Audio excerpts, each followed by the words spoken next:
Tusculan Disputations. By Cicero. Book 1. On the Contempt of Death. I. At a time when I had entirely, or to a great degree, released myself from my labors as an advocate, and from my duties as a senator, I had recourse again, Brutus, principally by your advice, to those studies which never had been out of my mind. Although neglected at times, and which after a long interval I resumed. And now, since the principles and rules of all arts which relate to living well depend on the study of wisdom, which is called philosophy, I have thought it an employment worthy of me to illustrate them in the Latin tongue. Not because philosophy could not be understood in the Greek language, or by the teaching of Greek masters. But it has always been my opinion that our countrymen have, in some instances, made wiser discoveries than the Greeks, with reference to those subjects which they have considered worthy of devoting their attention to. And in others have improved upon their discoveries, so that in one way or other we surpass them on every point. For, with regard to the manners and habits of private life, and family and domestic affairs, we certainly manage them with more elegance, and better than they did. And as to our republic, that our ancestors have, beyond all dispute, formed on better customs and laws. What shall I say of our military affairs, in which our ancestors have been most eminent in valor, and still more so 9 inches discipline? As to those things which are attained not by study, but nature, neither Greece, nor any nation, is comparable to us. For what people has displayed such gravity, such steadiness, such greatness of soul, probity, faith, such distinguished virtue of every kind, as to be equal to our ancestors? In learning, indeed, and all kinds of literature, Greece did excel us, and it was easy to do so where there was no competition. For while among the Greeks the poets were the most ancient species of learned men, since Homer and Hesiod lived before the foundation of Rome, and Archilochus was a contemporary of Romulus, we received poetry much later. For it was about 510 years after the building of Rome before Livius published a play in the consulship of C. Claudius, the son of Caecus, and M. Titidius, a year before the birth of Ennius, who was older than Plautus and Naevius. 2. It was, therefore, late before poets were either known or received among us, though we find in Cato de Originibus that the guests used, at their entertainments, to sing the praises of famous men to the sound of the flute. But a speech of Cato's shows this kind of poetry to have been in no great esteem, as he censures Marcus Nobilior for carrying poets with him into his province, for that consul, as we know, carried Ennius with him into Aetolia. Therefore the less esteemed poets were in, the less were those studies pursued, though even then those who did display the greatest abilities that way were not very inferior to the Greeks. Do we imagine that if it had been considered commendable in Fabius, a man of the highest rank, to paint, we should not have had many Polycleti in Parrhasiae? Honor nourishes art, and glory is the spur with all to studies. While those studies are always neglected in every nation which are looked upon disparagingly. The Greeks held skill in vocal and instrumental music as a very important accomplishment, and therefore it is recorded of Epaminondas, who, in my opinion, was the greatest man among the Greeks, that he played excellently on the flute. And Themistocles, some years before, was deemed ignorant because at an entertainment he declined the lyre when it was offered to him. For this reason musicians flourished in Greece, music was a general study. And whoever was unacquainted with it was not considered as fully instructed in learning. Geometry was in high esteem with them, therefore none were more honorable than mathematicians. But we have confined this art to bare measuring and calculating. 3. But, on the contrary, we early entertained an esteem for the orator, though he was not at first a man of learning, but only quick at speaking, in subsequent times he became learned. For it is reported that Galba, Africanus, and Laelius were men of learning. And that even Cato, who preceded them in point of time, was a studious man, then succeeded the Lepidi, Carbo, and Gracchi, and so many great orators after them, down to our own times, that we were very little, if at all, inferior to the Greeks. Philosophy has been at a low ebb even to this present time, and has had no assistance from our own language, and so now I have undertaken to raise and illustrate it, in order that, as I have been of service to my countrymen, when employed on public affairs, I may, if possible, be so likewise in my retirement. And in this I must take the more pains, because there are already many books in the 11 Latin language which are said to be written inaccurately, having been composed by excellent men, only not of sufficient learning. For, indeed, it is possible that a man may think well, and yet not be able to express his thoughts elegantly. But for any one to publish thoughts which he can neither arrange skillfully nor illustrate so as to entertain his reader, is an unpardonable abuse of letters and retirement. They, therefore, read their books to one another. And no one ever takes them up but those who wish to have the same license for careless writing aloud to themselves. Wherefore, if oratory has acquired any reputation from my industry, I shall take the more pains to open the fountains of philosophy, from which all my eloquence has taken its rise. 4.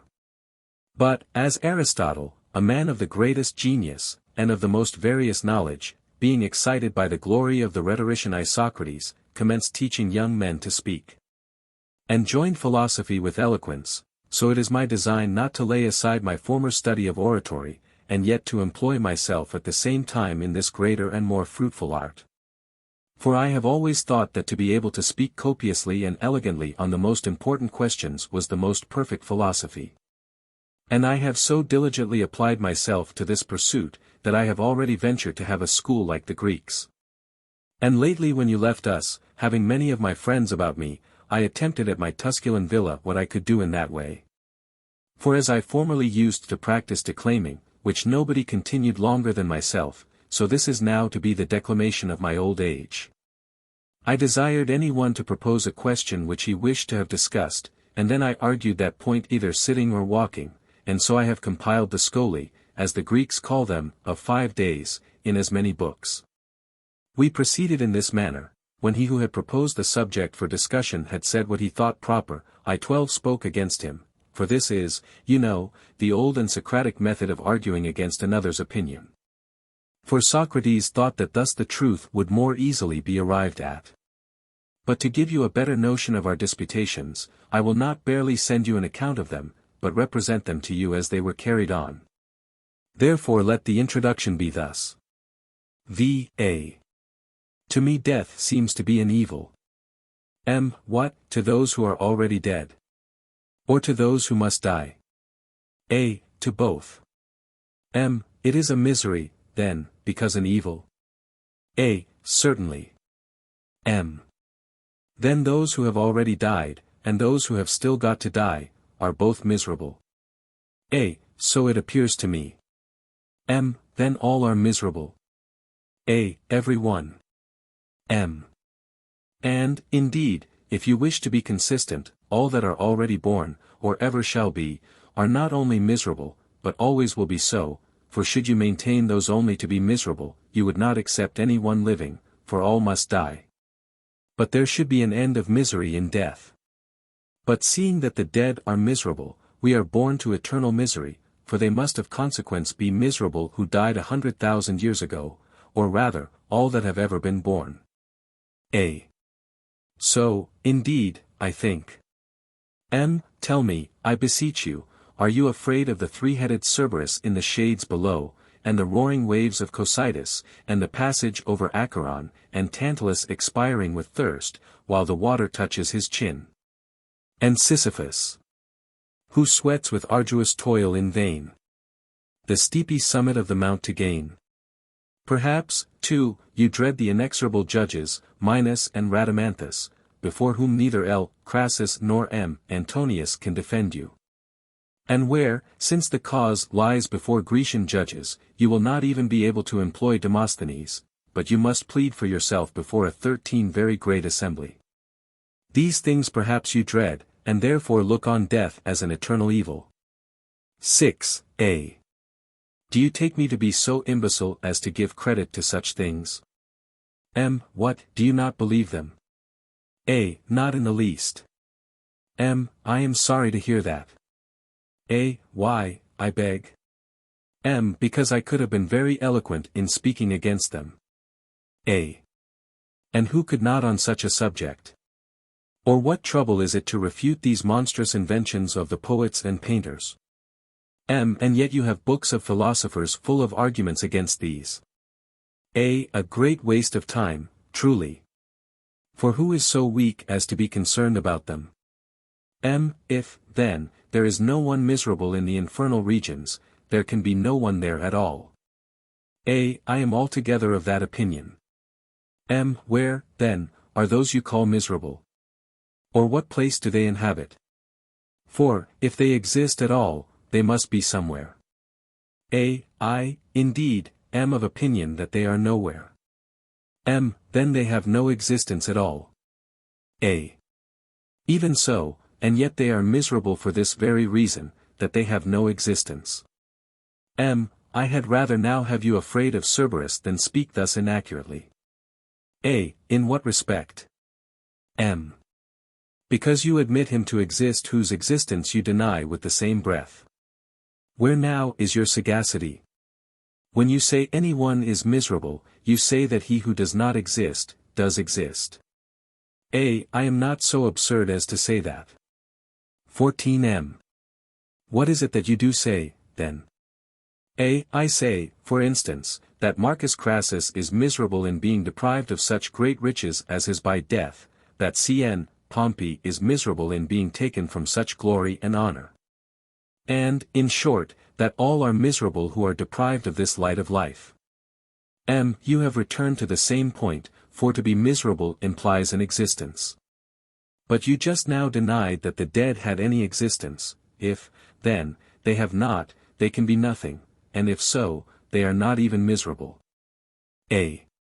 Perhaps I do not express what I mean, for I look upon this very circumstance, not to exist after having existed, to be very miserable.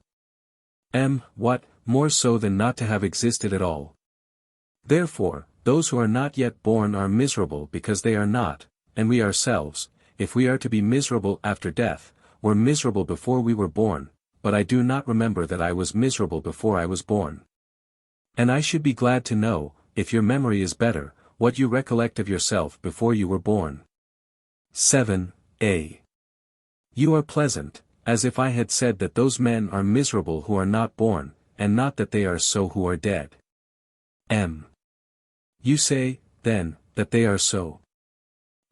Yes, I say that because they no longer exist after having existed they are miserable. You do not perceive that you are asserting contradictions. For what is a greater contradiction, than that should be not only miserable, but should have any existence at all, which does not exist? When you go out at the Capine gate and see the tombs of the Calatini, the Scipios, Servilii, and Metelli, do you look on them as miserable? Because you press me with a word, henceforward I will not say they are miserable absolutely, but miserable on this account, because they have no existence. You do not say, then, Crassus is miserable, but only, miserable Crassus. Exactly so. As if it did not follow that whatever you speak of 15 inches that manner either is or is not. Are you not acquainted with the first principles of logic? For this is the first thing they lay down, whatever is asserted, for that is the best way that occurs to me, at the moment, of rendering the Greek term xiomegamu alpha.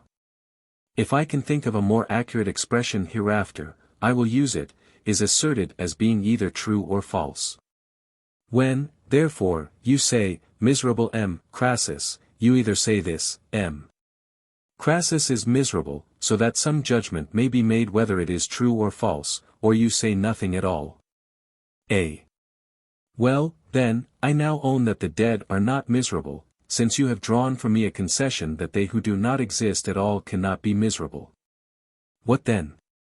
We that are alive, are we not wretched, seeing we must die? For what is there agreeable in life, when we must night and day reflect that, at some time or other, we must die? 8. Do you not, then, perceive how great is the evil from which you have delivered human nature? By what means? Because, if to die were miserable to the dead, to live would be a kind of infinite and eternal misery. Now, however, I see a goal, and when I have reached it, there is nothing more to be feared. But you seem to me to follow the opinion of Epicharmus, a man of some discernment, and sharp enough for a Sicilian. What opinion? For I do not recollect it. I will tell you if I can in Latin. For you know I am no more used to bring in Latin sentences in a Greek discourse than Greek in a Latin one. And that is right enough. But what is that opinion of Epicharmus? I would not die, but yet I am not concerned that I shall be dead. I now recollect the Greek, but since you have 16 obliged me to grant that the dead are not miserable, proceed to convince me that it is not miserable to be under a necessity of dying. That is easy enough, but I have greater things in hand. How comes that to be so easy? And what are those things of more consequence? Thus, because, if there is no evil after death, then even death itself can be none. For that which immediately succeeds, that is a state where you grant that there is no evil, so that even to be obliged to die can be no evil, for that is only the being obliged to arrive at a place where we allow that no evil is. I beg you will be more explicit on this point, for these subtle arguments force me sooner to admissions than to conviction. But what are those more important things about which you say that you are occupied? To teach you, if I can, that death is not only no evil, but a good. I do not insist on that, but should be glad to hear you argue it, for even though you should not prove your point, yet you will prove that death is no evil. But I will not interrupt you, I would rather hear a continued discourse. What, if I should ask you a question, would you not answer? That would look like pride, but I would rather you should not ask but where necessity requires. 9. I will comply with your wishes, and explain as well as I can what you require. But not with any idea that, like the Pythian Apollo, what I say must needs be certain and indisputable, but as a mere man, endeavoring to arrive at probabilities by conjecture, for I have no ground to proceed further on than probability. Those men may call their statements indisputable who assert that what they say can be perceived by the senses, and who proclaim themselves philosophers by profession. Do as you please, we are ready to hear you. The first thing, then, is to inquire what death, which seems to be so well understood, really is, for some imagine death to be the departure of the soul from the body.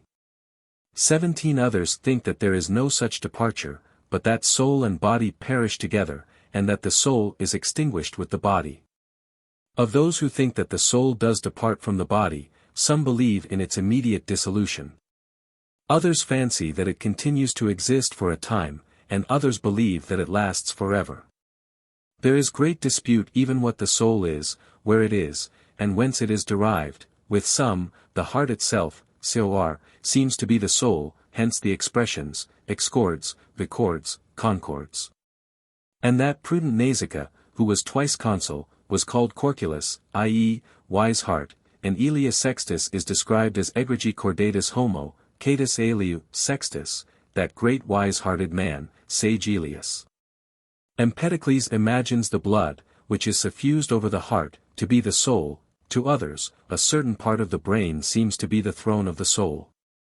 Others neither allow the heart itself, nor any portion of the brain, to be the soul, but think either that the heart is the seat and abode of the soul, or else that the brain is so. Some would have the soul, or spirit, to be the anima, as our schools generally agree, and indeed the name signifies as much, for we use the expressions anima magira, to live, anima efflare, to expire, animosi, men of spirit. Bene animati, men of right feeling, exanimi sententia, according to our real opinion, and the very word animus is derived from anima.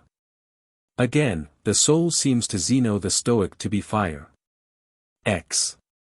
But what I have said as to the heart, the blood, the brain, air, or fire being the soul, are common opinions, the others are only entertained by individuals.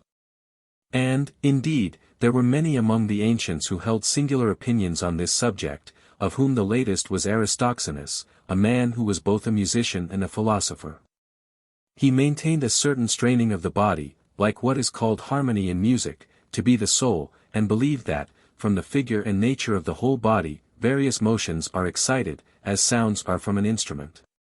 He adhered steadily to his system, and yet he said something, the nature of which, whatever it was, had been detailed and explained a great while before by Plato. Xenocrates denied that the soul had any figure, or anything like a body, but said it was a number, the power of which, as 18 Pythagoras had fancied, some ages before, was the greatest in nature. His master, Plato, imagined a threefold soul, a dominant portion of which, that is to say, reason, he had lodged in the head, as in a tower.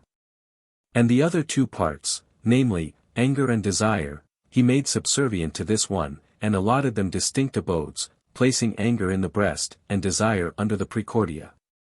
But Dicaeurchus, in that discourse of some learned disputants, held at Corinth, which he details to us in 3 books, in the first book introduces many speakers, and in the other 2 he introduces a certain Pherocrates, an old man of Phthia, who, as he said, was descended from Deucalion, asserting, that there is in fact no such thing at all as a soul, but that it is a name without a meaning, and that it is idle to use the expression animals, or animated beings. That neither men nor beasts have minds or souls, but that all that power by which we act or perceive is equally infused into every living creature, and is inseparable from the body, for if it were not, it would be nothing. Nor is there anything whatever really existing except body, which is a single and simple thing, so fashioned as to live and have its sensations in consequence of the regulations of nature. Aristotle, a man superior to all others, both in genius and industry, I always except Plato, after having embraced these 4 known sorts of principles, from which all things deduce their origin, imagines that there is a certain 5th nature. From whence comes the soul? For to think, to foresee, to learn, to teach, to invent anything, and many other attributes of the same kind, such as to remember, to love, to hate, to desire, to fear, to be pleased or displeased, these, and others like them, exist, he thinks, in none of those first 4 kinds. On such account he adds a 5th kind, which has no name, and so by a new name he calls the soul nu delta epsilon lambda chi epsilon iota alpha, as if it were a certain continued and perpetual motion. 11. If I have not forgotten anything unintentionally, these are the principal opinions concerning the soul. I have omitted Democritus, a very great man indeed, but one who deduces the soul from the fortuitous concourse of small, light, and round substances, for, if you believe men of his school, there is nothing which a crowd of atoms 19 cannot effect. Which of these opinions is true, some god must determine.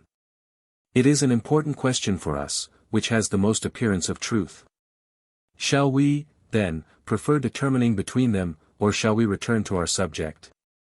A.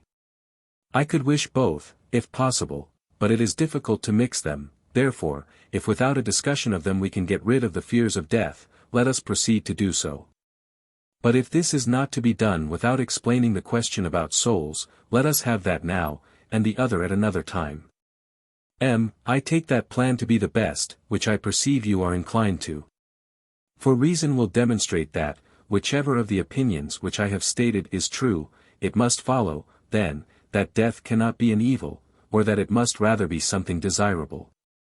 For if either the heart or the blood, or the brain, is the soul, then certainly the soul, being corporeal, must perish with the rest of the body. If it is air, it will perhaps be dissolved, if it is fire, it will be extinguished. If it is Aristoxenus's harmony, it will be put out of tune. What shall I say of Dicaeurchus, who denies that there is any soul? In all these opinions, there is nothing to affect any one after death. For all feeling is lost with life, and where there is no sensation, nothing can interfere to affect us. The opinions of others do indeed bring us hope. If it is any pleasure to you to think that souls, after they leave the body, may go to heaven as to a permanent home. I have great pleasure in that thought, and it is what I most desire. And even if it should not be so, I should still be very willing to believe it. What occasion have you, then, for my assistance? Am I superior to Plato in eloquence? Turn over carefully his book that treats of the soul. You will have there all that you can want. I have, indeed, done that, and often, but, I know not how it comes to pass, I agree with it while I am reading it. But when I have laid down the book, and begin to reflect with myself on the immortality of the soul, all that agreement vanishes. How comes that? Do you admit this, that souls 20 either exist after death, or else that they also perish at the moment of death? I agree to that. And if they do exist, I admit that they are happy. But if they perish, I cannot suppose them to be unhappy, because, in fact, they have no existence at all. You drove me to that concession but just now. How, then, can you, or why do you, assert that you think that death is an evil, when it either makes us happy, in the case of the soul continuing to exist, or, at all events, not unhappy, in the case of our becoming destitute of all sensation? 12. Explain, therefore, if it is not troublesome to you, first, if you can, that souls do exist after death, secondly, should you fail in that, and it is a very difficult thing to establish, that death is free from all evil. For I am not without my fears that this itself is an evil. I do not mean the immediate deprivation of sense, but the fact that we shall hereafter suffer deprivation. I have the best authority in support of the opinion you desire to have established, which ought, and generally has, great weight in all cases. And, first, I have all antiquity on that side, which the more near it is to its origin and divine descent, the more clearly, perhaps, on that account, did it discern the truth in these matters. This very doctrine, then, was adopted by all those ancients whom Ennius calls in the Sabine tongue Cassi. Namely, that in death there was a sensation, and that, when men departed this life, they were not so entirely destroyed as to perish absolutely. And this may appear from many other circumstances, and especially from the pontifical rites and funeral obsequies, which men of the greatest genius would not have been so solicitous about, and would not have guarded from any injury by such severe laws, but from a firm persuasion that death was not so entire a destruction as wholly to abolish and destroy everything, but rather a kind of transmigration, as it were, and change of life. Which was, in the case of illustrious men and women, usually a guide to heaven, while in that of others it was still confined to the earth, but in such a manner as still to exist. From this, and the sentiments of the Romans. In heaven Romulus with gods now lives. 21 as Ennius saith, agreeing with the common belief. Hence, too, Hercules is considered so great and propitious a god among the Greeks, and from them he was introduced among us, and his worship has extended even to the very ocean itself. This is how it was that Bacchus was deified, the offspring of Semele. And from the same illustrious fame we receive Castor and Pollux as gods, who are reported not only to have helped the Romans to victory in their battles, but to have been the messengers of their success. What shall we say of Ino, the daughter of Cadmus? Is she not called Leucothea by the Greeks, and Matuta by us? Nay, more, is not the whole of heaven, not to dwell on particulars, almost filled with the offspring of men? Should I attempt to search into antiquity, and produce from thence what the Greek writers have asserted, it would appear that even those who are called their principal gods were taken from among men up into heaven. 13. Examine the sepulchres of those which are shown in Greece, recollect, for you have been initiated, what lessons are taught in the mysteries, then will you perceive how extensive this doctrine is. But they who were not acquainted with natural philosophy, for it did not begin to be in vogue till many years later, had no higher belief than what natural reason could give them. They were not acquainted with the principles and causes of things. They were often induced by certain visions, and those generally in the night, to think that those men who had departed from this life were still alive. And this may further be brought as an irrefragable argument for us to believe that there are gods, that there never was any nation so barbarous, nor any people in the world so savage, as to be without some notion of gods. Many have wrong notions of the gods, for that is the nature and ordinary consequence of bad customs, yet all allow that there is a certain divine nature and energy.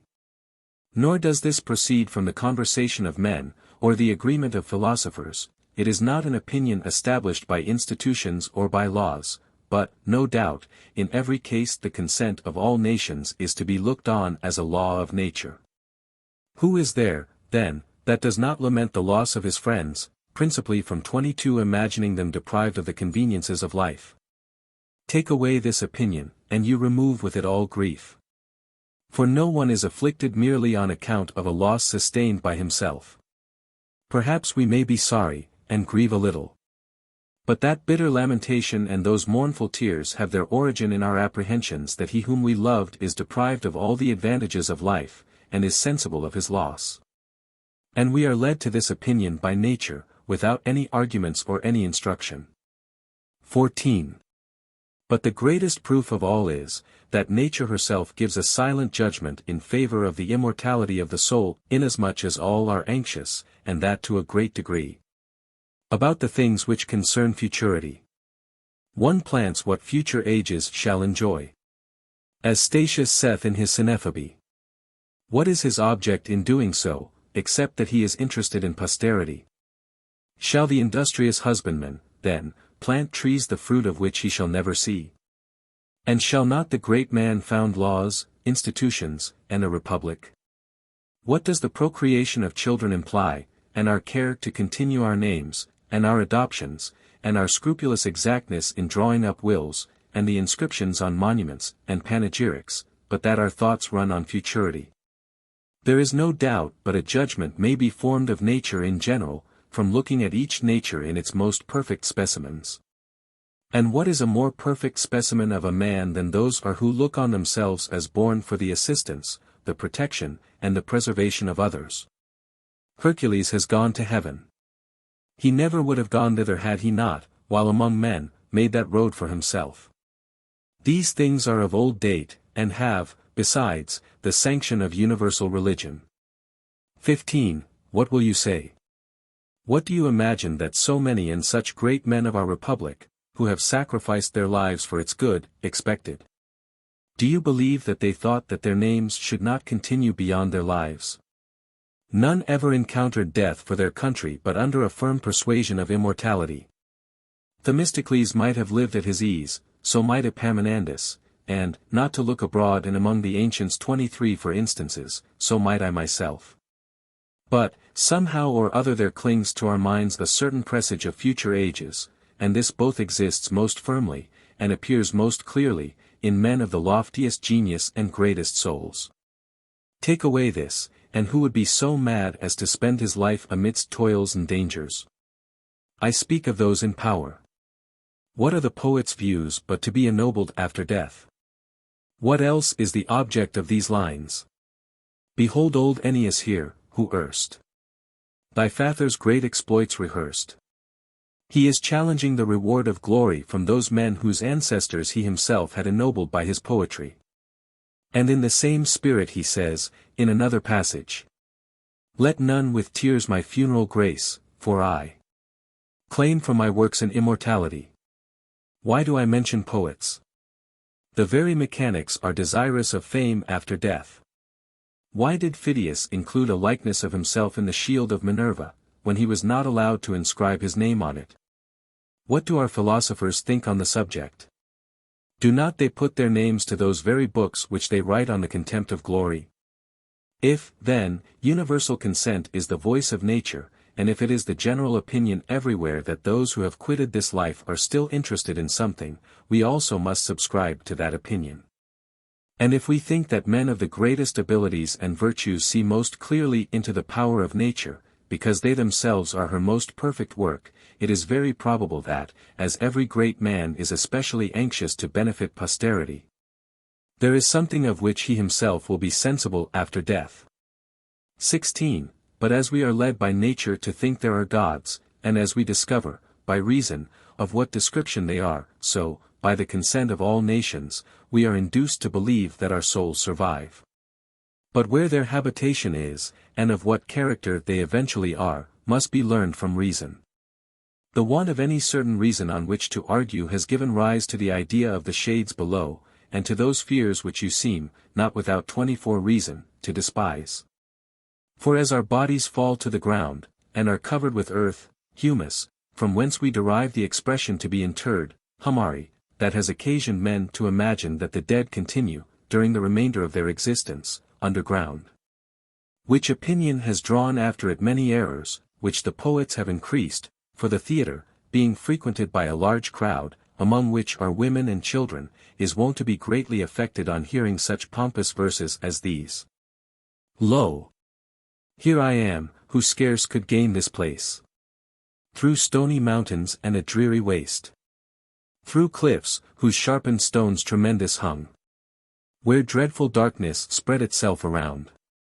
And the error prevailed so much, though indeed at present it seems to me to be removed, that although men knew that the bodies of the dead had been burned, yet they conceived such things to be done in the infernal regions as could not be executed or imagined without a body. For they could not conceive how disembodied souls could exist, and, therefore, they looked out for some shape or figure. This was the origin of all that account of the dead in Homer. This was the idea that caused my friend Appius to frame his necromancy. And this is how there got about that idea of the lake of Avernus, in my neighborhood. From whence the souls of undistinguished shape, clad in thick shade, rush from the open gate of Acheron, vain phantoms of the dead. And they must needs have these appearances speak, which is not possible without a tongue, and a palate, and jaws, and without the help of lungs and sides, and without some shape or figure. For they could see nothing by their mind alone, they referred all to their eyes. To withdraw the mind from sensual objects, and abstract our thoughts from what we are accustomed to, is an attribute of great genius.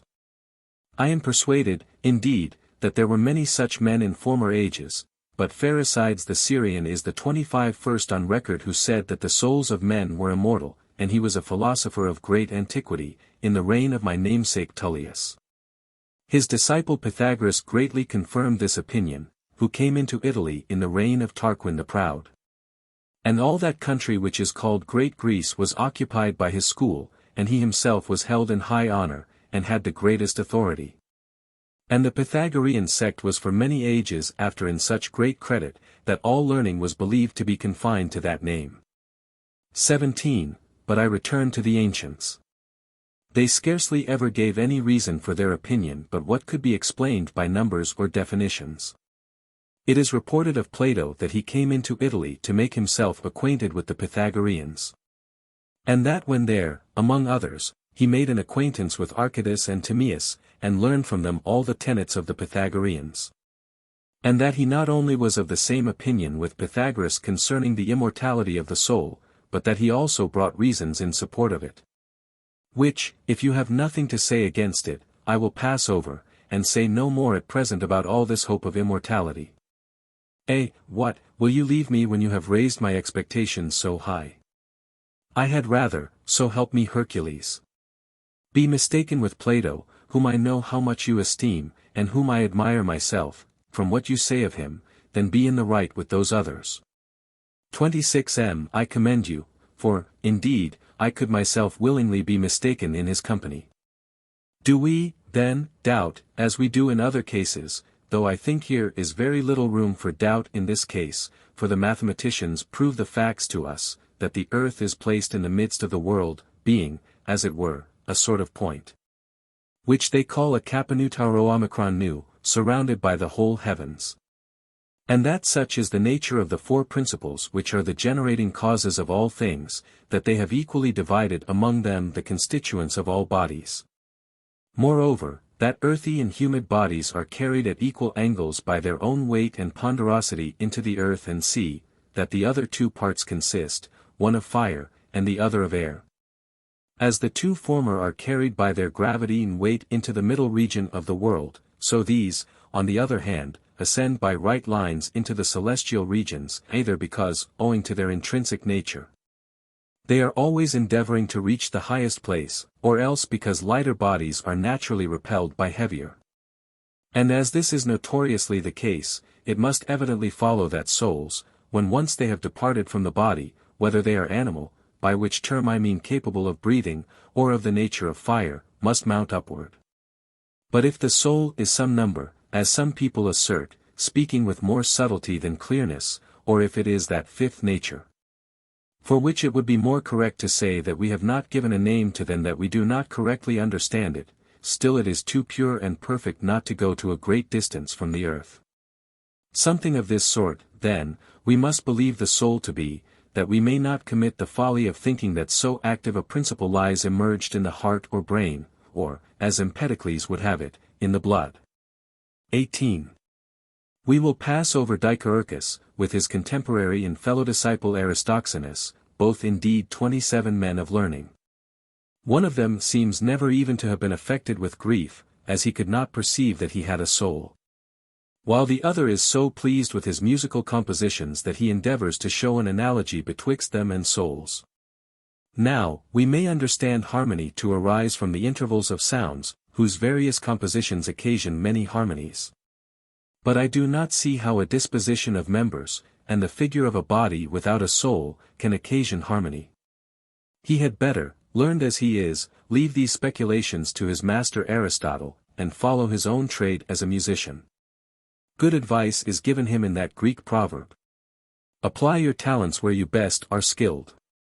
I will have nothing at all to do with that fortuitous concourse of individual light and round bodies, notwithstanding Democritus insists on their being warm and having breath, that is to say, life. But this soul, which is compounded of either of the four principles from which we assert that all things are derived, is of inflamed air, as seems particularly to have been the opinion of Panetius, and must necessarily mount upward. For air and fire have no tendency downward, but always ascend, so should they be dissipated that must be at some distance from the earth. But should they remain, and preserve their original state, it is clearer still that they must be carried heavenward, and this gross and concrete air, which is nearest the earth, must be divided and broken by them. For the soul is warmer, or rather hotter, than that air, which I just now called gross and concrete, and this may be made evident from this consideration, that our bodies, being compounded of the earthy class of principles, grow warm by the heat of the soul.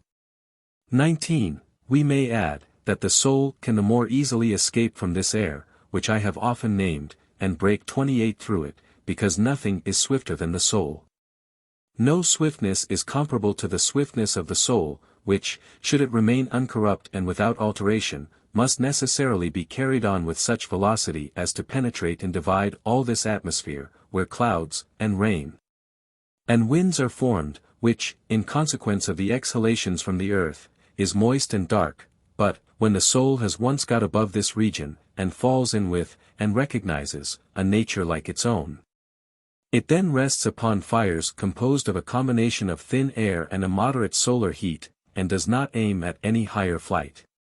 For then, after it has attained a lightness and heat resembling its own, it moves no more, but remains steady, being balanced, as it were, between two equal weights. That, then, is its natural seat where it has penetrated to something like itself, and where, wanting nothing further, it may be supported and maintained by the same aliment which nourishes and maintains the stars. Now, as we are usually incited to all sorts of desires by the stimulus of the body, and the more so as we endeavor to rival those who are in possession of what we long for, we shall certainly be happy when, being emancipated from that body, we at the same time get rid of these desires and this rivalry. And that which we do at present, when, dismissing all other cares, we curiously examine and look into anything, we shall then do with greater freedom, and we shall employ ourselves entirely in the contemplation and examination of things. Because there is naturally in our minds a certain insatiable desire to know the truth, and the very region itself where we shall arrive, as it gives us a more intuitive and easy knowledge of celestial things, will raise our desires after knowledge. For it was this beauty of the heavens, as seen even here upon earth, which gave birth to that national and hereditary philosophy, as Theophrastus calls it, which was thus excited to a desire of knowledge. But those persons will in a most especial degree enjoy this philosophy, who, while they were only inhabitants of this world and enveloped in darkness, were still desirous of looking into these things with the eye of their mind. XX. For if those men now think that they have attained 29 something who have seen the mouth of the Pontus, and those straits which were passed by the ship called Argo, because from Argos she did chosen men convey, bound to fetch back the golden fleece, their prey.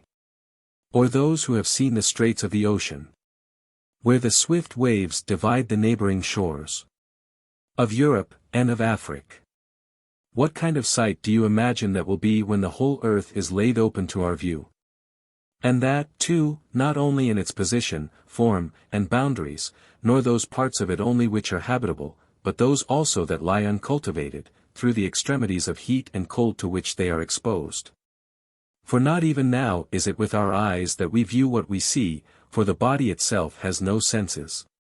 But, as the naturalists, and even the physicians assure us, who have opened our bodies, and examined them, there are certain perforated channels from the seat of the soul to the eyes, ears, and nose. So that frequently, when either prevented by meditation, or the force of some bodily disorder, we neither hear nor see, though our eyes and ears are open and in good condition. So that we may easily apprehend that it is the soul itself which sees and hears, and not those parts which are, as it were, but windows to the soul, by means of which, however, she can perceive nothing, unless she is on the spot, and exerts herself. How shall we account for the fact that by the same power of thinking we comprehend the most different things, as color, taste, heat, smell, and sound, which the soul could never know by her 5 messengers, unless everything were referred to her? And she were the sole judge of all. And we shall certainly discover these things in a more clear and perfect degree when the soul is disengaged from the body, and has arrived at that goal to which nature leads her.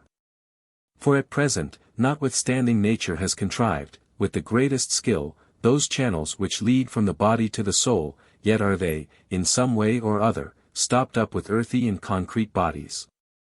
But when we shall be nothing but soul, then nothing will interfere to prevent our seeing everything in its real substance and in its true character. 21. It is true, I might expatiate, did the subject require it, on the many and various objects with which the soul will be entertained in those heavenly regions.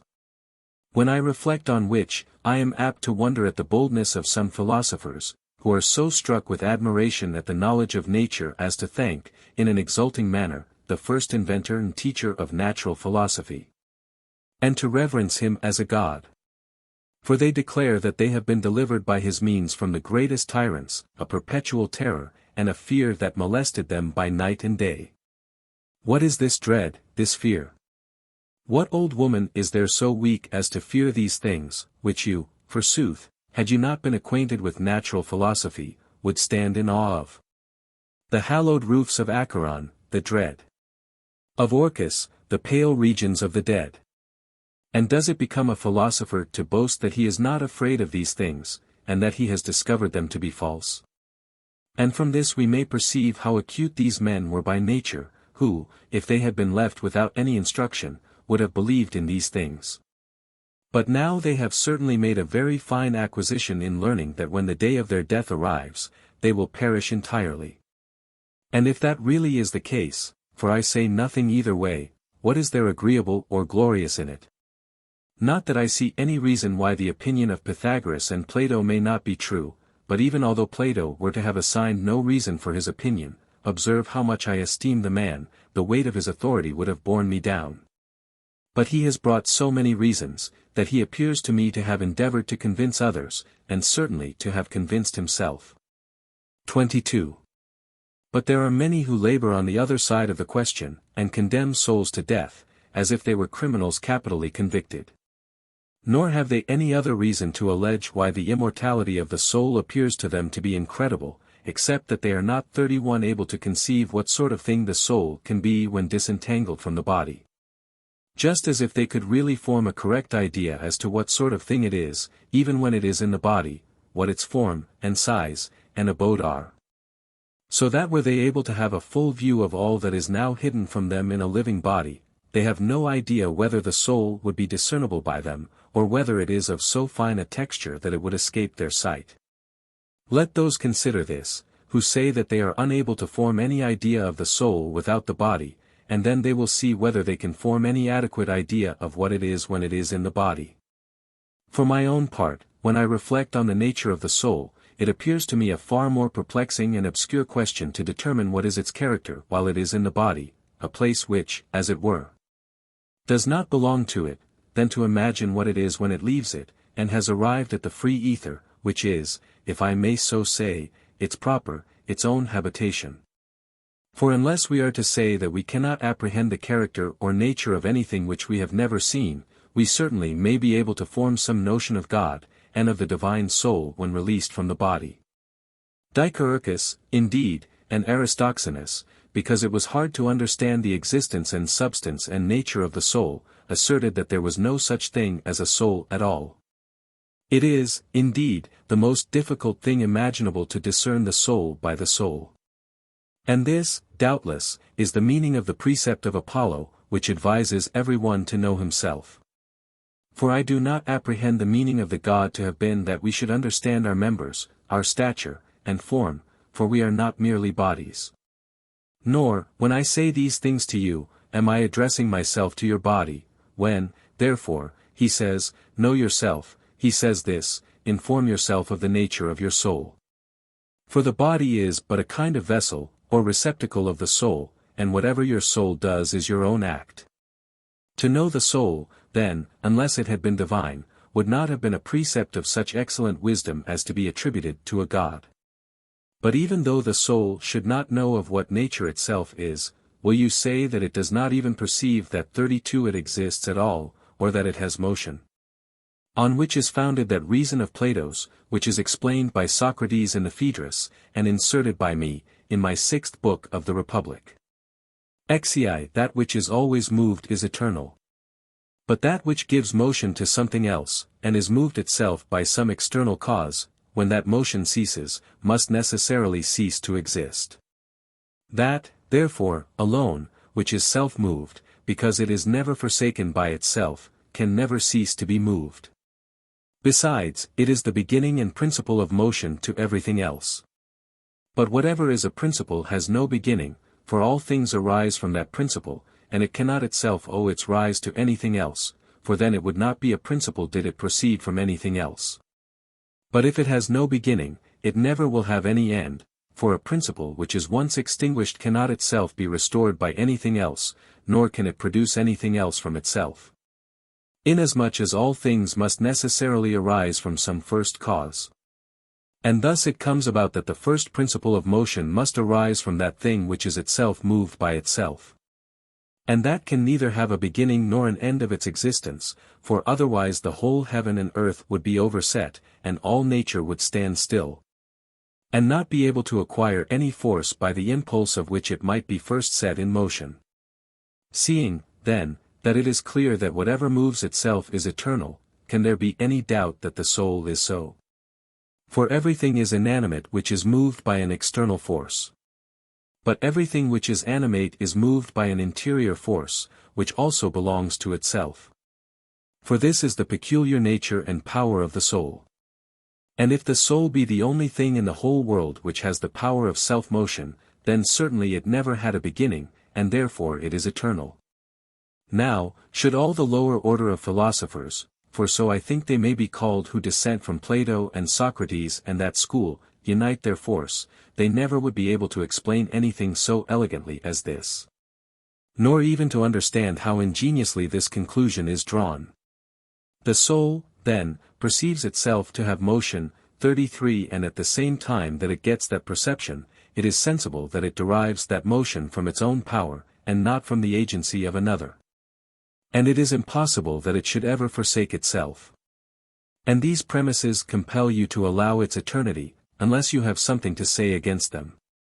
A. I should myself be very well pleased not to have even a thought arise in my mind against them, so much am I inclined to that opinion. 24. M. Well, then, I appeal to you, if the arguments which prove that there is something divine in the souls of men are not equally strong. But if I could account for the origin of these divine properties, then I might also be able to explain how they might cease to exist. For I think I can account for the manner in which the blood, and bile, and phlegm, and bones, and nerves, and veins, and all the limbs, and the shape of the whole body, were put together and made. Aye, and even as to the soul itself, were there nothing more in it than a principle of life, then the life of a man might be put upon the same footing as that of a vine or any other tree, and accounted for as caused by nature. For these things, as we say, live. Besides, if desires and aversions were all that belonged to the soul, it would have them only in common with the beasts. But it has, in the first place, memory, and that, too, so infinite as to recollect an absolute countless number of circumstances, which Plato will have to be a recollection of a former life. For in that book which is inscribed Menon, Socrates asks a child some questions in geometry, with reference to measuring a square. His answers are such as a child would make, and yet the questions are so easy, that while answering them, one by one, he comes to the same point as if he had learned geometry. From whence Socrates would infer that learning is nothing more than recollection, and this topic he explains more accurately in the discourse which he held the very day he died. For he there asserts that, any one, who seeming to be entirely illiterate, is yet able to answer a question well that is proposed to him, does in so doing manifestly show that he is not learning it then, but recollecting it by his memory. Nor is it to be accounted for in any other way, how children 34 come to have notions of so many and such important things as are implanted, and, as it were, sealed up, in their minds, which the Greeks call nunu omicron iota alpha iota, unless the soul, before it entered the body, had been well stored with knowledge. And as it had no existence at all, for this is the invariable doctrine of Plato, who will not admit anything to have a real existence which has a beginning and an end, and who thinks that that alone does really exist which is of such a character as what he calls epsilon delta epsilon alpha, and we species, therefore, being shut up in the body, it could not while in the body discover what it knows. But it knew it before, and brought the knowledge with it, so that we are no longer surprised at its extensive and multifarious knowledge. Nor does the soul clearly discover its ideas at its first resort to this abode to which it is so unaccustomed, and which is in so disturbed a state, but after having refreshed and recollected itself, it then by its memory recovers them. And, therefore, to learn implies nothing more than to recollect. But I am in a particular manner surprised at memory. For what is that faculty by which we remember? What is its force? What its nature? I am not inquiring how great a memory Simonides may be said to have had, or Theodectes, or that Cinnaeus who was sent to Rome as ambassador from Pyrrhus, or, in more modern times, Charmidas. Or, very lately, Metrodorus 35 the Seption, or our own contemporary Hortensius. I am speaking of ordinary memory, and especially of those men who are employed in any important study or art, the great capacity of whose minds it is hard to estimate. Such numbers of things do they remember. XXV, should you ask what this leads to, I think we may understand what that power is, and whence we have it. It certainly proceeds neither from the heart, nor from the blood, nor from the brain, nor from atoms. Whether it be air or fire, I know not, nor am I, as those men are, ashamed, in cases where I am ignorant, to own that I am so. If in any other obscure matter I were able to assert anything positively, then I would swear that the soul, be it air or fire, is divine. Just think, I beseech you, can you imagine this wonderful power of memory to be sown in or to be a part of the composition of the earth, or of this dark and gloomy atmosphere? Though you cannot apprehend what it is, yet you see what kind of thing it is, or if you do not quite see that, yet you certainly see how great it is. What, then? Shall we imagine that there is a kind of measure in the soul, into which, as into a vessel, all that we remember is poured? That indeed is absurd, for how shall we form any idea of the bottom, or of the shape or fashion of such a soul as that? And, again, how are we to conceive how much it is able to contain?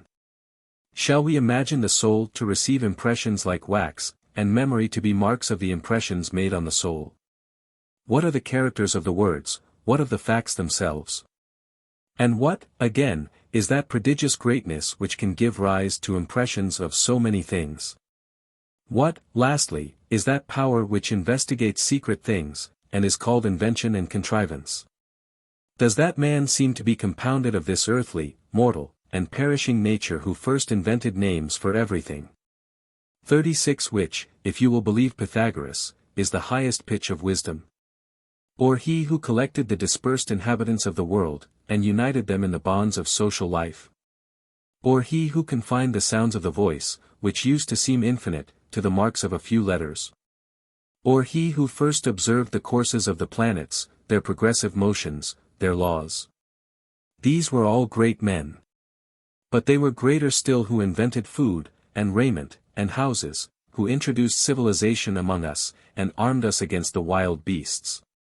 By whom we were made sociable and polished, and so proceeded from the necessaries of life to its embellishments. For we have provided great entertainments for the ears by inventing and modulating the variety and nature of sounds. We have learned to survey the stars, not only those that are fixed, but also those which are improperly called wandering.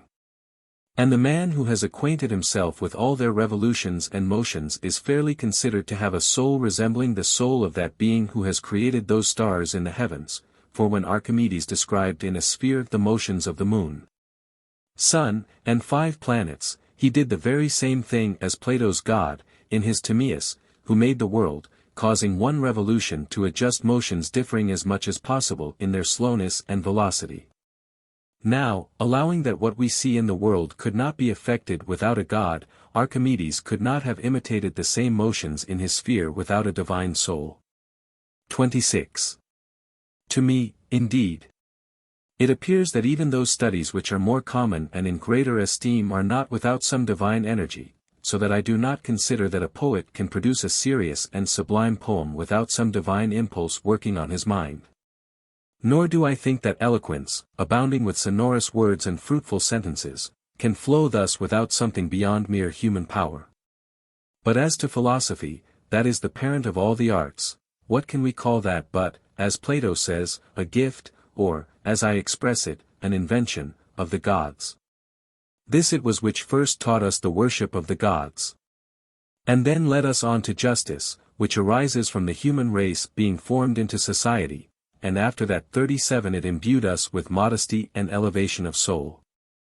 This it was which dispersed darkness from our souls, as it is dispelled from our eyes, enabling us to see all things that are above or below, the beginning, end, and middle of everything. I am convinced entirely that that which could effect so many and such great things must be a divine power. For what is memory of words and circumstances? What, too, is invention?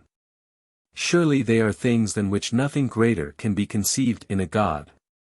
For I do not imagine the gods to be delighted with nectar and ambrosia, or with Juventus presenting them with a cup. Nor do I put any faith in Homer, who says that Ganymede was carried away by the gods on account of his beauty, in order to give Jupiter his wine. 2 weak reasons for doing Laomedon such injury. These were mere inventions of Homer, who gave his gods the imperfections of men. I would rather that he had given men the perfections of the gods. Those perfections, I mean, of uninterrupted health, wisdom, invention, memory. Therefore the soul, which is, as I say, divine, is, as Euripides more boldly expresses it, a god. And thus, if the divinity be air or fire, the soul of man is the same. For as that celestial nature has nothing earthly or humid about it, in like manner the soul of man is also free from both these qualities, but if it is of that 5th kind of nature, first introduced by Aristotle, then both gods and souls are of the same. XXV, as this is my opinion, I have explained it in these very words, in my book on consolation. The origin of the soul of man is not to be found upon earth, for there is nothing in the soul of a mixed or concrete nature, or that has any appearance of being formed or made out of the earth, nothing even humid, or airy, or fiery. For what is there in natures of that kind which has the power of memory, understanding, or thought?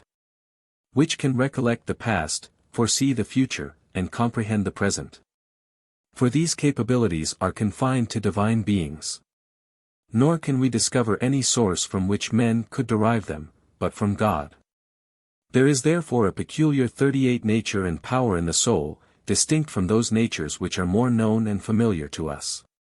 Whatever, then, that is which thinks, and which has understanding, and volition, and a principle of life, is heavenly and divine, and on that account must necessarily be eternal. Nor can God himself, who is known to us, be conceived to be anything else except a soul free and unembarrassed, distinct from all mortal concretion, acquainted with everything, and giving motion to everything, and itself endued with perpetual motion. Of this kind and nature is the intellect of man. Where, then, is this intellect seated, and of what character is it? Where is your own, and what is its character? Are you able to tell? If I have not faculties for knowing all that I could desire to know, will you not even allow me to make use of those which I have? The soul has not sufficient capacity to comprehend itself. Yet, the soul, like the eye, though it has no distinct view of itself, sees other things. It does not see, which is of least consequence, its own shape, perhaps not, though it possibly may. But we will pass that by, but it certainly sees that it has vigor, sagacity, memory, motion, and velocity. These are all great, divine, eternal properties. What its appearance is, or where it dwells, it is not necessary even to inquire. As when we behold, first of all, the beauty and brilliant appearance of the heavens, secondly, the vast velocity of its revolutions, beyond power of our imagination to conceive. Then the vicissitudes of nights and days, the fourfold division of the seasons, so well adapted to the ripening of the fruits of the earth, and the temperature of our bodies, and after that we look up to the sun, the moderator and governor of all these things. And view the moon, by the increase and decrease of its light, marking, as it were, and appointing our holy days.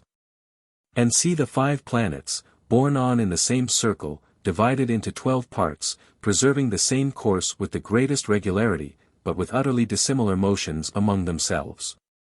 And the nightly appearance of the heaven, adorned on all sides with stars. Then, the globe of the earth, raised above the sea, and placed in the center of the universe, inhabited and cultivated in its 2 opposite extremities, one of which, the 39th place of our habitation, is situated towards the North Pole. Under the 7 stars. Where the cold northern blasts, with horrid sound, harden to ice the snowy covered ground. The other, towards the South Pole, is unknown to us, but is called by the Greeks nu tau chi theta omicron nu alpha. The other parts are uncultivated, because they are either frozen with cold, or burned up with heat. But where we dwell, it never fails, in its season, to yield a placid sky, to bid the trees assume the lively verdure of their leaves, the vine to bud, and, joyful, in its shoots, foretell the approaching vintage of its fruits, the ripened corn to sing, while all around full rivulets glide, and flowers deck the ground. Then the multitude of cattle, fit part for food, part for tilling the ground, others for carrying us, or for clothing us. And man himself, made, as it were, on purpose to contemplate the heavens and the gods, and to pay adoration to them. Lastly, the whole earth, and wide extending seas, given to man's use. When we view these and numberless other things, can we doubt that they have some being who presides over them, or has made them, if, indeed, they have been made, as is the opinion of Plato, or if, as Aristotle thinks, they are eternal? Or who at all events is the regulator of so immense a fabric and so great a blessing to men? Thus, though you see not the soul of man, as you see not the deity, yet, as by the contemplation of his works you are led to acknowledge a God, so you must own the divine power of the soul, from its remembering things, from its invention, from the quickness of its motion, and from all the beauty of virtue. Where, then, is it seated, you will say? Zix, in my opinion, it is seated in the head, and I can bring you reasons for my adopting that opinion. At present, let the soul reside where it will, you certainly have one in you. Should you ask what its nature is? It has one peculiarly its own, but admitting it to consist of fire, or air, it does not affect the present question. Only observe this, that as you are convinced there is a God, though 40 you are ignorant where he resides, and what shape he is of. In like manner you ought to feel assured that you have a soul, though you cannot satisfy yourself of the place of its residence, nor its form. In our knowledge of the soul, unless we are grossly ignorant of natural philosophy, we cannot but be satisfied that it has nothing but what is simple, unmixed, uncompounded, and single. And if this is admitted, then it cannot be separated, nor divided, nor dispersed, nor parted, and therefore it cannot perish. For to perish implies a parting asunder, a division, a disunion, of those parts which, while it subsisted, were held together by some band. And it was because he was influenced by these and similar reasons that Socrates neither looked out for anybody to plead for him when he was accused, nor begged any favor from his judges, but maintained a manly freedom. Which was the effect not of pride, but of the true greatness of his soul.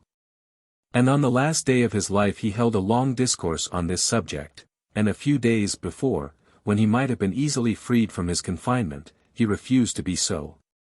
And when he had almost actually hold of that deadly cup, he spoke with the air of a man not forced to die, but ascending into heaven. XXX. For so indeed he thought himself, and thus he spoke, that there were two ways, and that the souls of men, at their departure from the body, took different roads. For those which were polluted with vices that are common to men, and which had given themselves up entirely to unclean desires, and had become so blinded by them as to have habituated themselves to all manner of debauchery and profligacy, or to have laid detestable schemes for the ruin of their country, took a road wide of that which led to the assembly of the gods. But they who had preserved themselves upright and chaste, and free from the slightest contagion of the body, and had always kept themselves as far as possible at a distance from it, and while on earth had proposed to themselves as a model the life of the gods, found the return to those beings from whom they had come an easy one. Therefore, he argues, that all good and wise men should take example from the swans, who are considered sacred to Apollo, not without reason, but particularly because they seem to have received 41 the gift of divination from him, by which, foreseeing how happy it is to die, they leave this world with singing and joy. Nor can any one doubt of this, unless it happens to us who think with care and anxiety about the soul, as is often the case with those who look earnestly at the setting sun, to lose the sight of it entirely. And so the mind's eye, viewing itself, sometimes grows dull, and for that reason we become remiss in our contemplation. Thus our reasoning is borne about, harassed with doubts and anxieties, not knowing how to proceed, but measuring back again those dangerous tracks which it has passed, like a boat tossed about on the boundless ocean. But these reflections are of long standing, and borrowed from the Greeks. But Cato left this world in such a manner as if he were delighted that he had found an opportunity of dying. For that God who presides in us forbids our departure hence without his leave. But when God himself has given us a just cause, as formerly he did to Socrates, and lately to Cato, and often to many others, in such a case, certainly every man of sense would gladly exchange this darkness for that light, not that he would forcibly break from the chains that held him, for that would be against the law. But, like a man released from prison by a magistrate or some lawful authority, so he too would walk away, being released and discharged by God. For the whole life of a philosopher is, as the same philosopher says, a meditation on death. 31. For what else is it that we do, when we call off our minds from pleasure, that is to say, from our attention to the body, from the managing our domestic estate, which is a sort of handmaid and servant of the body, or from duties of a public nature, or from all other serious business whatever? What else is it, I say, that we do, but invite the soul to reflect on itself, oblige it to converse with itself, and, as far as possible, break off its acquaintance with the body? Now, to separate the soul from the body, is to learn to die, and nothing else whatever. Wherefore take my advice, and let us meditate on this, and separate ourselves as far as possible from the body, that is to say, let us accustom ourselves to die. This will be enjoying a life like that of heaven even while we remain on earth, and 42 when we are carried thither and released from these bonds, our souls will make their progress with more rapidity. For the spirit which has always been fettered by the bonds of the body, even when it is disengaged, advances more slowly. Just as those do who have worn actual fetters for many years, but when we have arrived at this emancipation from the bonds of the body, then indeed we shall begin to live, for this present life is really death. Which I could say a good deal in lamentation for if I chose. You have lamented it sufficiently in your book on consolation, and when I read that, there is nothing which I desire more than to leave these things, but that desire is increased a great deal by what I have just heard. The time will come, and that soon, and with equal certainty, whether you hang back or press forward, for time flies. But death is so far from being an evil, as it lately appeared to you, that I am inclined to suspect, not that there is no other thing which is an evil to man, but rather that there is nothing else which is a real good to him. If, at least, it is true that we become thereby either gods ourselves, or companions of the gods. However, this is not of so much consequence, as there are some of us here who will not allow this. But I will not leave off discussing this point till I have convinced you that death can, upon no consideration whatever, be an evil. A. How can it, after what I now know? M. Do you ask how it can? There are crowds of arguers who contradict this. And those not only Epicureans, whom I regard very little, but, somehow or other, almost every man of letters. And, above all, my favorite Dicaeurchus is very strenuous in opposing the immortality of the soul, for he has written 3 books, which are entitled Lesbiacs, because the discourse was held at Mytilene, in which he seeks to prove that souls are mortal. The Stoics, on the other hand, allow us as long a time for enjoyment as the life of a raven. They allow the soul to exist a great while, but are against its eternity. 32. Are you willing to hear then why, even allowing this, death cannot be an evil? A. As you please, but no one shall drive me from my belief in mortality. 43. M. I commend you, indeed, for that. Though we should not be too confident in our belief of anything, for we are frequently disturbed by some subtle conclusion. We give way and change our opinions even in things that are more evident than this. For in this there certainly is some obscurity. Therefore, should anything of this kind happen, it is well to be on our guard. A. You are right in that, but I will provide against any accident. M. Have you any objection to our dismissing our friends the Stoics, those, I mean, who allow that the souls exist after they have left the body, but yet deny that they exist forever? A. We certainly may dismiss the consideration of those men who admit that which is the most difficult point in the whole question, namely, that a soul can exist independently of the body.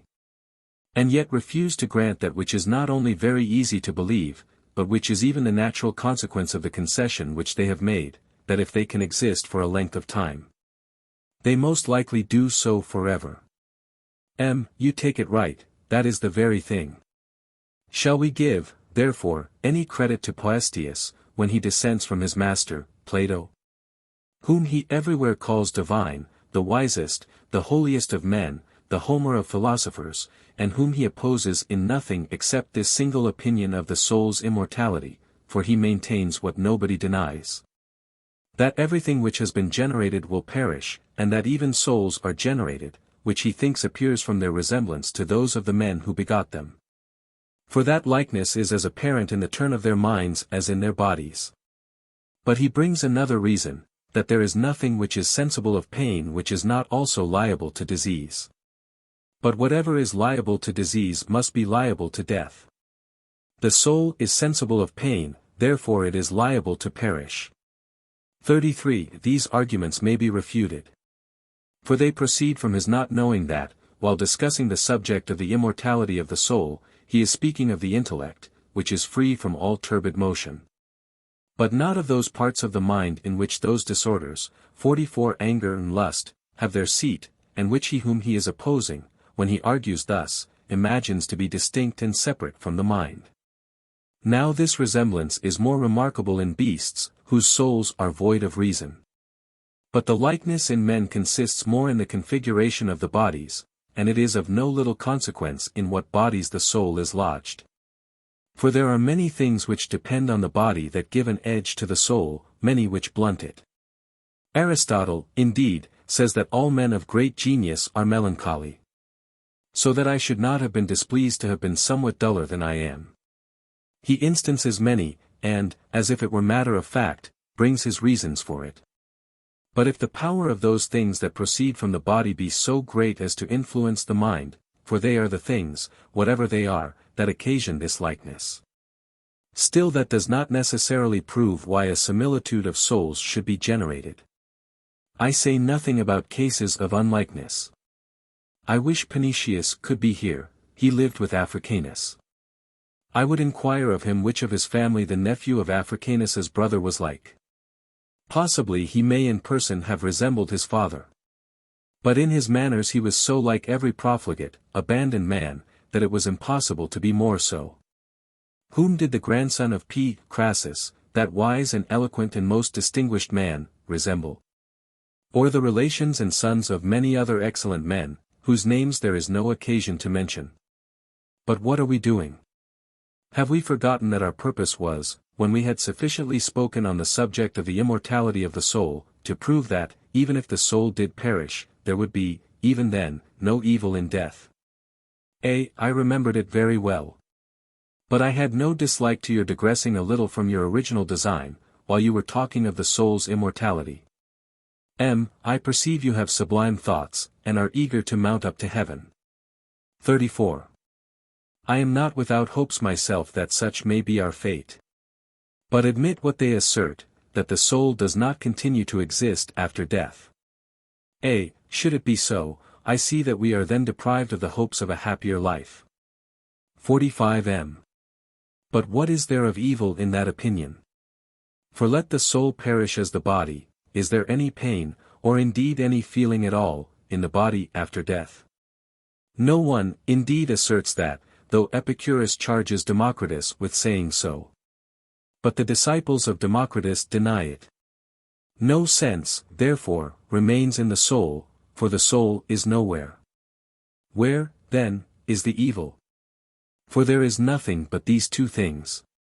Is it because the mere separation of the soul and body cannot be effected without pain? But even should that be granted, how small a pain must that be?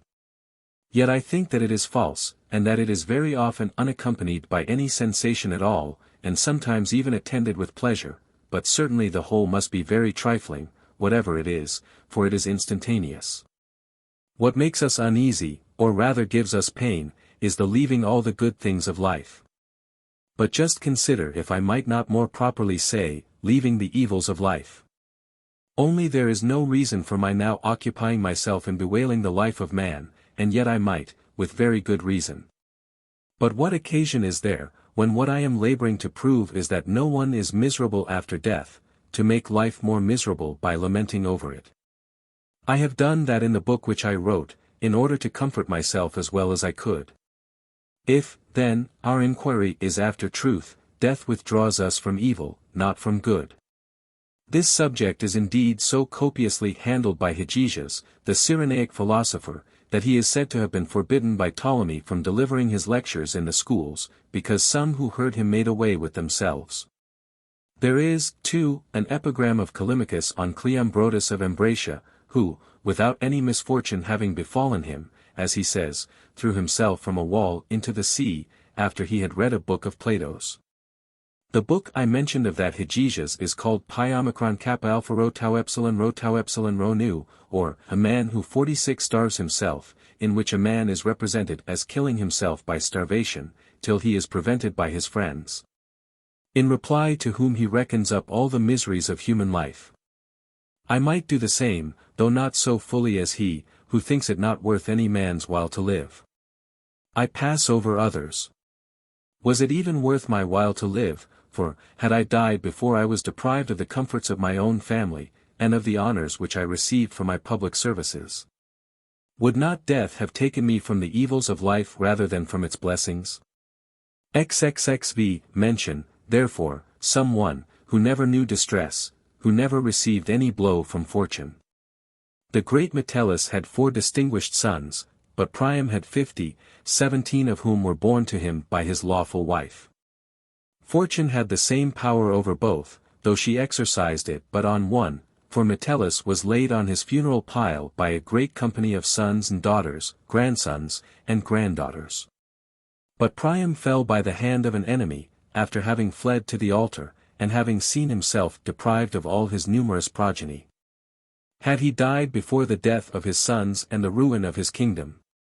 With all his mighty wealth elate, under rich canopies of state, would he then have been taken from good or from evil? It would indeed, at that time, have appeared that he was being taken away from good, yet surely it would have turned out advantageous for him, nor should we have had these mournful verses. Lo! These all perished in one flaming pile. The foe old Priam did of life beguile. And with his blood, thy altar, Jove, defile. As if anything better could have happened to him at that time than to lose his life in that manner. But yet, if it had befallen him sooner, it would have prevented all those consequences, but even as it was, it released him from any further sense of them. The case of our friend Pompey 47 was something better. Once, when he had been very ill at Naples, the Neapolitans, on his recovery, put crowns on their heads, as did those of Puteoli.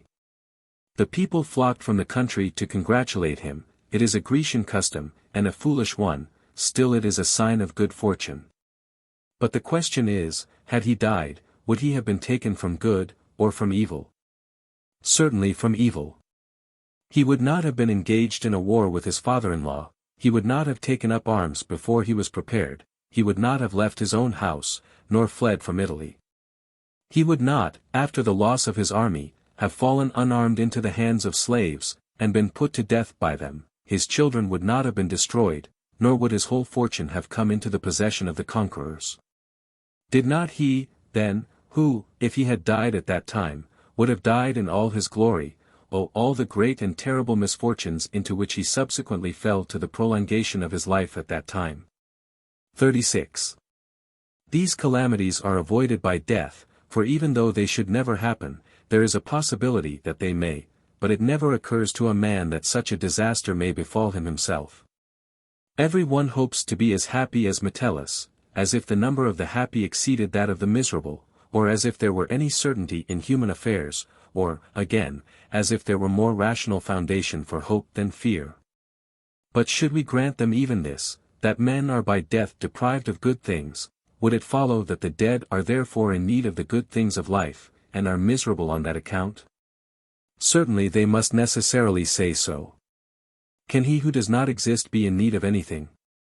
To be in need of has a melancholy sound, because it in effect amounts to this: he had, but he has not, he regrets, he looks back upon, he wants. Such are, I suppose, the distresses 48 of one who is in need of. Is he deprived of eyes? To be blind is misery. Is he destitute of children? Not to have them is misery. These considerations apply to the living, but the dead are neither in need of the blessings of life, nor of life itself. But when I am speaking of the dead, I am speaking of those who have no existence. But would any one say of us, who do exist, that we want horns or wings? Certainly not. Should it be asked, why not? The answer would be, that not to have what neither custom nor nature has fitted you for would not imply a want of them, even though you were sensible that you had them not. This argument should be pressed over and over again, after that point has once been established, which, if souls are mortal, there can be no dispute about, I mean, that the destruction of them by death is so entire as to remove even the least suspicion of any sense remaining. When, therefore, this point is once well grounded and established, we must correctly define what the term to want means, that there may be no mistake in the word. To want, then, signifies this, to be without that which you would be glad to have. For inclination for a thing is implied in the word want, excepting when we use the word in an entirely different sense, as we do when we say that a fever is wanting to any one. For it admits of a different interpretation, when you are without a certain thing, and are sensible that you are without it, but yet can easily dispense with having it. To want, then, is an expression which you cannot apply to the dead. Nor is the mere fact of wanting something necessarily lamentable. The proper expression ought to be, that they want a good, and that is an evil. But a living man does not want a good, unless he is distressed without it. And yet, we can easily understand how any man alive can be without a kingdom. But this cannot be predicated of you with any accuracy. It might have been asserted of Tarquin, when he was driven from his kingdom. But when such an expression is used respecting the dead, it is absolutely unintelligible. For to want implies to be sensible, but the dead are insensible, therefore, the dead can be in no want. 37. But what occasion is there to philosophize 49 here in a matter with which we see that philosophy is but little concerned? How often have not only our generals but whole armies, rushed on certain death?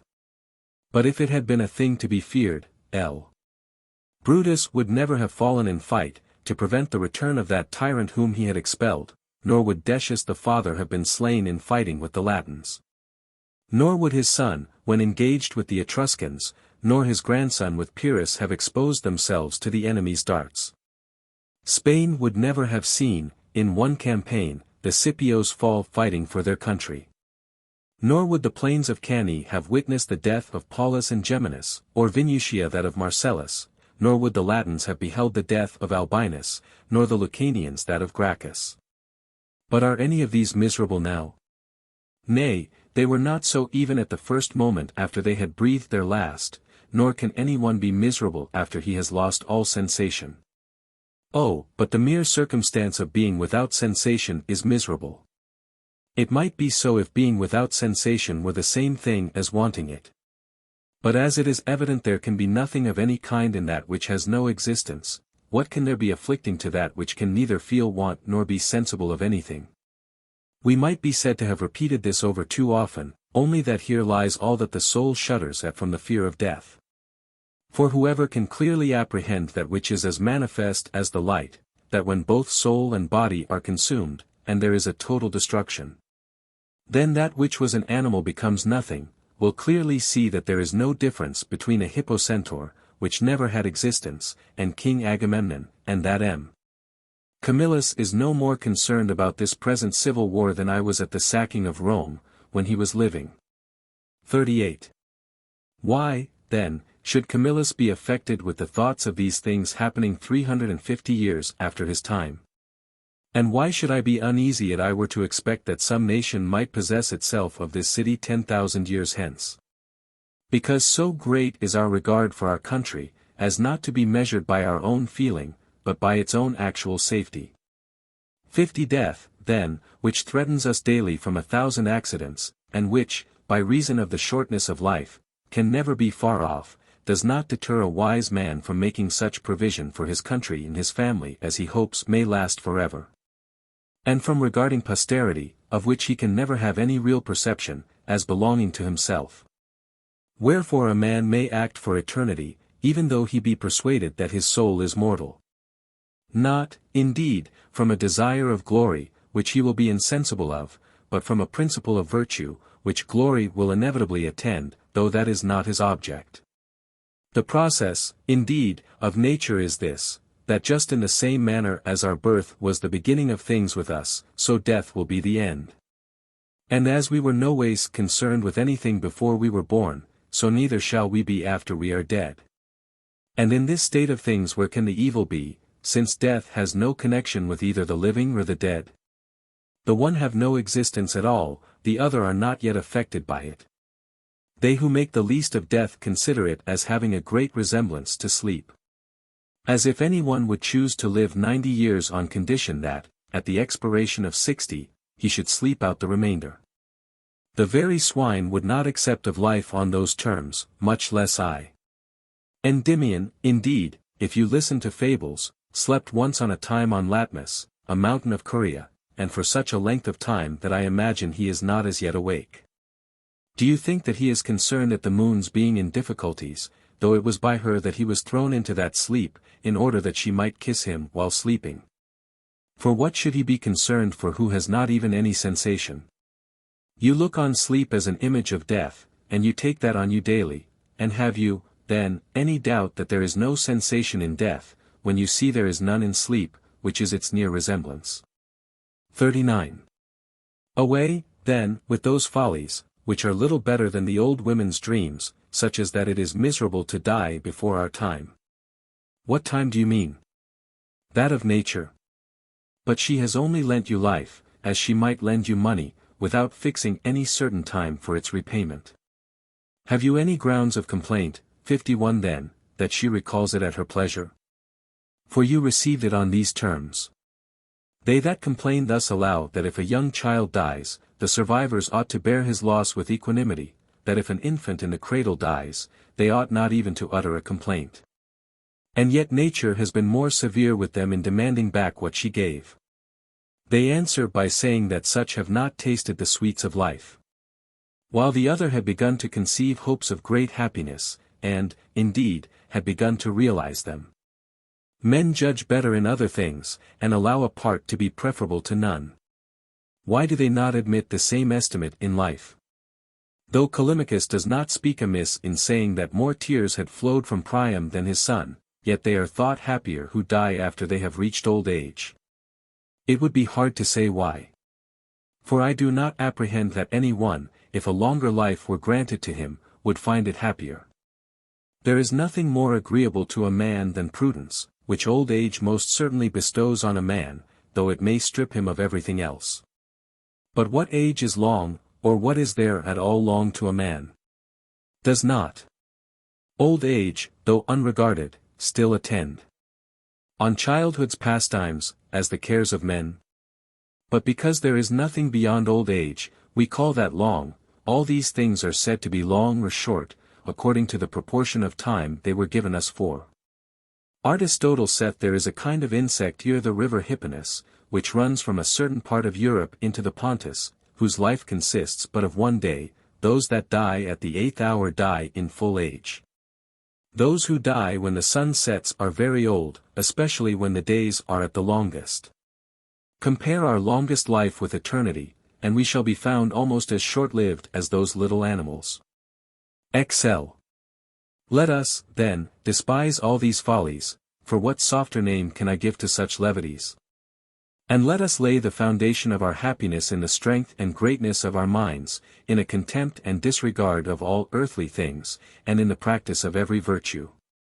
For at present we are enervated by the softness of our imaginations. 52 So that, should we leave this world before the promises of our fortune-tellers are made good to us, we should think ourselves deprived of some great advantages, and seem disappointed and forlorn.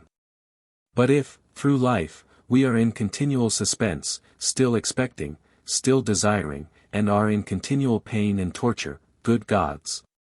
How pleasant must that journey be which ends in security and ease! How pleased am I with Thyramines! Of how exalted a soul does he appear!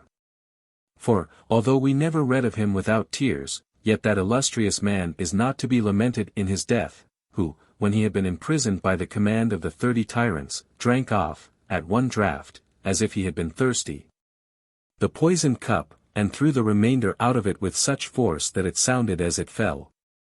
And then, on hearing the sound of the drops, he said, with a smile, I drink this to the most excellent Critias, who had been his most bitter enemy. For it is customary among the Greeks, at their banquets, to name the person to whom they intend to deliver the cup. This celebrated man was pleasant to the last, even when he had received the poison into his bowels, and truly foretold the death of that man whom he named when he drank the poison, and that death soon followed. Who that thinks death and evil could approve of the evenness of temper in this great man at the instant of dying? Socrates came, a few years after, to the same prison and the same cup by as great iniquity on the part of his judges as the tyrants displayed when they executed Thyramines. What a speech is that which Plato makes him deliver before his judges, after they had condemned him to death! XLI, I am not without hopes, O judges, that it is a favorable circumstance for me that I am condemned to die. For one of these two things must necessarily happen, either that death will deprive me entirely of all sense, or else that, by dying, I shall go from hence into some other place. Wherefore, if all sense is utterly extinguished, and if death is like that sleep which sometimes is so undisturbed as to be even without the visions of dreams, in that case, O ye good gods! What gain is it to die?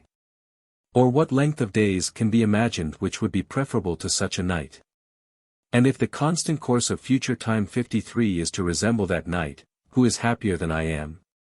But if on the other hand, what is said be true, namely, that death is but a removal to those regions where the souls of the departed dwell, then that state must be more happy still to have escaped from those who call themselves judges, and to appear before such as are truly so, Minos, Rhadamanthus, Aeacus, Triptolemus, and to meet with those who have lived with justice and probity.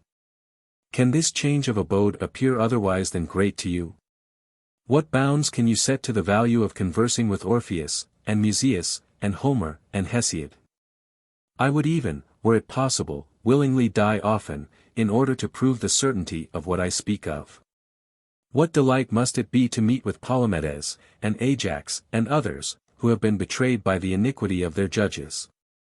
Then, also, should I experience the wisdom of even that King of Kings, who led his vast troops to Troy.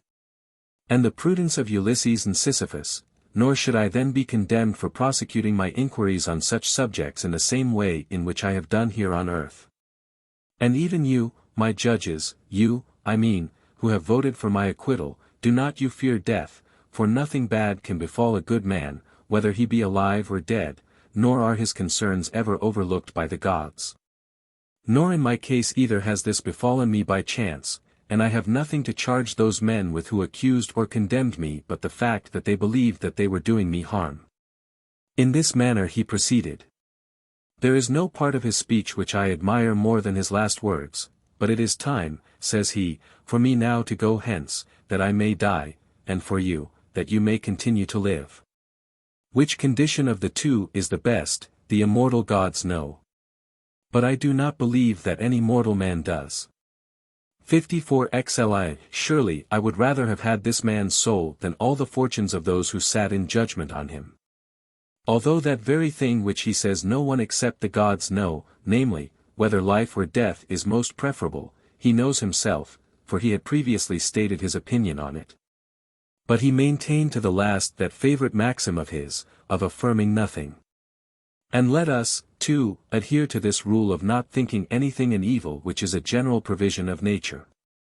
And let us assure ourselves, that if death is an evil, it is an eternal evil, for death seems to be the end of a miserable life, but if death is a misery, there can be no end of that. But why do I mention Socrates, or Theramenes, men distinguished by the glory of virtue and wisdom? When a certain Lacedaemonian, whose name is not so much as known, held death in such contempt, that, when led to it by the Ephori, he bore a cheerful and pleasant countenance. And, when he was asked by one of his enemies whether he despised the laws of Lycurgus, on the contrary, answered he, I am greatly obliged to him, for he has immersed me in a fine which I can pay without borrowing, or taking up money at interest. This was a man worthy of Sparta. And I am almost persuaded of his innocence because of the greatness of his soul. Our own city has produced many such. But why should I name generals, and other men of high rank, when Cato could write that legions have marched with alacrity to that place from whence they never expected to return? With no less greatness of soul fell the Lacedaemonians at Thermopylae, on whom Simonides wrote the following epitaph. Go, stranger, tell the Spartans, here we lie. Who to support their laws durst boldly die. What was it that Leonidas, their general, said to them? March on with courage, my Lacedaemonians. Tonight, perhaps, we shall sup in the regions below. This was a brave nation while the laws of Lycurgus were in force. One of them, when a Persian had said to him in conversation, 55-inch we shall hide the sun from your sight by the number of our arrows and darts, replied, we shall fight, then in the shade. Do I talk of their men? How great was that Lacedaemonian woman, who had sent her son to battle, and when she heard that he was slain, said, I bore him for that purpose, that you might have a man who durst die for his country. However, it is a matter of notoriety that the Spartans were bold and hardy, for the discipline of a republic has great influence. 43. What, then, have we not reason to admire Theodorus the Cyrenaean, a philosopher of no small distinction, who, when Lysimachus threatened to crucify him, bade him keep those menaces for his courtiers. To Theodorus it makes no difference whether he wrought in the air or underground. By which saying of the philosopher I am reminded to say something of the custom of funerals and sepulture, and of funeral ceremonies, which is, indeed, not a difficult subject. Especially if we recollect what has been before said about insensibility. The opinion of Socrates respecting this matter is clearly stated in the book which treats of his death, of which we have already said so much. For when he had discussed the immortality of the soul, and when the time of his dying was approaching rapidly, being asked by Crichton how he would be buried, I have taken a great deal of pains, saith he, my friends, to no purpose. For I have not convinced our Crichton that I shall fly from hence, and leave no part of me behind. Notwithstanding, Crichton, if you can overtake me, wheresoever you get hold of me, bury me as you please, but believe me, none of you will be able to catch me when I have flown away from hence. That was excellently said, inasmuch as he allows his friend to do as he pleased, and yet shows his indifference about anything of this kind. Diogenes was rougher, though of the same opinion. But in his character of a cynic he expressed himself in a somewhat harsher manner. He ordered himself to be thrown anywhere without being buried. And when his friends replied, "What? To the birds and beasts?" "By no means," saith he. "Place my staff near me, that I may drive them away." "How can you do that?" they answer, "for you will not perceive them." "How am I then 56 injured by being torn by those animals, if I have no sensation?" Anaxagoras, when he was at the point of death at Lampsacus, and was asked by his friends, whether, if anything should happen to him, he would not choose to be carried to Clazomenae, his country, made this excellent answer, "There is," says he, "no occasion for that, for all places are at an equal distance from the infernal regions." There is one thing to be observed with respect to the whole subject of burial, that it relates to the body, whether the soul live or die. Now, with regard to the body, it is clear that, whether the soul live or die, that has no sensation. 44. But all things are full of errors. Achilles drags Hector, tied to his chariot, he thinks, I suppose, he tears his flesh, and that Hector feels the pain of it, therefore, he avenges himself on him, as he imagines. But Hecuba bewails this as a sore misfortune. "I saw, a dreadful sight, great Hector slain, dragged at Achilles' car along the plain." What Hector? Or how long will he be Hector? Axius is better in this, and Achilles, too, is sometimes reasonable. "I Hector's body to his sire conveyed. Hector I sent to the infernal shade." It was not Hector that you dragged along, but a body that had been Hector's. Here another starts from underground, and will not suffer his mother to sleep. "To thee I call, my once loved parent, hear. Nor longer with thy sleep relieve thy care. Thine eye which pities not is closed, arise. Lingering I wait the unpaid obsequies." When these verses are sung with a slow and melancholy tune, so as to affect the whole theatre with sadness, one can scarce help thinking those unhappy that are unburied. Ere the devouring dogs and hungry vultures. He is afraid he shall not have the use of his limbs so well if they are torn to pieces, but is under no such apprehensions if they are burned. "Nor leave my naked bones, my poor remains, to shameful violence and bloody stains." I do not understand what he could fear who could pour forth such excellent verses to the sound of the flute. We must, therefore, adhere to this, that nothing is to be regarded after we are dead, though many people revenge themselves on their dead enemies. Thyestes pours forth several curses in some good lines of Ennius, praying, first of all, that Atreus may perish by a shipwreck, which is certainly a very terrible thing, for such a death is not free from very grievous sensations. Then follow these unmeaning expressions. "May on the sharp rock his mangled carcass lie, his entrails torn, to hungry birds a prey. May he convulsive writhe his bleeding side, and with his clotted gore the stones be dyed." The rocks themselves were not more destitute of feeling than he who was hanging to them by his side, though Thyestes imagines he is wishing him the greatest torture. It would be torture, indeed, if he were sensible. But as he is not, it can be none, then how very unmeaning is this. Let him, still hovering o'er the Stygian wave, ne'er reach the body's peaceful port, the grave. You see under what mistaken notions all this is said. He imagines the body has its haven, and that the dead are at rest in their graves. Pelops was greatly to blame in not having informed and taught his son what regard was due to everything. XLV. But what occasion is there to animadvert on the opinions of individuals, when we may observe whole nations to fall into all sorts of errors? The Egyptians embalm their dead, and keep them in their houses. The Persians dress them over with wax, and then bury them, that they may preserve their bodies as long as possible. It is customary with the Magi to bury none of their order, unless they have been first torn by wild beasts. In Hyrcania, the people maintain dogs for the public use, the nobles have their own, and we know that they have a good breed of dogs, but every one, according to his ability, 58 provides himself with some, in order to be torn by them. And they hold that to be the best kind of interment. Chrysippus, who is curious in all kinds of historical facts, has collected many other things of this kind, but some of them are so offensive as not to admit of being related. All that has been said of burying is not worth our regard with respect to ourselves, though it is not to be neglected as to our friends, provided we are thoroughly aware that the dead are insensible. But the living, indeed, should consider what is due to custom and opinion, only they should at the same time consider that the dead are no ways interested in it. But death truly is then met with the greatest tranquility when the dying man can comfort himself with his own praise. No one dies too soon who has finished the course of perfect virtue. I myself have known many occasions when I have seemed in danger of immediate death. Oh, how I wish it had come to me! For I have gained nothing by the delay. I had gone over and over again the duties of life. Nothing remained but to contend with fortune. If reason, then, cannot sufficiently fortify us to enable us to feel a contempt for death, at all events let our past life prove that we have lived long enough, and even longer than was necessary.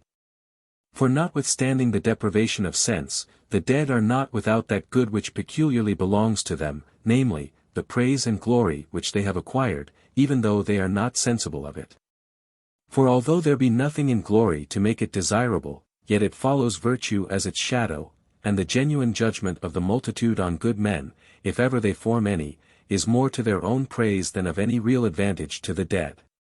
Yet I cannot say, however it may be received, that Lycurgus and Solon have no glory from their laws, and from the political constitution which they established in their country.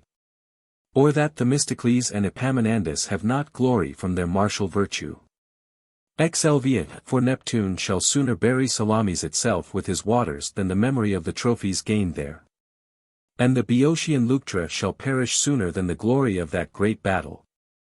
And longer still shall fame be before it deserts Curius, and Fabricius, and Calatinus, 59 and the 2 Scipios, and the 2 Africani, and Maximus, and Marcellus, and Paulus, and Cato, and Laelius, and numberless other heroes. And whoever has caught any resemblance of them, not estimating it by common fame, but by the real applause of good men, may with confidence, when the occasion requires, approach death. On which we are sure that even if the chief good is not continued, at least no evil is. Such a man would even wish to die while in prosperity, for all the favors that could be heaped on him would not be so agreeable to him as the loss of them would be painful. That speech of the Lacedaemonian seems to have the same meaning, who, when Diagoras the Rhodian, who had himself been a conqueror at the Olympic Games, saw 2 of his own sons conquerors there on the same day, approached the old man, and, congratulating him, said, "You should die now, Diagoras, for no greater happiness can possibly await you." The Greeks look on these as great things, perhaps they think too highly of them, or, rather, they did so then. And so he who said this to Diagoras, looking on it as something very glorious, that 3 men out of 1 family should have been conquerors there, thought it could answer no purpose to him to continue any longer in life, where he could only be exposed to a reverse of fortune.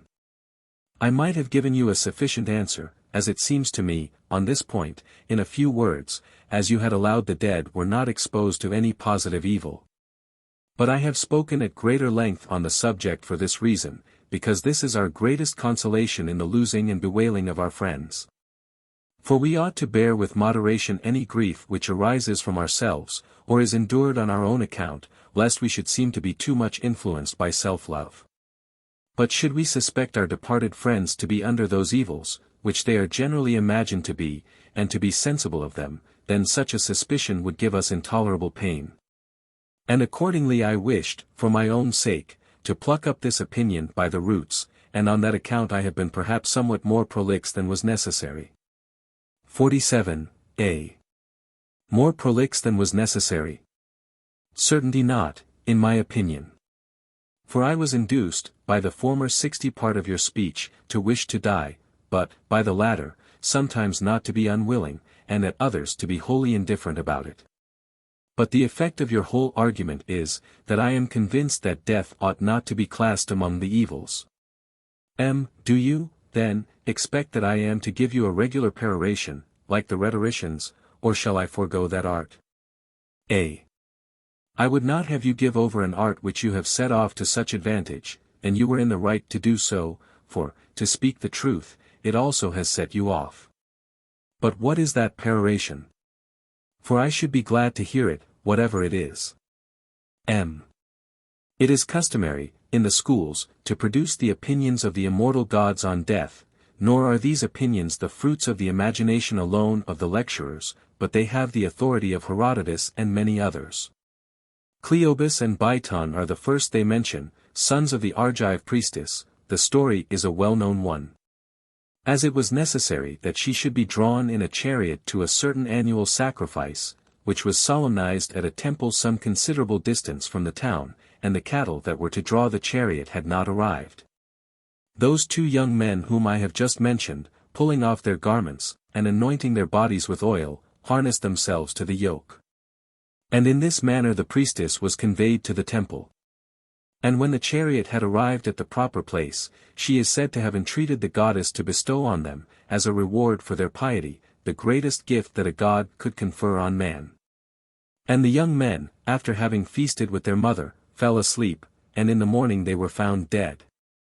Trophonius and Agamemnon are said to have put up the same petition, for they, having built a temple to Apollo at Delphi, offered supplications to the god, and desired of him some extraordinary reward for their care and labor, particularizing nothing, but asking for whatever was best for men. Accordingly, Apollo signified to them that he would bestow it on them in 3 days, and on the 3rd day at daybreak they were found dead. And so they say that this was a formal decision pronounced by that god to 61 whom the rest of the deities have assigned the province of divining with an accuracy superior to that of all the rest. 48. There is also a story told of Silenus, who, when taken prisoner by Midas, is said to have made him this present for his ransom, namely, that he informed him that never to have been born was by far the greatest blessing that could happen to man. And that the next best thing was to die very soon, which very opinion Euripides makes use of in his Cresphontes, saying, when man is born, 'tis fit, with solemn show, we speak our sense of his approaching woe. With other gestures and a different eye, proclaim our pleasure when he's bid to die. There is something like this in Crantor's Consolation. For he says that Terenesus of Alicia, when he was bitterly lamenting the loss of his son, came to a place of divination to be informed why he was visited with so great affliction, and received in his tablet these 3 verses. Thou fool! To murmur at Euthenus' death. The blooming youth to fate resigns his breath. The fate, whereon your happiness depends, at once the parent and the son befriends. On these and similar authorities they affirm that the question has been determined by the gods. Nay, more. Alcidamas, an ancient rhetorician of the very highest reputation, wrote even in praise of death, which he endeavored to establish by an enumeration of the evils of life, and his dissertation has a great deal of eloquence in it. But 62 he was unacquainted with the more refined arguments of the philosophers. By the orators, indeed, to die for our country is always considered not only as glorious, but even as happy. They go back as far as Erectius, whose very daughters underwent death, for the safety of their fellow citizens. They instance Codrus, who threw himself into the midst of his enemies, dressed like a common man, that his royal robes might not betray him, because the oracle had declared the Athenians conquerors, if their king was slain. Menicius is not overlooked by them, who, in compliance with the injunctions of an oracle, freely shed his blood for his country. Iphigenia ordered herself to be conveyed to Aulis, to be sacrificed, that her blood might be the cause of spilling that of her enemies. 49. From hence they proceed to instances of a fresher date. Harmodius and Aristogiton are in everybody's mouth. The memory of Leonidas the Lacedaemonian and Epaminondas the Theban is as fresh as ever. Those philosophers were not acquainted with the many instances in our country, to give a list of whom would take up too much time, who, we see, considered death desirable as long as it was accompanied with honor. But, notwithstanding this is the correct view of the case, we must use much persuasion, speak as if we were endued with some higher authority, in order to bring men to begin to wish to die, or cease to be afraid of death. For if that last day does not occasion an entire extinction, but a change of abode only, what can be more desirable?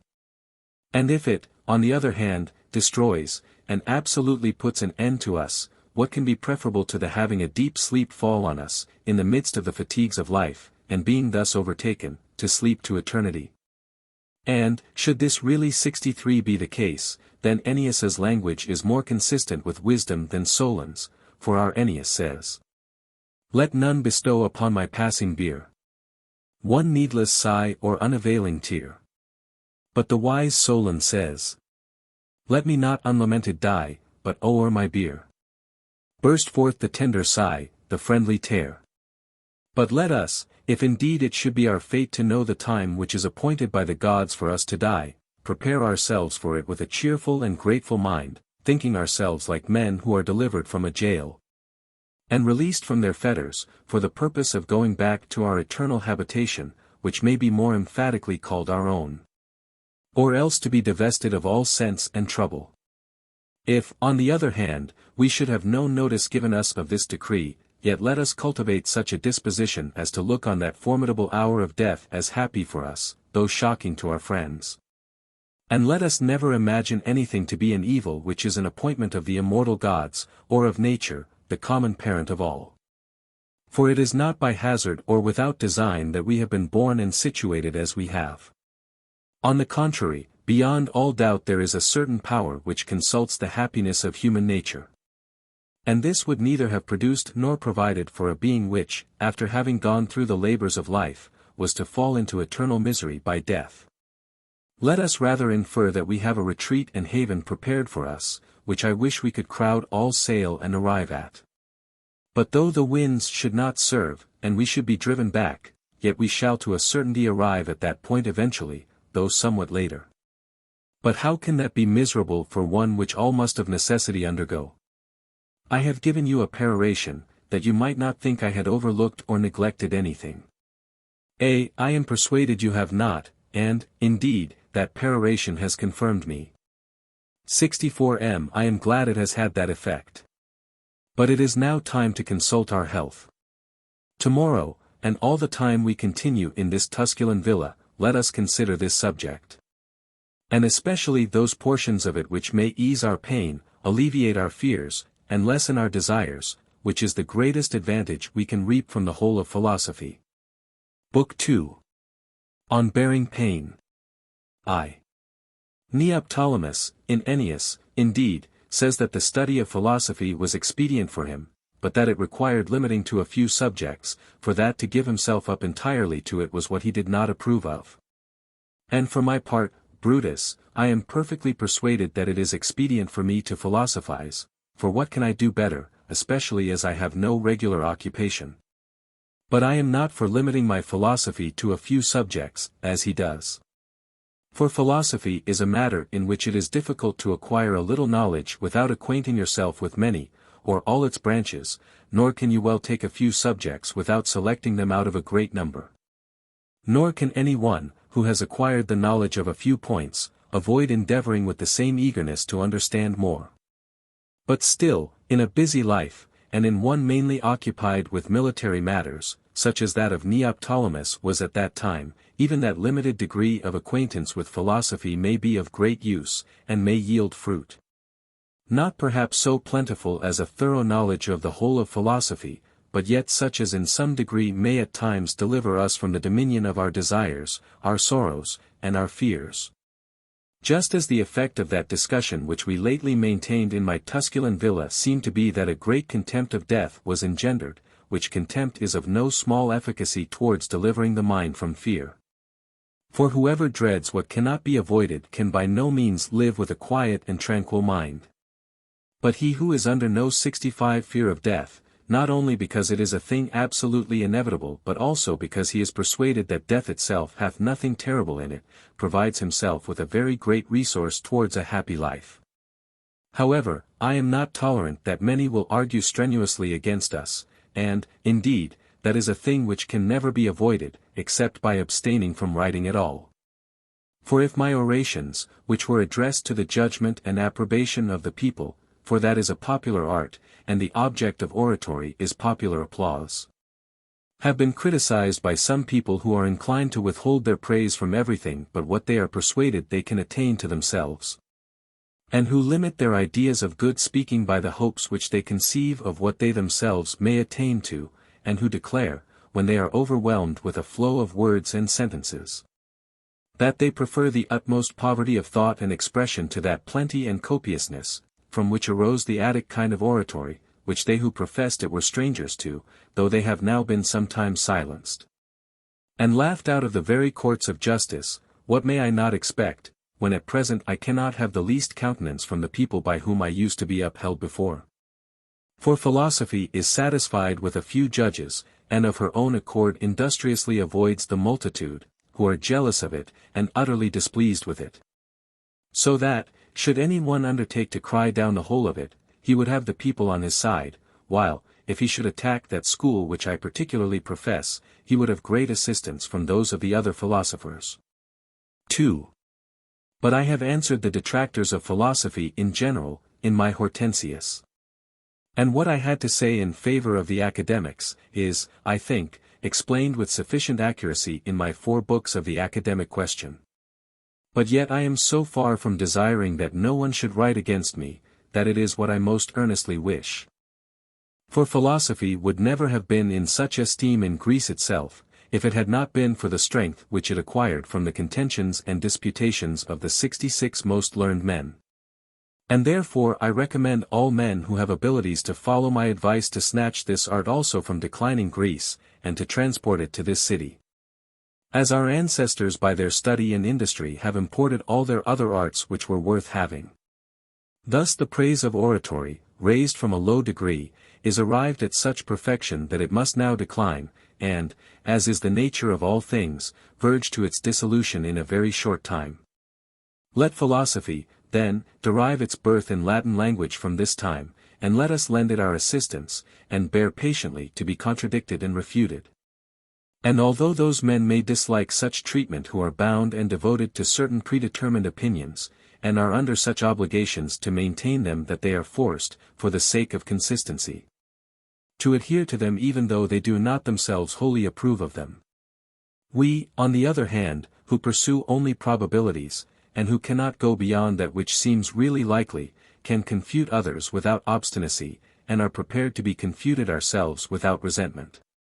Besides, if these studies are ever brought home to us, we shall not want even Greek libraries, in which there is an infinite number of books, by reason of the multitude of authors among them.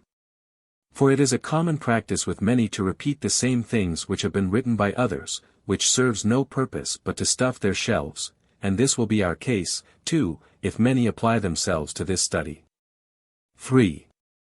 But let us excite those, if possible, who have had a liberal education, and are masters of an elegant style, and who philosophize with reason and method. For there is a certain class of them who would willingly be called philosophers, whose books in our language are said to be numerous, and which I do not despise. For, indeed, I never read them, but still, because the authors themselves declare that they write without any regularity, or method, or elegance, or ornament, I do not care to read what must be so void of entertainment. There is no one in the least acquainted with literature who does not know the style and sentiments of that school. Wherefore, since they are at no pains to express themselves well, I 67 do not see why they should be read by anybody except by one another. Let them read them, if they please, who are of the same opinions. For in the same manner as all men read Plato and the other Socratics, with those who sprung from them, even those who do not agree with their opinions, or are very indifferent about them. But scarcely any one except their own disciples take Epicurus or Metrodorus into their hands, so they alone read these Latin books who think that the arguments contained in them are sound. But, in my opinion, whatever is published should be recommended to the reading of every man of learning, and though we may not succeed in this ourselves, yet nevertheless we must be sensible that this ought to be the aim of every writer. And on this account I have always been pleased with the custom of the peripatetics and academics, of disputing on both sides of the question. Not solely from its being the only method of discovering what is probable on every subject, but also because it affords the greatest scope for practicing eloquence, a method that Aristotle first made use of, and afterward all the Aristotelians. And in our own memory Plilo, whom we have often heard, appointed one time to treat of the precepts of the rhetoricians, and another for philosophical discussion, to which custom I was brought to conform by my friends at my Tusculum. And accordingly our leisure time was spent in this manner. And therefore, as yesterday before noon we applied ourselves to speaking, and in the afternoon went down into the academy, the discussions which were held there I have acquainted you with, not in the manner of a narration, but in almost the very same words which were employed in the debate. For, the discourse, then, was introduced in this manner while we were walking, and it was commenced by some such an opening as this. It is not to be expressed how much I was delighted, or rather edified, by your discourse of yesterday. For although I am conscious to myself that I have never been too fond of life, yet at times, when I have considered that there would be an end to this life, and that I must some time or other part with all its good things, a certain dread 68 and uneasiness used to intrude itself on my thoughts. But now, believe me, I am so freed from that kind of uneasiness that there is nothing that I think less worth any regard. I am not at all surprised at that, for it is the effect of philosophy, which is the medicine of our souls. It banishes all groundless apprehensions, frees us from desires, and drives away fears, but it has not the same influence over all men. It is a very great influence when it falls in with a disposition well adapted to it. For not only does fortune, as the old proverb says, assist the bold, but reason does so in a still greater degree, for it, by certain precepts, as it were, strengthens even courage itself. You were born naturally great and soaring, and with a contempt for all things which pertain to man alone, therefore a discourse against death took easy possession of a brave soul. But do you imagine that these same arguments have any force with those very persons who have invented, and canvassed, and published them, excepting indeed some very few particular persons? For how few philosophers will you meet with whose life and manners are conformable to the dictates of reason? Who look on their profession, not as a means of displaying their learning, but as a rule for their own practice? Who follow their own precepts, and comply with their own decrees? You may see some of such levity and such vanity, that it would have been better for them to have been ignorant. Some covetous of money, some others eager for glory, many slaves to their lusts, so that their discourses and their actions are most strangely at variance. Than which nothing in my opinion can be more unbecoming, for just as if one who professed to teach grammar should speak with impropriety, or a master of music sing out of tune, such conduct has the worst appearance in these men, because they blunder in the very particular with which they profess that they are well acquainted. So a philosopher who errs in the conduct of his life is the more infamous because he is erring in the very thing which he pretends to teach, and, while he lays down rules to regulate life by, is irregular in his own life. V.A. Should this be the case, is it not to be feared that 69 you are dressing up philosophy in false colors? For what stronger argument can there be that it is of little use than that some very profound philosophers live in a discreditable manner? That, indeed, is no argument at all, for as all the fields which are cultivated are not fruitful, and this sentiment of Axius is false, and asserted without any foundation. The ground you sow on is of small avail. To yield a crop good seed can never fail. It is not every mind which has been properly cultivated that produces fruit. And, to go on with the comparison, as a field, although it may be naturally fruitful, cannot produce a crop without dressing, so neither can the mind without education, such is the weakness of either without the other. Whereas philosophy is the culture of the mind, this it is which plucks up vices by the roots, prepares the mind for the receiving of seeds, commits them to it, or, as I may say, sows them, in the hope that, when come to maturity, they may produce a plentiful harvest. Let us proceed, then, as we began. Say, if you please, what shall be the subject of our disputation? A. I look on pain to be the greatest of all evils. M. What, even greater than infamy? A. I dare not indeed assert that, and I blush to think I am so soon driven from my ground. M. You would have had greater reason for blushing had you persevered in it. For what is so unbecoming, what can appear worse to you, than disgrace, wickedness, immorality? To avoid which, what pain is there which we ought not, I will not say to avoid shirking, but even, of our own accord to encounter, and undergo, and even to court? A. I am entirely of that opinion. But, notwithstanding that pain is not the greatest evil, yet surely it is an evil. M. Do you perceive, then, how much of the terror of pain you have given up on a small hint? A. I see that plainly, but I should be glad to give up more of it. M. I will endeavor to make you do so, but it is a great 70 undertaking, and I must have a disposition on your part which is not inclined to offer any obstacles. A. You shall have such, for as I behaved yesterday, so now I will follow reason wherever she leads. 6. M. First, then, I will speak of the weakness of many philosophers, and those, too, of various sects. The head of whom, both in authority and antiquity, was Aristippus, the pupil of Socrates, who hesitated not to say that pain was the greatest of all evils. And after him Epicurus easily gave in to this effeminate and enervated doctrine. After him Hieronymus the Rhodian said, that to be without pain was the chief good, so great an evil did pain appear to him to be. The rest, with the exceptions of Zeno, Aristo, Pyrrho, were pretty much of the same opinion that you were of just now, that it was indeed an evil, but that there were many worse. When, then, nature herself, and a certain generous feeling of virtue, at once prevents you from persisting in the assertion that pain is the chief evil, and when you were driven from such an opinion when disgrace was contrasted with pain. Shall philosophy, the preceptress of life, cling to this idea for so many ages? What duty of life, what praise, what reputation, would be of such consequence that a man should be desirous of gaining it at the expense of submitting to bodily pain, when he has persuaded himself that pain is the greatest evil? On the other side, what disgrace, what ignominy, would he not submit to that he might avoid pain, when persuaded that it was the greatest of evils?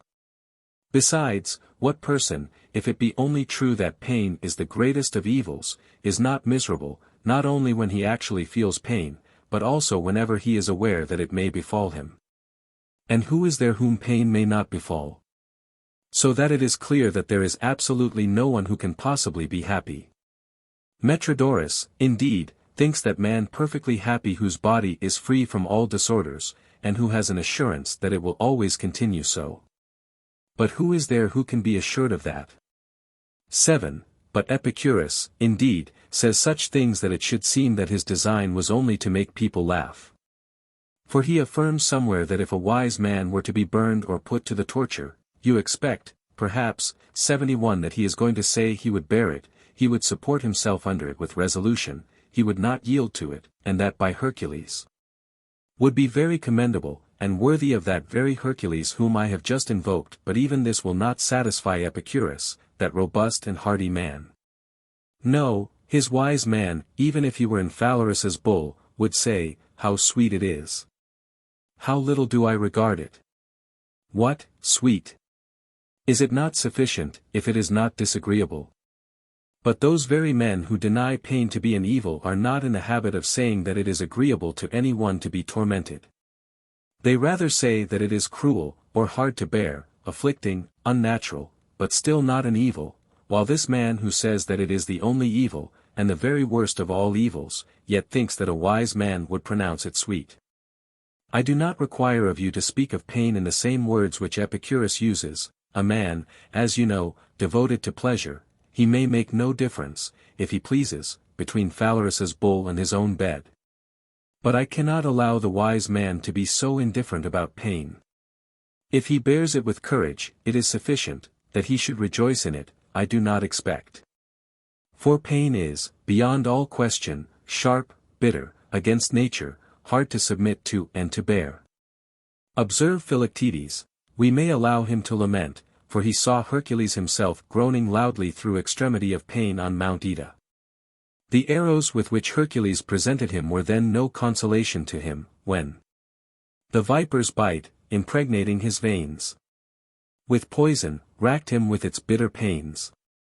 And therefore he cries out, desiring help, and wishing to die. Oh, that some friendly hand its aid would lend, my body from this rock's vast height to send into the briny deep.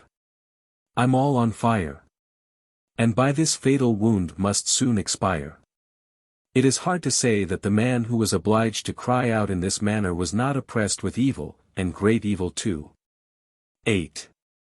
But let us observe Hercules himself, who was subdued by pain at the very time when he was on the point 72 of attaining immortality by death. What words does Sophocles here put in his mouth, in his Trachiniae? Who, when Deianira had put upon him a tunic dyed in the centaur's blood, and it stuck to his entrails, says, what tortures I endure no words can tell. Far greater these, than those which erst befell. From the dire terror of thy consort, Jove. E'en stern Eurystheus' dire command above. This of thy daughter, Enyeus, is the fruit, beguiling me with her envenomed suit, whose close embrace doth on my entrails prey. Consuming life, my lungs forbid to play.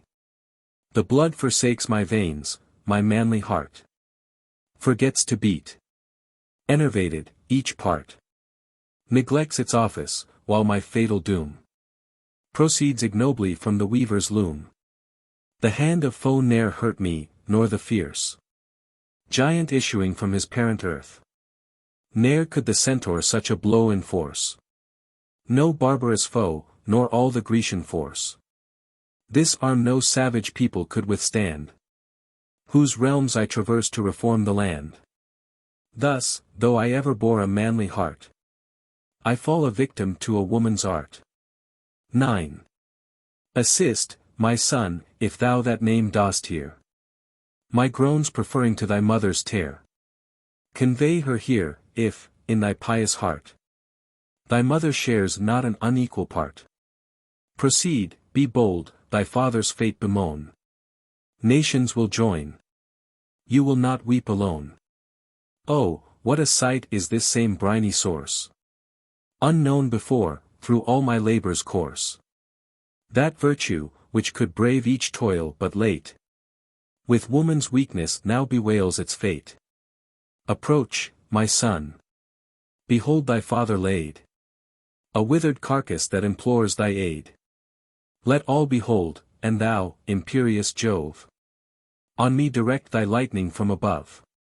Now all its force the poison doth assume, and my burnt entrails with its flame consume. Crestfallen, unembraced, I now let fall, listless, those hands that lately conquered all, when the Nemean lion owned their force, and he indignant fell a breathless corse. The serpent slew, of the Lernaean lake, as did the hydra of its force partake. By this, too, fell the Erymanthian boar. 73 En Cerberus did his weak strength deplore. This sinewy arm did overcome with ease that dragon, guardian of the golden fleece. My many conquests let some others trace. It's mine to say, I never knew disgrace. Can we then, despise pain, when we see Hercules himself giving vent to his expressions of agony with such impatience? X. Let us see what Aeschylus says, who was not only a poet but a Pythagorean philosopher also, for that is the account which you have received of him. How doth he make Prometheus bear the pain he suffered for the Lemnian theft, when he clandestinely stole away the celestial fire, and bestowed it on men, and was severely punished by Jupiter for the theft. Fastened to Mount Caucasus, he speaks thus. Thou heaven-born race of Titans here fast bound, behold thy brother, as the sailors sound with care the bottom, and their ships confine to some safe shore, with anchor and with line. So, by Jove's dread decree, the god of fire confines me here the victim of Jove's ire. With baneful art his dire machine he shapes. From such a god what mortal error escapes? When each third day shall triumph o'er the night.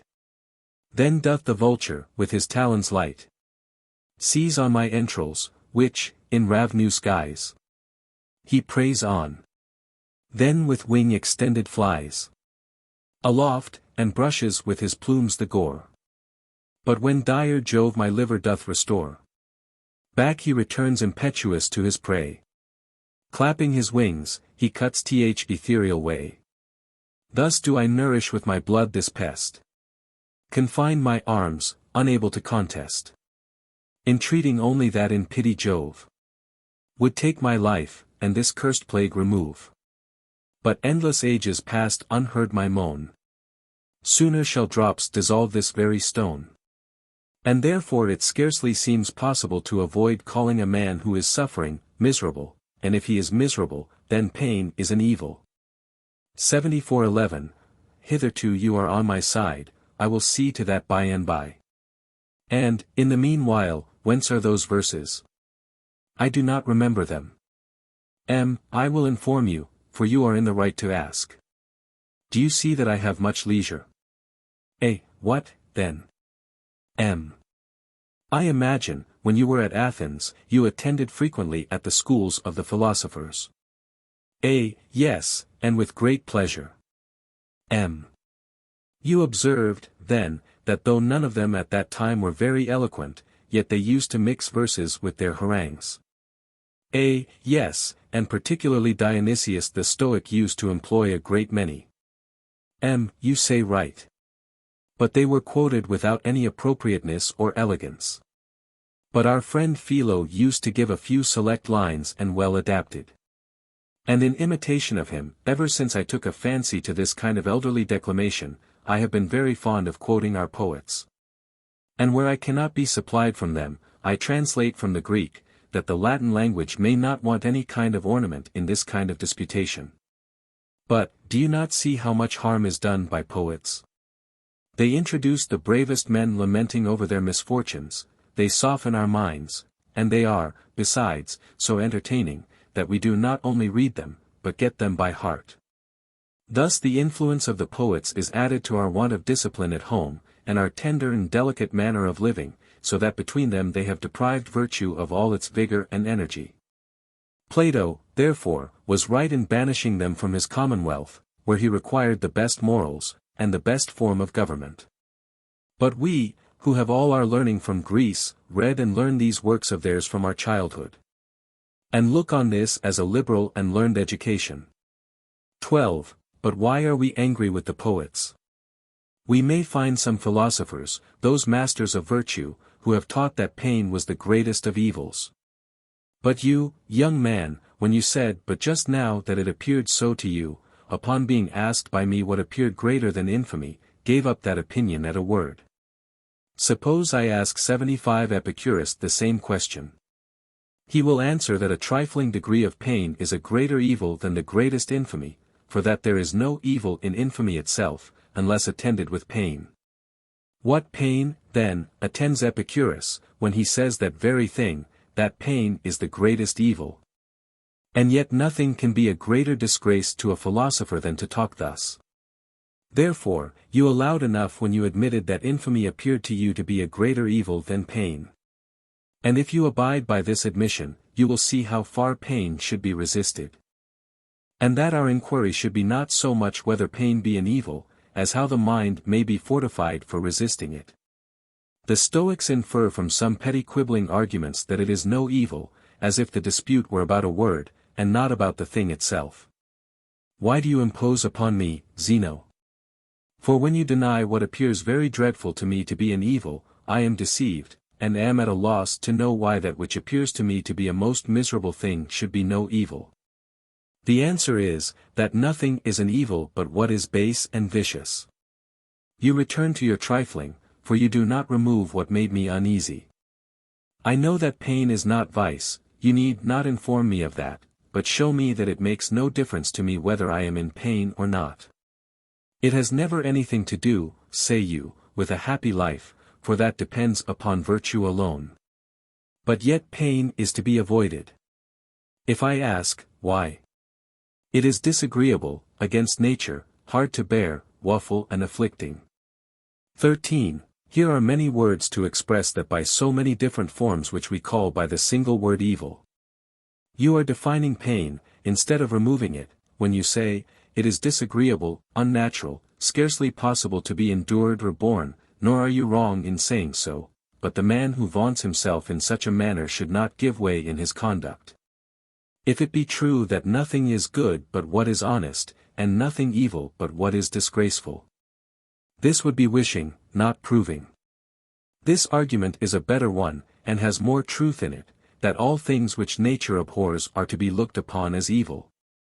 That those which she approves of are to be considered as good, for when this is admitted, and the dispute 76 about words removed, that which they with reason embrace, and which we call honest, right, becoming, and sometimes include under the general name of virtue, appears so far superior to everything else that all other things which are looked upon as the gifts of fortune, or the good things of the body, seem trifling and insignificant.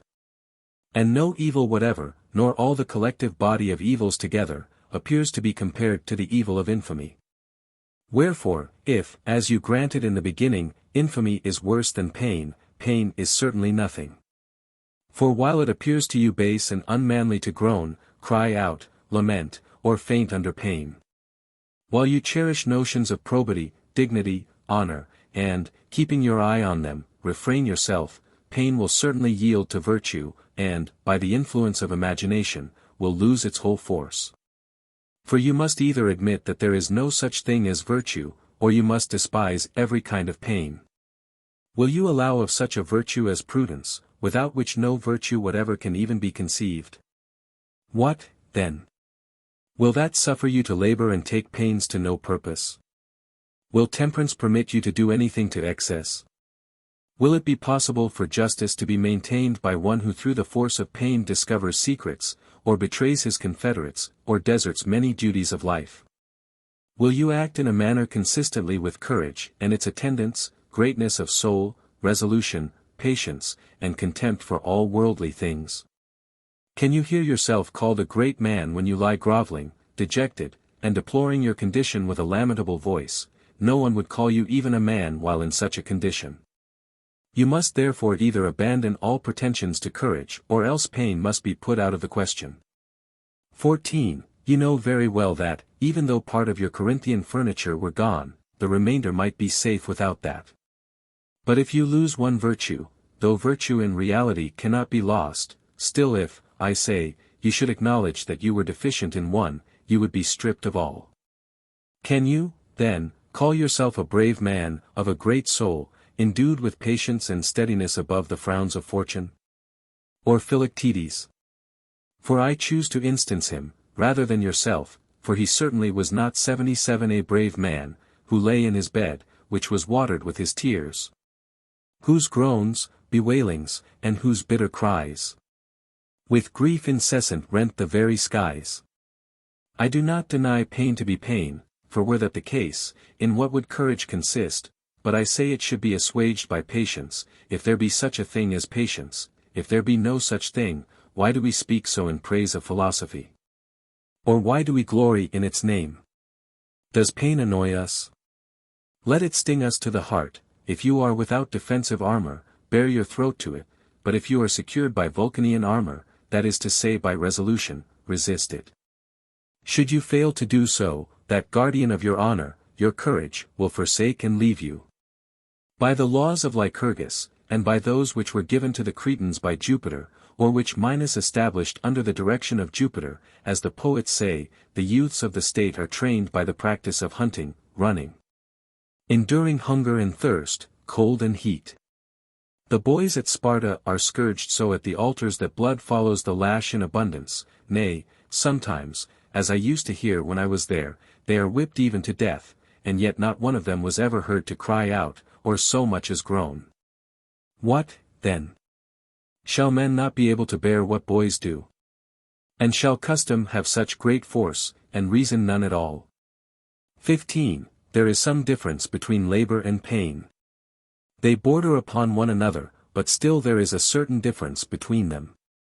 Labor is a certain exercise of the mind or body, in some employment or undertaking of serious trouble and importance. But pain is a sharp motion in the body, disagreeable to our senses. Both these feelings, the Greeks, whose language is more copious than ours, express by the common name of painuomikron, therefore they call industrious men painstaking, or, rather, fond of labor. We, more conveniently, call them laborious. For laboring is one thing, and enduring pain another. You see, O Greece, your barrenness of words, sometimes, though you think you are always so rich in them. I say, then, that there is a difference between laboring and being in 78 pain. When Caius Marius had an operation performed for a swelling in his thigh, he felt pain. When he headed his troops in a very hot season, he labored. Yet these two feelings bear some resemblance to one another. For the accustoming ourselves to labor makes the endurance of pain more easy to us. And it was because they were influenced by this reason that the founders of the Grecian form of government provided that the bodies of their youth should be strengthened by labor, which custom the Spartans transferred even to their women, who in other cities lived more delicately, keeping within the walls of their houses. But it was otherwise with the Spartans. The Spartan women, with a manly air, fatigues and dangers with their husbands share. They in fantastic sports have no delight. Partners with them in exercise and fight. And in these laborious exercises pain interferes sometimes. They are thrown down, receive blows, have bad falls, and are bruised, and the labor itself produces a sort of callousness to pain. 16. As to military service, I speak of our own, not of that of the Spartans, for they used to march slowly to the sound of the flute, and scarce a word of command was given without an anapest, you may see, in the first place. Whence the very name of an army, exercitus, is derived. And, secondly, how great the labor is of an army on its march, then consider that they carry more than a fortnight's provision, and whatever else they may want.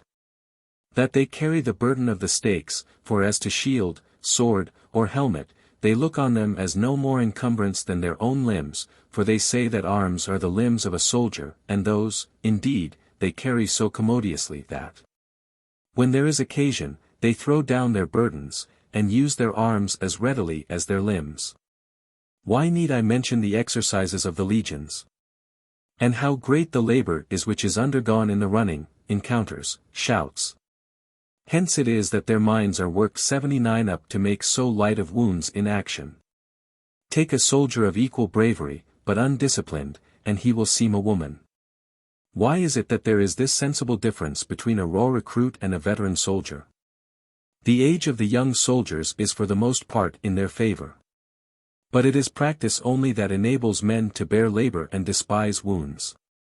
Moreover, we often see, when the wounded are carried off the field, the raw, untried soldier, though but slightly wounded, cries out most shamefully.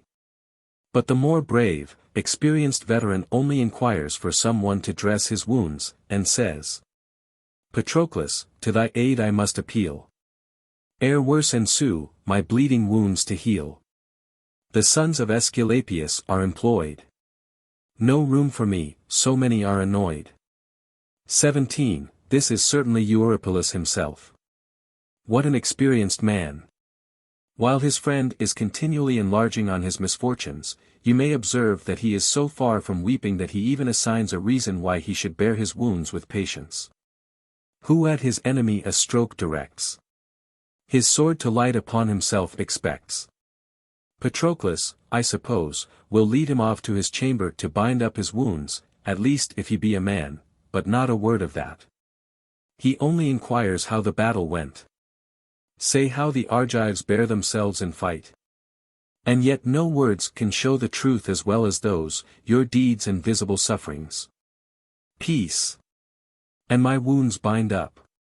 But though Eurypylus could bear these afflictions, Aesopus could not. Where Hector's fortune pressed our yielding troops. And he explains the rest, though in pain. So unbounded is military glory in a brave man. Shall, then, a veteran soldier be able to behave in this manner, and shall a wise and learned man not be able? Surely the latter might be able to bear pain better, and in no small degree either. At present, however, I am confining myself to what is engendered by practice and discipline. I am not yet come to speak of reason and philosophy. You may often hear of old women living without victuals for 3 or 4 days. But take away a wrestler's provisions but for 1 day, and he will implore the aid of Jupiter Olympus, the very god for whom he exercises himself. He will cry out that he cannot endure it. Great is the force of custom. Sportsmen will continue whole nights in the snow, they will bear being almost frozen upon the mountains. From practice boxers will not so much as utter a groan, however bruised by the cestus. But what do you think of those to whom a victory in the Olympic Games seemed almost on a par with the ancient consulships of the Roman people? What wounds will the gladiators bear, who are either barbarians, or the very dregs of mankind? How do they, who are trained to it, prefer being wounded to basely avoiding it? How often do they prove that they consider nothing but the giving satisfaction to their masters or to the people? For when covered with wounds, they send to their masters to learn their pleasure. If it is their will, they are ready to lie down and die. What gladiator, of even moderate reputation, ever gave a sigh? Who ever turned pale? Who ever disgraced himself either in the actual combat, or even when about to die? Who that had been defeated ever drew in his neck to avoid the stroke of death? So great is the force of practice, deliberation, and custom. Shall this, then, be done by a Samnite rascal, worthy of his trade? And shall a man born to glory have so soft a part in his soul as not to be able to fortify it by reason and reflection? The sight of the gladiators' combats is by some looked on as cruel and inhuman, and I do not know, as it is at present managed, but it may be so. But when the guilty fought, we might receive by our ears perhaps, but certainly by our eyes we could not, better training to harden us against pain and death. 18. I have now said enough about the effects of exercise, custom, and careful meditation. Proceed we now 81 to consider the force of reason, unless you have something to reply to what has been said. That I should interrupt you. By no means. For your discourse has brought me over to your opinion. Let the Stoics, then, think it their business to determine whether pain be an evil or not, while they endeavor to show by some strained and trifling conclusions, which are nothing to the purpose, that pain is no evil. My opinion is, that whatever it is not so great as it appears, and I say, that men are influenced to a great extent by some false representations and appearance of it, and that all which is really felt is capable of being endured. Where shall I begin, then? Shall I superficially go over what I said before, that my discourse may have a greater scope? This, then, is agreed upon by all, and not only by learned men, but also by the unlearned, that it becomes the brave and magnanimous, those that have patience and a spirit above this world, not to give way to pain. Nor has there ever been anyone who did not commend a man who bore it in this manner. That, then, which is expected from a brave man, and is commended when it is seen, it must surely be base in any one to be afraid of at its approach, or not to bear when it comes. But I would have you consider whether, as all the right affections of the soul are classed under the name of virtues, the truth is that this is not properly the name of them all. But that they all have their name from that leading virtue which is superior to all the rest, for the name, virtue, comes from vir, a man, and courage is the peculiar distinction of a man, and this virtue has 2 principal duties. To despise death and pain. We must, then, exert these, if we would be men of virtue, or, rather, if we would be men, because virtue, virtus, takes its very name from vir, man. 19. You may inquire, perhaps, how? And such an inquiry is not amiss, for philosophy is ready with her assistance. Epicurus offers himself to you, a man far from a bad, or, I should rather say, a very good man. He advises no more than he knows. Despise pain, says he. Who is it saith this? Is it the same man who calls pain the greatest of all evils? It is not, indeed, very consistent in him. Let us hear what he says, if the pain is excessive, 82 it must needs be short. I must have that over again, for I do not apprehend what you mean exactly by excessive or short. That is excessive than which nothing can be greater, that is short than which nothing is shorter. I do not regard the greatness of any pain from which, by reason of the shortness of its continuance, I shall be delivered almost before it reaches me. But if the pain be as great as that of Philoctetes, it will appear great indeed to me, but yet not the greatest that I am capable of bearing, for the pain is confined to my foot. But my eye may pain me, I may have a pain in the head, or sides, or lungs, or in every part of me. It is far, then, from being excessive. Therefore, says he, pain of a long continuance has more pleasure in it than uneasiness. Now, I cannot bring myself to say so great a man talks nonsense, but I imagine he is laughing at us. My opinion is that the greatest pain, I say the greatest, though it may be 10 atoms less than another, is not therefore short, because acute. I could name to you a great many good men who have been tormented many years with the acutest pains of the gout. But this cautious man doth not determine the measure of that greatness or of duration, so as to enable us to know what he calls excessive with regard to pain, or short with respect to its continuance. Let us pass him by, then, as one who says just nothing at all. And let us force him to acknowledge, notwithstanding he might behave himself somewhat boldly under his colic and his strangury, that no remedy against pain can be had from him who looks on pain as the greatest of all evils. We must apply, then, for relief elsewhere, and nowhere better, if we seek for what is most consistent with itself, than to those who place the chief good in honesty, and the greatest evil in infamy. You dare not so much as groan, or discover the least uneasiness in their company, for virtue itself speaks to you through them. XX. Will you, when you may observe children at Lacedaemon, and young men at Olympia, and barbarians in the amphitheatre, receive the severest wounds, and bear them without once opening their mouths, will you, I say, if any pain should by chance attack you, cry out like a woman? Will you not rather bear it with resolution and constancy? 83 And not cry, it is intolerable, nature cannot bear it. I hear what you say, boys bear this because they are led thereto by glory. Some bear it through shame, many through fear, and yet are we afraid that nature cannot bear what is borne by many, and in such different circumstances. Nature not only bears it, but challenges it, for there is nothing with her preferable, nothing which she desires more than credit, and reputation, and praise, and honor, and glory. I choose here to describe this one thing under many names, and I have used many that you may have the clearer idea of it.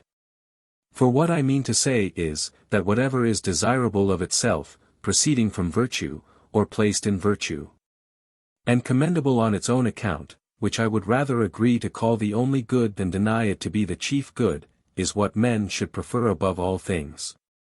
And as we declare this to be the case with respect to honesty, so we speak in the contrary manner of infamy. Nothing is so odious, so detestable, nothing so unworthy of a man.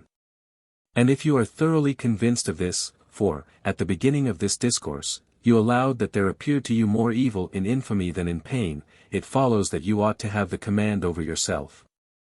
Though I scarcely know how this expression may seem an accurate one, which appears to represent man as made up of two natures, so that one should be in command and the other be subject to it.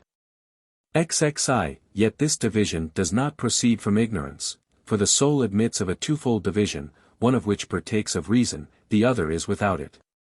When, therefore, we are ordered to give a law to ourselves, the meaning is, that reason should restrain our rashness. There is in the soul of every man something naturally soft, low, enervated in a manner, and languid. Were there nothing besides this, men would be the greatest of monsters, but there is present to every man reason, which presides over and gives laws to all, which, by improving itself, and making continual advances, becomes perfect virtue. It behooves a man, then, to take care that reason shall have the command over that part which is bound to practice obedience. In what manner? You will say. Why, as a master has over his slave, a general over his 84 army, a father over his son. If that part of the soul which I have called soft behaves disgracefully, if it gives itself up to lamentations and womanish tears, then let it be restrained, and committed to the care of friends and relations. For we often see those persons brought to order by shame whom no reasons can influence. Therefore, we should confine those feelings, like our servants, in safe custody, and almost with chains. But those who have more resolution, and yet are not utterly immovable, we should encourage with our exhortations, as we would good soldiers, to recollect themselves, and maintain their honor.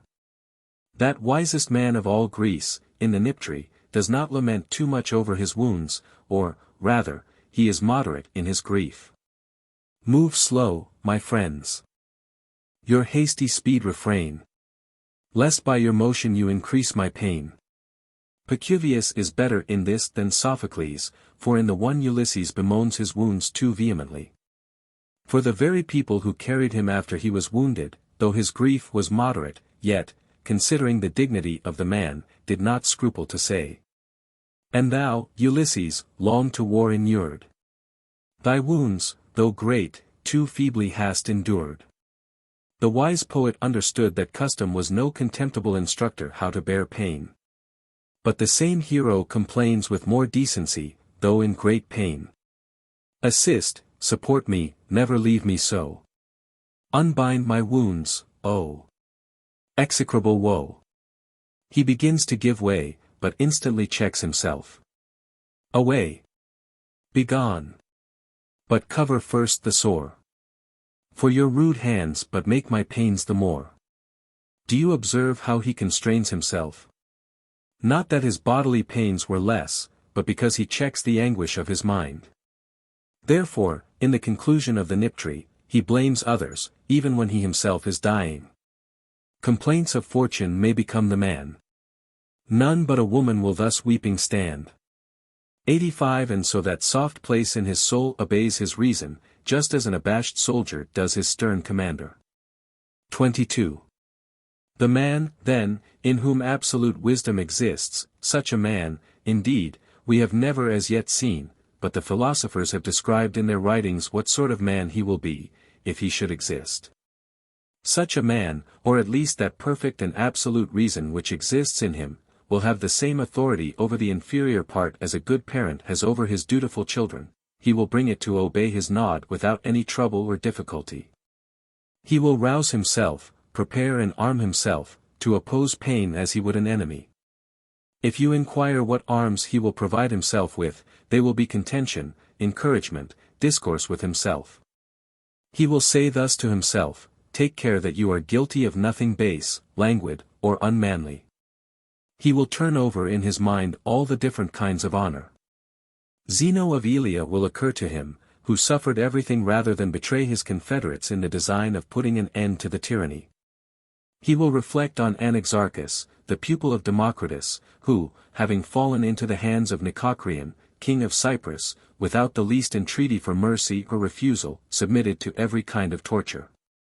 Calenus the Indian will occur to him, an ignorant man and a barbarian, born at the foot of Mount Caucasus, who committed himself to the flames by his own free, voluntary act. But we, if we have the toothache, or a pain in the foot, or if the body be anyways affected, cannot bear it. For our sentiments of pain as well as pleasure are so trifling and effeminate, we are so enervated and relaxed by luxuries, that we cannot bear the sting of a bee without crying out. But Caius Marius, a plain countryman, but of a manly soul, when he had an operation performed on him, as I mentioned above, at first refused to be tied down. And he is the first instance of any one's having had an operation performed on him without being tied down. Why, then, did others bear it afterward? Why, from the force of example. You see, then, that pain exists more in opinion than in nature.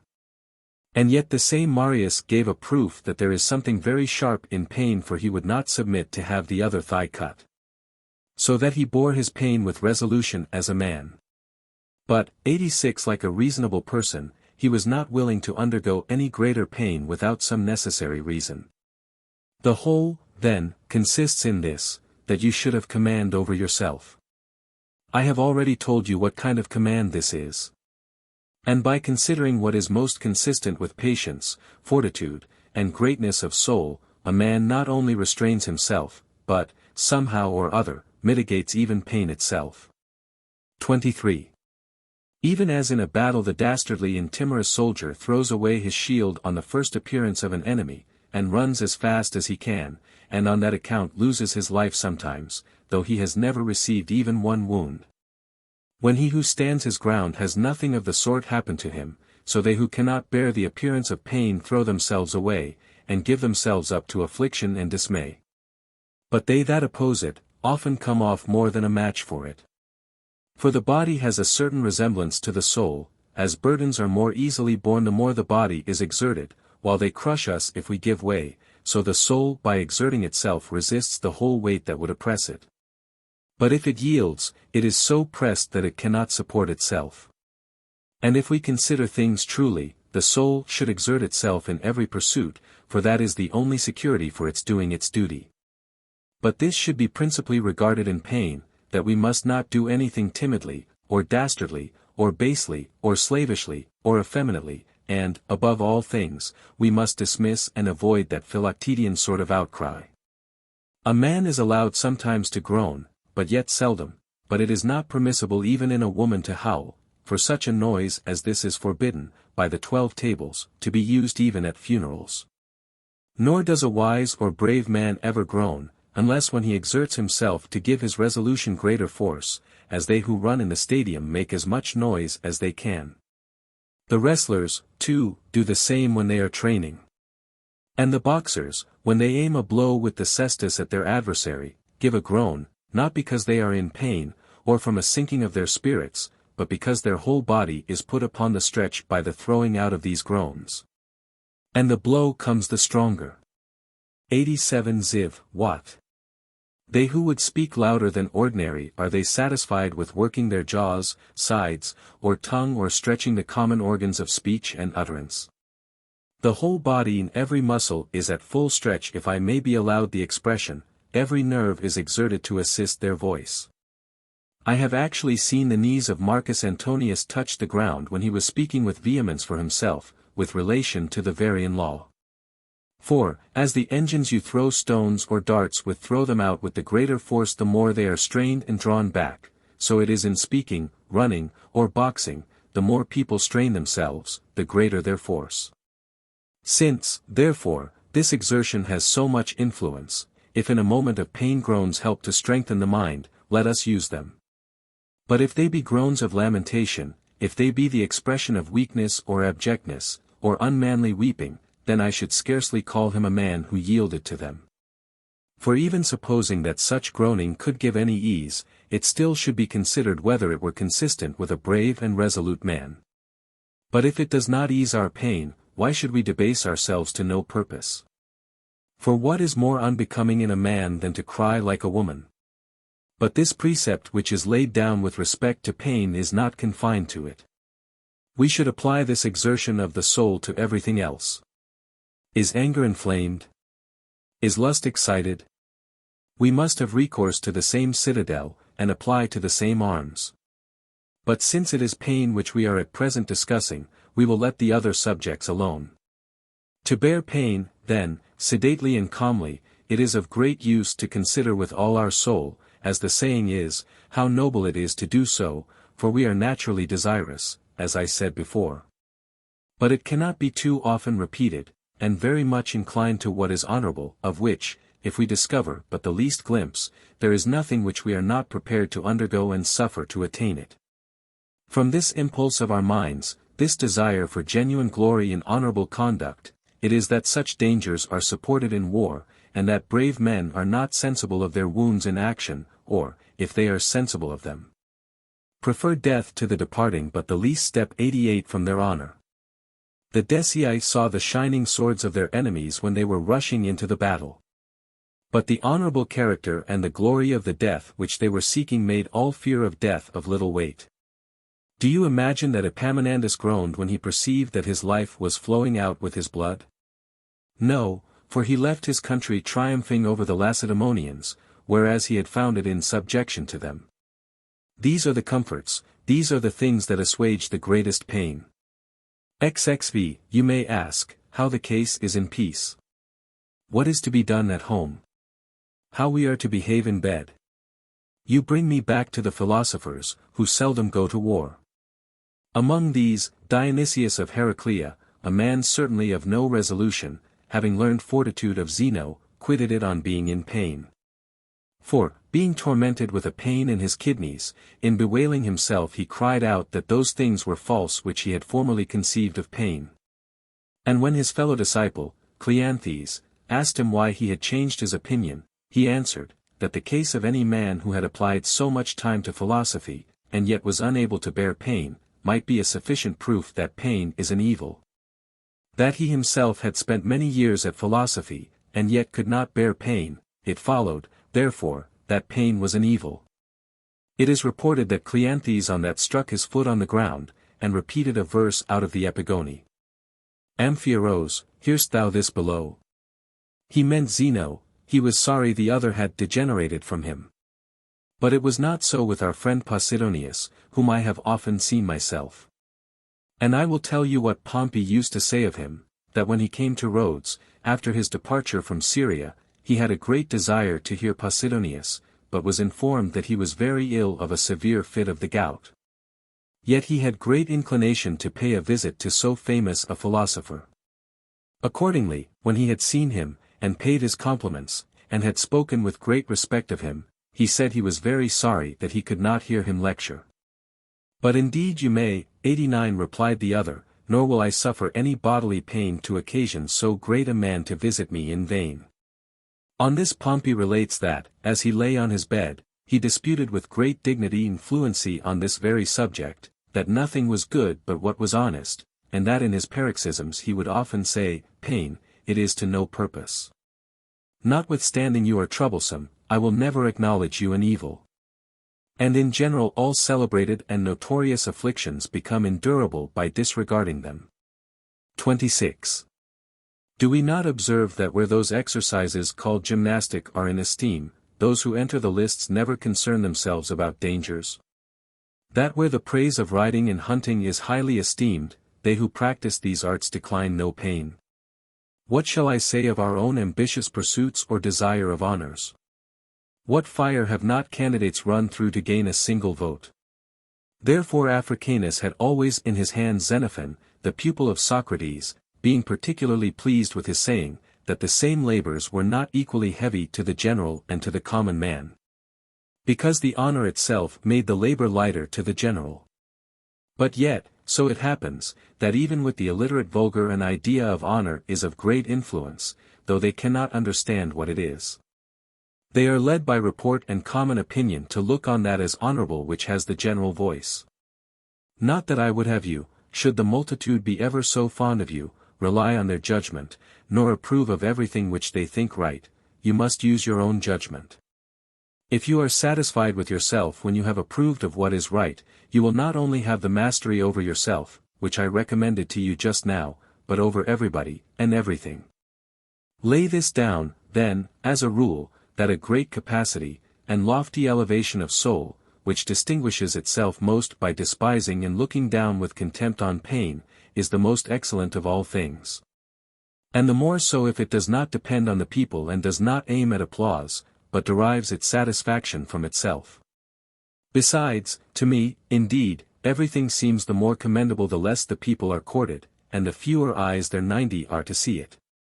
Not that you should avoid the public, for every generous action loves the public view. Yet no theatre for virtue is equal to a consciousness of it. XXVII and let this be principally considered, that this bearing of pain, which I have often said is to be strengthened by an exertion of the soul, should be the same in everything. For you meet with many who, through a desire of victory, or for glory, or to maintain their rights, or their liberty, have boldly received wounds, and borne themselves up under them. And yet those very same persons, by relaxing that intenseness of their minds, were unequal to bearing the pain of a disease, for they did not support themselves under their former sufferings by reason or philosophy, but by inclination and glory. Therefore some barbarians and savage people are able to fight very stoutly with the sword, but cannot bear sickness like men. But the Grecians, men of no great courage, but as wise as human nature will admit of, cannot look an enemy in the face, yet the same will bear to be visited with sickness tolerably, and with a sufficiently manly spirit. And the Cimbrians and Celtiberians are very alert in battle, but bemoan themselves in sickness. For nothing can be consistent which has not reason for its foundation. But when you see those who are led by inclination or opinion, not retarded by pain in their pursuits, nor hindered by it from succeeding in them, you may conclude, either that pain is no evil, or that. Notwithstanding you may choose to call an evil whatever is disagreeable and contrary to nature, yet it is so very trifling an evil that it may so effectually be got the better of by virtue as quite to disappear. And I would have you think of this night and day, for this argument will spread itself, and take up more room some time or other, and not be confined to pain alone. For if the motives to all our actions are to avoid disgrace and acquire honor, we may not only despise the stings of pain, but the storms of fortune, especially if we have recourse to that retreat which was pointed out in our yesterday's discussion. For, as if some god had advised a man who was pursued by pirates to throw himself overboard, saying, "There is something at hand to receive you, either a dolphin will take you up, as it did Arion of 91 Methymna. Or those horses sent by Neptune to Pelops, who are said to have carried chariots so rapidly as to be borne up by the waves, will receive you, and convey you wherever you please. Cast away all fear. So, though your pains be ever so sharp and disagreeable, if the case is not such that it is worth your while to endure them, you see whither you may betake yourself. I think this will do for the present. But perhaps you still abide by your opinion. Not in the least, indeed, and I hope I am freed by these 2 days' discourses from the fear of 2 things that I greatly dreaded. Tomorrow, then, for rhetoric, as we were saying. But I see we must not drop our philosophy. No, indeed. We will have the one in the forenoon, and this at the usual time. It shall be so, and I will comply with your very laudable inclinations. Book 3. On Grief of Mind. What reason shall I assign, O Brutus, why, as we consist of mind and body, the art of curing and preserving the body should be so much sought after, and the invention of it, as being so useful, should be ascribed to the immortal gods? But the medicine of the mind should not have been so much the object of inquiry while it was unknown, nor so much attended to and cultivated after its discovery, nor so well received or approved of by some, and accounted actually disagreeable, and looked upon with an envious eye by many? Is it because we, by means of the mind, judge of the pains and disorders of the body, but do not, by means of the body, arrive at any perception of the disorders of the mind?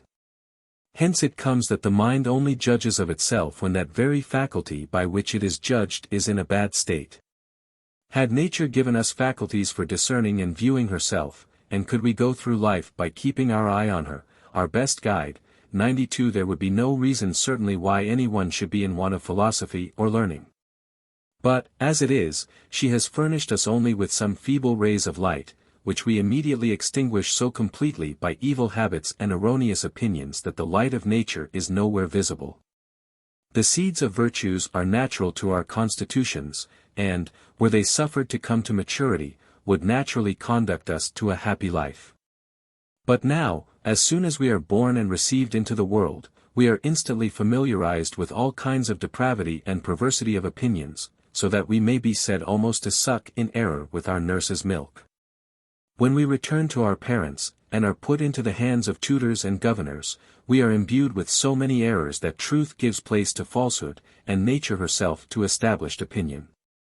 2. To these we may add the poets, who, on account of the appearance they exhibit of learning and wisdom, are heard, read, and got by heart, and make a deep impression on our minds. But when to these are added the people, who are, as it were, one great body of instructors, and the multitude, who declare unanimously for what is wrong, then are we altogether overwhelmed with bad opinions, and revolt entirely from nature. So that they seem to deprive us of our best guide who have decided that there is nothing better for man, nothing more worthy of being desired by him, nothing more excellent, than honors and commands, and a high reputation with the people. Which indeed every excellent man aims at. But while he pursues that only true honor which nature has in view above all other objects, he finds himself busied in errant trifles, and in pursuit of no conspicuous form of virtue, but only some shadowy representation of glory. For glory is a real and express substance, not a mere shadow. It consists in the united praise of good men, the free voice of those who form a true judgment of preeminent virtue. It is, as it were, the very echo of virtue. And being generally the attendant on laudable actions, should not be slighted by good men. But popular fame, which would pretend to imitate it, is hasty and inconsiderate, and generally commends wicked and immoral actions, and throws discredit upon the appearance and beauty of honesty by assuming 93 a resemblance of it. And it is owing to their not being able to discover the difference between them that some men ignorant of real excellence, and in what it consists, have been the destruction of their country and of themselves. And thus the best men have erred, not so much in their intentions as by a mistaken conduct. What is no cure to be attempted to be applied to those who are carried away by the love of money, or the lust of pleasures, by which they are rendered little short of madmen, which is the case of all weak people? Or is it because the disorders of the mind are less dangerous than those of the body? Or because the body will admit of a cure, while there is no medicine whatever for the mind? 3. But there are more disorders of the mind than of the body, and they are of a more dangerous nature, for these very disorders are the more offensive because they belong to the mind and disturb it. And the mind, when disordered, is, as Ennius says, in a constant error, it can neither bear nor endure anything, and is under the perpetual influence of desires. Now, what disorders can be worse to the body than these two distempers of the mind, for I overlook others, weakness and desire? But how, indeed, can it be maintained that the mind cannot prescribe for itself, when she it is who has invented the medicines for the body, when, with regard to bodily cures, constitution and nature have a great share? Nor do all who suffer themselves to be cured find that effect instantly. But those minds which are disposed to be cured, and submit to the precepts of the wise, may undoubtedly recover a healthy state. Philosophy is certainly the medicine of the soul, whose assistance we do not seek from abroad, as in bodily disorders, but we ourselves are bound to exert our utmost energy and power in order to effect our cure. But as to philosophy in general, I have, I think, in my Hortensius, sufficiently spoken of the credit and attention which it deserves, since that, indeed, I have been continually either disputing or writing on its most material branches. And I have laid down in these books all the discussions which took place between myself and my particular friends at my Tusculan villa. But as I have spoken in the two former of pain and death, this book shall be 94 devoted to the account of the third day of our disputations. We came down into the academy when the day was already declining towards afternoon, and I asked one of those who were present to propose a subject for us to discourse on, and then the business was carried on in this manner. 4a. My opinion is, that a wise man is subject to grief. What, and to the other perturbations of mind, as fears, lusts, anger. For these are pretty much like what the Greeks call pythedaeta. I might call them diseases, and that would be a literal translation, but it is not agreeable to our way of speaking. For envy, delight, and pleasure are all called by the Greeks diseases, being affections of the mind not in subordination to reason. But we, I think, are right in calling the same motions of a disturbed soul perturbations, and in very seldom using the term diseases, though, perhaps, it appears otherwise to you. I am of your opinion. And do you think a wise man subject to these? Entirely, I think. Then that boasted wisdom is but of small account, if it differs so little from madness. What? Does every commotion of the mind seem to you to be madness? Not to me only. But I apprehend, though I have often been surprised at it, that it appeared so to our ancestors many ages before Socrates, from whom is derived all that philosophy which relates to life and morals. How so? Because the name madness implies a sickness of the mind and disease, that is to say, an unsoundness and an unhealthiness of mind, which they call madness. But the philosophers call all perturbations of the soul diseases, and their opinion is that no fool is ever free from these, but all that are diseased are unsound, and the minds of all fools are diseased, therefore all fools are mad. For they held that soundness of the mind depends on a certain 95 tranquility and steadiness. And a mind which was destitute of these qualities they called insane, because soundness was inconsistent with a perturbed mind just as much as with a disordered body. Nor were they less ingenious in calling the state of the soul devoid of the light of the mind, a being out of one's mind, a being beside one's self. From whence we may understand that they who gave these names to things were of the same opinion with Socrates, that all silly people were unsound, which the Stoics have carefully preserved as being derived from him. For whatever mind is distempered, and, as I just now said, the philosophers call all perturbed motions of the mind distempers, is no more sound than a body is when in a fit of sickness. Hence it is that wisdom is the soundness of the mind, folly a sort of unsoundness, which is insanity, or a being out of one's mind, and these are much better expressed by the Latin words than the Greek. Which you will find the case also in many other topics. But we will discuss that point elsewhere. Let us now attend to our present subject. The very meaning of the word describes the whole thing about which we are inquiring, both as to its substance and character. For we must necessarily understand by sound those whose minds are under no perturbation from any motion as if it were a disease. They who are differently affected we must necessarily call unsound. So that nothing is better than what is usual in Latin, to say that they who are run away with by their lust or anger have quitted the command over themselves, though anger includes lust, for anger is defined to be the lust of revenge.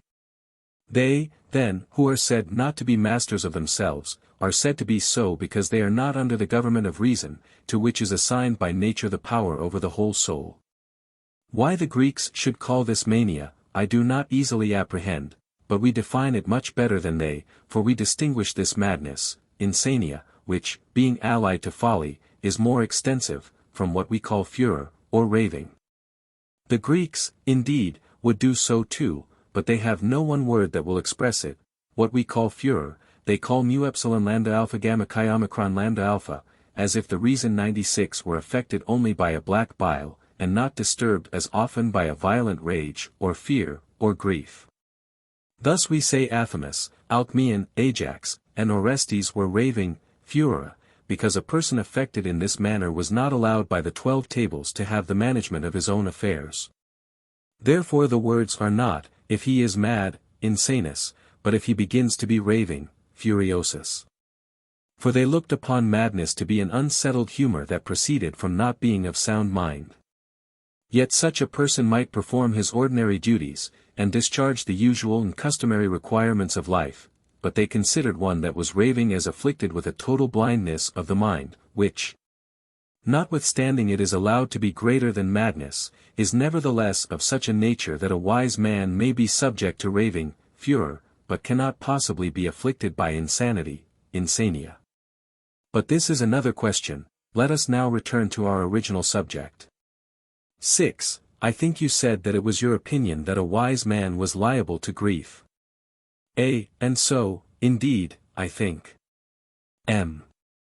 It is natural enough to think so, for we are not the offspring of flints, but we have by nature something soft and tender in our souls, which may be put into a violent motion by grief, as by a storm. Nor did that Crantor, who was one of the most distinguished men that our Academy has ever produced, say this amiss. I am by no means of their opinion who talk so much in praise of I know not what insensibility, which neither can exist, nor ought to exist. I would choose, says he, never to be ill, but should I be so, still I should choose to retain my sensation, whether there was to be an amputation or any other separation of anything from my body. For that insensibility cannot be but at the expense of some unnatural ferocity of mind, or stupor of body.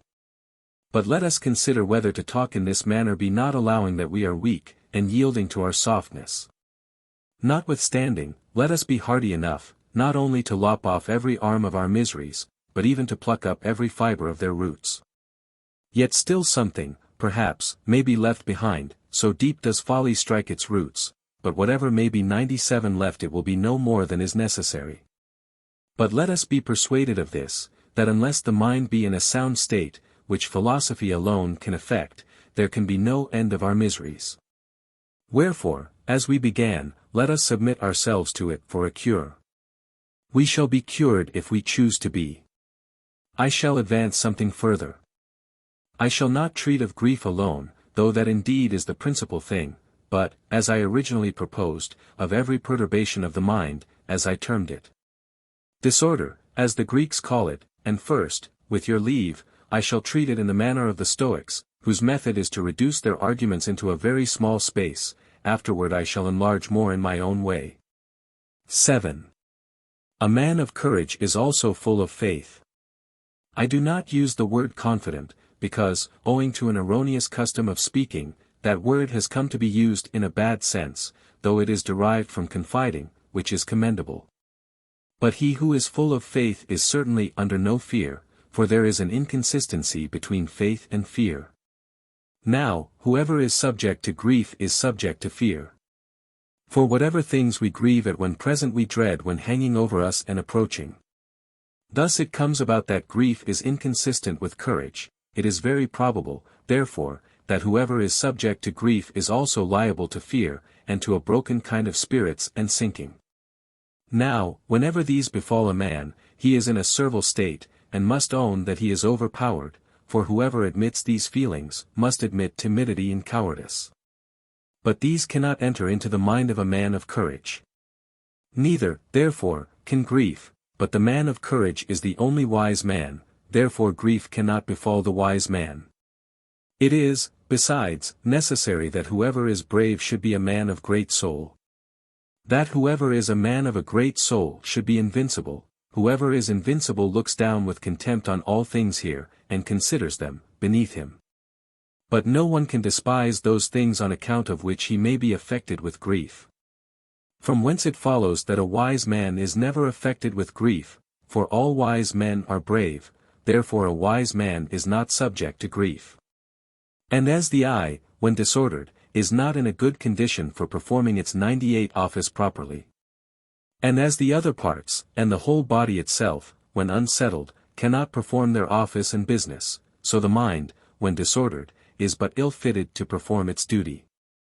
The office of the mind is to use its reason well.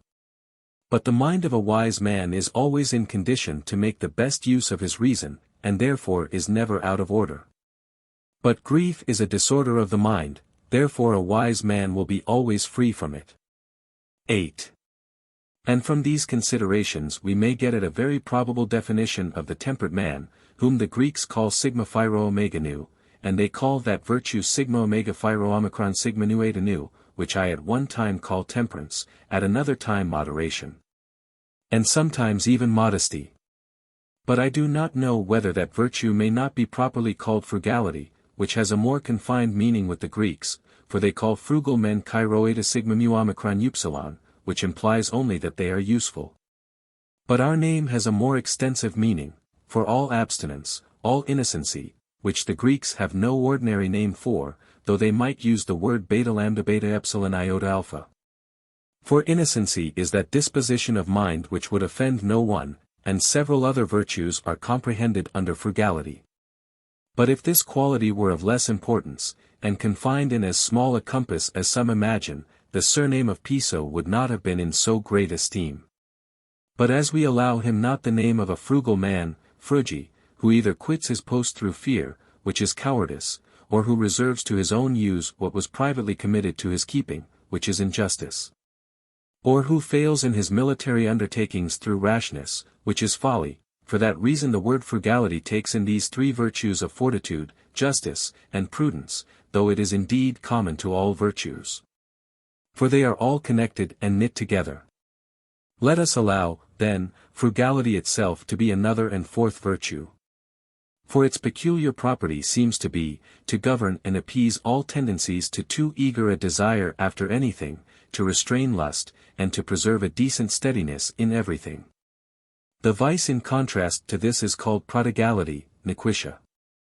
Frugality, I imagine, is derived from the 99 word fruge, the best thing which the earth produces. Nequitia is derived, though this is perhaps rather more strained, still, let us try it. We shall only be thought to have been trifling if there is nothing in what we say, from the fact of everything being to no purpose, nequicquam, in such a man, from which circumstance he is called also nihil, nothing. Whoever is frugal, then, or, if it is more agreeable to you, whoever is moderate and temperate, such a one must of course be consistent, whoever is consistent, must be quiet. The quiet man must be free from all perturbation, therefore from grief likewise, and these are the properties of a wise man, therefore a wise man must be free from grief. 9. So that Dionysius of Heraclea is right when, upon this complaint of Achilles in Homer. Well hast thou spoke, but at the tyrant's name. My rage rekindles, and my soul's inflame. 'Tis just resentment, and becomes the brave. Disgraced. Dishonored like the vilest slave. He reasons thus, is the hand as it should be, when it is affected with a swelling? Or is it possible for any other member of the body, when swollen or enlarged, to be in any other than a disordered state? Must not the mind, then, when it is puffed up, or distended, be out of order? But the mind of a wise man is always free from every kind of disorder, it never swells, never is puffed up, but the mind when in anger is in a different state. A wise man, therefore, is never angry, for when he is angry, he lusts after something. For whoever is angry naturally has a longing desire to give all the pain he can to the person who he thinks has injured him, and whoever has this earnest desire must necessarily be much pleased with the accomplishment of his wishes. Hence he is delighted with his neighbor's misery, and as a wise man is not capable of such feelings as these, he is therefore not capable of anger. But should a wise man be subject to grief, he may likewise 100 be subject to anger. For as he is free from anger, he must likewise be free from grief. Again, could a wise man be subject to grief, he might also be liable to pity, or even might be open to a disposition towards envy, invidentia. I do not say to envy, invidia, for that can only exist by the very act of envying, but we may fairly form the word invidentia from invidendo, and so avoid the doubtful name invidia. For this word is probably derived from in and video, looking too closely into another's fortune, as it is said in the Melanippus. Who envies me the flower of my children? Where the Latin is invidet florem. It may appear not good Latin, but it is very well put by Axius, for as video governs an accusative case, so it is more correct to say in video florem than flori. We are debarred from saying so by common usage. The poet stood in his own right, and expressed himself with more freedom. Therefore compassion and envy are consistent in the same man. For whoever is uneasy at any one's adversity is also uneasy at another's prosperity, as Theophrastus, while he laments the death of his companion Callisthenes, is at the same time disturbed at the success of Alexander. And therefore he says that Callisthenes met with man of the greatest power and good fortune, but one who did not know how to make use of his good fortune. And as pity is an uneasiness which arises from the misfortunes of another, so envy is an uneasiness that proceeds from the good success of another, therefore whoever is capable of pity is capable of envy. But a wise man is incapable of envy, and consequently incapable of pity. But were a wise man used to grieve, to pity also would be familiar to him, therefore to grieve is a feeling which cannot affect a wise man. Now, though these reasonings of the Stoics, and their conclusions, are rather strained and distorted, and ought to be expressed in a less stringent and narrow manner, yet great stress is to be laid on the opinions of those men who have a peculiarly bold and manly turn of thought and sentiment.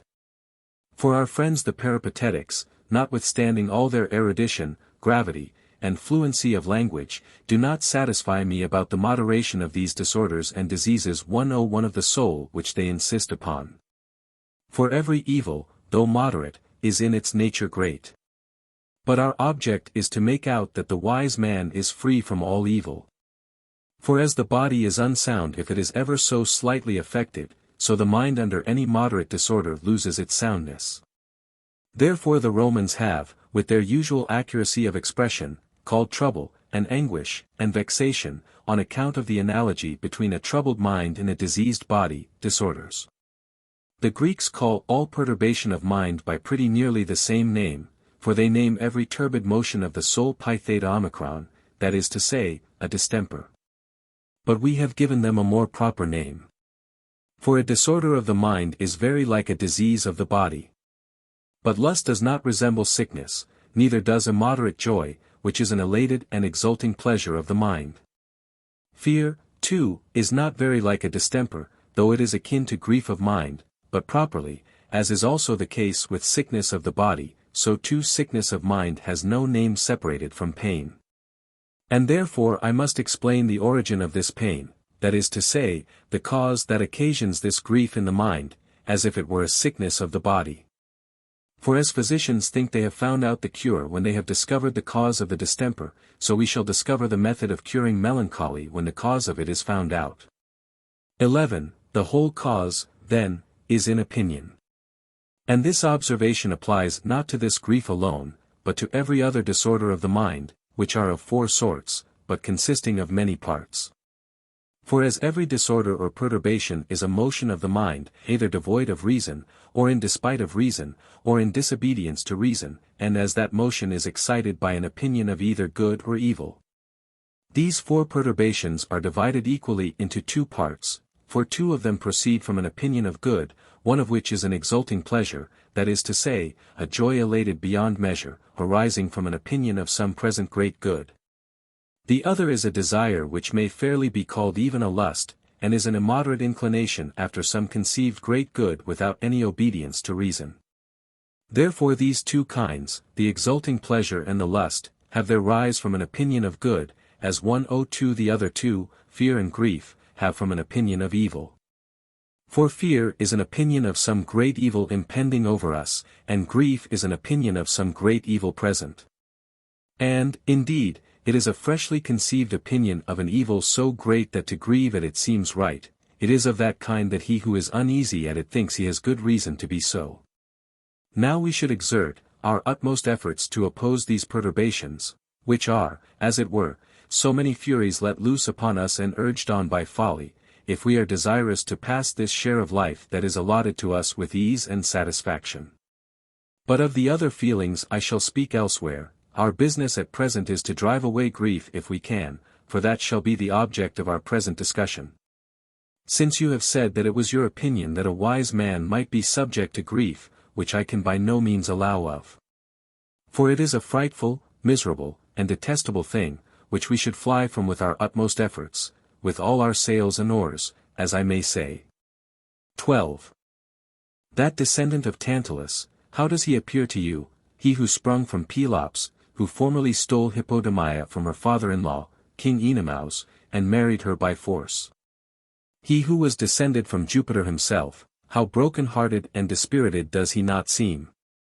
Stand off, my friends, nor come within my shade. That no pollutions your sound hearts pervade.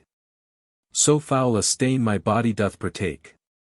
Will you condemn yourself, Thyestes, and deprive yourself of life, on account of the greatness of another's crime? What do you think of that son of Phoebus? Do you not look upon him as unworthy of his own father's light? Hollow his eyes, his body worn away. His furrowed cheeks his frequent tears betray. His beard neglected, and his hoary hairs, rough and uncombed, bespeak his bitter cares. O foolish eats! These are evils which you yourself have been the cause of, and are not occasioned by any accidents with which chance has visited you. And you behaved as you did, even after you had been inured to your distress, and after the first swelling of the mind had subsided. Whereas grief consists, as I shall show, in the notion of 103 some recent evil, but your grief, it is very plain, proceeded from the loss of your kingdom, not of your daughter, for you hated her, and perhaps with reason. But you could not calmly bear to part with your kingdom.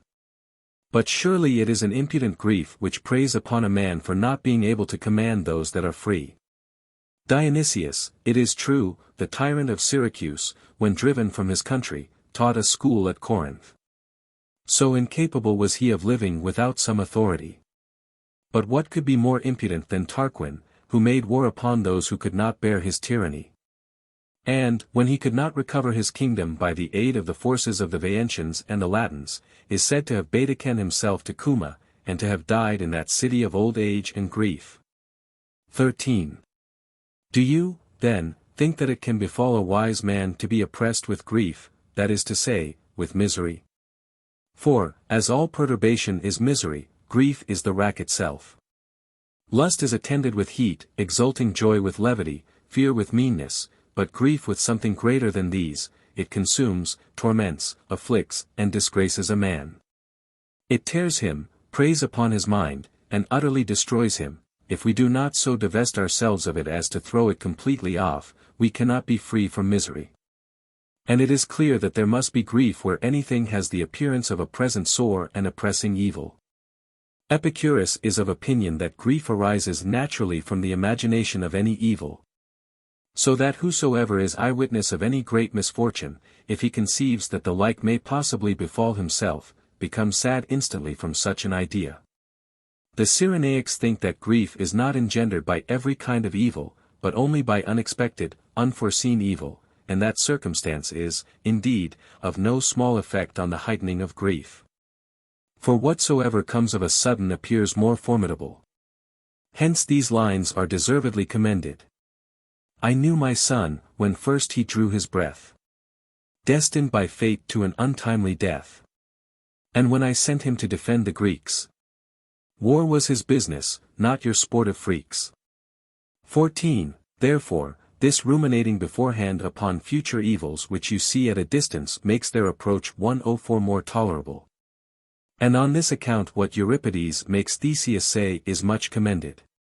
You will give me leave to translate them, as is usual with me. I treasured up what some learned sage did tell, and on my future misery did dwell. I thought of bitter death, of being drove far from my home by exile, and I strove with every evil to possess my mind, that, when they came, I the less care might find. But Euripides says that of himself, which Theseus said he had heard from some learned man, for the poet had been a pupil of Anaxagoras, who, as they relate, on hearing of the death of his son, said, I knew that my son was mortal. Which speech seems to intimate that such things afflict those men who have not thought on them before. Therefore, there is no doubt but that all those things which are considered evils are the heavier from not being foreseen. Though, notwithstanding this is not the only circumstance which occasions the greatest grief, still, as the mind, by foreseeing and preparing for it, has great power to make all grief the less. A man should at all times consider all the events that may befall him in this life. And certainly the excellence and divine nature of wisdom consists in taking a near view of, and gaining a thorough acquaintance with, all human affairs, in not being surprised when anything happens, and in thinking, before the event, that there is nothing but what may come to pass.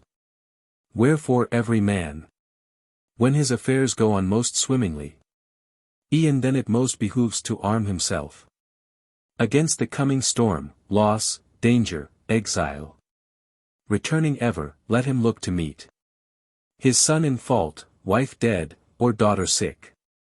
All common accidents, and may have happened, that nothing shall seem new or strange. But if aught has fallen out beyond his hopes, all that, let him account clear gain. 105:15.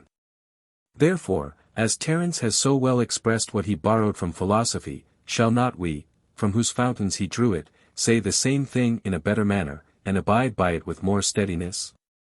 Hence came that steady countenance, which, according to Xanthippe, her husband Socrates always had, so that she said that she never observed any difference in his looks when he went out and when he came home. Yet the look of that old Roman, M. Crassus, who, as Lucilius says, never smiled but once in his lifetime, was not of this kind, but placid and serene, for so we are told. He, indeed, might well have had the same look at all times who never changed his mind, from which the countenance derives its expression. So that I am ready to borrow of the Cyrenaics those arms against the accidents and events of life by means of which, by long premeditation, they break the force of all approaching evils. And at the same time I think that those very evils themselves arise more from opinion than nature, for if they were real, no forecast could make them lighter. But I shall speak more particularly on these matters after I have first considered Epicurus's opinion, who thinks that all people must necessarily be uneasy who believe themselves to be in any evils, let them be either foreseen and expected, or habitual to them. For with him evils are not the less by reason of their continuance, nor the lighter for having been foreseen, and it is folly to ruminate on evils to come, or such as, perhaps, never may come. Every evil is disagreeable enough when it does come. But he who is constantly considering that some evil may befall him is loading himself with a perpetual evil. And even should such evil never light on him, he voluntarily takes upon himself unnecessary misery, so that he is under constant uneasiness, whether he actually suffers any evil, or only thinks of it. But he makes the alleviation of grief depend on two things, a ceasing to think on evil, and a turning to the contemplation of pleasure. For he thinks that the mind may possibly be under the power of reason, and follow her directions. He forbids us, therefore, to mind trouble, and calls us off from sorrowful reflections. He throws a mist over our eyes to hinder us from the contemplation of misery.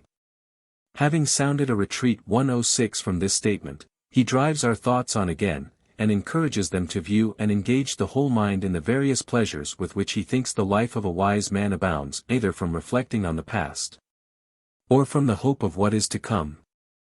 I have said these things in my own way, the Epicureans have theirs. However, let us examine what they say, how they say it is of little consequence. 16. In the first place, they are wrong in forbidding men to premeditate on futurity and blaming their wish to do so. For there is nothing that breaks the edge of grief and lightens it more than considering, during one's whole life, that there is nothing which it is impossible should happen, or than, considering what human nature is, on what conditions life was given, and how we may comply with them. The effect of which is that we are always grieving, but that we never do so, for whoever reflects on the nature of things, the various turns of life, and the weakness of human nature, grieves, indeed, at that reflection. But while so grieving he is, above all other times, behaving as a wise man, for he gains these two things by it: 1, that while he is considering the state of human nature he is performing the especial duties of philosophy, and is provided with a triple medicine against adversity, in the first place, because he has long reflected that such things might befall him, and this reflection by itself contributes much towards lessening and weakening all misfortunes. And, secondly, because he is persuaded that we should bear all the accidents which can happen to man with the feelings and spirit of a man, and, lastly, because he considers that what is blamable is the only evil. But it is not your fault that something has happened to you which it was impossible for man to avoid. For that withdrawing of our thoughts which he recommends when he calls us off from contemplating our misfortunes is an imaginary action. For it is not in our power to dissemble or to forget those evils which lie heavy on us. They tear, vex, and sting us, they burn us up, and leave no breathing time. And do you order us to forget them, for such forgetfulness is contrary to nature, and at the same time deprive us of the only assistance which nature affords, the being accustomed to them? 107 For that, though it is but a slow medicine, I mean that which is brought by lapse of time, is still a very effectual one. You order me to employ my thoughts on something good, and forget my misfortunes. You would say something worthy a great philosopher if you thought those things good which are best suited to the dignity of human nature. 17. Should Pythagoras, Socrates, or Plato say to me, "Why are you dejected or sad? Why do you faint, and yield to fortune, which, perhaps, may have power to harass and disturb you, but should not quite unman you? There is great power in the virtues, rouse them, if they chance to droop. Take fortitude for your guide, which will give you such spirits that you will despise everything that can befall man, and look on it as a trifle. Add to this temperance, which is moderation, and which was just now called frugality, which will not suffer you to do anything base or bad, for what is worse or baser than an effeminate man? Not even justice will suffer you to act in this manner, though she seems to have the least weight in this affair. But still, notwithstanding, even she will inform you that you are doubly unjust when you both require what does not belong to you, inasmuch as though you who have been born mortal demand to be placed in the condition of the immortals. And at the same time you take it much to heart that you are to restore what was lent you. What answer will you make to Prudence, who informs you that she is a virtue sufficient of herself both to teach you a good life and also to secure you a happy one? And, indeed, if she were fettered by external circumstances, and dependent on others, and if she did not originate in herself and return to herself, and also embrace everything in herself, so as to seek no adventitious aid from any quarter, I cannot imagine why she should appear deserving of such lofty panegyrics, or of being sought after with such excessive eagerness. Now, Epicurus, if you call me back to such goods as these, I will obey you, and follow you, and use you as my guide, and even forget, as you order me, all my misfortunes. And I will do this the more readily from a persuasion that they are not to be ranked among evils at all. But you are for bringing my thoughts over to pleasure. 108 What pleasures? Pleasures of the body, I imagine, or such as are recollected or imagined on account of the body. Is this all? Do I explain your opinion rightly? For your disciples are used to deny that we understand at all what Epicurus means. This is what he says, and what that subtle fellow, old Zeno, who is one of the sharpest of them, used, when I was attending lectures at Athens, to enforce and talk so loudly of. Saying that he alone was happy who could enjoy present pleasure, and who was at the same time persuaded that he should enjoy it without pain, either during the whole or the greatest part of his life. Or if, should any pain interfere, if it was very sharp, then it must be short, should it be of longer continuance, it would have more of what was sweet than bitter in it. That whosoever reflected on these things would be happy, especially if satisfied with the good things which he had already enjoyed, and if he were without fear of death or of the gods. 18. You have here a representation of a happy life according to Epicurus, in the words of Zeno, so that there is no room for contradiction in any point. What, then? Can the proposing and thinking of such a life make Thyestes' grief the less, or Eetz's, of whom I spoke above, or Telamon's, who was driven from his country to penury and banishment? In wonder at whom men exclaimed thus. Is this the man surpassing glory raised? Is this that Telamon so highly praised? By wondering Greece, at whose sight, like the sun, all others with diminished luster shone. Now, should any one, as the same author says, find his spirit sink with the loss of his fortune, he must apply to those grave philosophers of antiquity for relief, and not to these voluptuaries, for what great abundance of good do they promise? Suppose that we allow that to be without pain is the chief good? Yet that is not called pleasure. But it is not necessary at present to go through the whole. The question is, to what point are we to advance in order to abate our grief? Grant that to be in pain is the greatest evil, whosoever, then, has proceeded so far as not to be in pain, is he, therefore, in immediate possession of the greatest good? Why, Epicurus, do we use any evasions, 109 and not allow in our own words the same feeling to be pleasure which you are used to boast of with such assurance? Are these your words or not? This is what you say in that book which contains all the doctrine of your school, for I will perform on this occasion the office of a translator, lest any one should imagine that I am inventing anything. Thus you speak, nor can I form any notion of the chief good, abstracted from those pleasures which are perceived by taste, or from what depends on hearing music, or abstracted from ideas raised by external objects visible to the eye, or by agreeable motions, or from those other pleasures which are perceived by the whole man by means of any of his senses. Nor can it possibly be said that the pleasures of the mind are excited only by what is good, for I have perceived men's minds to be pleased with the hopes of enjoying those things which I mentioned above, and with the idea that it should enjoy them without any interruption from pain. And these are his exact words, so that any one may understand what were the pleasures with which Epicurus was acquainted. Then he speaks thus, a little lower down, I have often inquired of those who have been called wise men what would be the remaining good if they should exclude from consideration all these pleasures, unless they meant to give us nothing but words. I could never learn anything from them, and unless they choose that all virtue and wisdom should vanish and come to nothing, they must say with me that the only road to happiness lies through those pleasures which I mentioned above. What follows is much the same, and his whole book on the chief good everywhere abounds with the same opinions. Will you, then, invite Telamon to this kind of life to ease his grief? And should you observe any one of your friends under affliction, would you rather prescribe him a sturgeon than a treatise of Socrates? Or advise him to listen to the music of a water organ rather than to Plato? Or lay before him the beauty and variety of some garden, put a nosegay to his nose, burn perfumes before him, and bid him crown himself with a garland of roses and woodbines? Should you add one thing more, you would certainly wipe out all his grief. 1:10-19 Epicurus must admit these arguments, or he must take out of his book what I just now said was a literal translation, or, rather, he must destroy his whole book, for it is crammed full of pleasures. We must inquire, then, how we can ease him of his grief who speaks in this manner. My present state proceeds from fortune's stings. By birth I boast of a descent from kings. Hence may you see from what a noble height I'm sunk by fortune to this abject plight. What? To ease his grief, must we mix him a cup of sweet wine, or something of that kind? Lo! The same poet presents us with another sentiment somewhere else.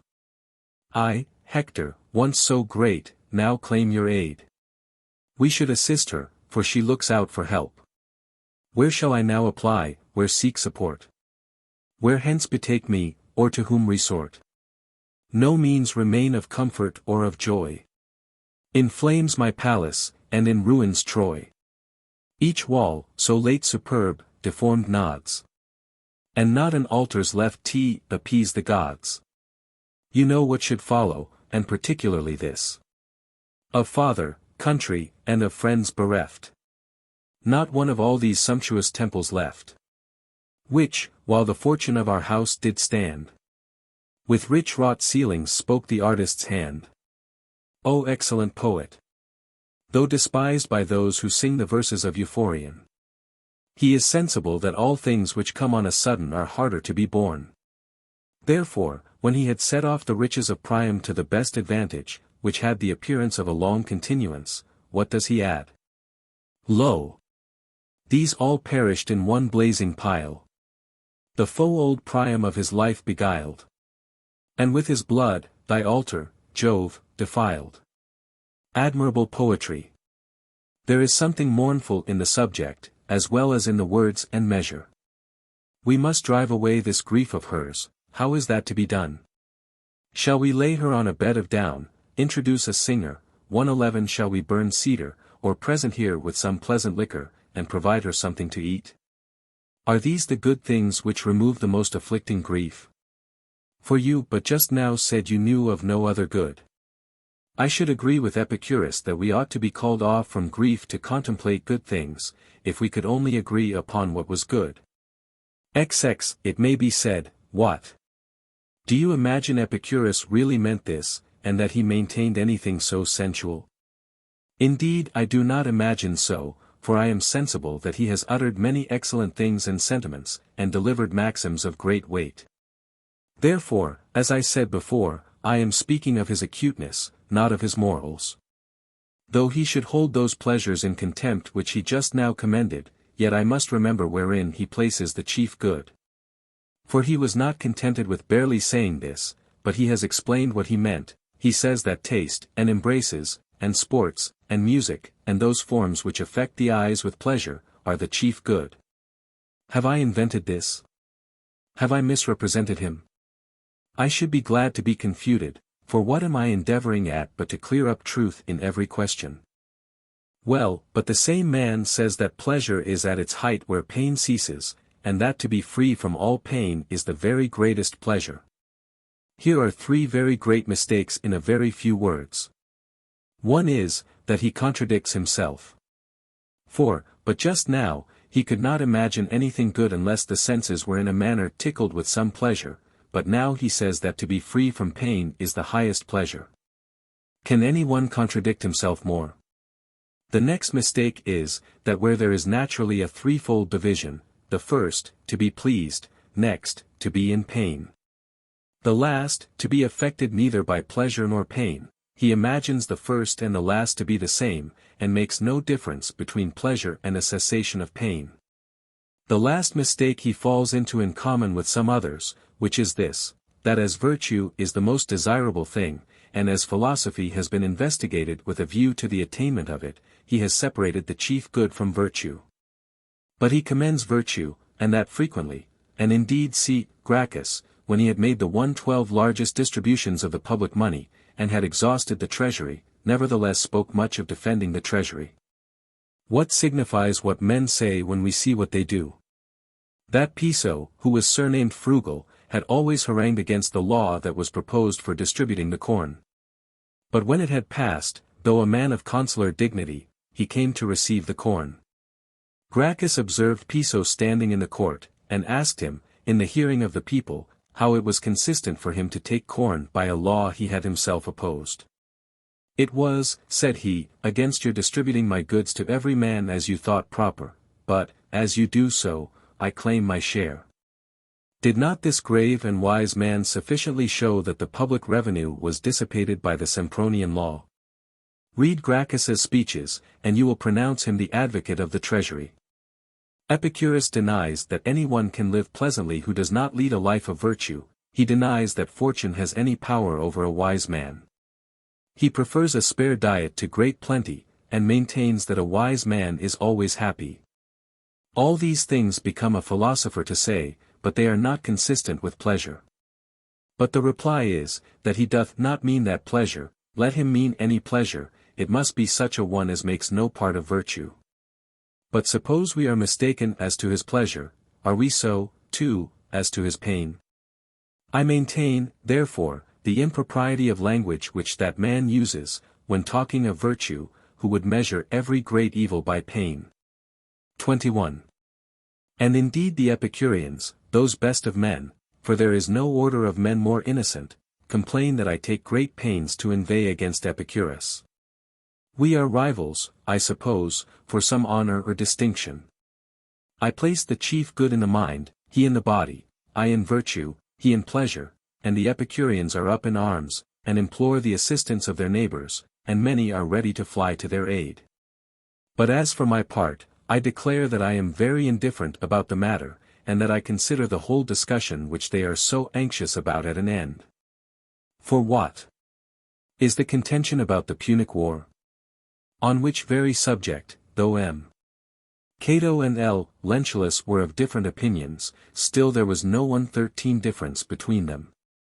But these men behave with too much heat, especially as the opinions which they would uphold are no very spirited ones, and such as they dare not plead for either in the Senate or before the assembly of the people, or before the army or the censors. But, however, I will argue with them another time, and with such a disposition that no quarrel shall arise between us, for I shall be ready to yield to their opinions when founded on truth. Only I must give them this advice, that were it ever so true, that a wise man regards nothing but the body, or, to express myself with more decency, never does anything except what is expedient. And views all things with exclusive reference to his own advantage, as such things are not very commendable, they should confine them to their own breasts, and leave off talking with that parade of them. XXII. What remains is the opinion of the Cyrenaics, who think that men grieve when anything happens unexpectedly. And that is indeed, as I said before, a great aggravation of a misfortune. And I know that it appeared so to Chrysippus, whatever falls out unexpected is so much the heavier. But the whole question does not turn on this. Though the sudden approach of an enemy sometimes occasions more confusion than it would if you had expected him, and a sudden storm at sea throws the sailors into a greater fright than one which they have foreseen. And it is the same in many other cases. But when you carefully consider the nature of what was expected, you will find nothing more than that all things which come on a sudden appear greater.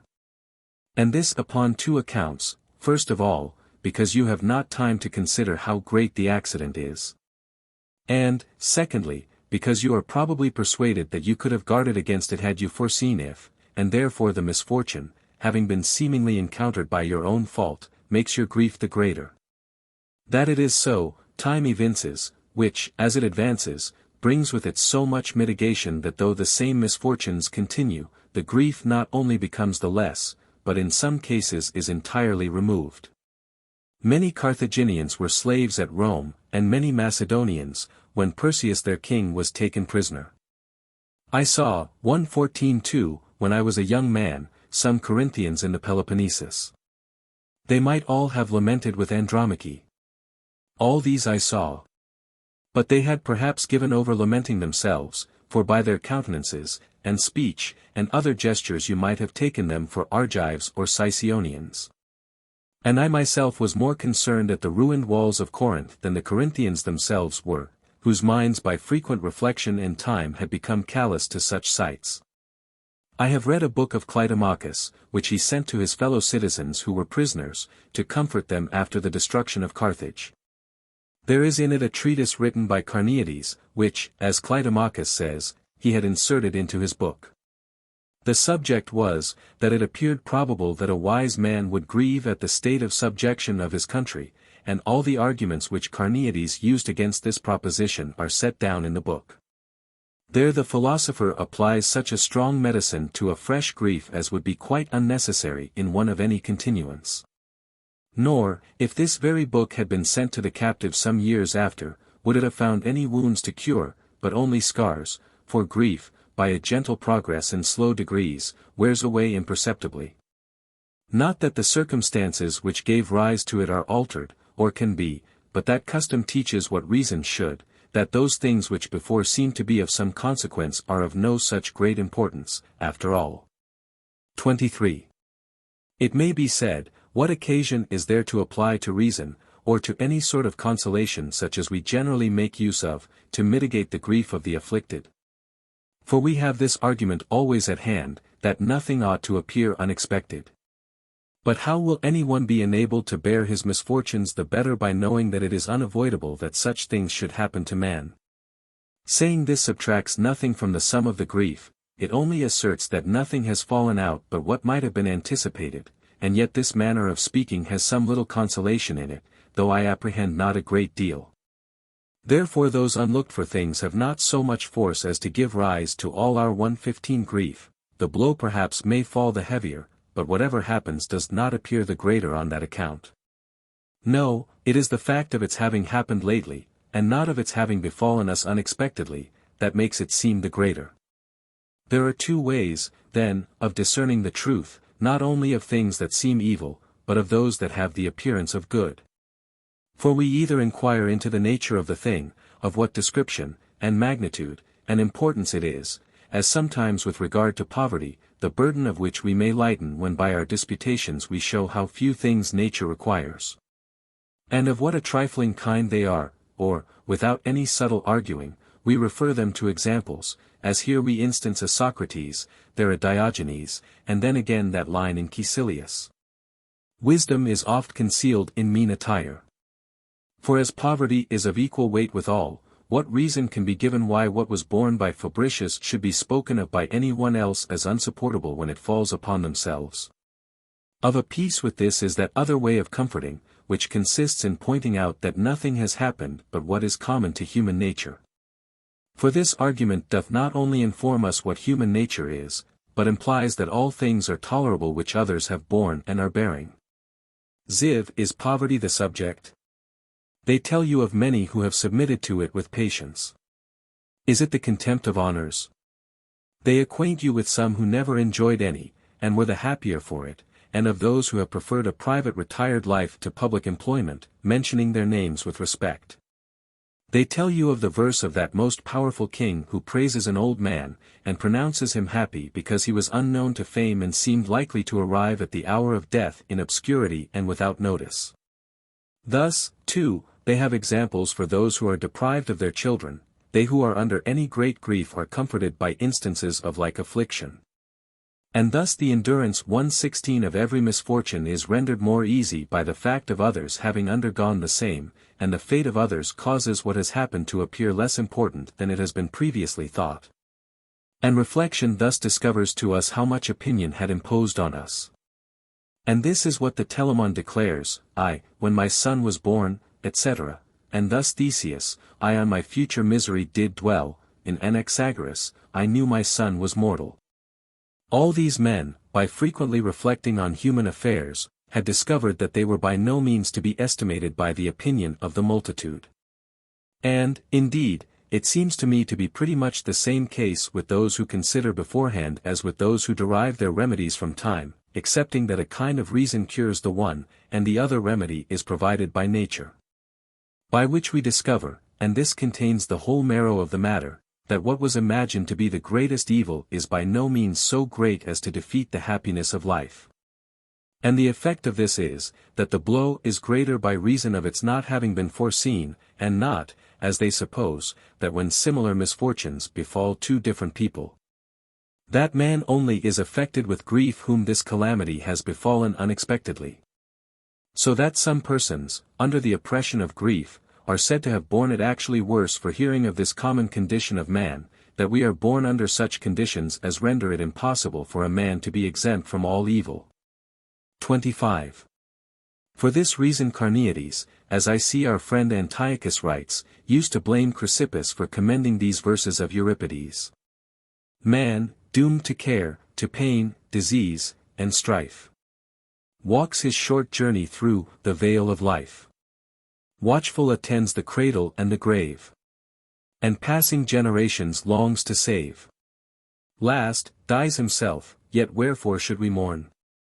For man must to his kindred dust return, submit to the destroying hand of fate. As ripened ears the harvest sickle wait. 117 He would not allow a speech of this kind to avail at all to the cure of our grief, for he said it was a lamentable case itself that we were fallen into the hands of such a cruel fate. And that a speech like that, preaching up comfort from the misfortunes of another, was a comfort adapted only to those of a malevolent disposition. But to me it appears far otherwise. For the necessity of bearing what is the common condition of humanity forbids your resisting the will of the gods, and reminds you that you are a man, which reflection greatly alleviates grief. And the enumeration of these examples is not produced with a view to please those of a malevolent disposition, but in order that any one in affliction may be induced to bear what he observes many others have previously borne with tranquillity and moderation. For they who are falling to pieces, and cannot hold together through the greatness of their grief, should be supported by all kinds of assistance. From whence Chrysippus thinks that grief is called lambda pieta, as it were lambda sigma iota, that is to say, a dissolution of the whole man, the whole of which I think may be pulled up by the roots by explaining, as I said at the beginning, the cause of grief. For it is nothing else but an opinion and judgment formed of a present acute evil. And thus any bodily pain, let it be ever so grievous, may be endurable where any hopes are proposed of some considerable good. And we receive such consolation from a virtuous and illustrious life that they who lead such lives are seldom attacked by grief, or but slightly affected by it. 26. But as besides this opinion of great evil there is this other added also, that we ought to lament what has happened, that it is right so to do, and part of our duty, then is brought about that terrible disorder of mind, grief. And it is to this opinion that we owe all those various and horrid kinds of lamentation, that neglect of our persons, that womanish tearing of our cheeks, that striking on our thighs, breasts, and heads. Thus Agamemnon, in Homer and in Axius, tears in his grief his uncombed locks. From whence comes that pleasant saying of Bion, that the 118 foolish king in his sorrow tore away the hairs of his head, imagining that his grief would be alleviated by baldness. But men do all these things from being persuaded that they ought to do so. And thus Aeschines inveighs against Demosthenes for sacrificing within 7 days after the death of his daughter. But with what eloquence, with what fluency, does he attack him? What sentiments does he collect? What words does he hurl against him? You may see by this that an orator may do anything. But nobody would approve of such license if it were not that we have an idea innate in our minds that every good man ought to lament the loss of a relation as bitterly as possible. And it is owing to this that some men, when in sorrow, betake themselves to deserts, as Homer says of Bellerophon. Distracted in his mind, forsook by heaven, forsaking humankind. Wide o'er the Ilian field he chose to stray. A long, forlorn, uncomfortable way. And thus Niobe is fain to have been turned into stone, from her never speaking, I suppose, in her grief. But they imagine Hecuba to have been converted into a bitch, from her rage and bitterness of mind. There are others who love to converse with solitude itself when in grief, as the nurse in Ennius. Fain would I to the heavens find earth relate Medea's ceaseless woes and cruel fate. 27. Now all these things are done in grief, from a persuasion of their truth and propriety in necessity, and it is plain that those who behave thus do so from a conviction of its being their duty. For should these mourners by chance drop their grief, and either act or speak for a moment in a more calm or cheerful manner, they presently check themselves and return to their lamentations again.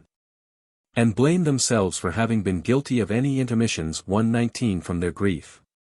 And parents and masters generally correct children not by words only, but by blows, if they show any levity by either word or deed when the family is under affliction, and, as it were, oblige them to be sorrowful.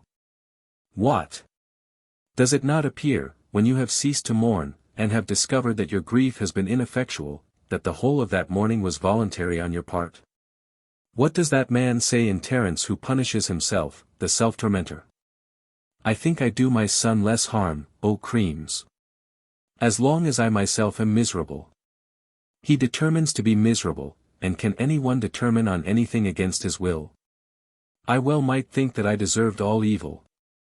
He would think he deserved any misfortune were he otherwise than miserable. Therefore, you see, the evil is in opinion, not in nature. How is it when some things do of themselves prevent your grieving at them?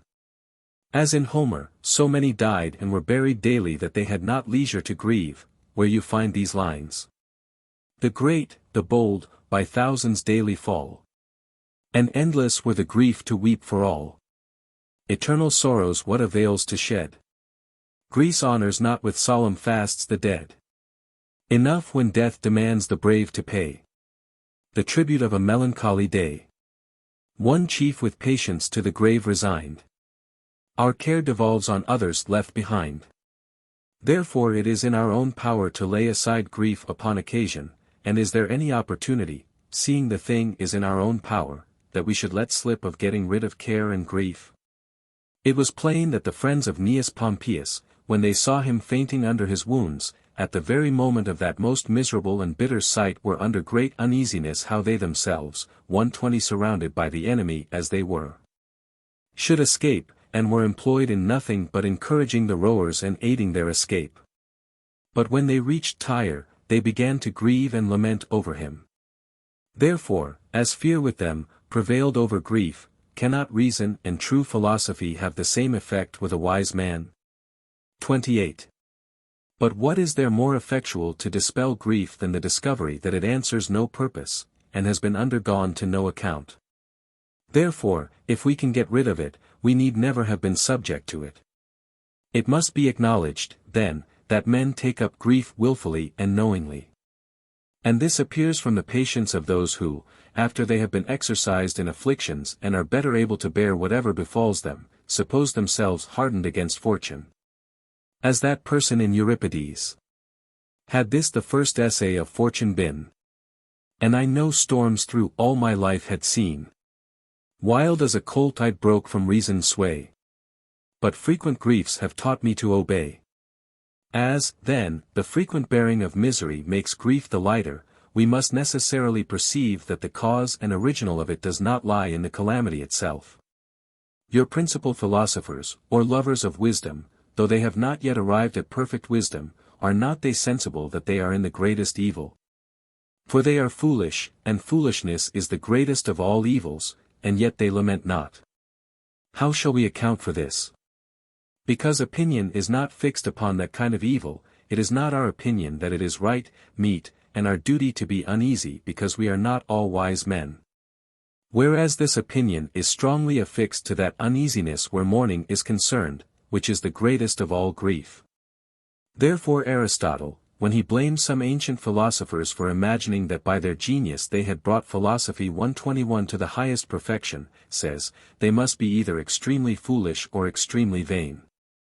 But that he himself could see that great improvements had been made therein in a few years, and that philosophy would in a little time arrive at perfection.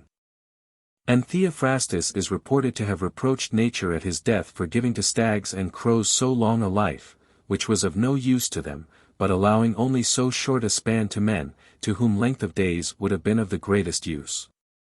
For if the life of man could have been lengthened, it would have been able to provide itself with all kinds of learning, and with arts in the greatest perfection.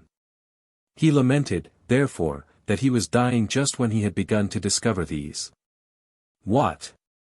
Does not every grave and distinguished philosopher acknowledge himself ignorant of many things, and confess that there are many things which he must learn over and over again? And yet, though these men are sensible that they are standing still in the very midway of folly, than which nothing can be worse, they are under no great affliction. Because no opinion that it is their duty to lament is ever mingled with this knowledge. What shall we say of those who think it unbecoming in a man to grieve? Among whom we may reckon Q. Maximus, when he buried his son that had been consul, and L. Paulus, who lost 2 sons within a few days of one another. Of the same opinion was M. Cato, who lost his son just after he had been elected praetor, and many others, whose names I have collected in my book on consolation. Now what made these men so easy, but their persuasion that grief and lamentation was not becoming in a man? Therefore, as some give themselves up to grief from an opinion that it is right so to do, they refrain themselves, from an opinion that it was discreditable, from which we may infer that grief is owing more to opinion than nature. 29. It may be said, on the other side, who is so mad as to grieve of his own accord? Pain proceeds from nature, which you must submit to, say they, agreeably to what even your own Crantor teaches, for it presses and gains upon you unavoidably, and cannot possibly be resisted. So that the very same Oileus, in Sophocles, who had before comforted Telamon on the death of Ajax, on 122 hearing of the death of his own son, is broken-hearted. On this alteration of his mind we have these lines. Show me the man so well by wisdom taught, that what he charges to another's fault, when like affliction doth himself betide, true to his own wise counsel will abide. Now, when they urge these things, their endeavor is to prove that nature is absolutely and wholly irresistible, and yet the same people allow that we take greater grief on ourselves than nature requires. What madness is it, then, in us to require the same from others? But there are many reasons for our taking grief on us. The first is from the opinion of some evil, on the discovery and certainty of which grief comes of course. Besides, many people are persuaded that they are doing something very acceptable to the dead when they lament bitterly over them. To these may be added a kind of womanish superstition, in imagining that when they have been stricken by the afflictions sent by the gods, to acknowledge themselves afflicted and humbled by them is the readiest way of appeasing them. But most men appear to be unaware what contradictions these things are full of. They commend those who die calmly, but they blame those who can bear the loss of another with the same calmness, as if it were possible that it should be true, as is occasionally said in love speeches, that any one can love another more than himself. There is, indeed, something excellent in this, and, if you examine it, something no less just than true, that we love those who ought to be most dear to us as well as we love ourselves, but to love them more than ourselves is absolutely impossible. Nor is it desirable in friendship that I should love my friend more than myself, or that he should love me so, for this would occasion much confusion in life, and break in upon all the duties of it. 123XX. But we will speak of this another time. At present it is sufficient not to attribute our misery to the loss of our friends, nor to love them more than, if they themselves could be sensible of our conduct, they would approve of. Or at least not more than we do ourselves. Now as to what they say, that some are not at all appeased by our consolations. And, moreover, as to what they add, that the comforters themselves acknowledge they are miserable when fortune varies the attack and falls on them. In both these cases the solution is easy, for the fault here is not in nature, but in our own folly. And much may be said against folly. But men who do not admit of consolation seem to bespeak misery for themselves. And they who cannot bear their misfortunes with that temper which they recommend to others are not more faulty in this particular than most other persons. For we see that covetous men find fault with others who are covetous, as do the vainglorious with those who appear too wholly devoted to the pursuit of glory. For it is the peculiar characteristic of folly to perceive the vices of others, but to forget its own. But since we find that grief is removed by length of time, we have the greatest proof that the strength of it depends not merely on time, but on the daily consideration of it. For if the cause continues the same, and the man be the same, how can there be any alteration in the grief, if there is no change in what occasioned the grief, nor in him who grieves? Therefore it is from daily reflecting that there is no real evil in the circumstance for which you grieve, and not from the length of time, that you procure a remedy for your grief. XXXI, hear some people talk of moderate grief. But if such be natural, what occasion is there for consolation? For nature herself will determine the measure of it, but if it depends on and is caused by opinion, the whole opinion should be destroyed. I think that it has been sufficiently said, that grief arises from an opinion of some present evil, which includes this belief, that it is incumbent on us to grieve. To this definition Zeno has added, very justly, that the opinion of this present evil should be recent. Now this word recent they explain thus, those are not the only recent things which happened a little while ago. But as 124 long as there shall be any force, or vigor, or freshness in that imagined evil, so long it is entitled to the name of recent. Take the case of Artemisia, the wife of Mausolus, king of Corea, who made that noble sepulchre at Halicarnassus. While she lived in grief, and died of it, being worn out by it, for that opinion was always recent with her, but you cannot call that recent which has already begun to decay through time.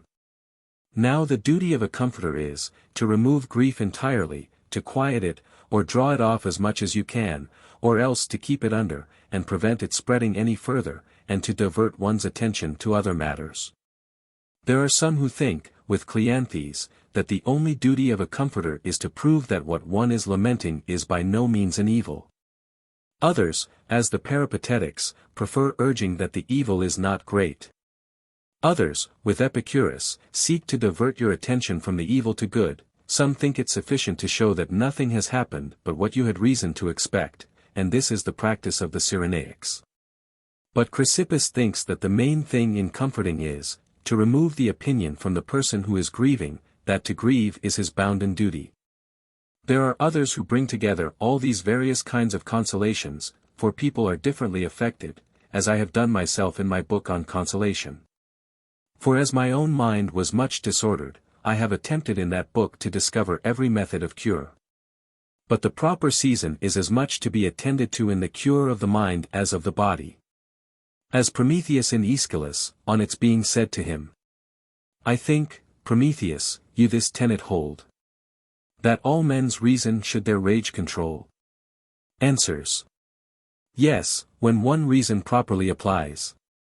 Ill-timed advice will make the storm but rise. 32. But the principal medicine to be applied in consolation is, to maintain either that it is no evil at all, 125 or a very inconsiderable one, the next best to that is, to speak of the common condition of life, having a view, if possible, to the state of the person whom you comfort particularly. The third is, that it is folly to wear oneself out with grief which can avail nothing. For the comfort of Cleanthes is suitable only for a wise man, who is in no need of any comfort at all. For could you persuade one in grief that nothing is an evil but what is base, you would not only cure him of grief, but folly. But the time for such precepts is not well chosen. Besides, Cleanthes does not seem to me sufficiently aware that affliction may very often proceed from that very thing which he himself allows to be the greatest misfortune. For what shall we say? When Socrates had convinced Alcibiades, as we are told, that he had no distinctive qualifications as a man different from other people, and that, in fact, there was no difference between him, though a man of the highest rank, and a porter. And when Alcibiades became uneasy at this, and entreated Socrates, with tears in his eyes, to make him a man of virtue, and to cure him of that mean position. What shall we say to this, Cleanthes? Was there no evil in what afflicted Alcibiades thus? What strange things does Lyco say? Who, making light of grief, says that it arises from trifles, from things that affect our fortune or bodies, not from the evils of the mind. What, then? Did not the grief of Alcibiades proceed from the defects and evils of the mind? I have already said enough of Epicurus's consolation. 33. Nor is that consolation much to be relied on, though it is frequently practiced, and sometimes has some effect, namely, that you are not alone in this. It has its effect, as I said, but not always, nor with every person, for some reject it. But much depends on the application of it, for you ought rather to show, not how men in general have been affected with such evils, but how men of sense have borne them. As to Chrysippus's method, it is certainly founded in truth. But it is difficult to apply it in time of distress. It is a work of no small difficulty to persuade a person in affliction that he grieves merely because he thinks it right so to do. Certainly, then, as in pleadings we do not state all cases alike, if I may adopt 126 the language of lawyers for a moment, but adapt what we have to say to the time, to the nature of the subject under debate, and to the person. So, too, in alleviating grief, regard should be had to what kind of cure the party to be comforted can admit of. But, somehow or other, we have rambled from what you originally proposed. For your question was concerning a wise man, with whom nothing can have the appearance of evil that is not dishonorable. Or at least, anything else would seem so small an evil that by his wisdom he would so overmatch it as to make it wholly disappear. And such a man makes no addition to his grief through opinion, and never conceives it right to torment himself above measure, nor to wear himself out with grief, which is the meanest thing imaginable. Reason, however, it seems, has demonstrated, though it was not directly our object at the moment to inquire whether anything can be called an evil except what is base, that it is in our power to discern that all the evil which there is in affliction has nothing natural in it, but is contracted by our own voluntary judgment of it, and the error of opinion. XXXIV. But the kind of affliction of which I have treated is that which is the greatest, in order that when we have once got rid of that, it may appear a business of less consequence to look after remedies for the others. For there are certain things which are usually said about poverty, and also certain statements ordinarily applied to retired and undistinguished life. There are particular treatises on banishment, on the ruin of one's country, on slavery, on weakness, on blindness, and on every incident that can come under the name of an evil. The Greeks divide these into different treatises and distinct books. But they do it for the sake of employment, not but that all such discussions are full of entertainment. And yet, as physicians, in curing the whole body, attend to even the most insignificant part of the body which is at all disordered, so does philosophy act, after it has removed grief in general. Still, if any other deficiency exists, should poverty bite, should ignominy sting, should banishment bring a dark cloud over us, or should any of those things which I have just mentioned appear, there is for each its appropriate 127 consolation, which you shall hear whenever you please.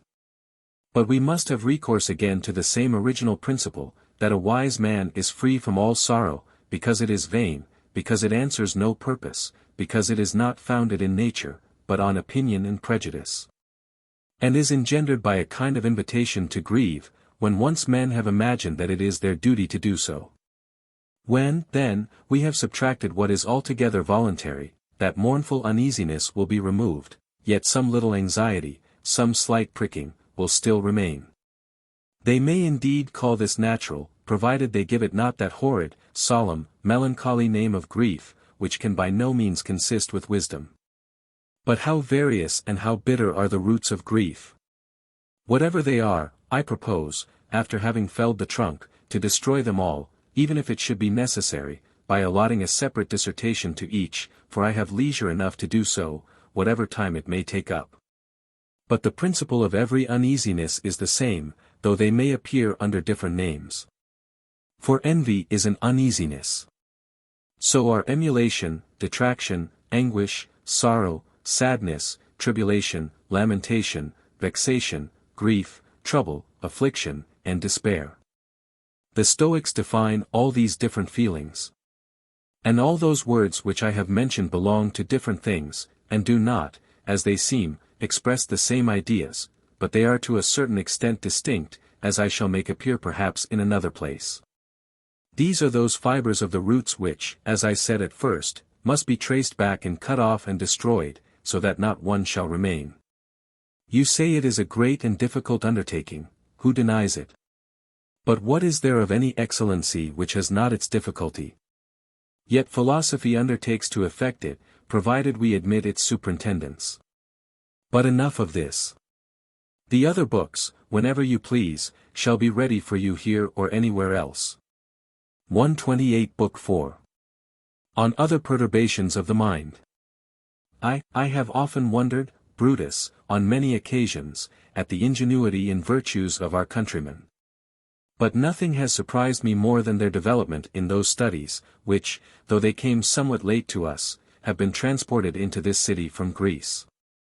For the system of auspices, and religious ceremonies, and courts of justice, and appeals to the people, the Senate, the establishment of an army of cavalry and infantry, and the whole military discipline, were instituted as early as the foundation of the city by royal authority, partly too by laws, not without the assistance of the gods. Then with what a surprising and incredible progress did our ancestors advance towards all kind of excellence, when once the Republic was freed from the regal power. Not that this is a proper occasion to treat of the manners and customs of our ancestors, or of the discipline and constitution of the city. For I have elsewhere, particularly in the 6 books I wrote on the Republic, given a sufficiently accurate account of them. But while I am on this subject, and considering the study of philosophy, I meet with many reasons to imagine that those studies were brought to us from abroad, and not merely imported, but preserved and improved. For they had Pythagoras, a man of consummate wisdom and nobleness of character, in a manner, before their eyes, who was in Italy at the time that Lucius Brutus, the illustrious founder of your nobility, delivered his country from tyranny. As the doctrine of Pythagoras spread itself on all sides, it seems probable to me that it reached this city, and this is not only probable of itself, but it does really appear to have been the case from many remains of it. For who can imagine that, when it flourished so much in that part of Italy which was called Magna Graecia, and in some of the 129 largest and most powerful cities, in which, first the name of Pythagoras, and then that of those men who were afterward his followers, was in so high esteem? Who can imagine, I say, that our people could shut their ears to what was said by such learned men? Besides, it is even my opinion that it was the great esteem in which the Pythagoreans were held, that gave rise to that opinion among those who came after him, that King Numa was a Pythagorean.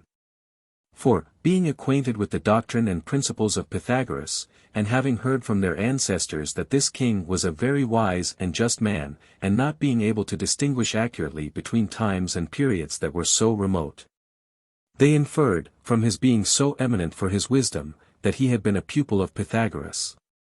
2. So far we proceed on conjecture. As to the vestiges of the Pythagoreans, though I might collect many, I shall use but a few, because they have no connection with our present purpose. For, as it is reported to have been a custom with them to deliver certain precepts in a more abstruse manner in verse, and to bring their minds from severe thought to a more composed state by songs and musical instruments. So Cato, a writer of the very highest authority, says in his Origins, that it was customary with our ancestors for the guests at their entertainments, every one in his turn, to celebrate the praises and virtues of illustrious men in song to the sound of the flute. From whence it is clear that poems and songs were then composed for the voice. And, indeed, it is also clear that poetry was in fashion from the laws of the 12 Tables, wherein it is provided that no song should be made to the injury of another. Another argument of the erudition of those times is, that they played on instruments before the shrines of their gods, and at the entertainments of their magistrates, but that custom was peculiar to the sect I am speaking of.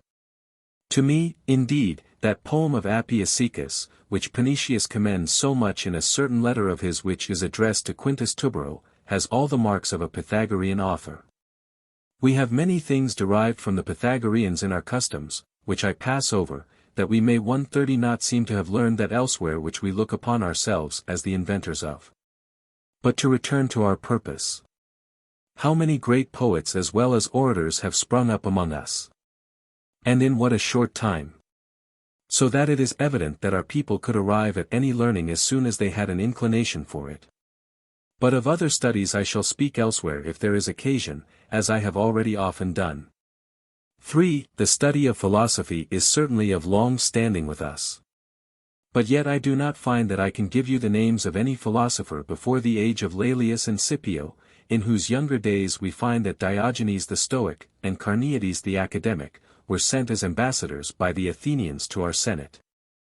And as these had never been concerned in public affairs, and one of them was a Cyrenian, the other a Babylonian, they certainly would never have been forced from their studies, nor chosen for that employment. Unless the study of philosophy had been in vogue with some of the great men at that time. Who, though they might employ their pens on other subjects, some on civil law, others on oratory, others on the history of former times, yet promoted this most extensive of all arts, the principle of living well. Even more by their life than by their writings. So that of that true and elegant philosophy, which was derived from Socrates, and is still preserved by the Peripatetics and by the Stoics. Though they express themselves differently in their disputes with the academics, there are few or no Latin records.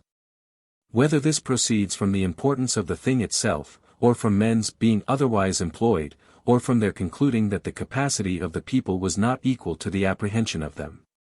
But, during this silence, c. Amaphinius arose and took upon himself to speak. On the publishing of whose writings the people were moved, and enlisted themselves chiefly under this sect, either because the doctrine was more easily understood, or because they were invited thereto by the pleasing thoughts of amusement, or that, because there was nothing better, they laid hold of what was offered them. And after Amaphinius, when many of the same sentiments had written much about them, the Pythagoreans 131 spread over all Italy, but that these doctrines should be so easily understood and approved of by the unlearned is a great proof that they were not written with any great subtlety. And they think their establishment to be owing to this.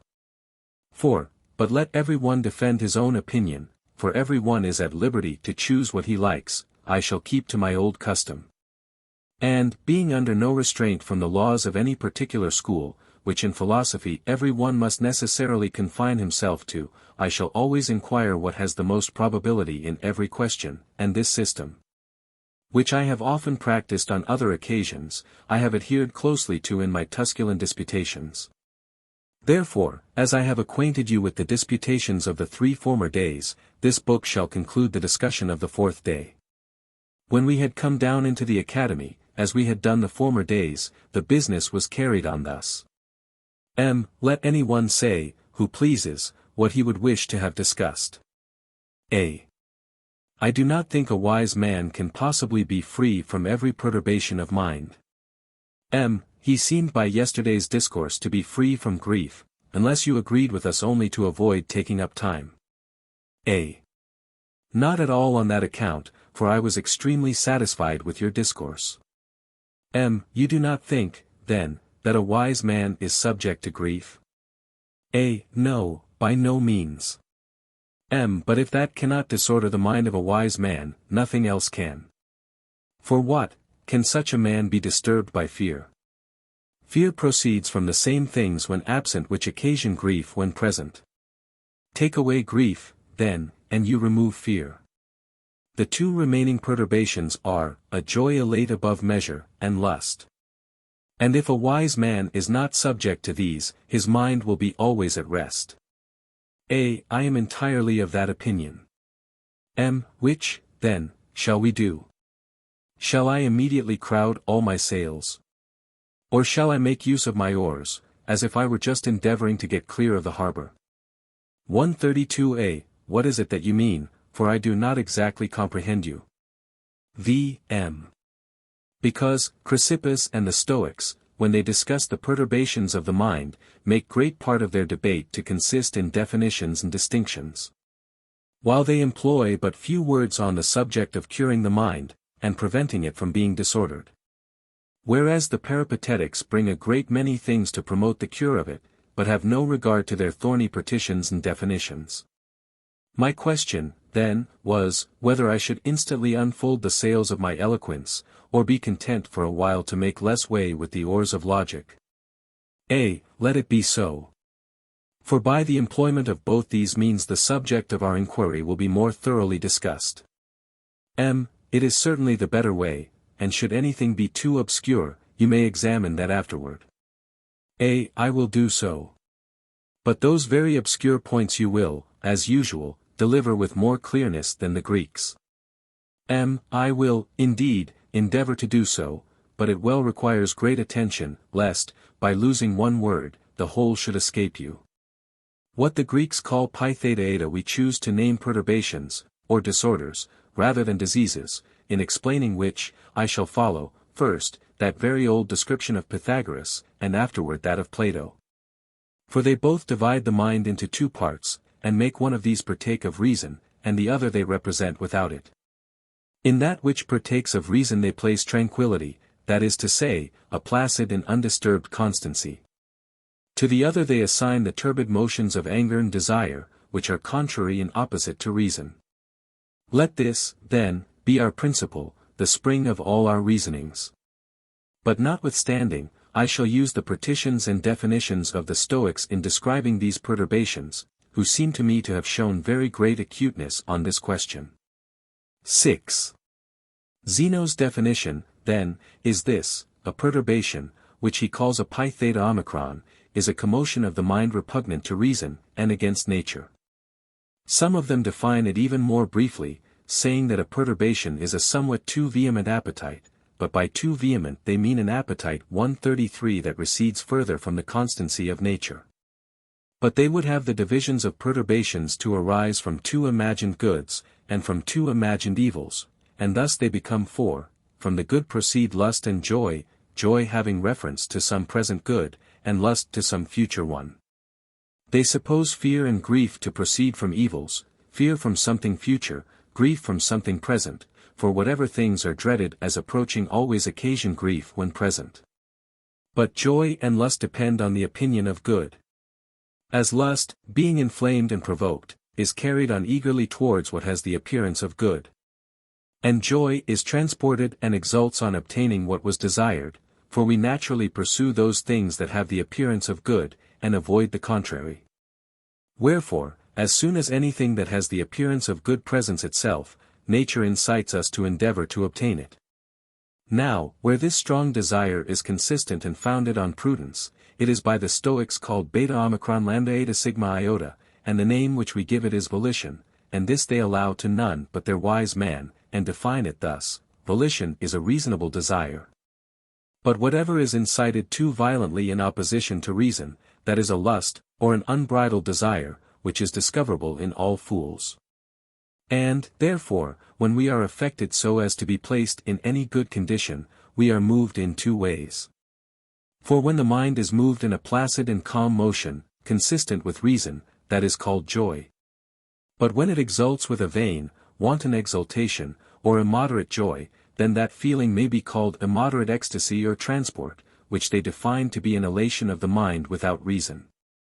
And as we naturally desire good things, so in like manner we naturally seek to avoid what is evil, and this avoidance of which, if conducted in accordance with reason, is called caution.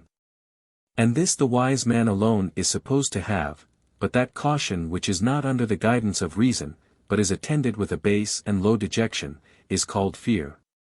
Fear is, therefore, caution destitute of reason. But a wise man is not affected by any present evil, while the grief of a fool proceeds from being affected with an imaginary evil, by which his mind is contracted and sunk, since it is not under the dominion 134 of reason.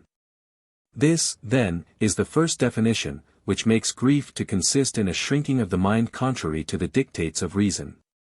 Thus, there are four perturbations, and but three calm rational emotions, for grief has no exact opposite. 7.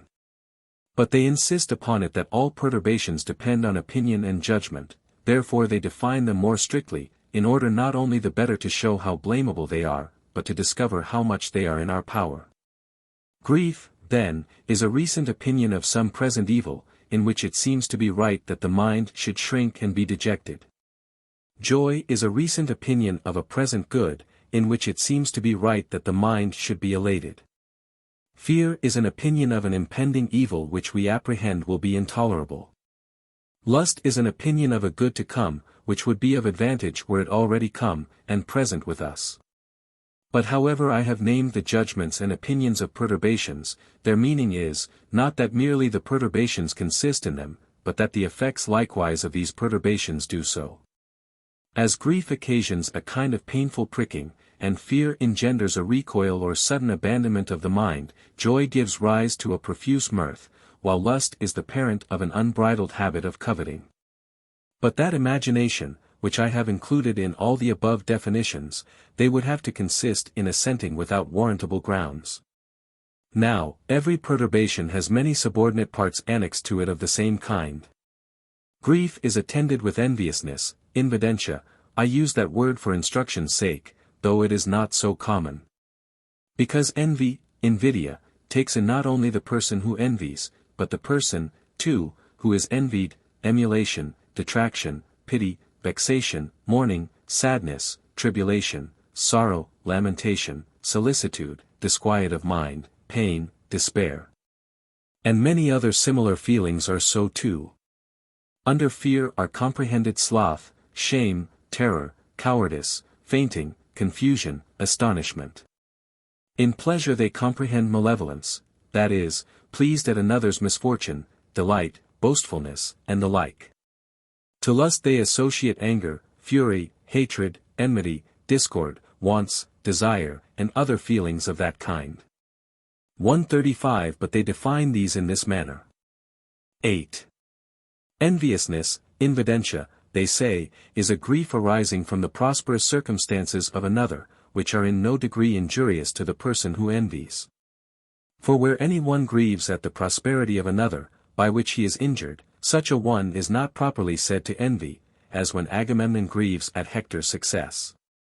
But where any one, who is in no way hurt by the prosperity of another, is in pain at his success, such a one envies indeed. Now the name emulation is taken in a double sense, so that the same word may stand for praise and dispraise, for the imitation of virtue is called emulation, however, that sense of it I shall have no occasion for here. For that carries praise with it. But emulation is also a term applied to grief at another's enjoying what I desired to have, and am without. Detraction, and I mean by that, jealousy, is a grief even at another's enjoying what I had a great inclination for. Pity is a grief at the misery of another who suffers wrongfully, for no one is moved by pity at the punishment of a parricide or of a betrayer of his country. Vexation is a pressing grief. Mourning is a grief at the bitter death of one who was dear to you. Sadness is a grief attended with tears. Tribulation is a painful grief. Sorrow, an excruciating grief. Lamentation, a grief where we loudly bewail ourselves. Solicitude, a pensive grief. Trouble, a continued grief. Affliction, a grief that harasses the body. Despair, a grief that excludes all hope of better things to come. But those feelings which are included under fear, they define thus: there is sloth, which is a dread of some ensuing labor, shame and terror, which affect the body, hence blushing attends shame. A paleness, and tremor, and chattering of the teeth attend terror, cowardice, which is an apprehension of some approaching evil, dread, a fear that unhinges the mind, whence comes that line of Ennius. Then dread discharged all wisdom from my mind. Fainting is the associate and constant attendant on dread, confusion, a fear that drives away all thought, alarm, a continued fear. 136-9, the different species into which they divide pleasure come under this description. So that malevolence is a pleasure in the misfortunes of another, without any advantage to yourself, delight, a pleasure that soothes the mind by agreeable impressions on the ear. What is said of the ear may be applied to the sight, to the touch, smell, and taste. All feelings of this kind are a sort of melting pleasure that dissolves the mind. Boastfulness is a pleasure that consists in making an appearance, and setting off yourself with insolence. The subordinate species of lust they define in this manner: anger is a lust of punishing anyone who, as we imagine, has injured us without cause. Heat is anger just forming and beginning to exist, which the Greeks call theta mu omega sigma iota. Hatred is a settled anger. Enmity is anger waiting for an opportunity of revenge. Discord is a sharper anger conceived deeply in the mind and heart. Want an insatiable lust. Regret is when one eagerly wishes to see a person who is absent.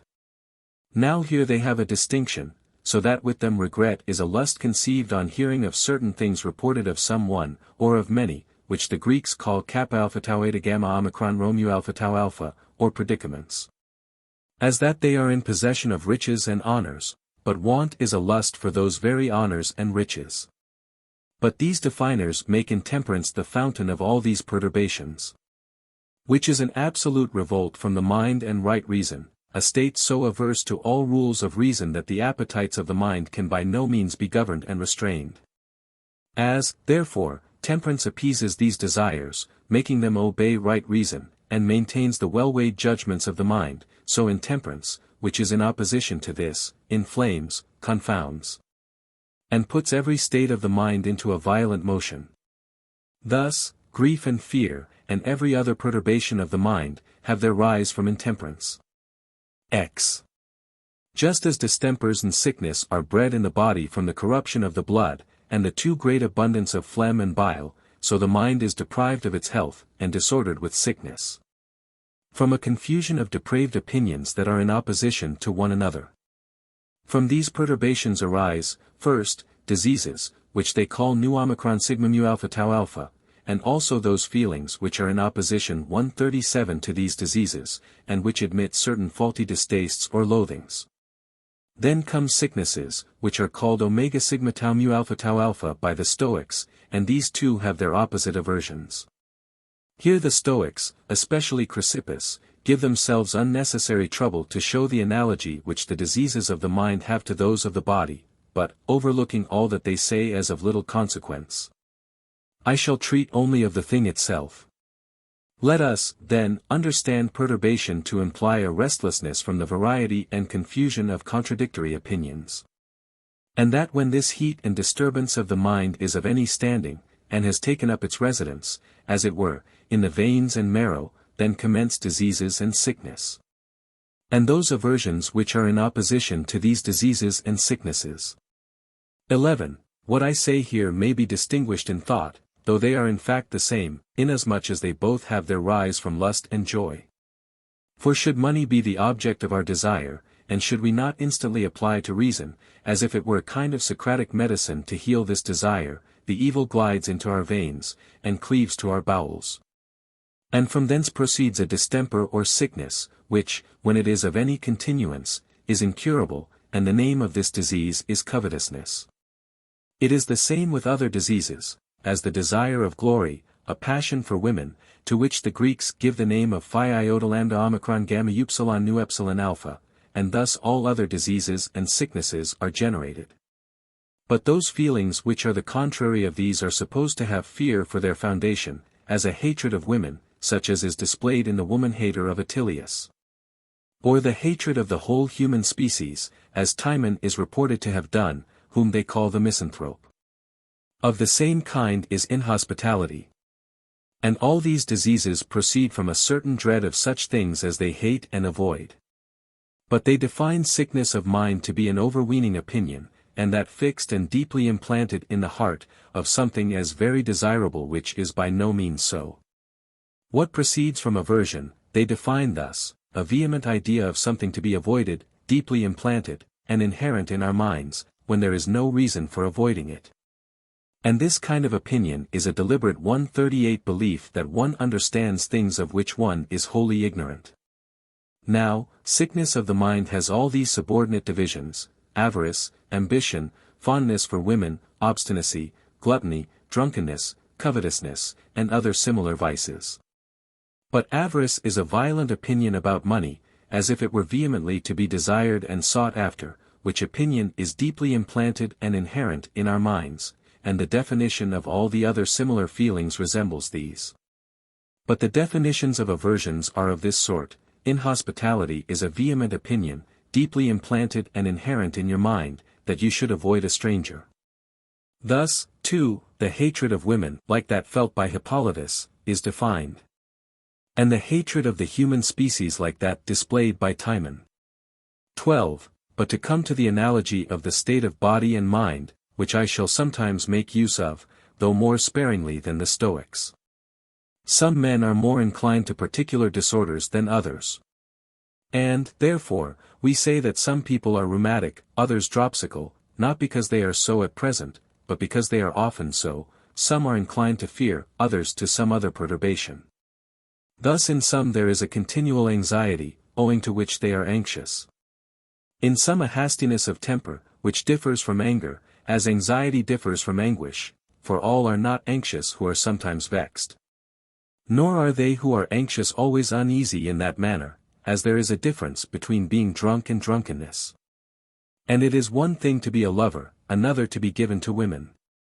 And this disposition of particular people to particular disorders is very common, for it relates to all perturbations. It appears in many vices, though it has no name. Some are, therefore, said to be envious, malevolent, spiteful, fearful, pitiful, from a propensity to those perturbations, not from their being always carried away by them.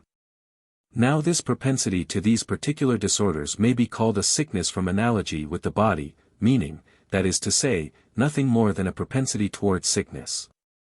But with regard to whatever is good, as some are more inclined to different good qualities than others, we may call this a facility or tendency. This tendency to evil is a proclivity or inclination to falling. 139 But where anything is neither good nor bad, it may have the former name. 13 Even as there may be, with respect to the body, a disease, a sickness, and a defect, so it is with the mind. They call that a disease where the whole body is corrupted. They call that sickness where a disease is attended with a weakness, and that a defect where the parts of the body are not well compacted together. From whence it follows that the members are misshapen, crooked, and deformed. So that these two, a disease and sickness, proceed from a violent concussion and perturbation of the health of the whole body. But a defect discovers itself even when the body is in perfect health. But a disease of the mind is distinguishable only in thought from a sickness. But a viciousness is a habit or affection discordant and inconsistent with itself through life. Thus it happens that, in the one case, a disease and sickness may arise from a corruption of opinions, in the other case, the consequence may be inconstancy and inconsistency. For every vice of the mind does not imply a disunion of parts. As is the case with those who are not far from being wise men. With them there is that affection which is inconsistent with itself while it is foolish, but it is not distorted, nor depraved. But diseases and sicknesses are parts of viciousness. But it is a question whether perturbations are parts of the same, for vices are permanent affections, perturbations are such as are restless, so that they cannot be parts of permanent ones. As there is some analogy between the nature of the body and mind in evil, so is there in good, for the distinctions of the body are beauty, strength, health, firmness, quickness of motion. The same may be said of the mind. The body is said to be in a good state when all those things on which health depends are consistent. The same may be said of the mind when its judgments and opinions are not at variance with one another. And this union is the virtue of the mind, which, according to some people, is temperance itself. Others make it consist in an obedience to the precepts of temperance, and a compliance with them, not allowing it to be any distinct species of itself. But, be it one or the other, it is to be found only in a wise man. But there is a certain 140 soundness of mind, which even a fool may have, when the perturbation of his mind is removed by the care and management of his physicians.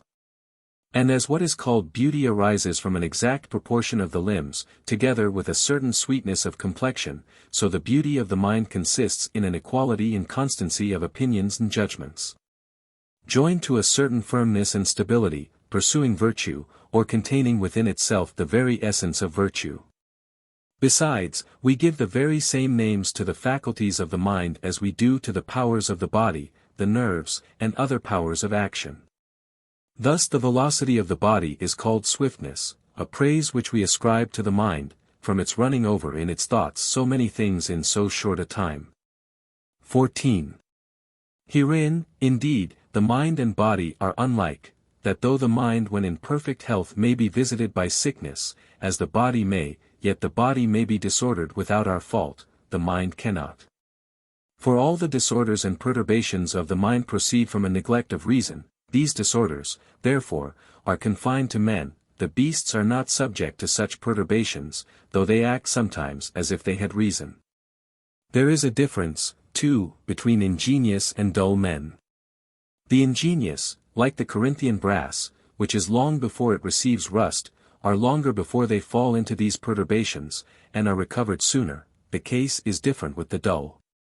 Nor does the mind of an ingenious man fall into every kind of perturbation, for it never yields to any that are brutish and savage, and some of their perturbations have at first even the appearance of humanity, as mercy, grief, and fear. But the sicknesses and diseases of the mind are thought to be harder to eradicate than those leading vices which are in opposition to virtues. For vices may be removed, though the diseases of the mind should continue, which diseases are not cured with that expedition with which vices are removed. I have now acquainted you with the arguments which the Stoics put forth with such exactness, which they call logic, from their close arguing, and since my discourse has got clear of these rocks, I will proceed with the remainder of it, provided I have been sufficiently clear in what I have already 141 said. Considering the obscurity of the subject I have treated. Clear enough, but should there be occasion for a more exact inquiry, I shall take another opportunity of asking you. I expect you now to hoist your sails, as you just now called them, and proceed on your course. 15. Since I have spoken before of virtue in other places, and shall often have occasion to speak again, for a great many questions that relate to life and manners arise from the spring of virtue. And since, as I say, virtue consists in a settled and uniform affection of mind, making those persons praiseworthy who are possessed of her, she herself also, independent of anything else, without regard to any advantage, must be praiseworthy. For from her proceed good inclinations, opinions, actions, and the whole of right reason, though virtue may be defined in a few words to be right reason itself. The opposite to this is viciousness, for so I choose to translate what the Greeks call kappa alpha, rather than by perverseness, for perverseness is the name of a particular vice. But viciousness includes all, from whence arise those perturbations which, as I just now said, are turbid and violent motions of the mind, repugnant to reason, and enemies in a high degree to the peace of the mind and a tranquil life. For they introduce piercing and anxious cares, and afflict and debilitate the mind through fear. They violently inflame our hearts with exaggerated appetite, which is in reality an impotence of mind, utterly irreconcilable with temperance and moderation, which we sometimes call desire, and sometimes lust, and which, should it even attain the object of its wishes, immediately becomes so elated that it loses all its resolution, and knows not what to pursue. So that he was in the right who said that exaggerated pleasure was the very greatest of mistakes. Virtue, then, alone can effect the cure of these evils. 16. For what is not only more miserable, but more base and sordid, than a man afflicted, weakened, and oppressed with grief? And little short of this misery is one who dreads some approaching evil, and who, through faint-heartedness, is under continual suspense. The poets, to express the greatness of this evil, imagine a stone to 142 hang over the head of Tantalus, as a punishment for his wickedness, his pride, and his boasting. And this is the common punishment of folly. For there hangs over the head of every one whose mind revolts from reason some similar fear.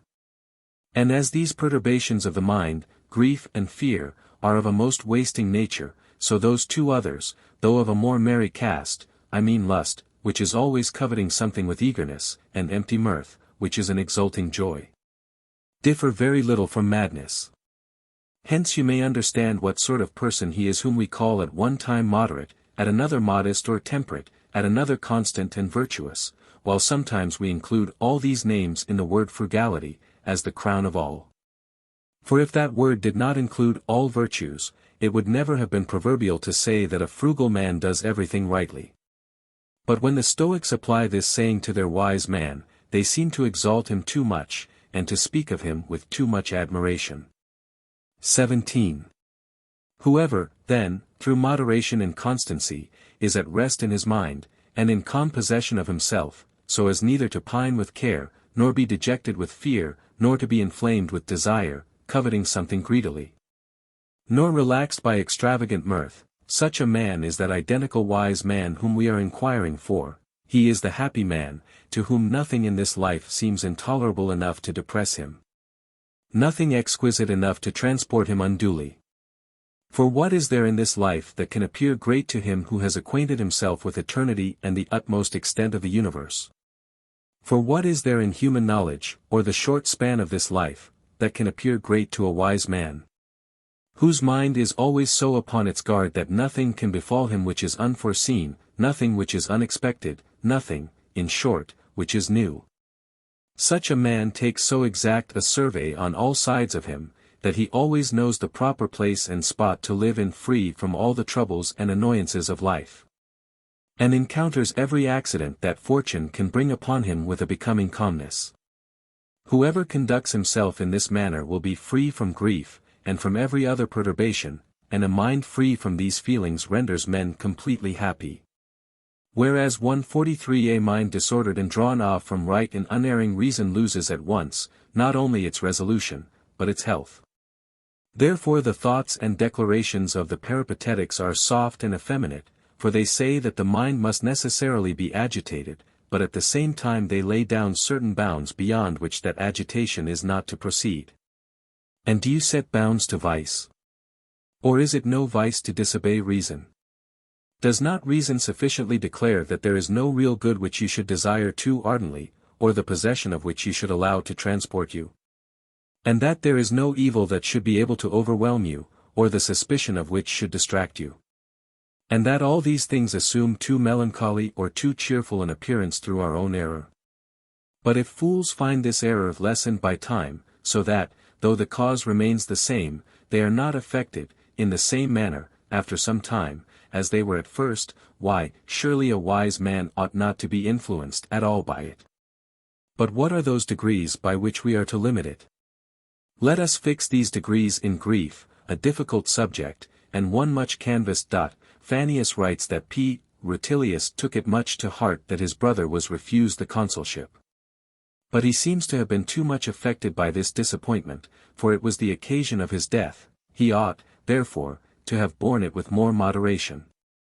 But let us suppose that while he was bearing this with moderation, the death of his children had intervened, here would have started a fresh grief, which, admitting it to be moderate in itself, yet still must have been a great addition to the other.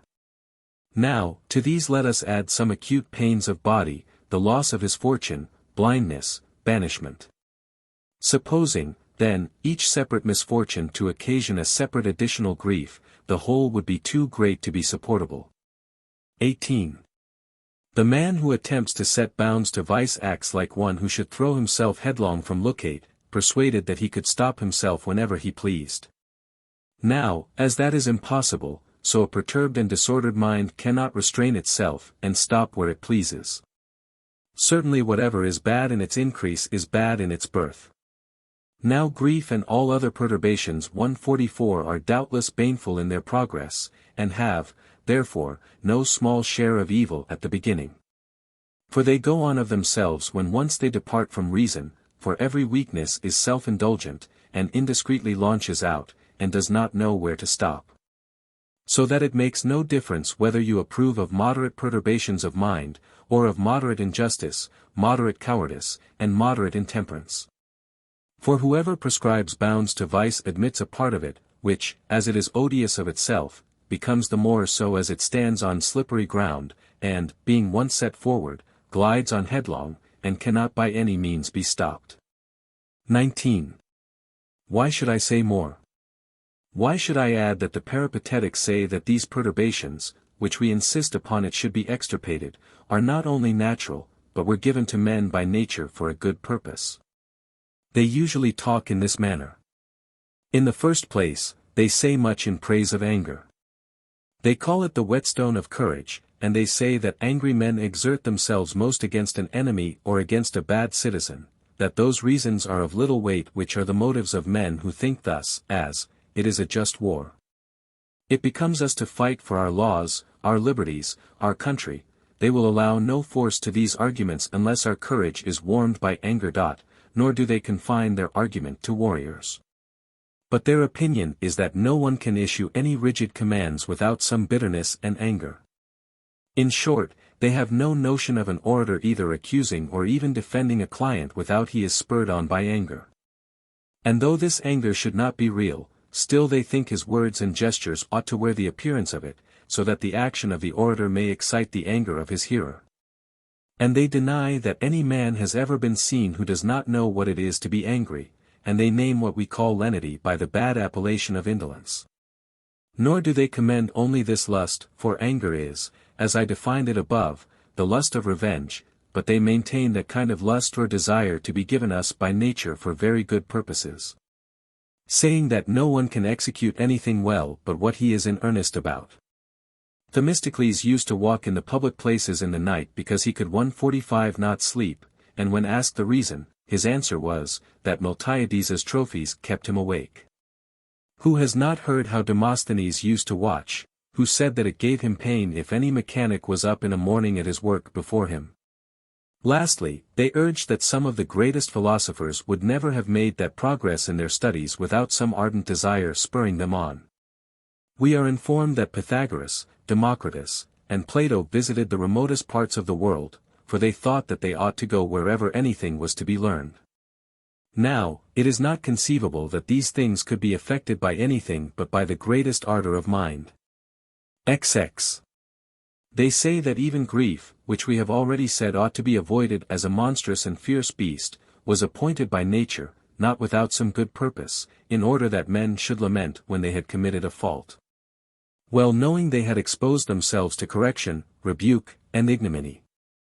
For they think that those who can bear ignominy and infamy without pain have acquired a complete impunity for all sorts of crimes, for with them reproach is a stronger check than conscience. From whence we have that scene in Afranius borrowed from common life, for when the abandoned son saith, "Wretched that I am," the severe father replies, "Let him but grieve, no matter what the cause." And they say the other divisions of sorrow have their use, that pity incites us to hasten to the assistance of others, and to alleviate the calamities of men who have undeservedly fallen into them. That even envy and detraction are not without their use, as when a man sees that another person has attained what he cannot, or observes another to be equally successful with himself. That he who should take away fear would take away all industry in life, which those men exert in the greatest degree who are afraid of the laws and of the magistrates, who dread poverty, ignominy, death, and pain. But while they argue thus, they allow indeed of these feelings being retrenched, though they deny that they either can or should be plucked up by the roots, so that their opinion is that mediocrity is 146 best in everything. When they reason in this manner, what think you, is what they say worth attending to or not? I think it is. I wait, therefore, to hear what you will say in reply to them. 21. M. Perhaps I may find something to say. But I will make this observation first: do you take notice with what modesty the academics behave themselves? For they speak plainly to the purpose. The Peripatetics are answered by the Stoics. They have my leave to fight it out, who think myself no otherwise concerned than to inquire for what may seem to be most probable. Our present business is, then, to see if we can meet with anything in this question which is the probable, for beyond such approximation to truth as that human nature cannot proceed. The definition of a perturbation, as Zeno, I think, has rightly determined it, is thus, that a perturbation is a commotion of the mind against nature, in opposition to right reason. Or, more briefly, thus, that a perturbation is a somewhat too vehement appetite, and when he says somewhat too vehement, he means such as is at a greater distance from the constant course of nature. What can I say to these definitions?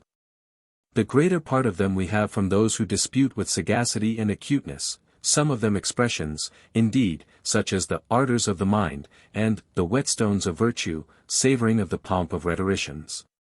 As to the question, if a brave man can maintain his courage without becoming angry, it may be questioned with regard to the gladiators. Though we often observe much resolution even in them, they meet, converse, they make objections and demands, they agree about terms, so that they seem calm rather than angry. But let us admit a man of the name of Placidianus, who was one of that trade, to be in such a mind, as Lucilius relates of him. If for his blood you thirst, the task be mine. His laurels at my feet he shall resign. Not but I know, before I reach his heart, first on myself a wound he will impart. I hate the man, enraged I fight, and straight. In action we had been, but that I wait, till each his sword had fitted to his hand. My rage I scarce can keep within command. 147 XXII. But we see Ajax in Homer advancing to meet Hector in battle cheerfully, without any of this boisterous wrath. For he had no sooner taken up his arms than the first step which he made inspired his associates with joy, his enemies with fear, so that even Hector, as he is represented by Homer, trembling, condemned himself for having challenged him to fight. Yet these heroes conversed together, calmly and quietly, before they engaged, nor did they show any anger or outrageous behavior during the combat. Nor do I imagine that Torquatus, the first who obtained this surname, was in a rage when he plundered the gall of his collar, or that Marcellus's courage at Clastidium was only owing to his anger. I could almost swear that Africanus, with whom we are better acquainted, from our recollection of him being more recent, was no ways inflamed by anger when he covered Aelianus Polygnus with his shield, and drove his sword into the enemy's breast. There may be some doubt of L. Brutus, whether he was not influenced by extraordinary hatred of the tyrant, so as to attack Aruns with more than usual rashness, for I observe that they mutually killed each other in close fight. Why, then, do you call in the assistance of anger? Would courage, unless it began to get 148 furious, lose its energy? What? Do you imagine that Hercules, whom the very courage which you would try to represent as anger raised to heaven, was angry when he engaged the Erymanthian boar, or the Nemean lion? Or was Theseus in a passion when he seized on the horns of the Marathonian bull? Take care how you make courage to depend in the least on rage. For anger is altogether irrational, and that is not courage which is void of reason. 23. We ought to hold all things here in contempt, death is to be looked on with indifference, pains and labors must be considered as easily supportable. And when these sentiments are established on judgment and conviction, then will that stout and firm courage take place, unless you attribute to anger whatever is done with vehemence, alacrity, and spirit. To me, indeed, that very Scipio who was chief priest, that favor of the saying of the Stoics, that no private man could be a wise man, does not seem to be angry with Tiberius Gracchus, even when he left the consul in a hesitating frame of mind. And, though a private man himself, commanded, with the authority of a consul, that all who meant well to the Republic should follow him.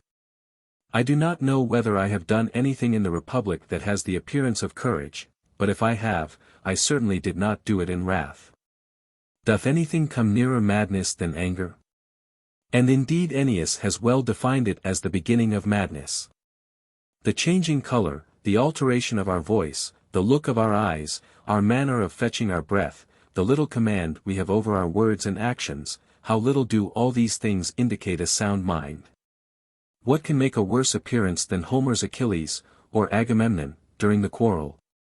And as to Ajax, anger drove him into downright madness, and was the occasion of his death. Courage, therefore, does not want the assistance of anger. It is sufficiently provided, armed, and prepared of itself. We may as well say that drunkenness or madness is of service to courage, because those who 149 are mad or drunk often do a great many things with unusual vehemence. Ajax was always brave. But still he was most brave when he was in that state of frenzy. The greatest feat that Ajax e'er achieved was, when his single arm the Greeks relieved. Quitting the field, urged on by rising rage. forced the declining troops again to engage. Shall we say, then, that madness has its use? Ziv, examine the definitions of courage, you will find it does not require the assistance of passion. Courage is, then, an affection of mind that endures all things, being itself in proper subjection to the highest of all laws.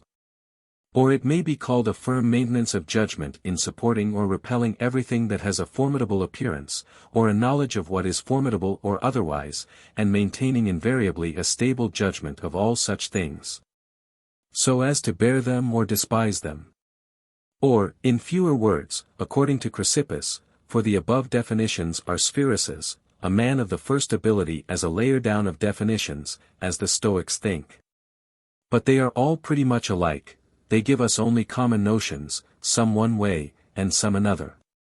But what is Chrysippus's definition?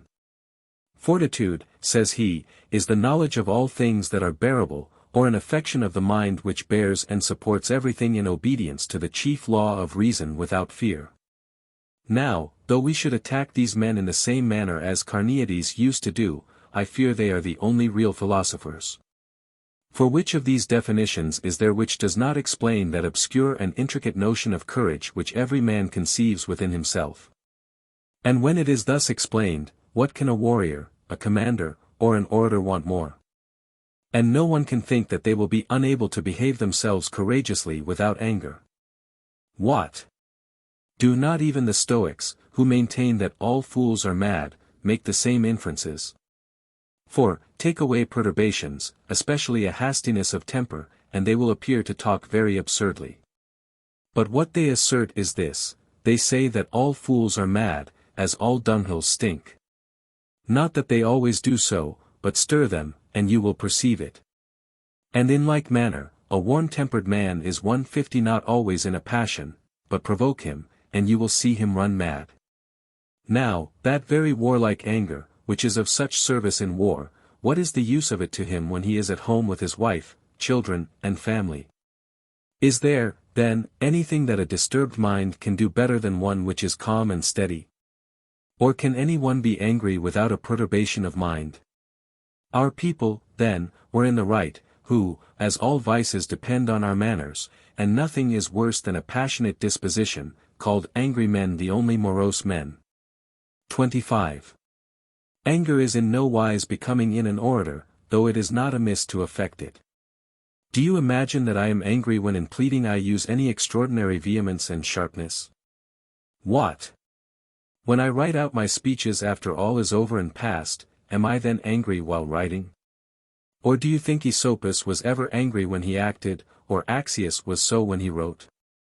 Those men, indeed, act very well, but the orator acts better than the player, provided he be really an orator, but, then, they carry it on without passion, and with a composed mind. But what wantonness is it to commend lust? You produce Themistocles and Demosthenes, to these you add Pythagoras, Democritus, and Plato. What? Do you then call studies lust? But these studies of the most excellent and admirable things, such as those were which you bring forward on all occasions, ought to be composed and tranquil. And what kind of philosophers are they who commend grief, than which nothing is more detestable? Afranius has said much to this purpose. Let him but grieve, no matter what the cause. But he spoke this of a debauched and dissolute youth. But we are inquiring into the conduct of a constant and wise man. We may even allow a centurion or standard-bearer to be angry, or any others, whom, not to explain too far the mysteries of the rhetoricians, I shall not mention here. For to touch the passions, where reason cannot be come at, may have its use, but my inquiry, as I often repeat, is about a wise man. 151 XXVI. But even envy, detraction, pity, have their use. Why should you pity rather than assist, if it is in your power to do so? Is it because you cannot be liberal without pity? We should not take sorrows on ourselves upon another's account, but we ought to relieve others of their grief if we can. But to detract from another's reputation, or to rival him with that vicious emulation which resembles an enmity, of what use can that conduct be? Now, envy implies being uneasy at another's good because one does not enjoy it oneself. But detraction is the being uneasy at another's good, merely because he enjoys it. How can it be right that you should voluntarily grieve, rather than take the trouble of acquiring what you want to have? For it is madness in the highest degree to desire to be the only one that has any particular happiness. But who can with correctness speak in praise of a mediocrity of evils? Can any one in whom there is lust or desire be otherwise than libidinous or desirous? Or can a man who is occupied by anger avoid being angry? Or can one who is exposed to any vexation escape being vexed? Or if he is under the influence of fear, must he not be fearful? Do we look, then, on the libidinous, the angry, the anxious, and the timid man, as persons of wisdom, of excellence? Of which I could speak very copiously and diffusely, but I wish to be as concise as possible. And so I will merely say that wisdom is an acquaintance with all divine and human affairs, and a knowledge of the cause of everything.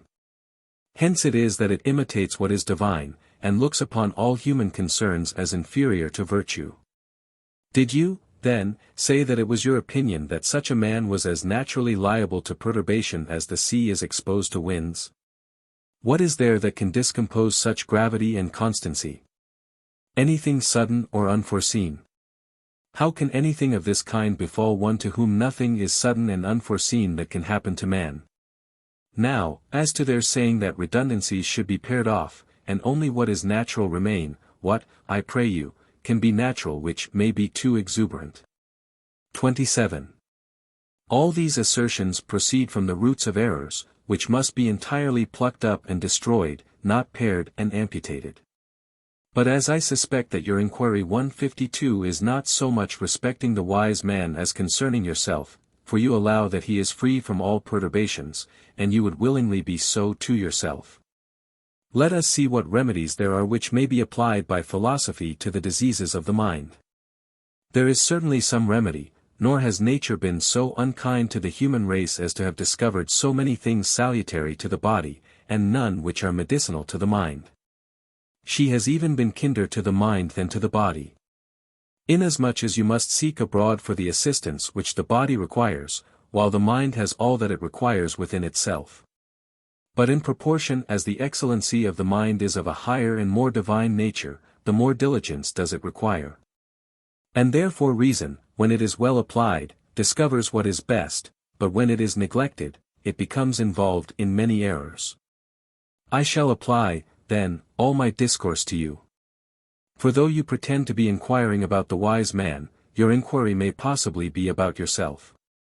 Various, then, are the cures of those perturbations which I have expounded, for every disorder is not to be appeased the same way. One medicine must be applied to the man who mourns, another to the pitiful, another to the person who envies. For there is this difference to be maintained in all the four perturbations. We are to consider whether our discourse had better be directed to perturbations in general, which are a contempt of reason, or a somewhat too vehement appetite. Or whether it would be better applied to particular descriptions, as, for instance, to fear, lust, and the rest, and whether it appears preferable to endeavor to remove that which has occasioned the grief. Or rather to attempt wholly to eradicate every kind of grief. As, should any one grieve that he is poor, the question is, would you maintain poverty to be no evil, or would you contend that a man ought not to grieve at anything? Certainly this last is the best course. For should you not convince him with regard to poverty, you must allow him to grieve, but if you remove grief by particular arguments, such as I used yesterday, the evil of poverty is in some manner removed. 28. But any perturbation of the mind of this sort may be, as it were, wiped away by the method of appeasing 153 the mind, if you succeed in showing that there is no good in that which has given rise to joy and lust, nor any evil in that which has occasioned fear or grief. But certainly the most effectual cure is to be achieved by showing that all perturbations are of themselves vicious, and have nothing natural or necessary in them. As we see, grief itself is easily softened when we charge those who grieve with weakness and an effeminate mind. Or when we commend the gravity and constancy of those who bear calmly whatever befalls them here, as accidents to which all men are liable. And, indeed, this is generally the feeling of those who look on these as real evils, but yet think they should be borne with resignation. One imagines pleasure to be a good, another money. And yet the one may be called off from intemperance, the other from covetousness. The other method and address, which, at the same time that it removes the false opinion, withdraws the disorder, has more subtlety in it. But it seldom succeeds, and is not applicable to vulgar minds, for there are some diseases which that medicine can by no means remove. For, should any one be uneasy because he is without virtue, without courage, destitute of a sense of duty or honesty, his anxiety proceeds from a real evil. And yet we must apply another method of cure to him, and such a one as all the philosophers, however they may differ about other things, agree in. For they must necessarily agree in this, that commotions of the mind in opposition to right reason are vicious. And that even admitting those things to be evils which occasion fear or grief, and those to be goods which provoke desire or joy, yet that very commotion itself is vicious. For we mean by the expressions magnanimous and brave, one who is resolute, sedate, grave, and superior to everything in this life, but one who either grieves, or fears, or covets, or is transported with passion, cannot come under that denomination. For these things are consistent only with those who look on the things of this world as things with which their minds are unequal to contend. 29. Wherefore, as I before said, the philosophers have all one method of cure, so that we need say nothing about what sort of thing that is which 154 disturbs the mind, but we must speak only concerning the perturbation itself. Thus, first, with regard to desire itself, when the business is only to remove that, the inquiry is not to be, whether that thing be good or evil which provokes lust, but the lust itself is to be removed. So that whether whatever is honest is the chief good, or whether it consists in pleasure, or in both these things together, or in the other three kinds of goods, yet should there be in any one too vehement an appetite for even virtue itself. The whole discourse should be directed to the deterring him from that vehemence. But human nature, when placed in a conspicuous point of view, gives us every argument for appeasing the mind, and, to make this the more distinct, the laws and conditions of life should be explained in our discourse. Therefore, it was not without reason that Socrates is reported, when Euripides was exhibiting his play called Orestes, to have repeated the first 3 verses of that tragedy. What tragic story men can mournful tell? Whatever from fate or from the gods befell, that human nature can support. But, in order to persuade those to whom any misfortune has happened that they can and ought to bear it, it is very useful to set before them an enumeration of other persons who have borne similar calamities. Indeed, the method of appeasing grief was explained in my dispute of yesterday, and in my book on consolation, which I wrote in the midst of my own grief.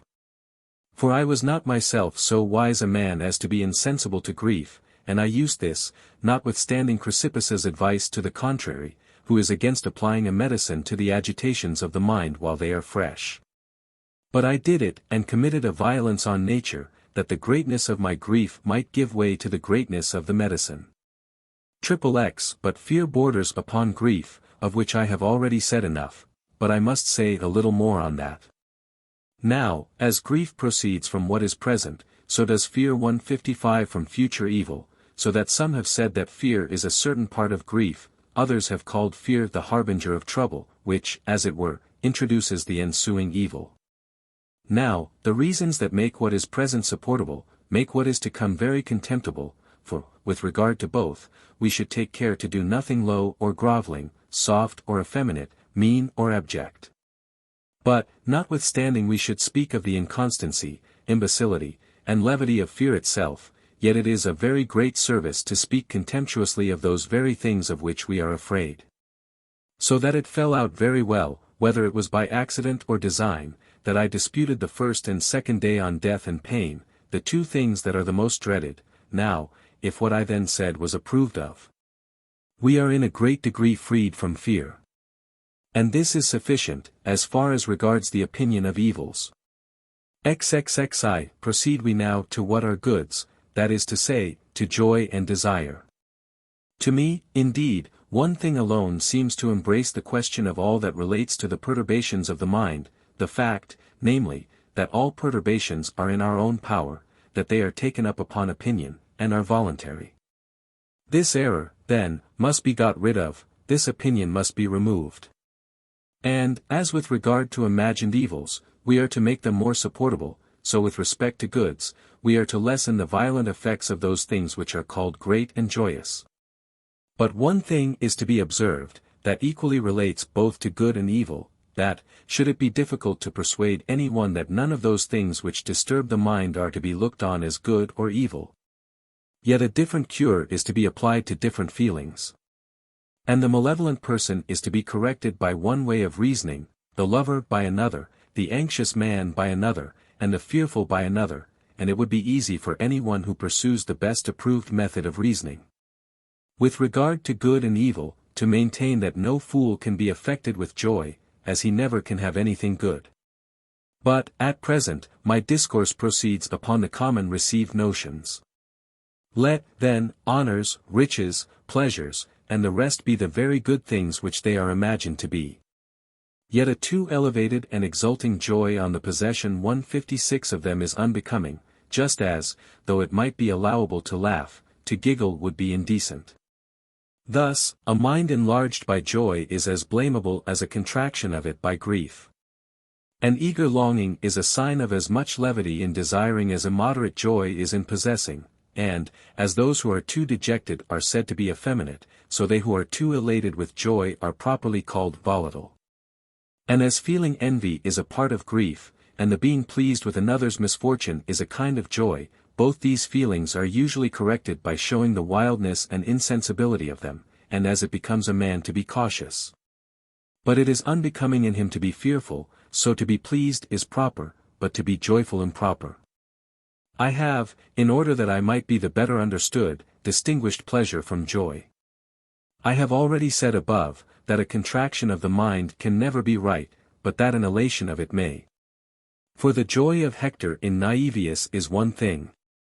'Tis joy indeed to hear my praises sung by you, who are the theme of honor's tongue. But that of the character in Trabea another, the kind procuress, allured by my money, will observe my nod, will watch my desires, and study my will. If I but move the door with my little finger, instantly it flies open, and if Chrysis should unexpectedly discover me, she will run with joy to meet me, and throw herself into my arms. Now he will tell you how excellent he thinks this. Not even Fortune herself is so fortunate. XXXI. Anyone who attends the least to the subject will be convinced how unbecoming this joy is. And as they are very shameful who are immoderately delighted with the enjoyment of venereal pleasures, so are they very scandalous who lust vehemently after them. And all that which is commonly called love, and, believe me, I can find out no other name to call it by, is of such a trivial nature that nothing, I think, is to be compared to it, of which Caecilius says, I hold the man of every sense bereaved, who grants not love to be of gods the chief. 157 Whose mighty power whatever is good effects, who gives to each his beauty and defects.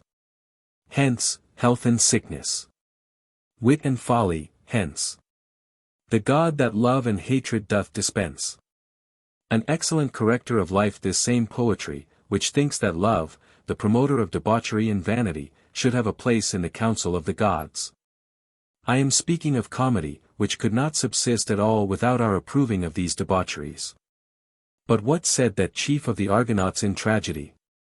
My life I owe to honor less than love. What, then, are we to say of this love of Medea? What a train of miseries did it occasion! And yet the same woman has the assurance to say to her father, in another poet, that she had a husband dearer by love than ever fathers were. 33. However, we may allow the poets to trifle, in whose fables we see Jupiter himself engaged in these debaucheries, but let us apply to the masters of virtue, the philosophers who deny love to be anything carnal. And in this they differ from Epicurus, who, I think, is not much mistaken. For what is that love of friendship? How comes it that no one is in love with a deformed young man, or a handsome old one? I am of opinion that this love of men had its rise from the gymnastics of the Greeks, where these kinds of loves are admissible and permitted. Therefore Ennius spoke well.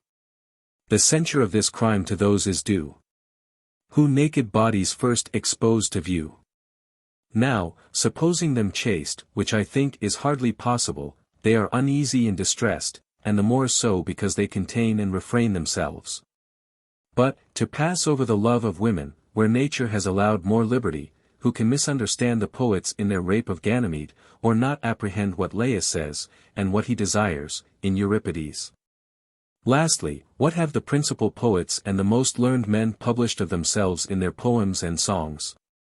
What doth Alcaeus, who was 158 distinguished in his own republic for his bravery, write on the love of young men?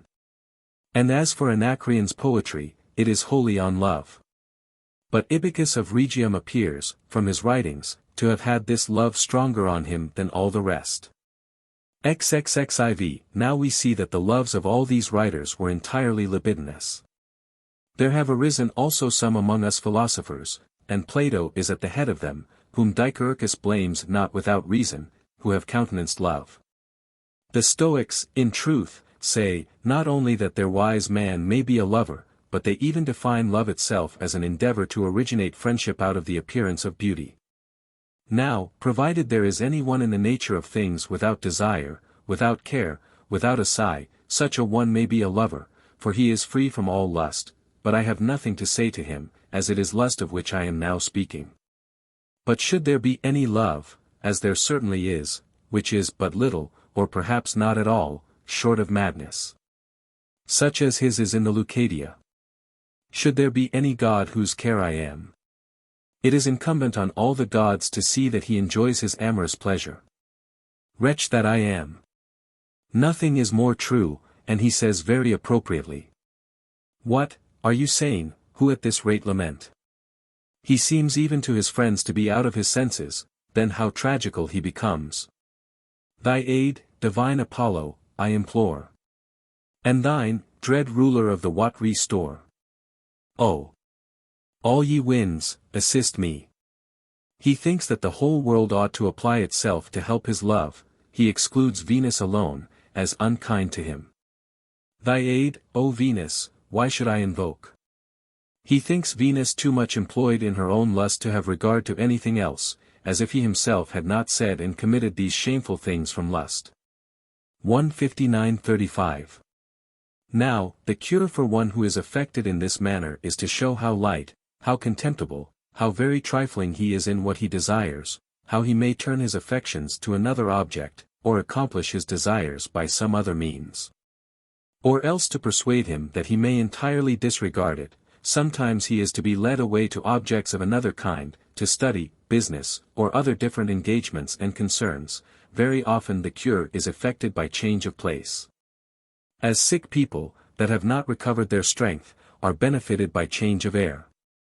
Some people think an old love may be driven out by a new one, as one nail drives out another, but, above all things, the man thus afflicted should be advised what madness love is, for of all the perturbations of the mind, there is not one which is more vehement.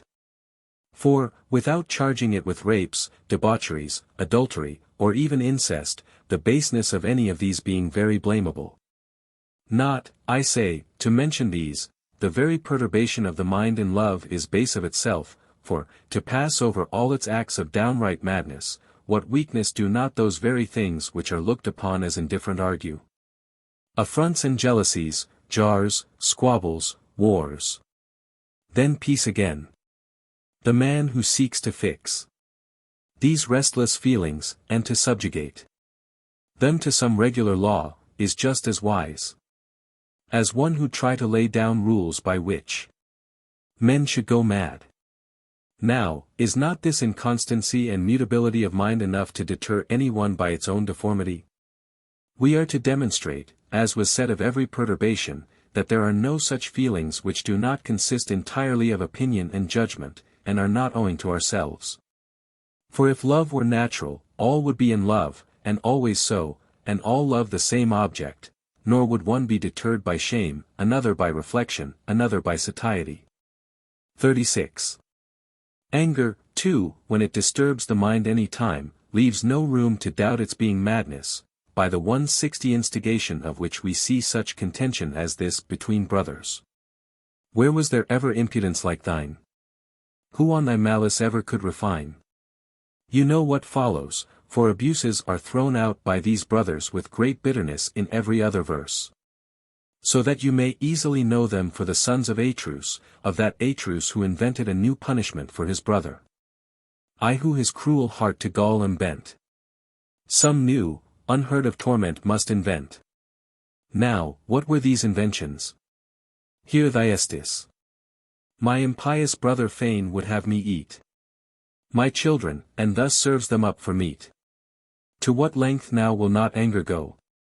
Even as far as madness. Therefore we say, properly enough, that angry men have given up their power, that is, they are out of the power of advice, reason, and understanding, for these ought to have power over the whole mind. Now, you should put those out of the way whom they endeavor to attack till they have recollected themselves. But what does recollection here imply but getting together again the dispersed parts of their mind into their proper place? Or else you must beg and entreat them, if they have the means of revenge, to defer it to another opportunity, till their anger cools. But the expression of cooling implies, certainly, that there was a heat raised in their minds in opposition to reason. From which consideration that saying of Archytas is commended, who being somewhat provoked at his steward, "How would I have treated you," said he, "if I had not been in a passion?" XVI. Where, then, are they who say that anger has its use? Can madness be of any use? But still it is natural. Can anything be natural that is against reason? Or how is it, if anger is natural, that one person is more inclined to anger than another? Or that the lust of revenge should cease before it has revenged itself? Or that any one 161 should repent of what he had done in a passion? As we see that Alexander the king did, who could scarcely keep his hands from himself, when he had killed his favorite Clitus, so great was his compunction. Now who that is acquainted with these instances can doubt that this motion of the mind is altogether in opinion and voluntary? For who can doubt that disorders of the mind, such as covetousness and a desire of glory, arise from a great estimation of those things by which the mind is disordered? From whence we may understand that every perturbation of the mind is founded in opinion. And if boldness, that is to say, a firm assurance of mind, is a kind of knowledge and serious opinion not hastily taken up, then diffidence is a fear of an expected and impending evil. And if hope is an expectation of good, fear must, of course, be an expectation of evil. Thus fear and other perturbations are evils. Therefore, as constancy proceeds from knowledge, so does perturbation from error.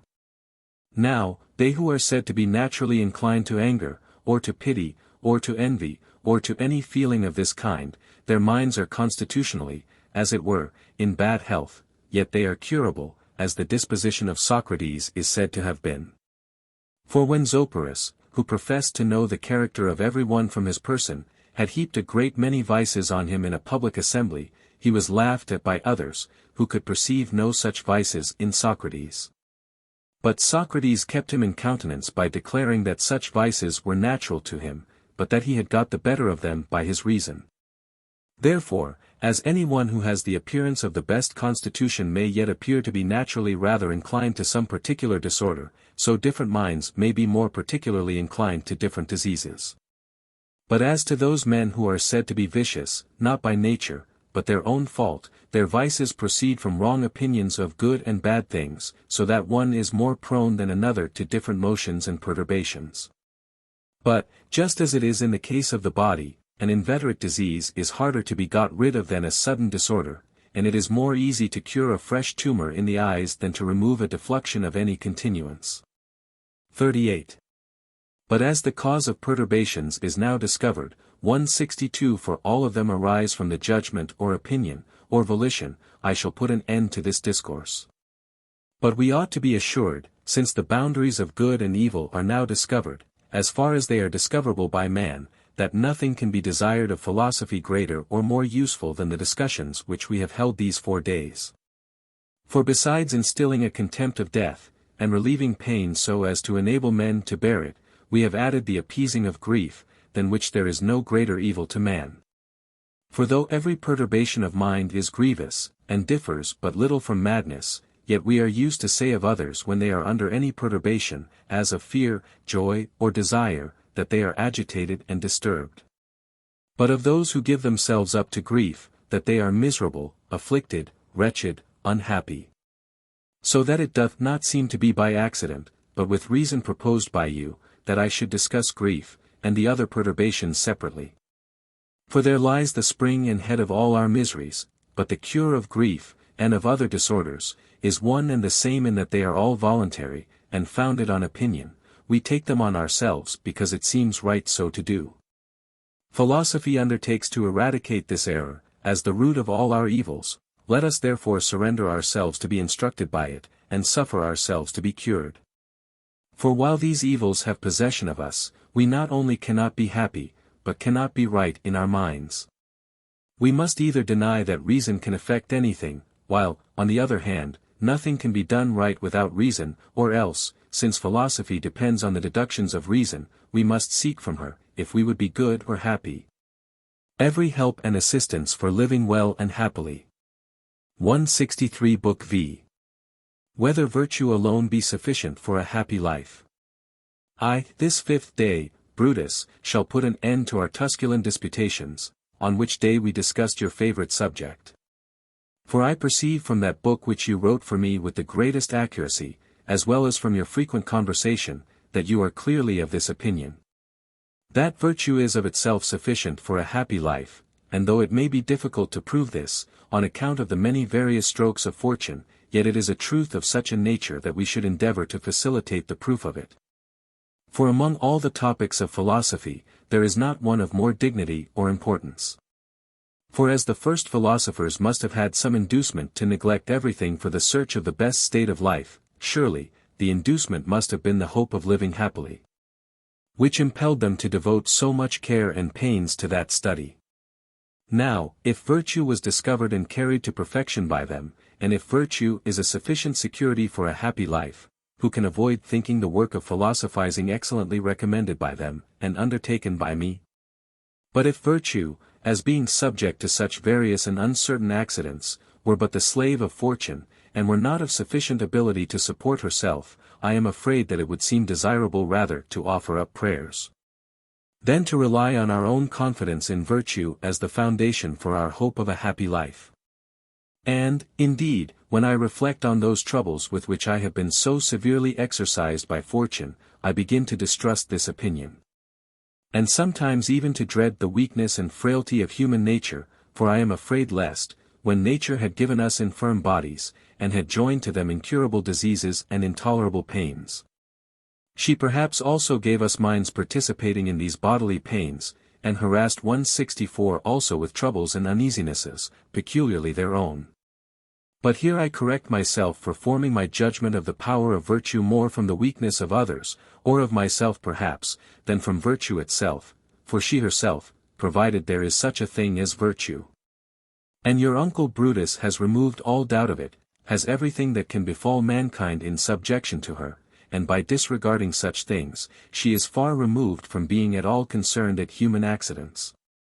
And, being free from every imperfection, she thinks that nothing which is external to herself can concern her. But we, who increase every approaching evil by our fear, and every present one by our grief, choose rather to condemn the nature of things than our own errors. 2. But the amendment of this fault, and of all our other vices and offences, is to be sought for in philosophy, and as my own inclination and desire led me, from my earliest youth upward, to seek her protection, so, under my present misfortunes, I have had recourse to the same port from whence I set out, after having been tossed by a violent tempest. O philosophy, thou guide of life! Thou discoverer of virtue and expeller of vices! What had not only I myself, but the whole life of man, been without you? To you it is that we owe the origin of cities. You it was who called together the dispersed race of men into social life. You united them together, first, by placing them near one another, then by marriages, and lastly, by the communication of speech and languages. You have been the inventress of laws, you have been our instructress in morals and discipline, to you we fly for refuge, from you we implore assistance. And as I formerly submitted to you in a great degree, so now I surrender up myself entirely to you. For one day spent well, and agreeably to your precepts, is preferable to an eternity of error.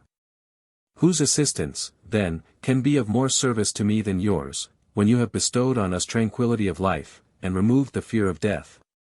But philosophy is so far from being praised as much as she has deserved by mankind, that she is wholly neglected by most men, and actually evil spoken of by many. Can any person speak ill of the parent of life, and dare to pollute himself thus with parricide, and be so impiously 165 ungrateful as to accuse her whom he ought to reverence? Even were he less able to appreciate the advantages which he might derive from her. But this error, I imagine, and this darkness has spread itself over the minds of ignorant men, from their not being able to look so far back, and from their not imagining that those men by whom human life was first improved were philosophers. For though we see philosophy to have been of long standing, yet the name must be acknowledged to be but modern. 3. But, indeed, who can dispute the antiquity of philosophy, either in fact or name? For it acquired this excellent name from the ancients, by the knowledge of the origin and causes of everything, both divine and human. Thus those 7 sigma phi omicron iota, as they were considered and called by the Greeks, have always been esteemed and called wise men by us. And thus Lycurgus many ages before, in whose time, before the building of this city, Homer is said to have lived, as well as Ulysses and Nestor in the heroic ages, are all handed down to us by tradition as having really been what they were called. Wise men. Nor would it have been said that Atlas supported the heavens, or that Prometheus was bound to Caucasus, nor would Cepheus, with his wife, his son-in-law, and his daughter have been enrolled among the constellations. But that their more than human knowledge of the heavenly bodies had transferred their names into an erroneous fable. From whence all who occupied themselves in the contemplation of nature were both considered and called wise men. And that name of theirs continued to the age of Pythagoras, who is reported to have gone to Phlius, as we find it stated by Heraclides Ponticus, a very learned man, and a pupil of Plato. And to have discoursed very learnedly and copiously on certain subjects with Leon, prince of the Phliaci.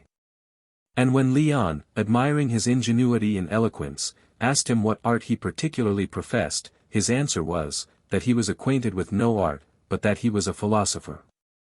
Leon, surprised at the novelty of the name, inquired what he meant by the name of philosopher, and in what philosophers differed from other men.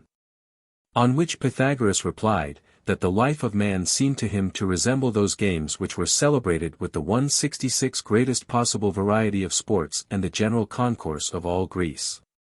For as in those games there were some persons whose object was glory and the honor of a crown, to be attained by the performance of bodily exercises, so others were led thither by the gain of buying and selling, and mere views of profit.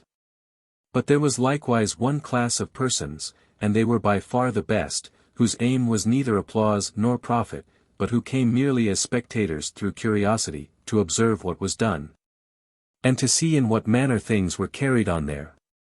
And thus, said he, we come from another life and nature unto this one, just as men come out of some other city, to some much frequented mart, some being slaves to glory, others to money. And there are some few who, taking no account of anything else, earnestly look into the nature of things.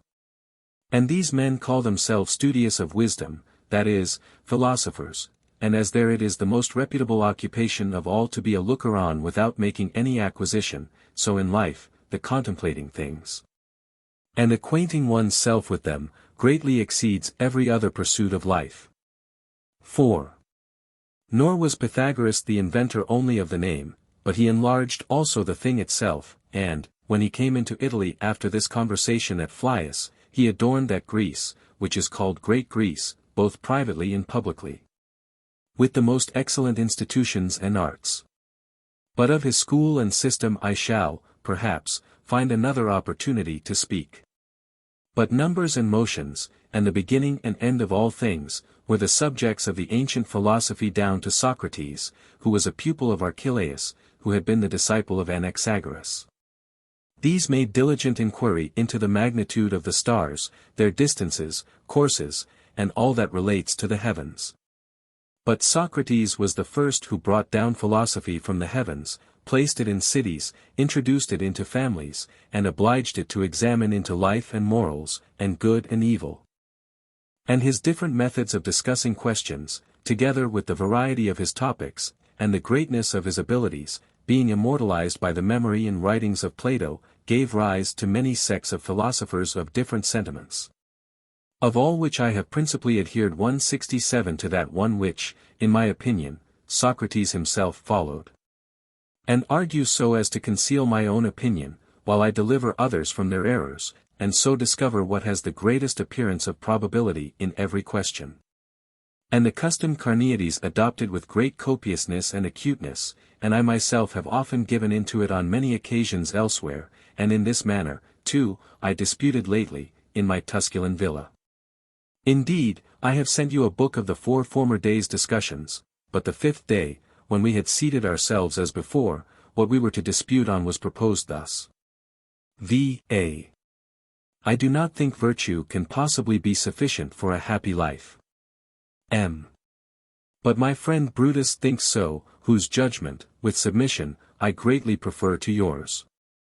A. I make no doubt of it.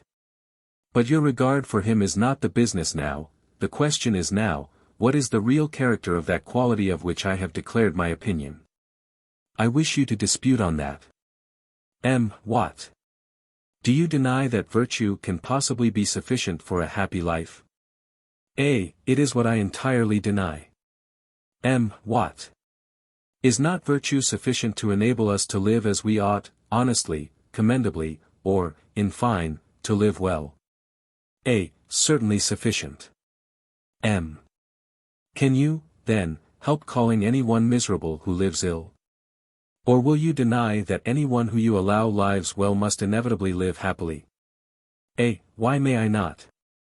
For a man may be upright in his life, honest, praiseworthy, even in the midst of torments, and therefore live well.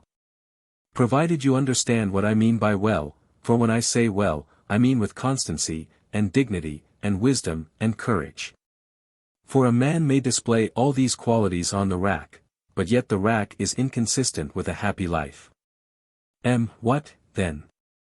Is your happy life left on the outside of the prison, while constancy, dignity, wisdom, and the other virtues, are surrendered up to the executioner, and bear punishment and pain without reluctance? A. You must look out for something new if you would 168 do any good. These things have very little effect on me, not merely from their being common, but principally because, like certain light wines that will not bear water, these arguments of the Stoics are pleasanter to taste than to swallow. As when that assemblage of virtues is committed to the rack, it raises so reverend a spectacle before our eyes that happiness seems to hasten on towards them, and not to suffer them to be deserted by her.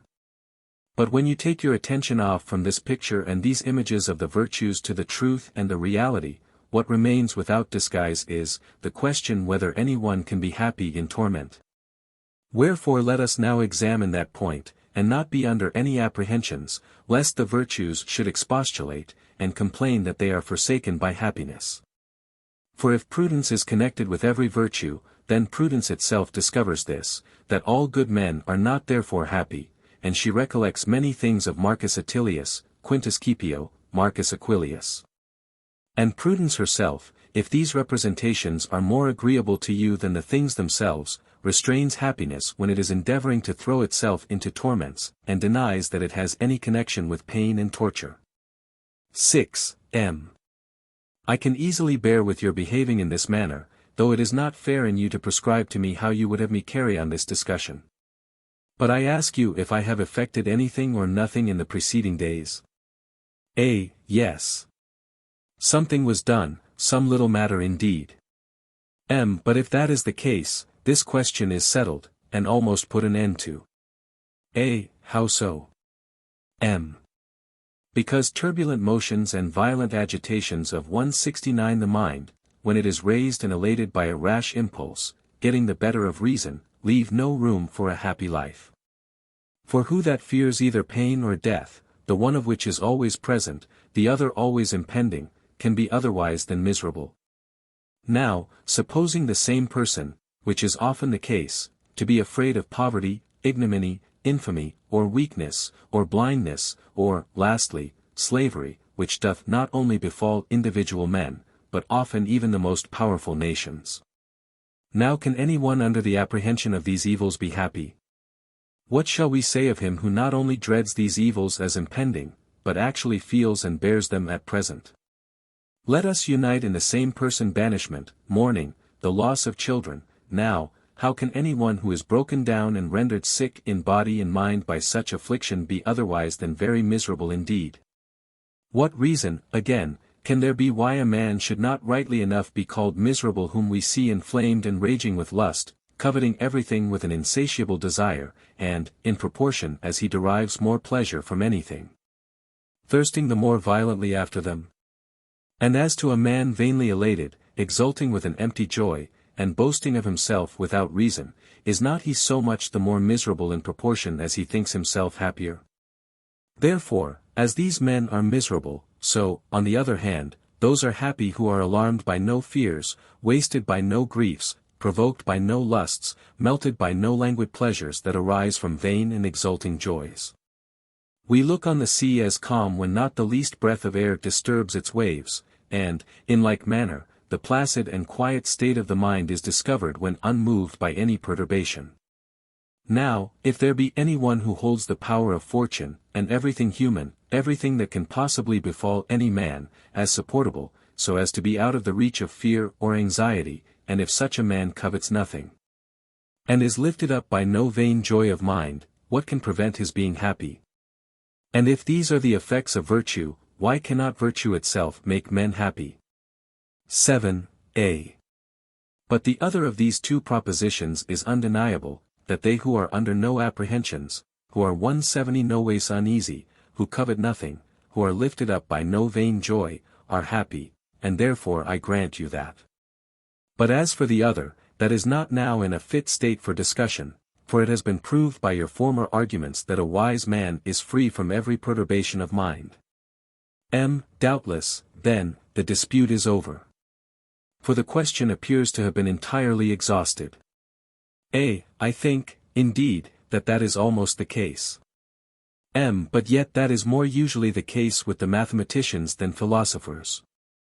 For when the geometricians teach anything, if what they have before taught relates to their present subject, they take that for granted which has been already proved, and explain only what they had not written on before.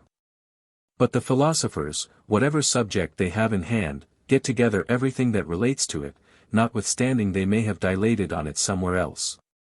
Were not that the case, why should the Stoics say so much on that question, whether virtue was abundantly sufficient to a happy life? When it would have been answer enough that they had before taught that nothing was good but what was honorable. For, as this had been proved, the consequence must be that virtue was sufficient to a happy life. And each premise may be made to follow from the admission of the other, so that if it be admitted that virtue is sufficient to secure a happy life, it may also be inferred that nothing is good except what is honorable. They, however, do not proceed in this manner, for they would separate books about what is honorable, and what is the chief good. And when they have demonstrated from the one that virtue has power enough to make life happy, yet they treat this point separately. For everything, and especially a subject of such great consequence, should be supported by arguments and exhortations which belong to that alone. For you should have a care how you imagine philosophy to have uttered anything more noble, or that she has promised anything more fruitful or of greater consequence, for, good gods, doth she not engage that she will render him who submits to her laws so accomplished as to be always armed against fortune, and to have every assurance within himself of living well and happily, that he shall, in short, be forever 171 happy? But let us see what she will perform. In the meanwhile, I look upon it as a great thing that she has even made such a promise. For Xerxes, who was loaded with all the rewards and gifts of fortune, not satisfied with his armies of horse and foot, nor the multitude of his ships, nor his infinite treasure of gold, offered a reward to any one who could find out a new pleasure. And yet, when it was discovered, he was not satisfied with it, nor can there ever be an end to lust. I wish we could engage any one by a reward to produce something the better to establish us in this belief. 8a. I wish that, indeed, myself. But I want a little information. For I allow that in what you have stated the one proposition is the consequence of the other. That as, if what is honorable be the only good, it must follow that a happy life is the effect of virtue, so that if a happy life consists in virtue, nothing can be good but virtue. But your friend Brutus, on the authority of Aristo and Antiochus, does not see this, for he thinks the case would be the same even if there were anything good besides virtue. What, then? Do you imagine that I am going to argue against Brutus? A. You may do what you please, for it is not for me to prescribe what you shall do. How these things agree together shall be examined somewhere else.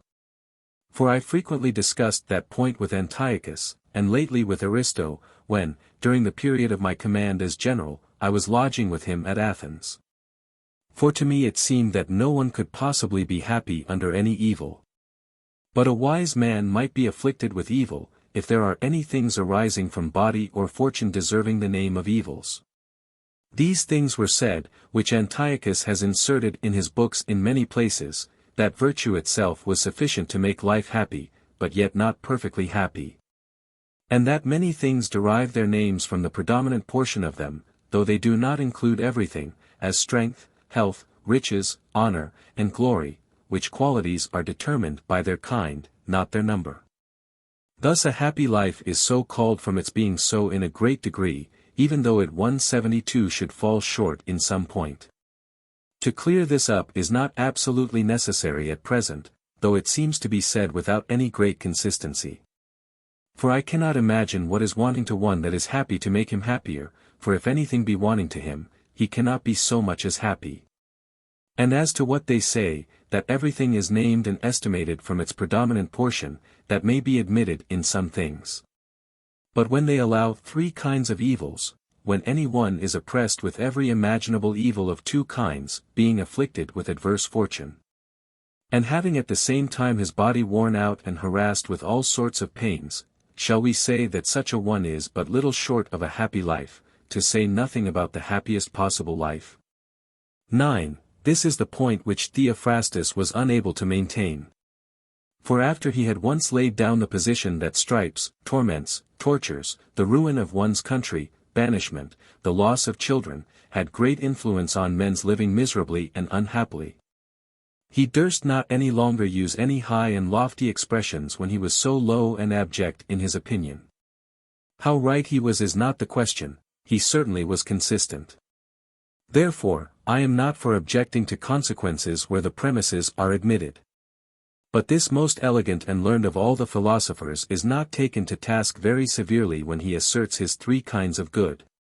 But he is attacked by every one for that book which he wrote on a happy life, in which book he has many arguments why one who is tortured and racked cannot be happy. For in that book he is supposed to say that a man who is placed on the wheel, that is a kind of torture in use among the Greeks, cannot attain to a completely happy life. He nowhere, indeed, says so absolutely. But what he says amounts to the same thing. Can I, then, find fault with him, after having allowed that pains of the body are evils, that the ruin of a man's fortunes is an evil, if he should say that every good man is not happy, when all those things which he reckons as evils may befall a good man? The same Theophrastus is found fault with by all the books and schools of the philosophers for commending that sentence in his Callisthenes. Fortune, not wisdom, rules the life of man. 173 They say never did philosopher assert anything so languid. They are right, indeed, in that. But I do not apprehend anything could be more consistent, for if there are so many good things that depend on the body, and so many foreign to it that depend on chance and fortune, is it inconsistent to say that fortune, which governs everything, both what is foreign and what belongs to the body, has greater power than counsel? Or would we rather imitate Epicurus, who is often excellent in many things which he speaks, but quite indifferent how consistent he may be, or how much to the purpose he is speaking? He commends spare diet, and in that he speaks as a philosopher. But it is for Socrates or Antisthenes to say so, and not for one who confines all good to pleasure. He denies that any one can live pleasantly unless he lives honestly, wisely, and justly. Nothing is more dignified than this assertion, nothing more becoming a philosopher, had he not measured this very expression of living honestly, justly, and wisely by pleasure. What could be better than to assert that fortune interferes but little with a wise man? But does he talk thus, who, after he has said that pain is the greatest evil, or the only evil, might himself be afflicted with the sharpest pains all over his body, even at the time he is vaunting himself the most against fortune? And this very thing, too, Metrodorus has said, but in better language: I have anticipated you, fortune, I have caught you, and cut off every access, so that you cannot possibly reach me. This would be excellent in the mouth of Aristo the Chian, or Zeno the Stoic, who held nothing to be an evil but what was base. But for you, Metrodorus, to anticipate the approaches of fortune, who confine all that is good to your bowels and marrow, for you to say so, who define the chief good by a strong constitution of body, and well-assured hope of its continuance, for you to cut off every access of fortune. Why, you may instantly be deprived of that good. Yet the simple are taken with these propositions, and a vast crowd is led away by such sentences to become their followers. X. But it is the duty of one who would argue accurately to consider not what is said, but what is said consistently. 174. As in that very opinion which we have adopted in this discussion, namely, that every good man is always happy, it is clear what I mean by good men. I call those both wise and good men who are provided and adorned with every virtue. Let us see, then, who are to be called happy. I imagine, indeed, that those men are to be called so who are possessed of good without any alloy of evil. Nor is there any other notion connected with the word that expresses happiness but an absolute enjoyment of good without any evil. Virtue cannot attain this, if there is anything good besides itself. For a crowd of evils would present themselves, if we were to allow poverty, obscurity, humility, solitude, the loss of friends, acute pains of the body, the loss of health, weakness, blindness, the ruin of one's country, banishment, slavery, to be evils. For a wise man may be afflicted by all these evils, numerous and important as they are, and many others also may be added, for they are brought on by chance, which may attack a wise man. But if these things are evils, who can maintain that a wise man is always happy when all these evils may light on him at the same time? I therefore do not easily agree with my friend Brutus, nor with our common masters, nor those ancient ones, Aristotle, Speusippus, Xenocrates, Polemon, who reckon all that I have mentioned above as evils. And yet they say that a wise man is always happy.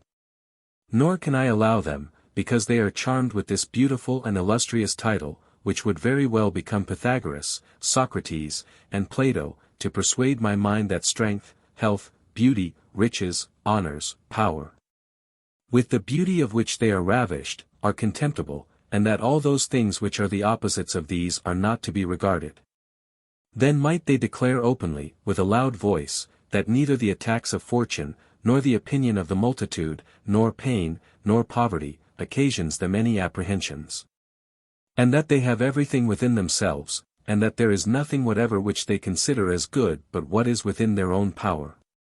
Nor can I by any means allow the same person who falls into the vulgar opinion of good and evil to make use of these expressions, which can only become 175 a great and exalted man. Struck with which glory, up starts Epicurus, who, with submission to the gods, thinks a wise man always happy. He is much charmed with the dignity of this opinion, but he never would have owned that, had he attended to himself. For what is there more inconsistent than for one who could say that pain was the greatest or the only evil to think also that a wise man can possibly say in the midst of his torture, "How sweet is this?" We are not, therefore, to form our judgment of philosophers from detached sentences, but from their consistency with themselves, and their ordinary manner of talking. 11a. You compel me to be of your opinion. But have a care that you are not inconsistent yourself. In what respect? A. Because I have lately read your fourth book on good and evil, and in that you appeared to me, while disputing against Cato, to be endeavoring to show, which in my opinion means to prove, that Zeno and the Peripatetics differ only about some new words. But if we allow that, what reason can there be, if it follows from the arguments of Zeno that virtue contains all that is necessary to a happy life, that the Peripatetics should not be at liberty to say the same? For, in my opinion, regard should be had to the thing, not to words. What? You would convict me from my own words, and bring against me what I had said or written elsewhere. You may act in that manner with those who dispute by established rules. We live from hand to mouth, and say anything that strikes our mind with probability, so that we are the only people who are really at liberty.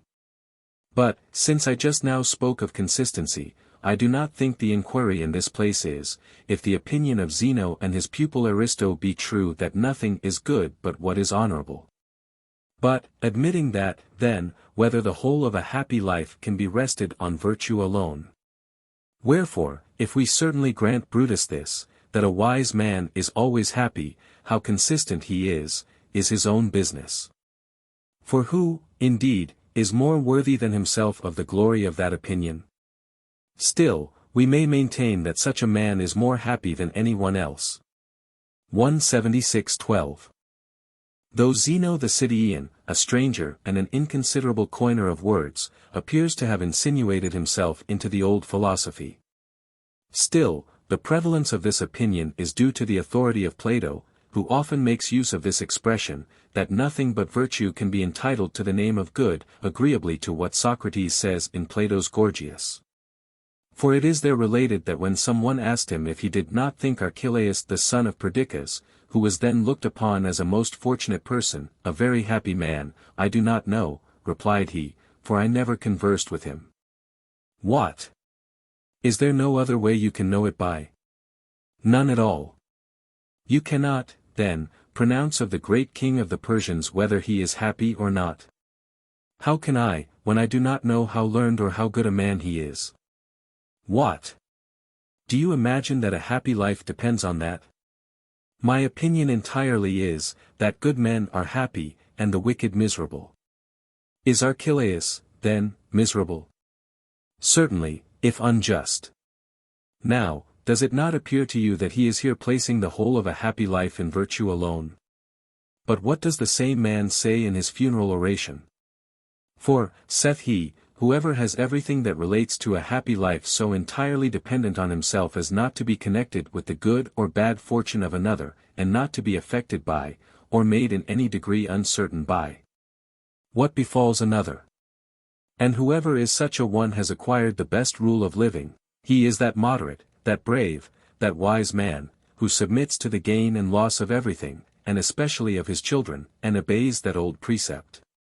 For he will never be too joyful or too sad, because he depends entirely upon himself. 13. From Plato, therefore, all my discourse shall be deduced, as if from some sacred and hallowed fountain. Whence can I, then, more properly begin than from nature, the parent of all? For whatsoever she produces, I am not speaking only of animals, but even of those things which have sprung from the earth in such a manner as to rest on their own roots, she designed it to be perfect in its respective kind. So that among trees and vines, and those lower plants and trees which cannot advance themselves 177 high above the earth, some are evergreen, others are stripped of their leaves in winter, and, warmed by the spring season, put them out afresh. And there are none of them but what are so quickened by a certain interior motion, and their own seeds enclosed in every one, so as to yield flowers, fruit, or berries, that all may have every perfection that belongs to it, provided no violence prevents it. But the force of nature itself may be more easily discovered in animals, as she has bestowed sense on them. For some animals she has taught to swim, and designed to be inhabitants of the water. Others she has enabled to fly, and has willed that they should enjoy the boundless air. Some others she has made to creep, others to walk. Again, of these very animals, some are solitary, some gregarious, some wild, others tame, some hidden and buried beneath the earth, and every one of these maintains the law of nature, confining itself to what was bestowed on it, and unable to change its manner of life. And as every animal has from nature something that distinguishes it, which every one maintains and never quits, so man has something far more excellent, though everything is said to be excellent by comparison. But the human mind, being derived from the divine reason, can be compared with nothing but with the deity itself, if I may be allowed the expression. This, then, if it is improved, and when its perception is so preserved as not to be blinded by errors, becomes a perfect understanding, that is to say, absolute reason, which is the very same as virtue. And if everything is happy which wants nothing, and is complete and perfect in its kind, and that is the peculiar lot of virtue, certainly all who are possessed of virtue are happy. And in this I agree with Brutus, and also with Aristotle, Xenocrates, Speusippus, Polemon. 14. To me such are the only men who appear completely happy. For what can he want to a complete happy life who relies on his own good qualities, or how can he be happy who does not rely on them? But he who makes a threefold division of goods must necessarily be diffident, for how can he depend on having a sound body, or that his fortune shall continue? But no one can be happy without an immovable, fixed, and permanent good. What, 178 then, is this opinion of theirs? So that I think that saying of the Spartan may be applied to them, who, on some merchants boasting before him that he had dispatched ships to every maritime coast, replied that a fortune which depended on ropes was not very desirable. Can there be any doubt that whatever may be lost cannot be properly classed in the number of those things which complete a happy life? For of all that constitutes a happy life, nothing will admit of withering, or growing old, or wearing out, or decaying. For whoever is apprehensive of any loss of these things cannot be happy. The happy man should be safe, well fenced, well fortified, out of the reach of all annoyance, not like a man under trifling apprehensions, but free from all such. As he is not called innocent who but slightly offends, but he who offends not at all, so it is he alone who is to be considered without fear who is free from all fear, not he who is but in little fear. For what else is courage but an affection of mind that is ready to undergo perils, and patient in the endurance of pain and labor without any alloy of fear? Now, this certainly could not be the case if there were anything else good but what depended on honesty alone. But how can any one be in possession of that desirable and much coveted security, for I now call a freedom from anxiety a security, on which freedom a happy life depends, who has, or may have, a multitude of evils attending him? How can he be brave and undaunted, and hold everything as trifles which can befall a man? For so a wise man should do, unless he be one who thinks that everything depends on himself. Could the Lacedaemonians without this, when Philip threatened to prevent all their attempts, have asked him if he could prevent their killing themselves? Is it not easier, then, to find one man of such a spirit as we are inquiring after, than to meet with a whole city of such men? Now, if to this courage I am speaking of we add temperance, that it may govern all our feelings and agitations, what can be wanting to complete his happiness who is secured by his courage from uneasiness and fear? And is prevented from immoderate desires and immoderate insolence of joy by temperance? I could easily show that virtue is able to 179 produce these effects, but that I have explained on the foregoing days. 15.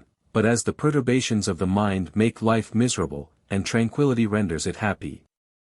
And as these perturbations are of two sorts, grief and fear, proceeding from imagined evils, and as immoderate joy and lust arise from a mistake about what is good, and as all these feelings are in opposition to reason and counsel.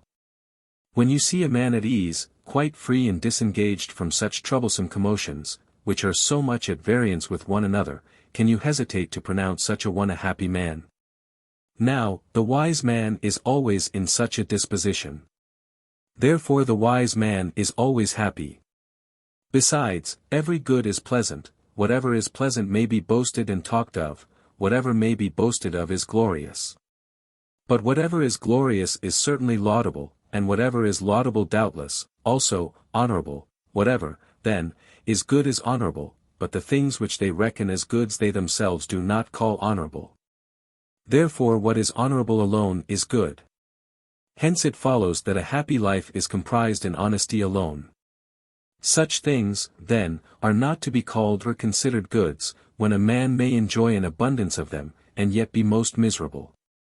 Is there any doubt but that a man who enjoys the best health, and who has strength and beauty, and his senses flourishing in their utmost quickness and perfection, suppose him likewise, if you please, nimble and active, nay, give him riches, honors, authority, power, glory. Now, I say, should this person, who is in possession of all these, be unjust, intemperate, timid, stupid, or an idiot, could you hesitate to call such a one miserable? What, then, are those goods in the possession of which you may be very miserable? Let us see if a happy life is not made up of parts of the same nature, as a heap implies a quantity of grain of the same kind. And if this be once admitted, happiness must be compounded of different good things, which alone are honorable. If there is any mixture of things of another sort with these, nothing honorable can proceed from such a composition. Now, take away honesty, and how can you imagine anything happy? For whatever is good is desirable on that account. Whatever is desirable 180 must certainly be approved of, whatever you approve of must be looked on as acceptable and welcome. You must consequently impute dignity to this. And if so, it must necessarily be laudable, therefore, everything that is laudable is good. Hence it follows that what is honorable is the only good. And should we not look upon it in this light, there will be a great many things which we must call good. 16. I forbear to mention riches, which, as any one, let him be ever so unworthy, may have them, I do not reckon among goods. For what is good is not attainable by all. I pass over notoriety and popular fame, raised by the united voice of knaves and fools. Even things which are absolute nothings may be called goods. Such as white teeth, handsome eyes, a good complexion, and what was commended by Euryclea, when she was washing Ulysses's feet, the softness of his skin and the mildness of his discourse. If you look on these as goods, what greater encomiums can the gravity of a philosopher be entitled to than the wild opinion of the vulgar and the thoughtless crowd? The Stoics give the name of excellent and choice to what the others call good, they call them so, indeed, but they do not allow them to complete a happy life. But these others think that there is no life happy without them. Or, admitting it to be happy, they deny it to be the most happy. But our opinion is, that it is the most happy, and we prove it from that conclusion of Socrates. For thus that author of philosophy argued, that as the disposition of a man's mind is, so is the man, such as the man is, such will be his discourse, his actions will correspond with his discourse, and his life with his actions. But the disposition of a good man's mind is laudable, the life, therefore, of a good man is laudable, it is honorable, therefore, because laudable, the unavoidable conclusion from which is that the life of good men is happy. 4. Good gods! Did I not make it appear, by my former arguments, or was I only amusing myself and killing time in what I then said? That the mind of a wise man was always free from every hasty motion which I call a perturbation, and that the most undisturbed peace always reigned in his breast. A man, then, who is temperate and consistent, free from fear or 181 grief, and uninfluenced by any immoderate joy or desire, cannot be otherwise than happy, but a wise man is always so, therefore he is always happy. Moreover, how can a good man avoid referring all his actions and all his feelings to the one standard of whether or not it is laudable? But he does refer everything to the object of living happily. It follows, then, that a happy life is laudable. But nothing is laudable without virtue. A happy life, then, is the consequence of virtue. And this is the unavoidable conclusion to be drawn from these arguments. 17. A wicked life has nothing which we ought to speak of or glory in. Nor has that life which is neither happy nor miserable. But there is a kind of life that admits of being spoken of, and gloried in, and boasted of, as Epaminondas saith. The wings of Sparta's pride my counsels clipped. And Africanus boasts. Who, from beyond Meotis to the place where the sun rises, deeds like mine can trace. If, then, there is such a thing as a happy life, it is to be gloried in, spoken of, and commended by the person who enjoys it. For there is nothing excepting that which can be spoken of or gloried in, and when that is once admitted, you know what follows. Now, unless an honorable life is a happy life, there must, of course, be something preferable to a happy life. For that which is honorable all men will certainly grant to be preferable to anything else. And thus there will be something better than a happy life, but what can be more absurd than such an assertion? What? When they grant vice to be effectual to the rendering life miserable, must they not admit that there is a corresponding power in virtue to make life happy? For contraries follow from contraries. And here I ask what weight they think there is in the balance of Critolaus, who having put the goods of the mind into one scale, and the goods of the body and other external advantages into the other, thought the goods of the mind outweighed the others so far that they would require the whole earth and sea to equalize the scale. 182:18. What hinders Critolaus, then, or that gravest of philosophers, Xenocrates, who raises virtue so high, and who lessens and depreciates everything else, from not only placing a happy life, but the happiest possible life, in virtue? And, indeed, if this were not the case, virtue would be absolutely lost. For whoever is subject to grief must necessarily be subject to fear too, for fear is an uneasy apprehension of future grief. And whoever is subject to fear is liable to dread, timidity, consternation, cowardice. Therefore, such a person may, some time or other, be defeated, and not think himself concerned with that precept of Atrus. And let men so conduct themselves in life as to be always strangers to defeat. But such a man, as I have said, will be defeated, and not only defeated, but made a slave of. But we would have virtue always free, always invincible, and were it not so, there would be an end of virtue. But if virtue has in herself all that is necessary for a good life, she is certainly sufficient for happiness. Virtue is certainly sufficient, too, for our living with courage. If with courage, then with a magnanimous spirit, and indeed so as never to be under any fear, and thus to be always invincible. Hence it follows that there can be nothing to be repented of, no wants, no lets or hindrances. Thus all things will be prosperous, perfect, and as you would have them, and, consequently, happy. But virtue is sufficient for living with courage, and therefore virtue is able by herself to make life happy. For as folly, even when possessed of what it desires, never thinks it has acquired enough, so wisdom is always satisfied with the present, and never repents on her own account. 19. Look but on the single consulship of Laelius, and that, too, after having been set aside, though when a wise and good man like him is outvoted, the people are disappointed of a good consul, rather than be disappointed by a vain people. But the point is, would you prefer, were it in your power, to be once such a consul as Laelius, or be elected 4 times, like Cinna? I have no doubt in the world what answer you will make, and it is on that account I put the question to you. 183. I would not ask every one this question, for some one perhaps might answer that he would not only prefer 4 consulates to 1, but even 1 day of Cinna's life to whole ages of many famous men. Laelius would have suffered had he but touched any one with his finger, but Cinna ordered the head of his colleague consul, Cn. Octavius, to be struck off, and put to death P. Crassus, and L. Caesar, those excellent men, so renowned both at home and abroad, and even M. Antonius, the greatest orator whom I ever heard, and C. Caesar, who seems to me to have been the pattern of humanity, politeness, sweetness of temper, and wit. Could he, then, be happy who occasioned the death of these men?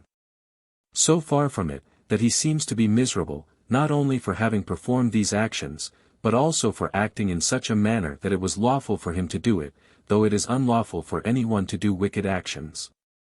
But this proceeds from inaccuracy of speech, for we call whatever a man is allowed to do lawful. Was not Marius happier, I pray you, when he shared the glory of the victory gained over the Cimbrians with his colleague Catullus, who was almost another Laelius?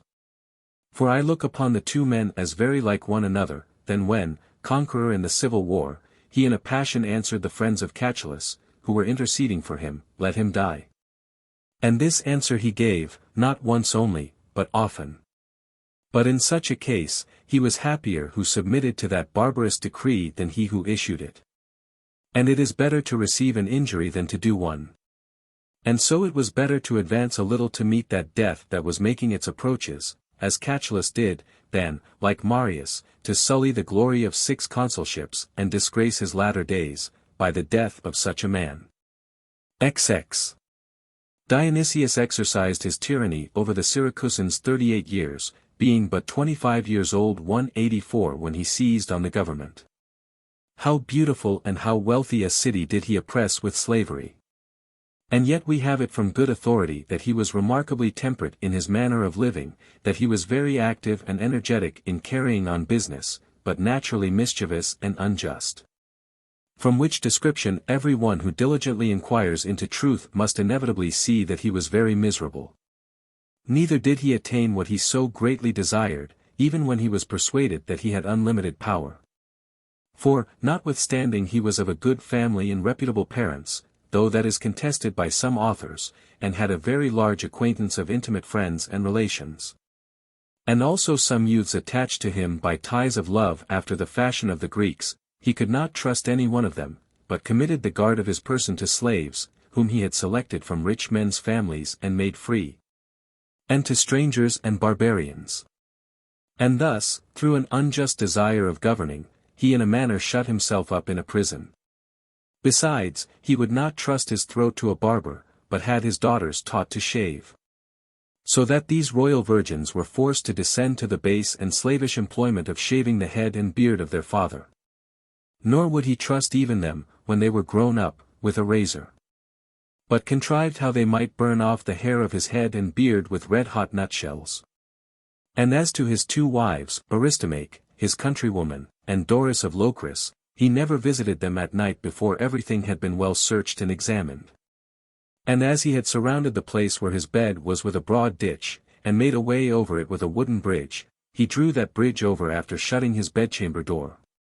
And as he did not dare to stand on the ordinary pulpits from which they usually harangued the people, he generally addressed them from a high tower. And it is said that when he was disposed to play at ball, for he delighted much in it, and had pulled off his clothes, he used to give his sword into the keeping of a young man whom he was very fond of. On this, one of his intimates said pleasantly, "You certainly trust your life with him." And as the young man happened to smile at this, he ordered them both to be slain, 185 the one for showing how he might be taken off, the other for approving of what had been said by smiling. But he was so concerned at what he had done that nothing affected him more during his whole life, for he had slain one to whom he was extremely partial.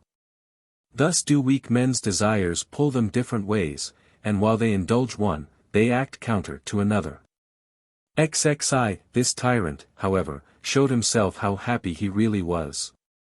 For once, when Damocles, one of his flatterers, was dilating in conversation on his forces, his wealth, the greatness of his power, the plenty he enjoyed, the grandeur of his royal palaces, and maintaining that no one was ever happier. "Have you an inclination," said he, "Damocles, as this kind of life pleases you, to have a taste of it yourself, and to make a trial of the good fortune that attends me?" And when he said that he should like it extremely, Dionysius ordered him to be laid on a bed of gold with the most beautiful covering, embroidered and wrought with the most exquisite work. And he dressed out a great many sideboards with silver and embossed gold. He then ordered some youths, distinguished for their handsome persons, to wait at his table, and to observe his nod, in order to serve him with what he wanted. There were ointments and garlands, perfumes were burned. Tables provided with the most exquisite meats. Damocles thought himself very happy. In the midst of this apparatus, Dionysius ordered a bright sword to be let down from the ceiling, suspended by a single horsehair, so as to hang over the head of that happy man. After which he neither cast his eye on those handsome waiters, nor on the well-wrought plate, nor touched any of the provisions. Presently the garlands fell to pieces.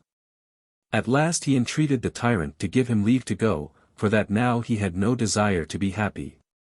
Does not Dionysius, then, seem to have declared there can be no happiness for one who is under constant apprehensions?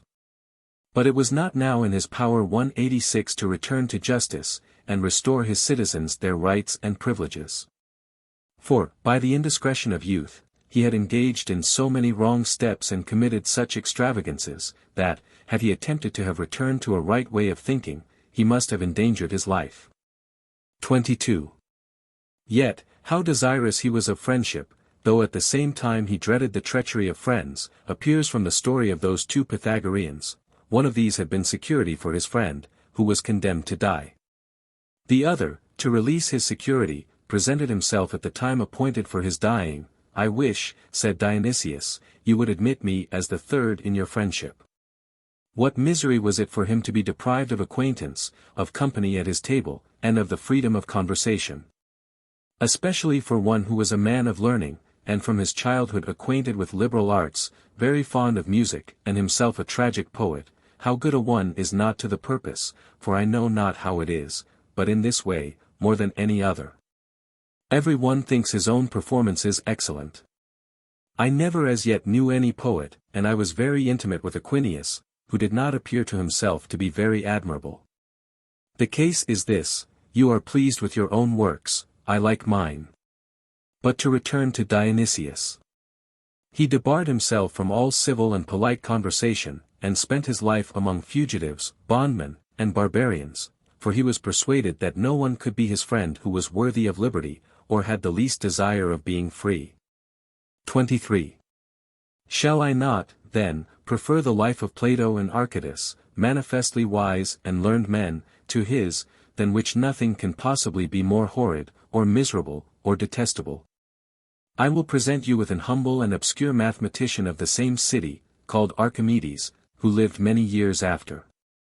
Whose tomb, overgrown with shrubs and briars, I in my quaestorship discovered, when the Syracusans knew nothing of it, and even denied that there was any such thing remaining.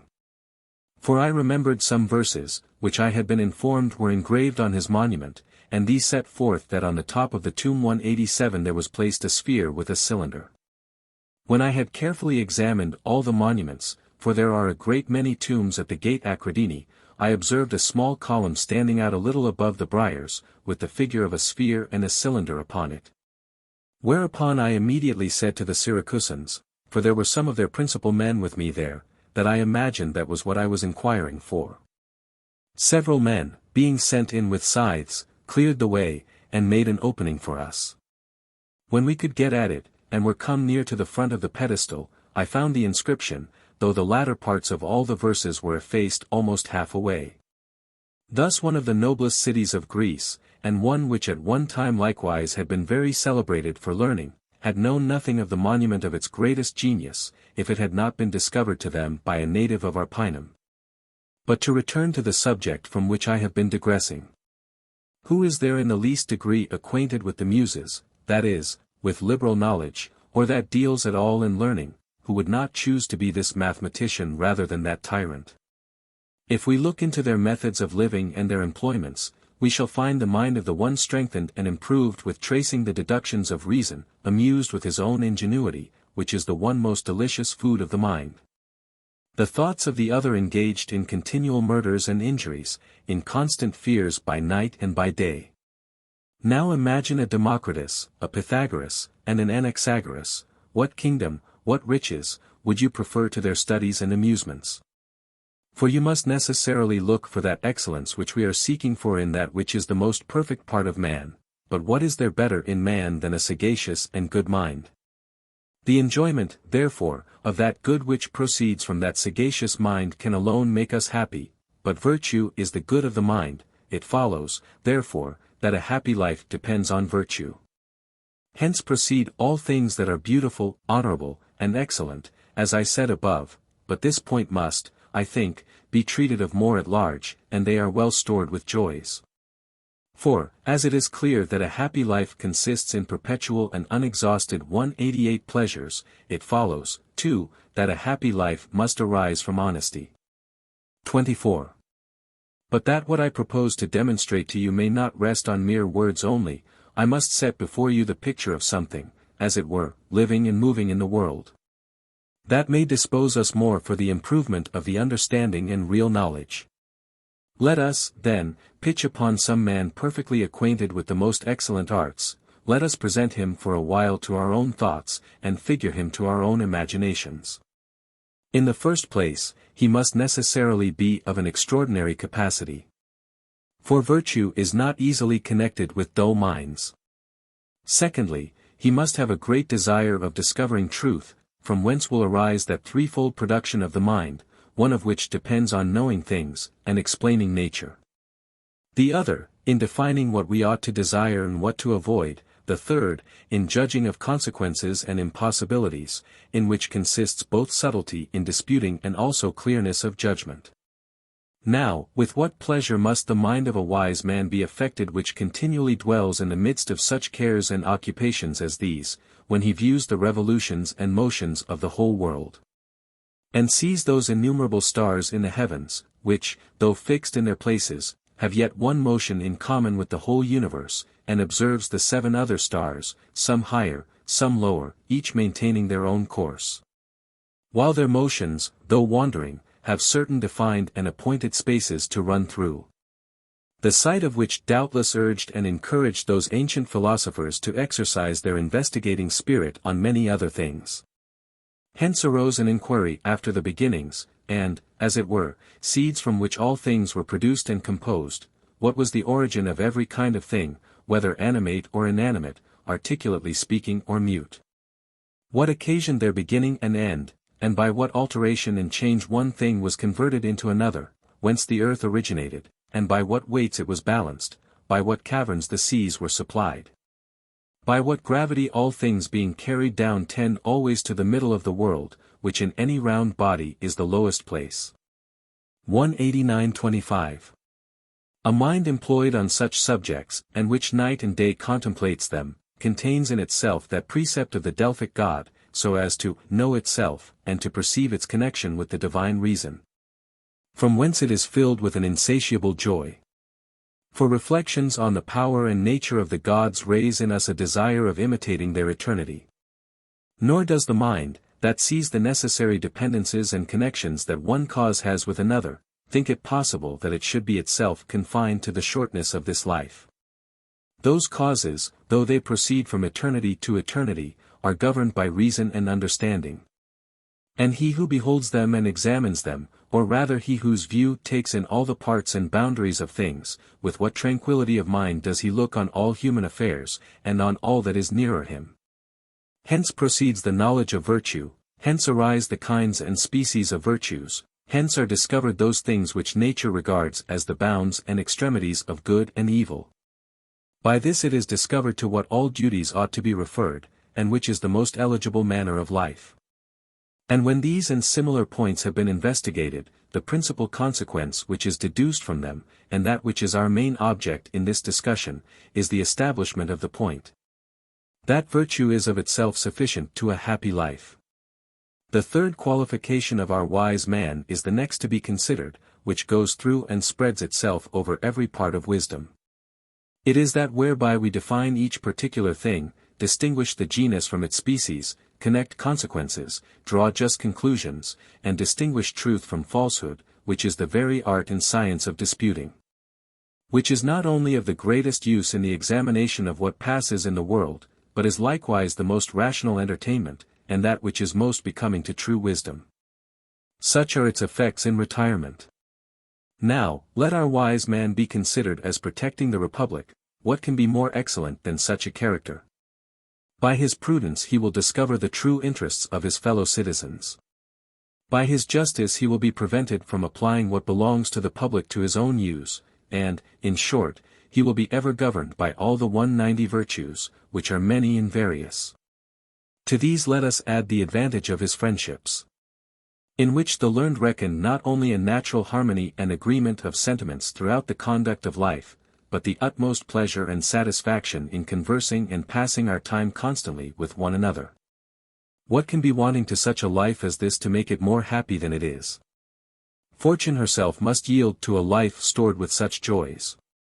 Now, if it be a happiness to rejoice in such goods of the mind, that is to say, in such virtues, and if all wise men enjoy thoroughly these pleasures, it must necessarily be granted that all such are happy. 26. A. What, when in torments and on the rack? M. Do you imagine I am speaking of him as laid on roses and violets?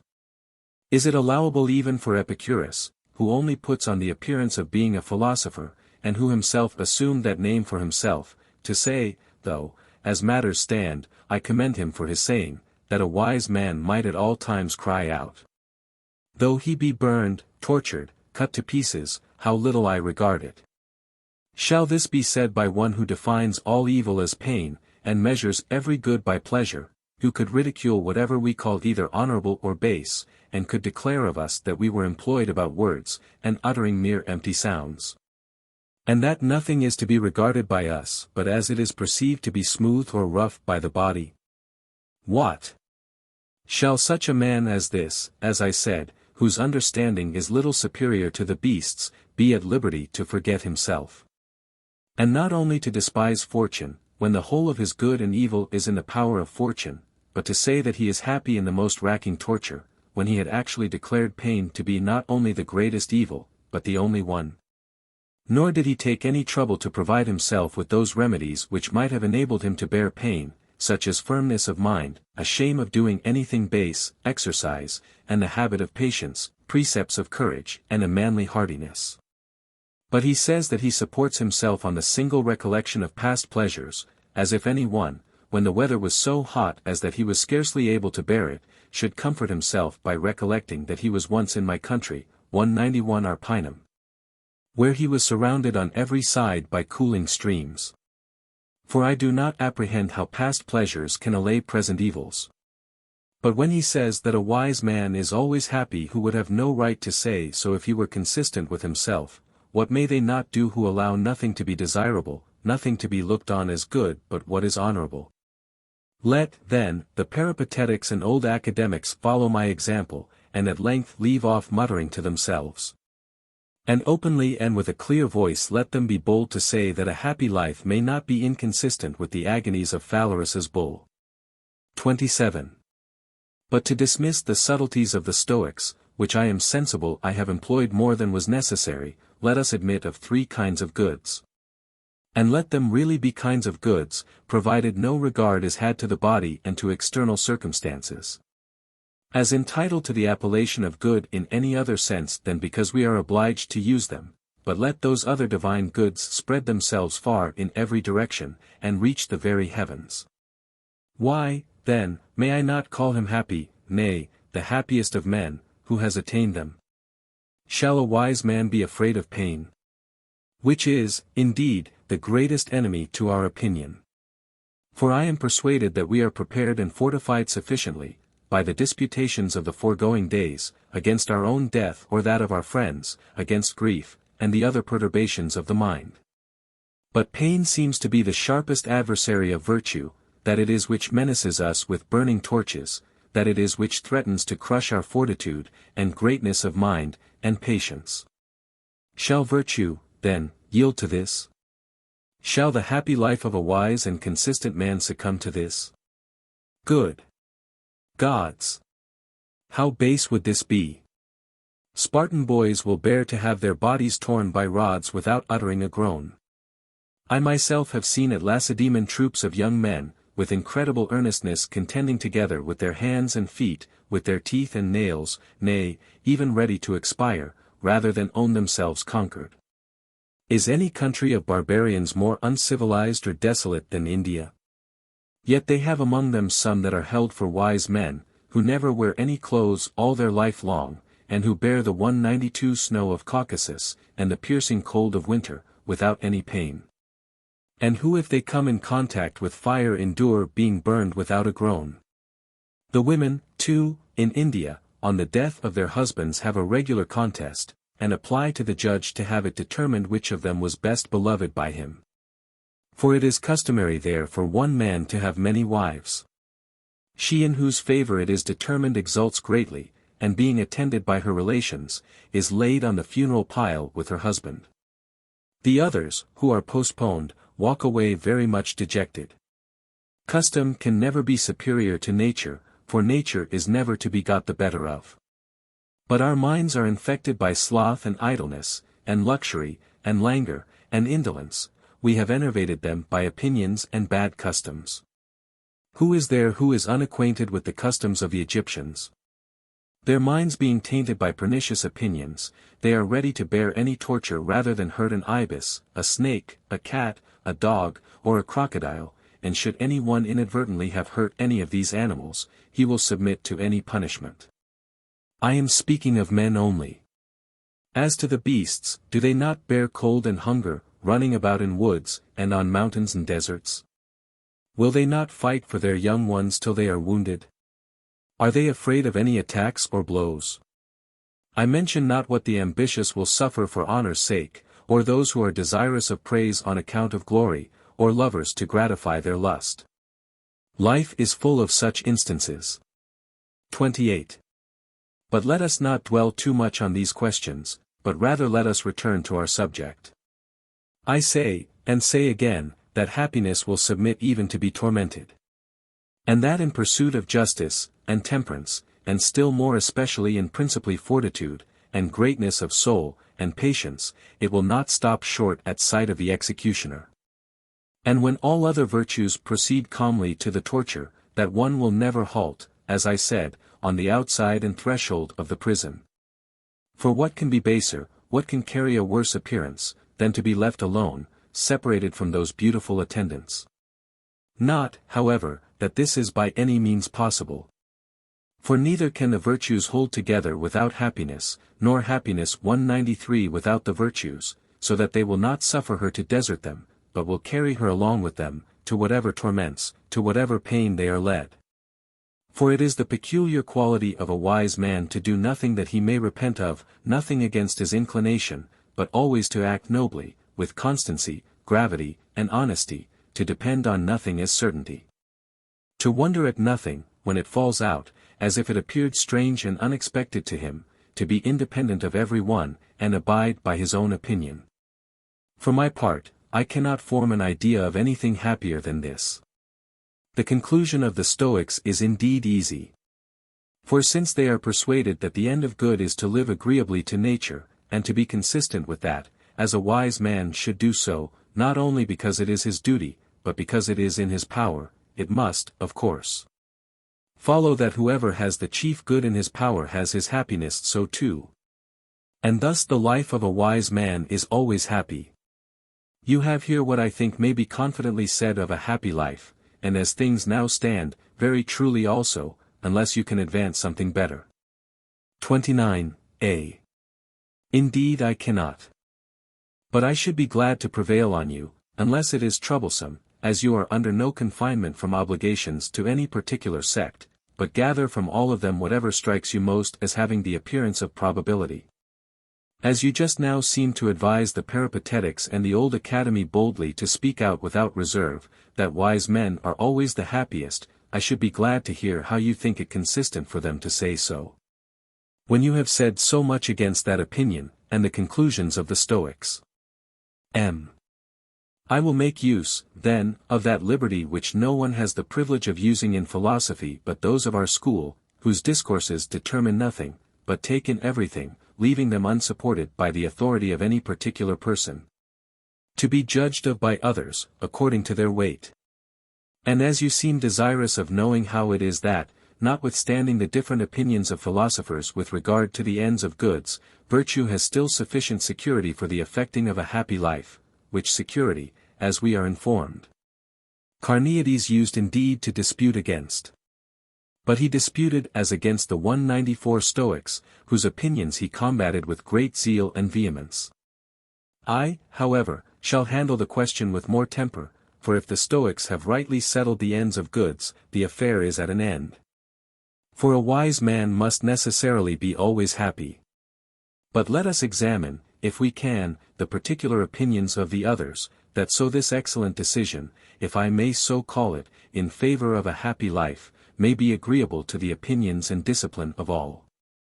XXX.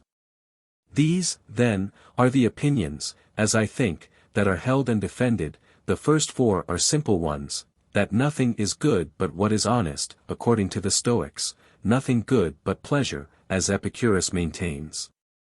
Nothing good but a freedom from pain, as Hieronymus asserts, nothing good but an enjoyment of the principal, or all, or the greatest goods of nature, as Carneades maintained against the Stoics. These are simple, the others are mixed propositions.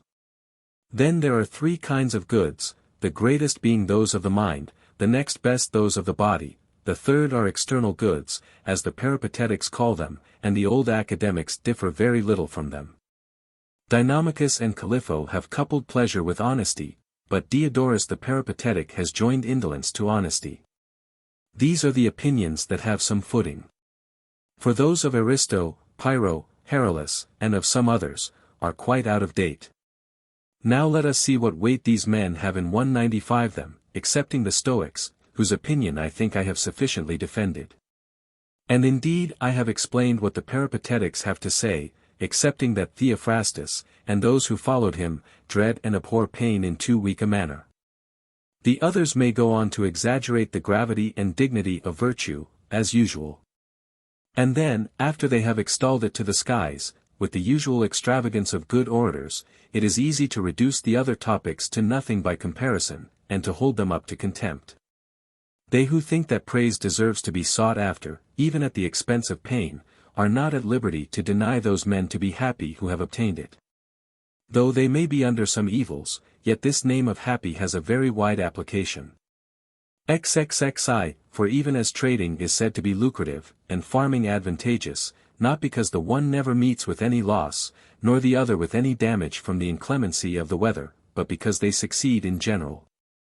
So life may be properly called happy, not from its being entirely made up of good things, but because it abounds with these to a great and considerable degree. By this way of reasoning, then, a happy life may attend virtue even to the moment of execution, nay, may descend with her into Phalaris's bull, according to Aristotle, Xenocrates, Speusippus, Polemon. And will not be gained over by any allurements to forsake her. Of the same opinion will Calophon and Diodorus be. For they are both of them such friends to virtue as to think that all things should be discarded and far removed that are incompatible with it. The rest seem to be more hampered with these doctrines, but yet they get clear of them. Such as Epicurus, Hieronymus, and whoever else thinks it worth while to defend the deserted Carneades, for there is not one of them who does not think the mind to be judge of those goods, and able sufficiently to instruct him how to despise what has the appearance only of good or evil. For what seems to you to be the case with Epicurus is the case also with Hieronymus and Carneades, and, indeed, with all the rest of them, for who is there who is not sufficiently prepared against death and pain? I will begin, with your leave, with him whom we call soft and voluptuous. What? 196 Does he seem, to you to be afraid of death or pain when he calls the day of his death happy? And who, when he is afflicted by the greatest pains, silences them all by recollecting arguments of his own discovering? And this is not done in such a manner as to give room for imagining that he talks thus wildly from some sudden impulse. But his opinion of death is, that on the dissolution of the animal all sense is lost, and what is deprived of sense is, as he thinks, what we have no concern at all with. And as to pain, too, he has certain rules to follow then. If it be great, the comfort is that it must be short, if it be of long continuance, then it must be supportable. What, then? Do those grandiloquent gentlemen state anything better than Epicurus in opposition to these two things which distress us the most? And as to other things, do not Epicurus and the rest of the philosophers seem sufficiently prepared? Who is there who does not dread poverty? And yet no true philosopher ever can dread it. XXXII But with how little is this man himself satisfied? No one has said more on frugality. For when a man is far removed from those things which occasion a desire of money, from love, ambition, or other daily extravagance, why should he be fond of money, or concern himself at all about it? Could the Scythian Anacharsis disregard money, and shall not our philosophers be able to do so? We are informed of an epistle of his in these words, Anacharsis to Hanno, greeting. My clothing is the same as that with which the Scythians cover themselves, the hardness of my feet supplies the want of shoes, the ground is my bed, hunger my sauce, my food milk, cheese, and flesh. So you may come to me as to a man in want of nothing. But as to those presents you take so much pleasure in, you may dispose of them to your own citizens, or to the immortal gods. And almost all philosophers, of all schools, excepting those who are warped 197 from right reason by a vicious disposition, might have been of this same opinion. Socrates, when on one occasion he saw a great quantity of gold and silver carried in a procession, cried out, How many things are there which I do not want? Xenocrates, when some ambassadors from Alexander had brought him 50 talents, which was a very large sum of money in those times, especially at Athens, carried the ambassadors to sup in the academy, and placed just a sufficiency before them, without any apparatus. When they asked him, the next day, to whom he wished the money which they had for him to be paid, "What," said he, "did you not perceive by our slight repast of yesterday that I had no occasion for money?" But when he perceived that they were somewhat dejected, he accepted of 30 minas, that he might not seem to treat with disrespect the king's generosity. But Diogenes took a greater liberty, like a cynic, when Alexander asked him if he wanted anything. "Just at present," said he, "I wish that you would stand a little out of the line between me and the sun."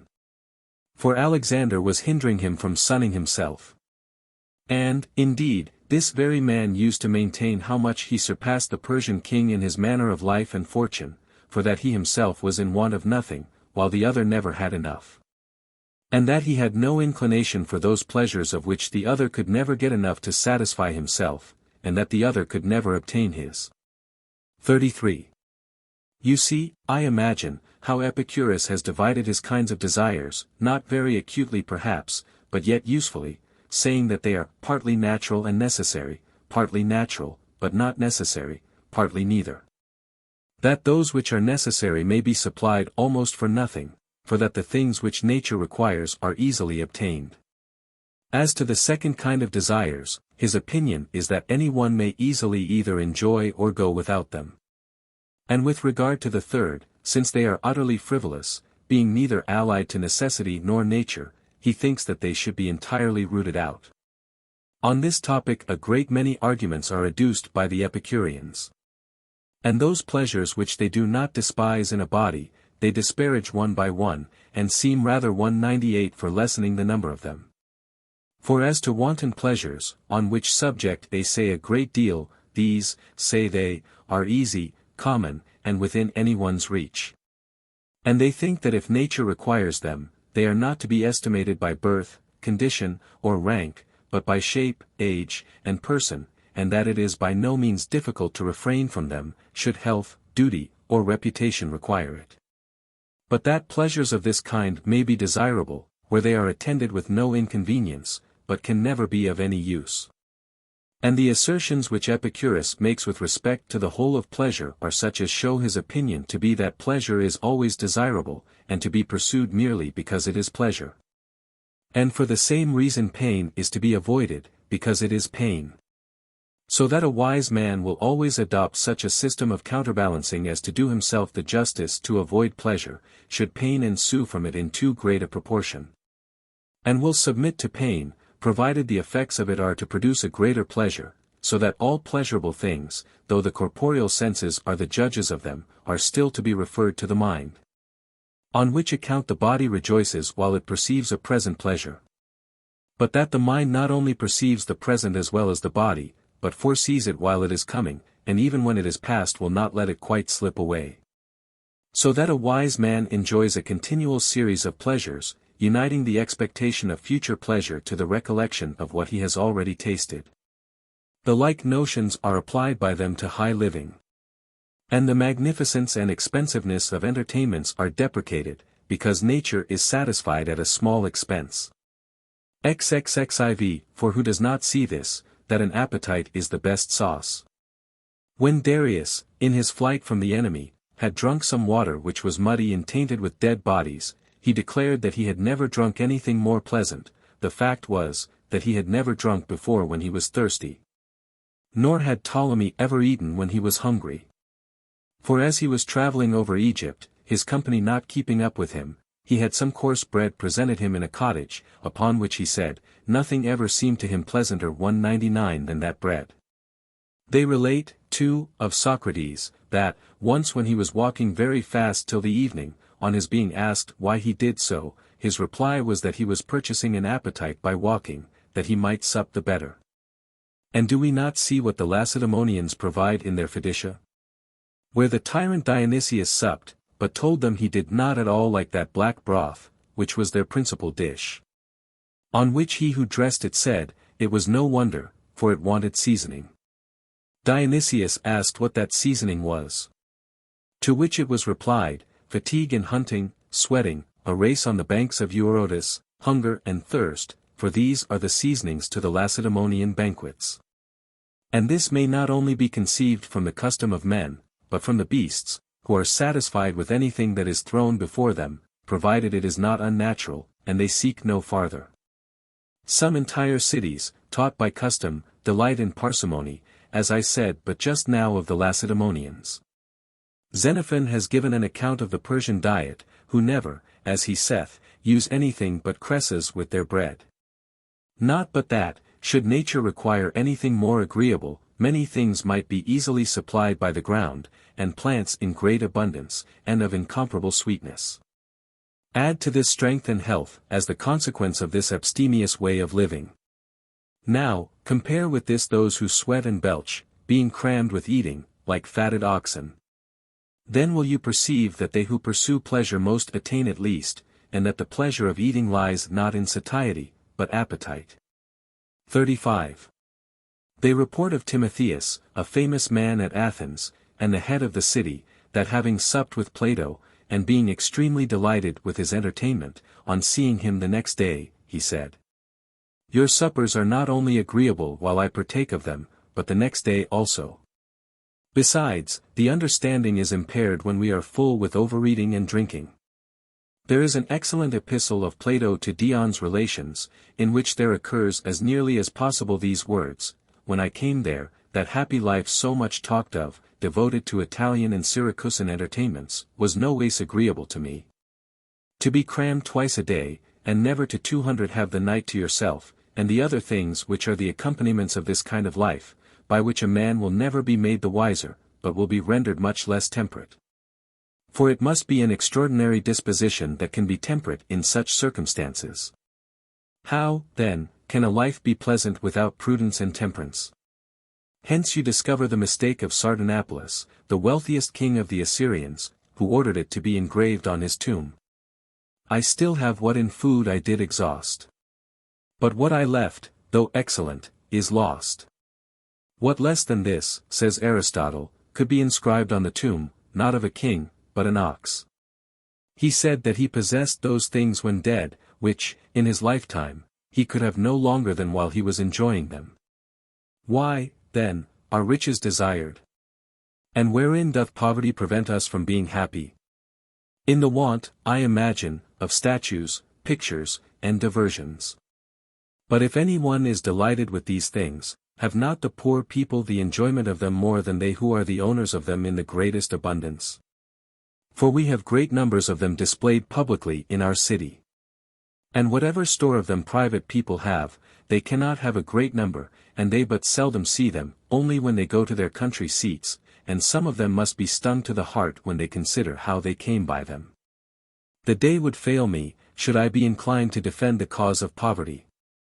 The thing is manifest, and nature daily informs us how few things there are, and how trifling they are, of which she really stands in need. 36. Let us inquire, then, if obscurity, the want of power, or even the being unpopular, can prevent a wise man from being happy. Observe if popular favor, and this glory which they are so fond of, be not attended with more uneasiness than pleasure. Our friend Demosthenes was certainly very weak in declaring himself pleased with the whisper of a woman who was carrying water, as is the custom in Greece, and who whispered to another, that is he, that is Demosthenes. What could be weaker than 201 this? And yet what an orator he was! But although he had learned to speak to others, he had conversed but little with himself. We may perceive, therefore, that popular glory is not desirable of itself. Nor is obscurity to be dreaded. I came to Athens, saith Democritus, and there was no one there that knew me. This was a moderate and grave man who could glory in his obscurity. Shall musicians compose their tunes to their own tastes? And shall a philosopher, master of a much better art, seek to ascertain, not what is most true, but what will please the people? Can anything be more absurd than to despise the vulgar as mere unpolished mechanics, taken singly, and to think them of consequence when collected into a body? These wise men would contemn our ambitious pursuits and our vanities, and would reject all the honors which the people could voluntarily offer to them, but we know not how to despise them till we begin to repent of having accepted them. There is an anecdote related by Heraclitus, the natural philosopher, of Hermodorus, the chief of the Ephesians, that he said, that all the Ephesians ought to be punished with death for saying, when they had expelled Hermodorus out of their city, that they would have no one among them better than another. But that if there were any such, he might go elsewhere to some other people. Is not this the case with the people everywhere? Do they not hate every virtue that distinguishes itself? What?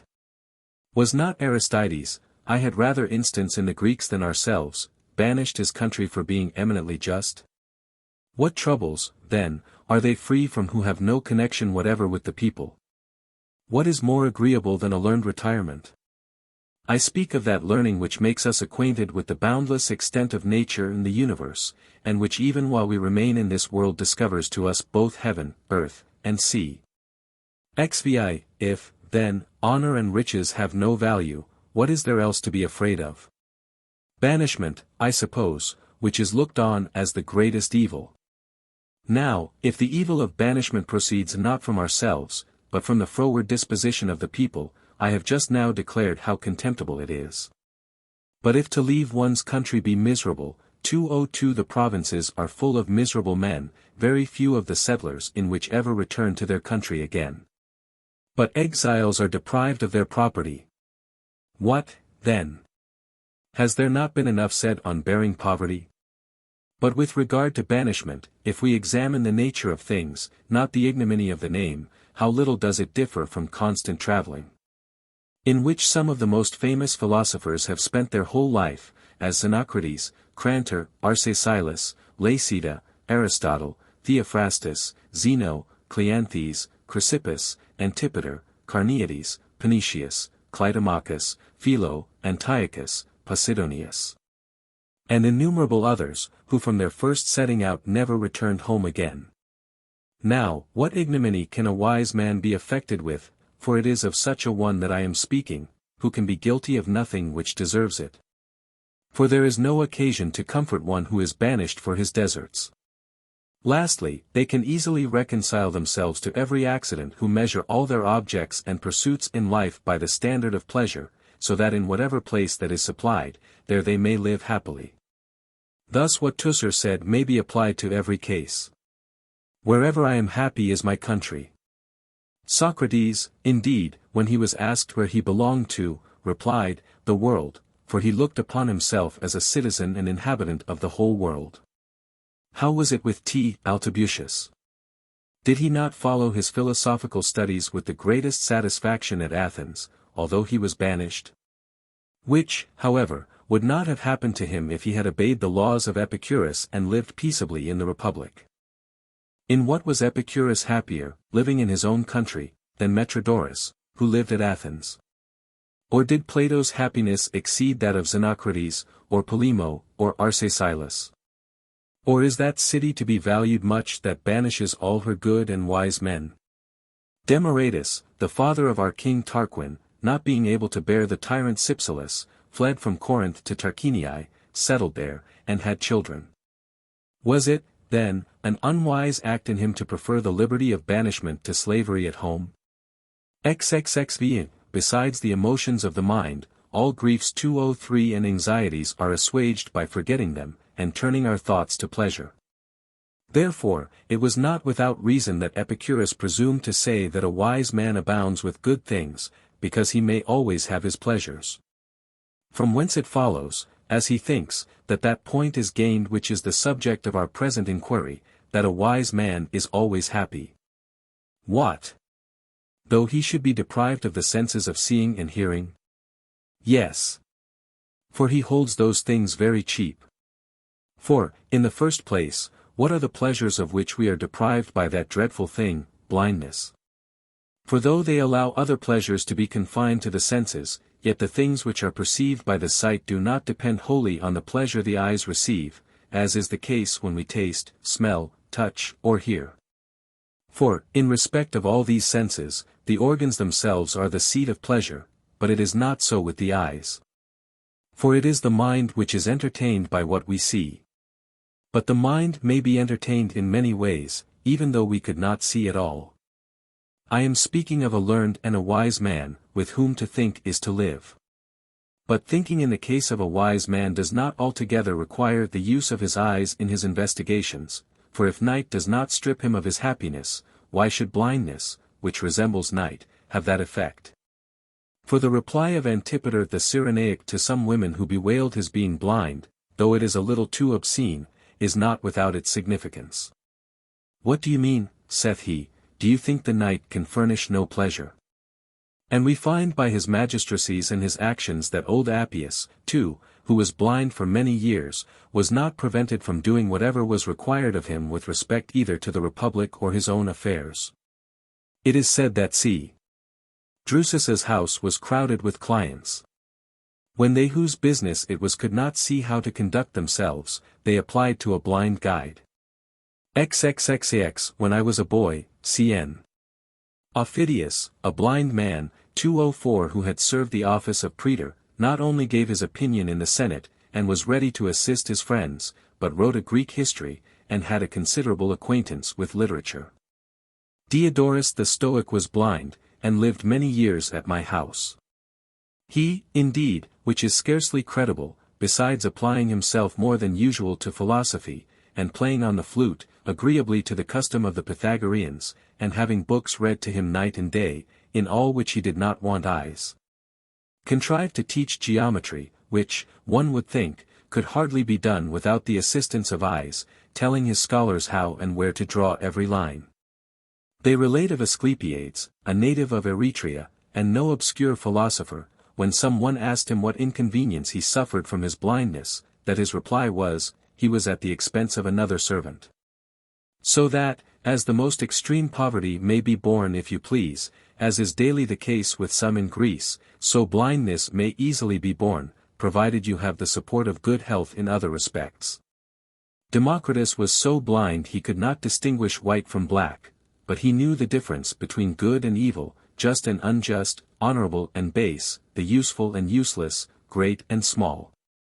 Thus one may live happily without distinguishing colors, but without acquainting yourself with things, you cannot. And this man was of opinion that the intense application of the mind was taken off by the objects that presented themselves to the eye, and while others often could not see what was before their feet, he travelled through all infinity. It is reported also that Homer was blind, but we observe 205 his painting as well as his poetry. What country, what coast, what part of Greece, what military attacks, what dispositions of battle, what array, what ship, what motions of men and animals can be mentioned which he has not described in such a manner as to enable us to see what he could not see himself? What, then? Can we imagine that Homer, or any other learned man, has ever been in want of pleasure and entertainment for his mind? Were it not so, would Anaxagoras, or this very Democritus, have left their estates and patrimonies, and given themselves up to the pursuit of acquiring this divine pleasure? It is thus that the poets who have represented Tiresias the augur as a wise man and blind never exhibit him as bewailing his blindness. And Homer, too, after he had described Polyphemus as a monster and a wild man, represents him talking with his ram, and speaking of his good fortune, inasmuch as he could go wherever he pleased and touch what he would. And so far he was right, for that Cyclops was a being of not much more understanding than his ram. XL, now, as to the evil of being deaf. Crassus was a little thick of hearing. But it was more uneasiness to him that he heard himself ill spoken of, though, in my opinion, he did not deserve it. Our Epicureans cannot understand Greek, nor the Greeks Latin. Now, they are deaf reciprocally as to each other's language, and we are all truly deaf with regard to those innumerable languages which we do not understand. They do not hear the voice of the harper, but, then, they do not hear the grating of a saw when it is setting, or the grunting of a hog when his 206 throat is being cut, nor the roaring of the sea when they are desirous of rest. And if they should chance to be fond of singing, they ought, in the first place, to consider that many wise men lived happily before music was discovered. Besides, they may have more pleasure in reading verses than in hearing them sung. Then, as I before referred the blind to the pleasures of hearing, so I may the deaf to the pleasures of sight. Moreover, whoever can converse with himself doth not need the conversation of another. But suppose all these misfortunes to meet in one person, suppose him blind and deaf, let him be afflicted with the sharpest pains of body, which, in the first place, generally of themselves make an end of him. Still, should they continue so long, and the pain be so exquisite, that we should be unable to assign any reason for our being so afflicted, still, why, good gods, should we be under any difficulty? For there is a retreat at hand, death is that retreat, a shelter where we shall forever be insensible. Theodorus said to Lysimachus, who threatened him with death, "It is a great matter, indeed, for you to have acquired the power of a Spanish fly."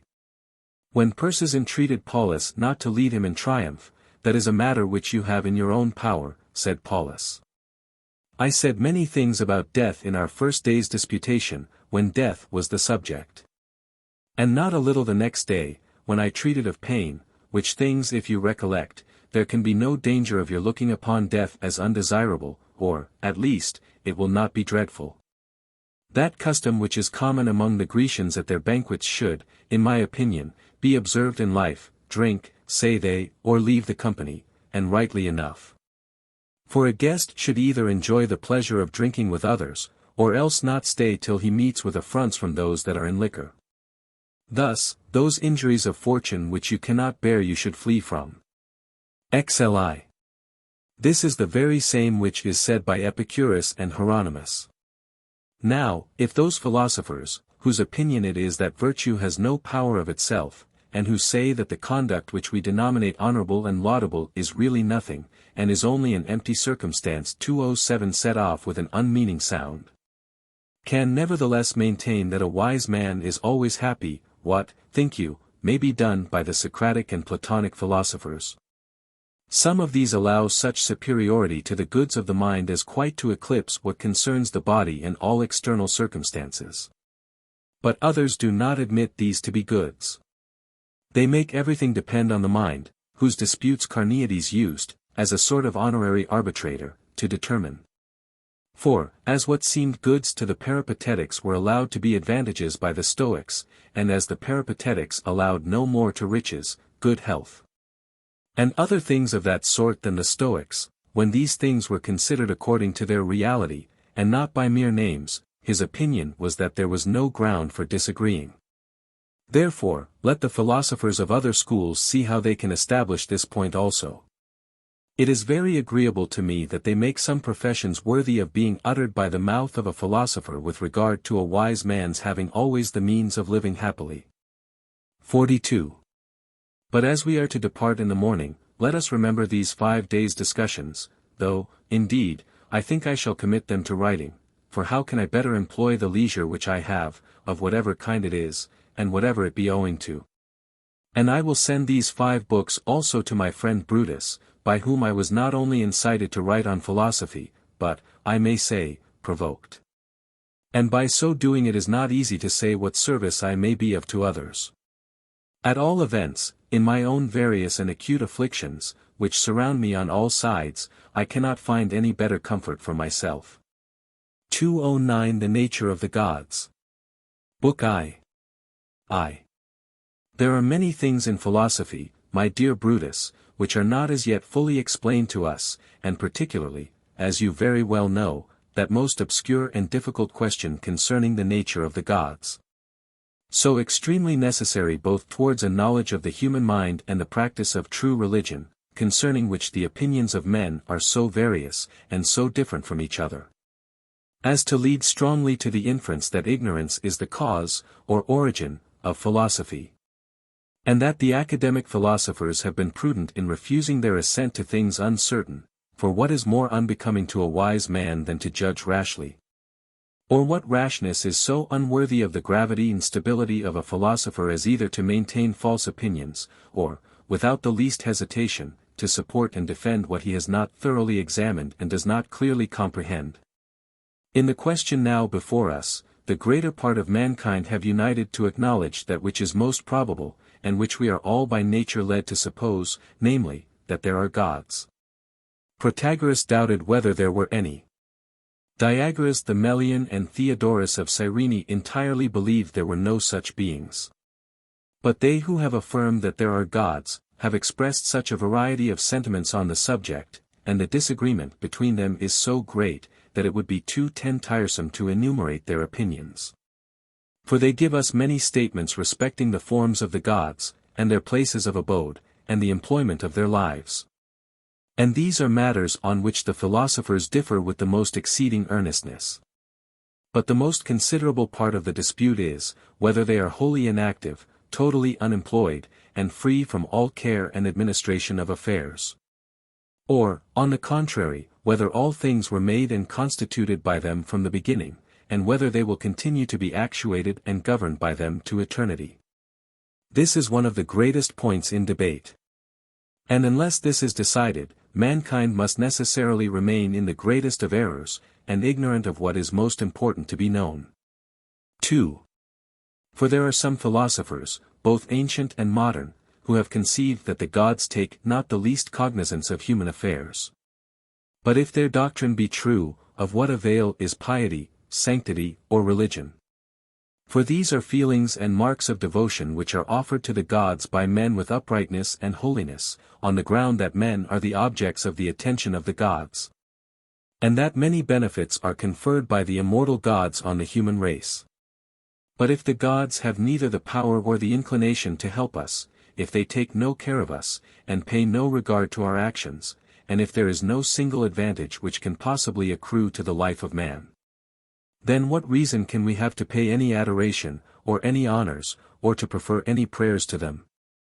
Piety, like the other virtues, cannot have any connection with vain show or dissimulation.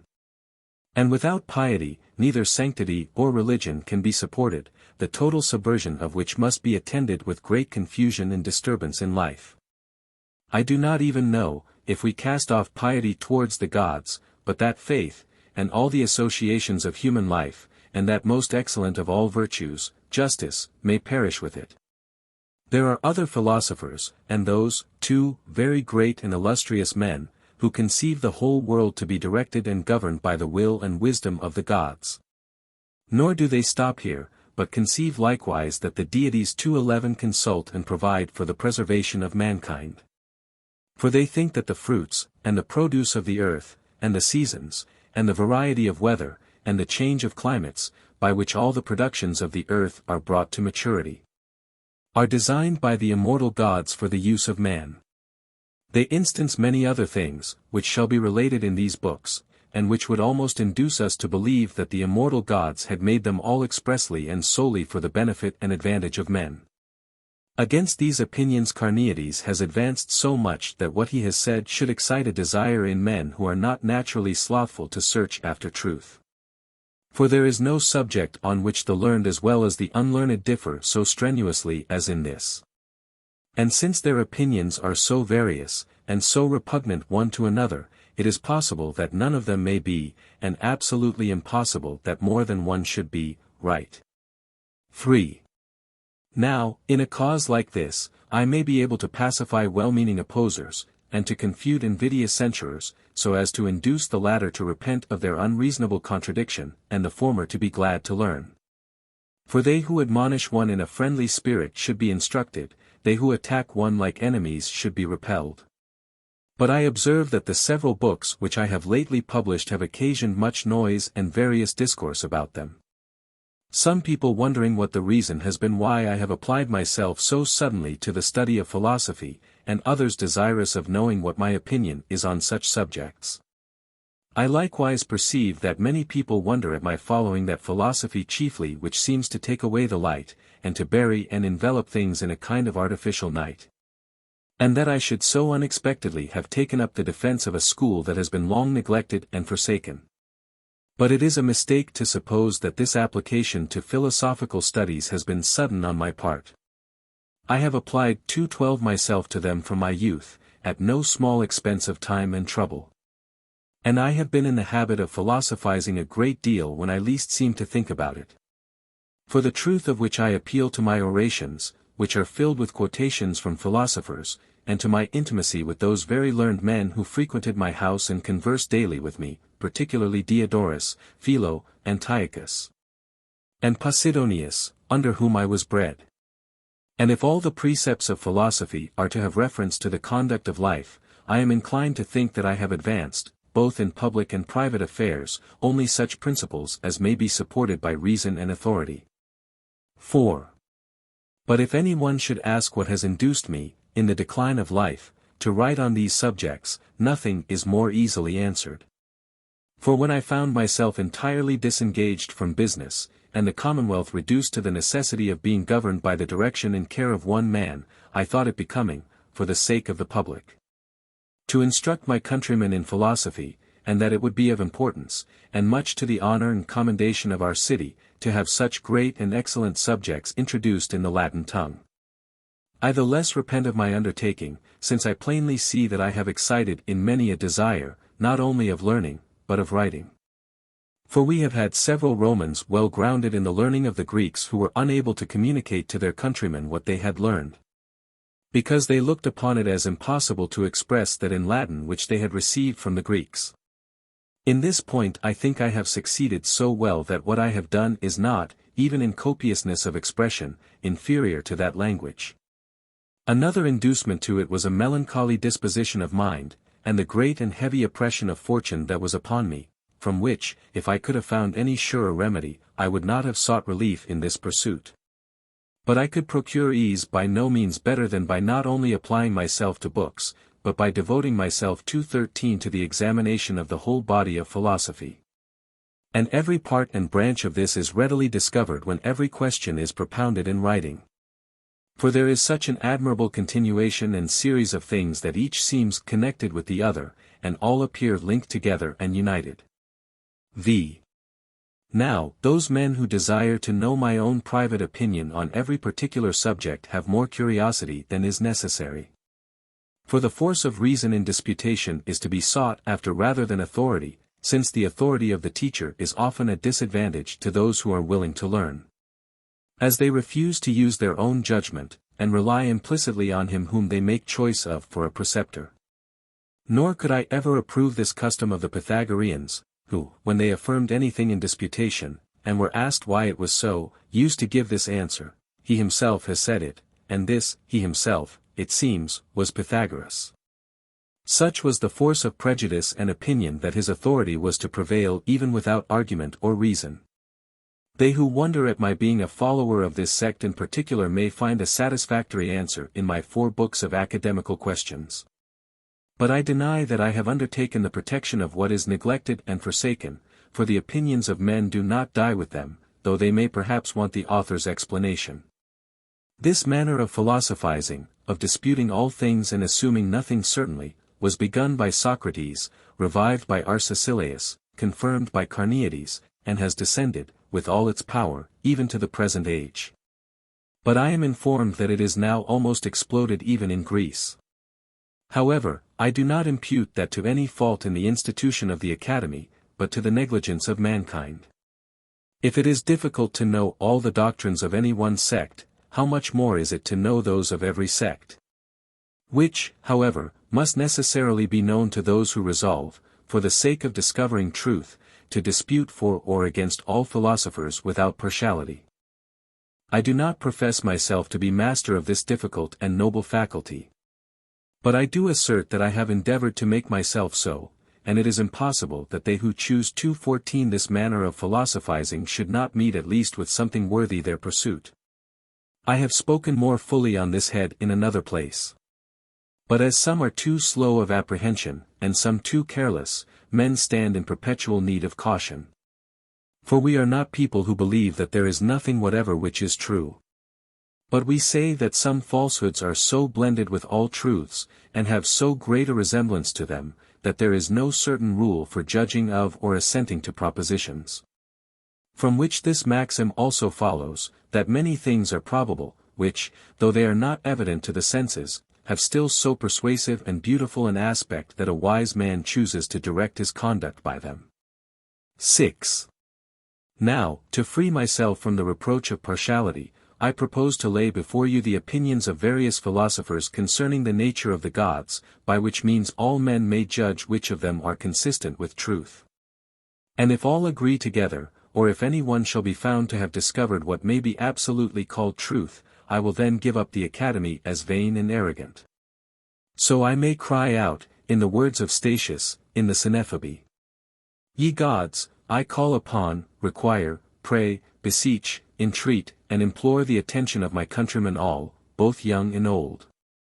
Yet not on so trifling an occasion as when the person in the play complains that in this city we have discovered a most flagrant iniquity, here is a professed courtesan, who refuses money from her lover. But that they may attend, know, and consider what sentiments they ought to preserve concerning religion, piety, sanctity, ceremonies, faith, oaths, temples, shrines, and solemn sacrifices. What they ought to think of the auspices over which I preside, for all these have relation to the present question.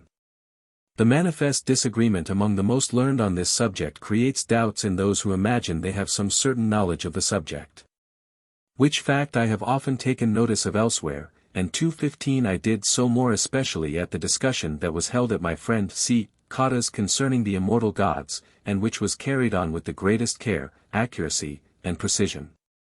For coming to him at the time of the Latin holidays, according to his own invitation and message from him, I found him sitting in his study, and in a discourse with C. Velleius, the senator, who was then reputed by the Epicureans the ablest of our countrymen. Q. Lucilius Bulbus was likewise there, a great proficient in the doctrine of the Stoics, and esteemed equal to the most eminent of the Greeks in that part of knowledge. As soon as Cotta saw me, "You are come," says he, very seasonably. For I am having a dispute with Velleius on an important subject, which, considering the nature of your studies, is not improper for you to join in. 7. Indeed, says I think I am come very seasonably, as you say. For here are three chiefs of three principal sects met together. If M. Piso was present, no sect of philosophy that is in any esteem would want an advocate. If Antiochus's book, replies Cotta, which he lately sent to Bulbus, says true, you have no occasion to wish for your friend Piso, for Antiochus is of the opinion that the Stoics do not differ from the Peripatetics in fact, though they do in words. And I should be glad to know what you think of that book, Bulbus. Says he. I wonder that Antiochus, a man of the clearest apprehension, should not see what a vast difference there is between the Stoics, who distinguish the honest and the profitable, not only in name, but absolutely in kind, and the Peripatetics, who blend the honest with the profitable in such a manner that they differ only in degrees and proportion, and not in kind. This is not a little difference in words, but a great one in things, 2:16 but of this hereafter. Now, if you think fit, let us return to what we began with. With all my heart, says Cotta. But that this visitor, looking at me, who is just come in, may not be ignorant of what we are upon, I will inform him that we were discoursing on the nature of the gods. Concerning which, as it is a subject that always appeared very obscure to me, I prevailed on Velleius to give us the sentiments of Epicurus. Therefore, continues he, if it is not troublesome, Velleius, repeat what you have already stated to us. I will, says he, though this newcomer will be no advocate for me, but for you have both, adds he, with a smile, learned from the same Philo to be certain of nothing. What we have learned from him, replied I, Cotta will discover. But I would not have you think I am come as an assistant to him, but as an auditor, with an impartial and unbiased mind, and not bound by any obligation to defend any particular principle, whether I like or dislike it. 8. After this, Velleius, with the confidence peculiar to his sect, dreading nothing so much as to seem to doubt of anything, began as if he had just then descended from the council of the gods, and Epicurus's intervals of worlds. Do not attend, says he, to these idle and imaginary tales, nor to the operator and builder of the world, the god of Plato's Timaeus, nor to the old prophetic dame, the Pyrrhonu Omicron Iota Alpha of the Stoics, which the Latins call Providence. Nor to that round, that burning, revolving deity, the world, endowed with sense and understanding, the prodigies and wonders, not of inquisitive philosophers, but of dreamers. For with what eyes of the mind was your Plato able to see that workhouse of such stupendous toil, in which he makes the world to be modelled and built by God?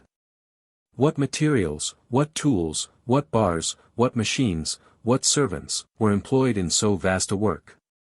How could the air, fire, water, and earth pay obedience and submit to the will of the architect? Greater than from whence arose those 5 forms, of which the rest were composed, so aptly contributing to frame the mind and produce the senses? It 2:17 is tedious to go through all, as they are of such a sort that they look more like things to be desired than to be discovered. But, what is more remarkable, he gives us a world which has been not only created, but, if I may so say, in a manner formed with hands, and yet he says it is eternal. Do you conceive him to have the least skill in natural philosophy who is capable of thinking anything to be everlasting that had a beginning? For what can possibly ever have been put together which cannot be dissolved again? Or what is there that had a beginning which will not have an end? If your providence, Lucilius, is the same as Plato's God, I ask you, as before, who were the assistants, what were the engines, what was the plan and preparation of the whole work? If it is not the same, then why did she make the world mortal, and not everlasting, like Plato's God? 9. But I would demand of you both, why these world builders started up so suddenly, and lay dormant for so many ages. For we are not to conclude that, if there was no world, there were therefore no ages. I do not now speak of such ages as are finished by a certain number of days and nights in annual courses. For I acknowledge that those could not be without the revolution of the world, but there was a certain eternity from infinite time, not measured by any circumscription of seasons. But how that was in space we cannot understand, because we cannot possibly have even the slightest idea of time before time was. I desire, therefore, to know, Bulbus, why this providence of yours was idle for such an immense space of time. Did she avoid labor? But that could have no effect on the deity, nor could there be any labor, since all nature, air, fire, earth, and water would obey the divine essence. What was it that incited the deity to act the part of an aedile, to illuminate and decorate the world? If it was in order that God might be the better accommodated in his habitation, then he must have been dwelling an infinite length of time before in darkness as in a dungeon. But do we imagine that he was afterward delighted with that variety with which we see the heaven and earth adorned? What entertainment could that be to the deity? If it was any, he would not have been without it so long. 2:18 Or were these things made, as you almost assert, by God for the sake of men? Was it for the wise? If so, then this great design was adopted for the sake of a very small number. Or for the sake of fools. First of all, there was no reason why God should consult the advantage of the wicked, and, further, what could be his object in doing so, since all fools are, without doubt, the most miserable of men, chiefly because they are fools. For what can we pronounce more deplorable than folly? Besides, there are many inconveniences in life which the wise can learn to think lightly of by dwelling rather on the advantages which they receive. But which fools are unable to avoid when they are coming, or to bear when they are come. X. They who affirm the world to be an animated and intelligent being have by no means discovered the nature of the mind, nor are able to conceive in what form that essence can exist, but of that I shall speak more hereafter. At present I must express my surprise at the weakness of those who endeavor to make it out to be not only animated and immortal, but likewise happy, and round, because Plato says that is the most beautiful form. Whereas I think a cylinder, a square, a cone, or a pyramid more beautiful. But what life do they attribute to that round deity? Truly it is a being whirled about with a celerity to which nothing can be even conceived by the imagination as equal. Nor can I imagine how a settled mind and happy life can consist in such motion, the least degree of which would be troublesome to us. Why, therefore, should it not be considered troublesome also to the deity? For the earth itself, as it is part of the world, is part also of the deity. We see vast tracts of land barren and uninhabitable, some, because they are scorched by the too near approach of the sun. Others, because they are bound up with frost and snow, through the great distance which the sun is from them. Therefore, if the world is a deity, as these are parts of the world, some of the deity's limbs must be said to be scorched, and some frozen. These are your doctrines, Lucilius. But what those of others are I will endeavor to ascertain by tracing them back from the earliest of ancient philosophers. Thales 2:19 The Milesian, who first inquired after such subjects, asserted water to be the origin of things, and that God was that mind which formed all things from water. If the gods can exist without corporeal sense, and if there can be a mind without a body, why did he annex a mind to water? It was Anaximander's opinion that the gods were born, that after a great length of time they died, and that they are innumerable worlds. But what conception can we possibly have of a deity who is not eternal? Anaximenes, after him, taught that the air is God, and that he was generated, and that he is immense, infinite, and always in motion. As if air, which has no form, could possibly be God, for the deity must necessarily be not only of some form or other, but of the most beautiful form. Besides, is not everything that had a beginning subject to mortality? 11. Anaxagoras, who received his learning from Anaximenes, was the first who affirmed the system and disposition of all things to be contrived and perfected by the power and reason of an infinite mind. In which infinity he did not perceive that there could be no conjunction of sense and motion, nor any sense in the least degree, where nature herself could feel no impulse. If he would have this mind to be a sort of animal, then there must be some more internal principle from whence that animal should receive its appellation. But what can be more internal than the mind? Let it, therefore, be clothed with an external body. But this is not agreeable to his doctrine, but we are utterly unable to conceive how a pure simple mind can exist without any substance annexed to it. Alcmaeon of Crotona, in attributing a divinity to the sun, the moon, and the rest of the stars, and also to the mind, did not perceive that he was ascribing immortality to mortal beings.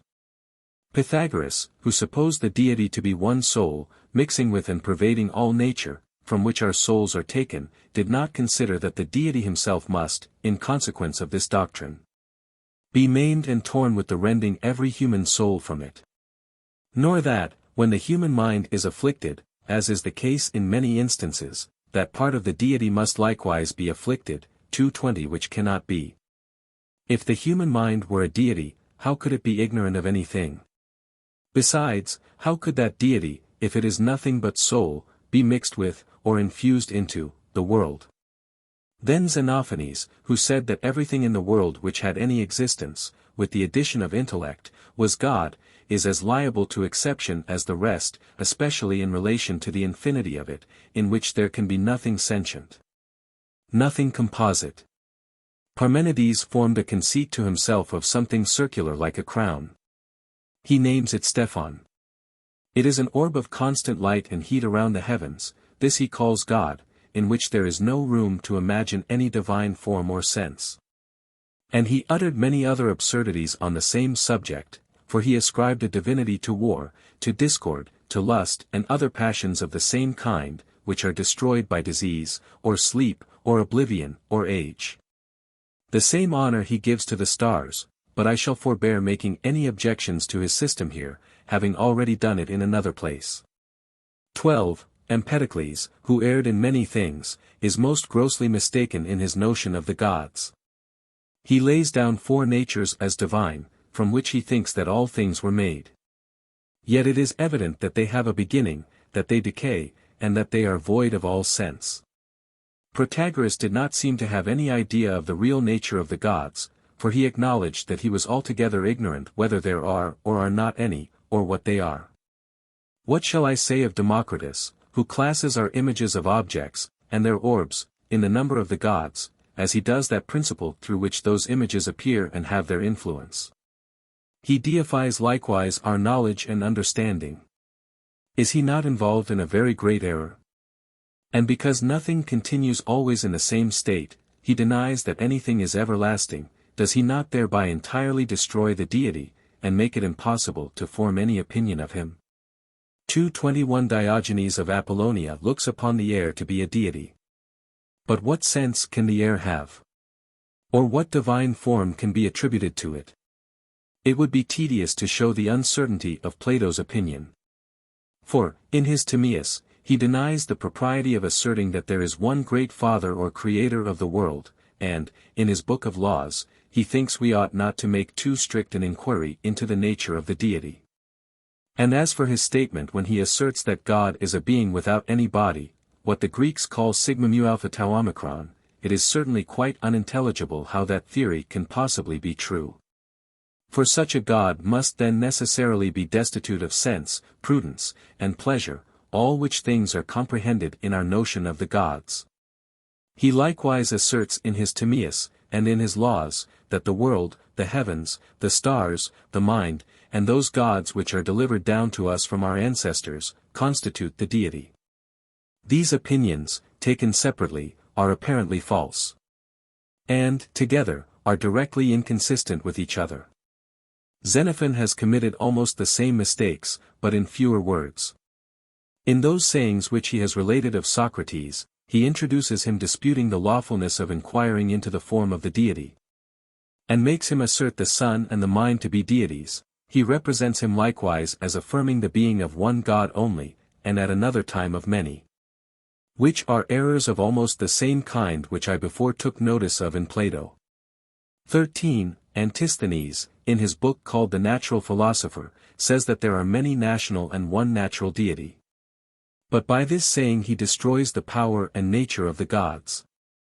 Speusippus is not much less in the wrong, who, following his uncle Plato, says that a certain incorporeal power governs everything, by which he endeavors to root out of our minds the knowledge of the gods. Aristotle, in his third book of philosophy, confounds many things together, as the rest have done, but he does not differ from his master Plato.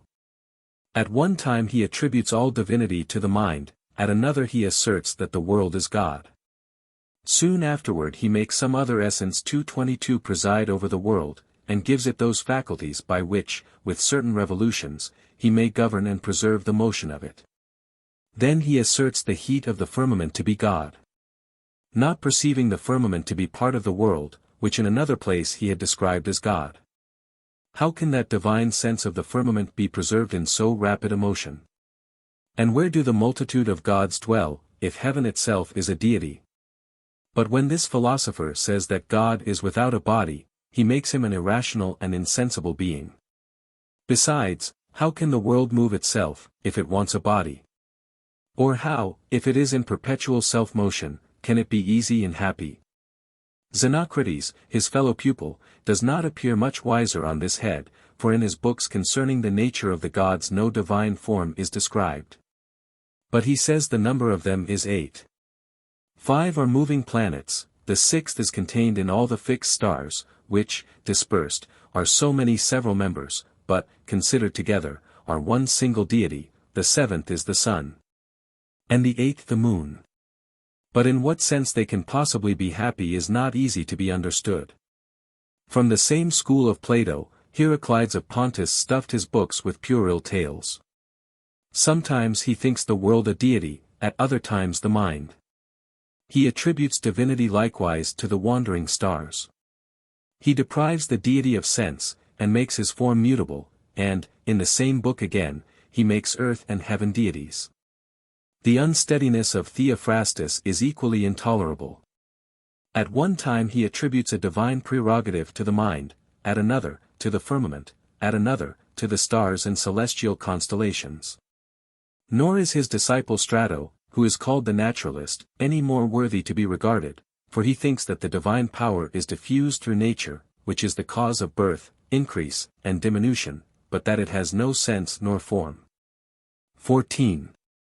Zeno, to come to your sect, Bulbus, thinks the law of nature to be the divinity, and that it has the power 223 to force us to what is right, and to restrain us from what is wrong.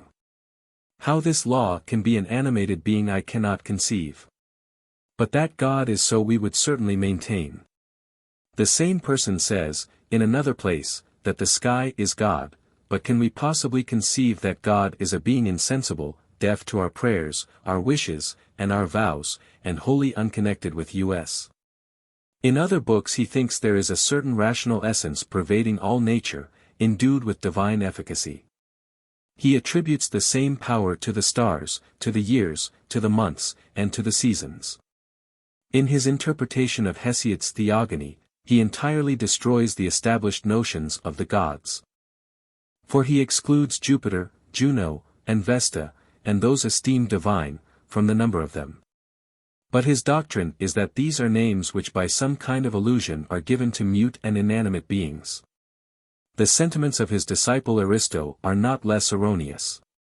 He thought it impossible to conceive the form of the deity, and asserts that the gods are destitute of sense, and he is entirely dubious whether the deity is an animated being or not. Cleanthes, who next comes under my notice, a disciple of Zeno at the same time with Aristo, in one place says that the world is God, in another, he attributes divinity to the mind and spirit of universal nature. Then he asserts that the most remote, the highest, the all-surrounding, the all-enclosing and embracing heat, which is called the sky, is most certainly the deity. In the books he wrote against pleasure, in which he seems to be raving, he imagines the gods to have a certain form and shape, then he ascribes all divinity to the stars, and, lastly, he thinks nothing more divine than reason. So that this God, whom we know mentally and in the speculations of our minds, from which traces we receive our impression, has at last actually no visible form at all. 15. Perseus, another disciple of Zeno, says that they who have made discoveries advantageous to the life of man should be esteemed as gods, and the very things, he says, which are healthful and beneficial have derived their names from those of the gods. So that he thinks it not sufficient to call them the discoveries of gods, but he urges that they too for themselves should be deemed divine. What can be more absurd than to ascribe divine honors to sordid and deformed things? Or to place among the gods men who are dead and mixed with the dust, to whose memory all the respect that could be paid would be but mourning for their loss? Chrysippus, who is looked upon as the most subtle interpreter of the dreams of the Stoics, has mustered up a numerous band of unknown gods. And so unknown that we are not able to form any idea about them, though our mind seems capable of framing any image to itself in its thoughts. For he says that the divine power is placed in reason, and in the spirit and mind of universal nature. That the world, with a universal effusion of its spirit, is God, that the superior part of that spirit, which is the mind and reason, is the great principle of nature, containing and preserving the chain of all things. That the divinity is the power of fate, and the necessity of future events. He deifies fire also, and what I before called the ethereal spirit, and those elements which naturally proceed from it, water, earth, and air. He attributes divinity to the sun, moon, stars, and universal space, the grand container of all things, and to those men likewise who have obtained immortality. He maintains the sky to be what men call Jupiter. The air, which pervades the sea, to be Neptune, and the earth, Ceres. In like manner he goes through the names of the other deities. He says that Jupiter is that immutable and eternal law which guides and directs us in our manners. And this he calls fatal necessity, the everlasting verity of future events. But none of these are of such a nature as to seem to carry any indication of divine virtue in them. These are the doctrines contained in his first book of the nature of the gods. In the second, he endeavors to accommodate the fables of Orpheus, Musaeus, Hesiod, and Homer to what he has advanced in the first, in order that the most ancient poets, who never dreamed of these things, may seem to have been Stoics. Diogenes the Babylonian was a follower of the doctrine of Chrysippus. And in that book which he wrote, entitled A Treatise Concerning Minerva, he separates the account of Jupiter's bringing forth, and the birth of that virgin, from the fabulous, and reduces it to a natural construction. 2:25-16. Thus far have I been rather exposing the dreams of dotards than giving the opinions of philosophers. Not much more absurd than these are the fables of the poets, who owe all their power of doing harm to the sweetness of their language. Who have represented the gods as enraged with anger and inflamed with lust, who have brought before our eyes their wars, battles, combats, wounds, their hatreds, dissensions, discords, births, deaths, complaints, and lamentations. Their indulgences in all kinds of intemperance, their adulteries, their chains, their amours with mortals, and mortals begotten by immortals. To these idle and ridiculous flights of the poets we may add the prodigious stories invented by the Magi, and by the Egyptians also, which were of the same nature, together with the extravagant notions of the multitude at all times, who, from total ignorance of the truth, are always fluctuating in uncertainty. Now, whoever reflects on the rashness and absurdity of these tenets must inevitably entertain the highest respect and veneration for Epicurus, and perhaps even rank him in the number of those beings who are the subject of this dispute. For he alone first founded the idea of the existence of the gods on the impression which nature herself hath made on the minds of all men. For what nation, what people are there, who have not, without any learning, a natural idea, or pre-notion, of a deity? Epicurus calls this pyrolambdaetas iota. That is, an antecedent conception of the fact in the mind, without which nothing can be understood, inquired after, or discoursed on. The force and advantage of which reasoning we receive from that celestial volume of Epicurus concerning the rule and judgment of things. 17. Here, then, you see the foundation of this question clearly laid. For since it is the constant and universal opinion of mankind, independent of education, custom, or law, that there are gods, it must necessarily follow that this knowledge is implanted in our minds, or, rather, innate in us. That opinion respecting which there is a general agreement in universal nature must infallibly be true, therefore it must be allowed that there are gods. For in this we have the concurrence, not only of almost all philosophers, but likewise of the ignorant and illiterate. It 226 must be also confessed that the point is established that we have naturally this idea, as I said before, or pre-notion, of the existence of the gods. As new things require new names, so that pre-notion was called pyrolambdaetas iota by Epicurus. An appellation never used before. On the same principle of reasoning, we think that the gods are happy and immortal. For that nature which hath assured us that there are gods has likewise imprinted in our minds the knowledge of their immortality and felicity. And if so, what Epicurus hath declared in these words is true, that which is eternally happy cannot be burdened with any labor itself, nor can it impose any labor on another. Nor can it be influenced by resentment or favor, because things which are liable to such feelings must be weak and frail. We have said enough to prove that we should worship the gods with piety, and without superstition, if that were the only question. For the superior and excellent nature of the gods requires a pious adoration from men, because it is possessed of immortality and the most exalted felicity.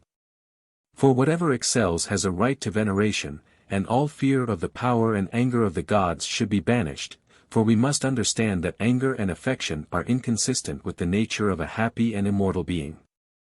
These apprehensions being removed, no dread of the superior powers remains. To confirm this opinion, our curiosity leads us to inquire into the form and life and action of the intellect and spirit of the deity. 18. With regard to his form, we are directed partly by nature and partly by reason. All men are told by nature that none but a human form can be ascribed to the gods, for under what other image did it ever appear to any one either sleeping or waking?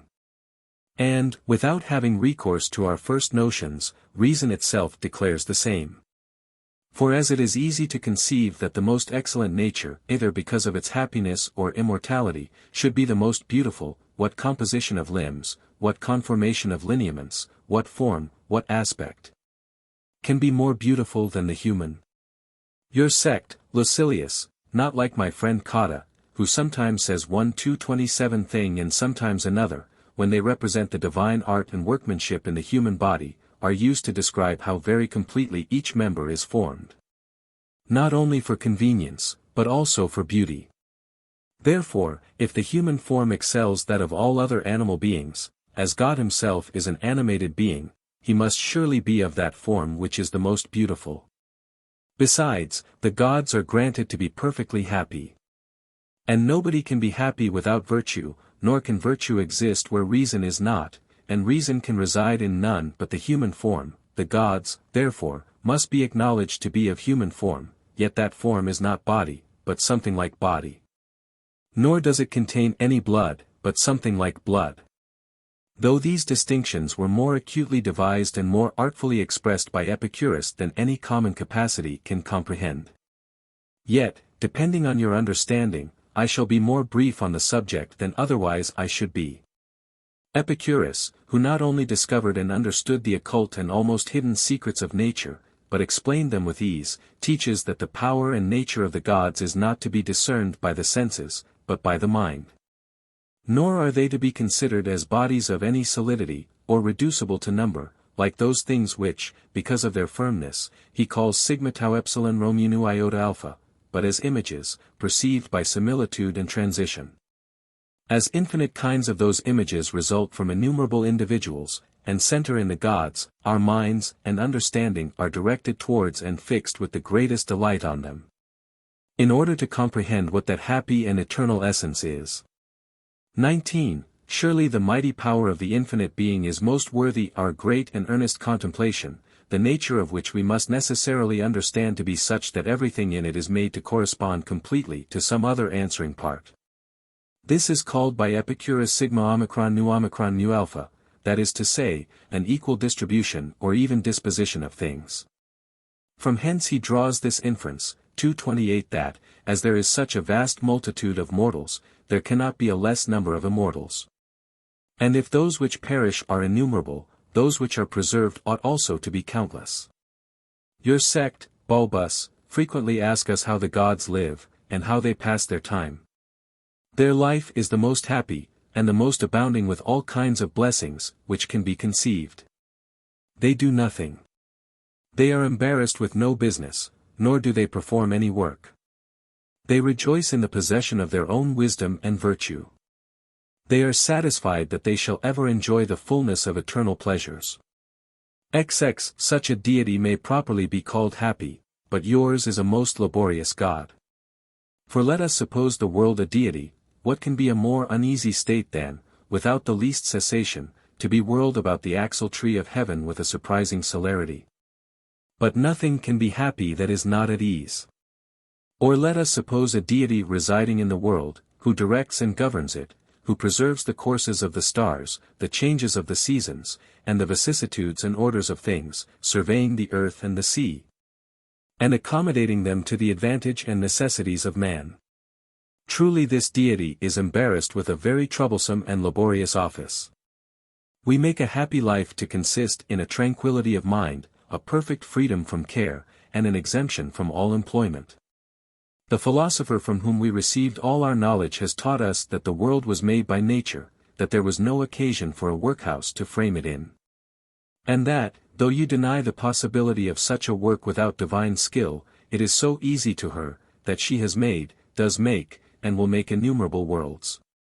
But, because you do not conceive that nature is able to produce such effects without some rational aid, you are forced, like the tragic poets, when you cannot wind up your argument in any other way, to have recourse to a deity, whose assistance you would not seek, if you could view that vast and unbounded magnitude of regions in all parts, where the mind, extending and spreading itself, travels so far and wide that it can find no end, no extremity to stop at.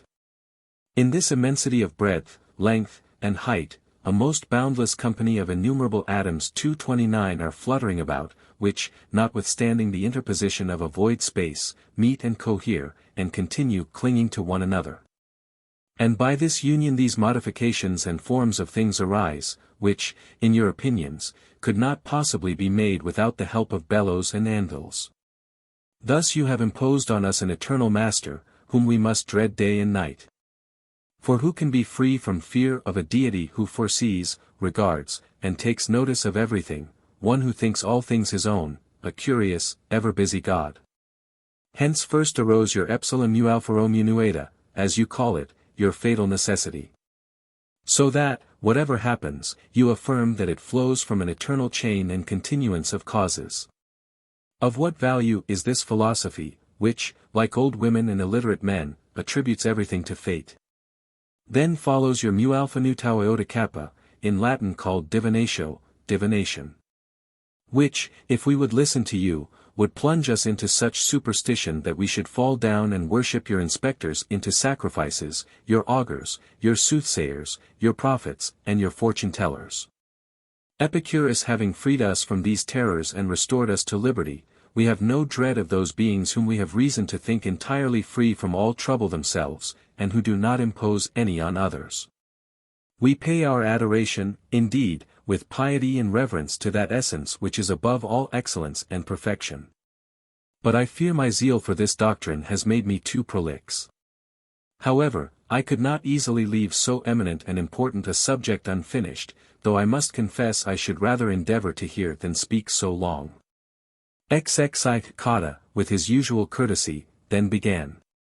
Velius, says he, were it not for something which you have advanced, I should have remained silent, for I have often observed, as I did just now upon hearing you, that I cannot so easily conceive why a proposition is true as why it is false.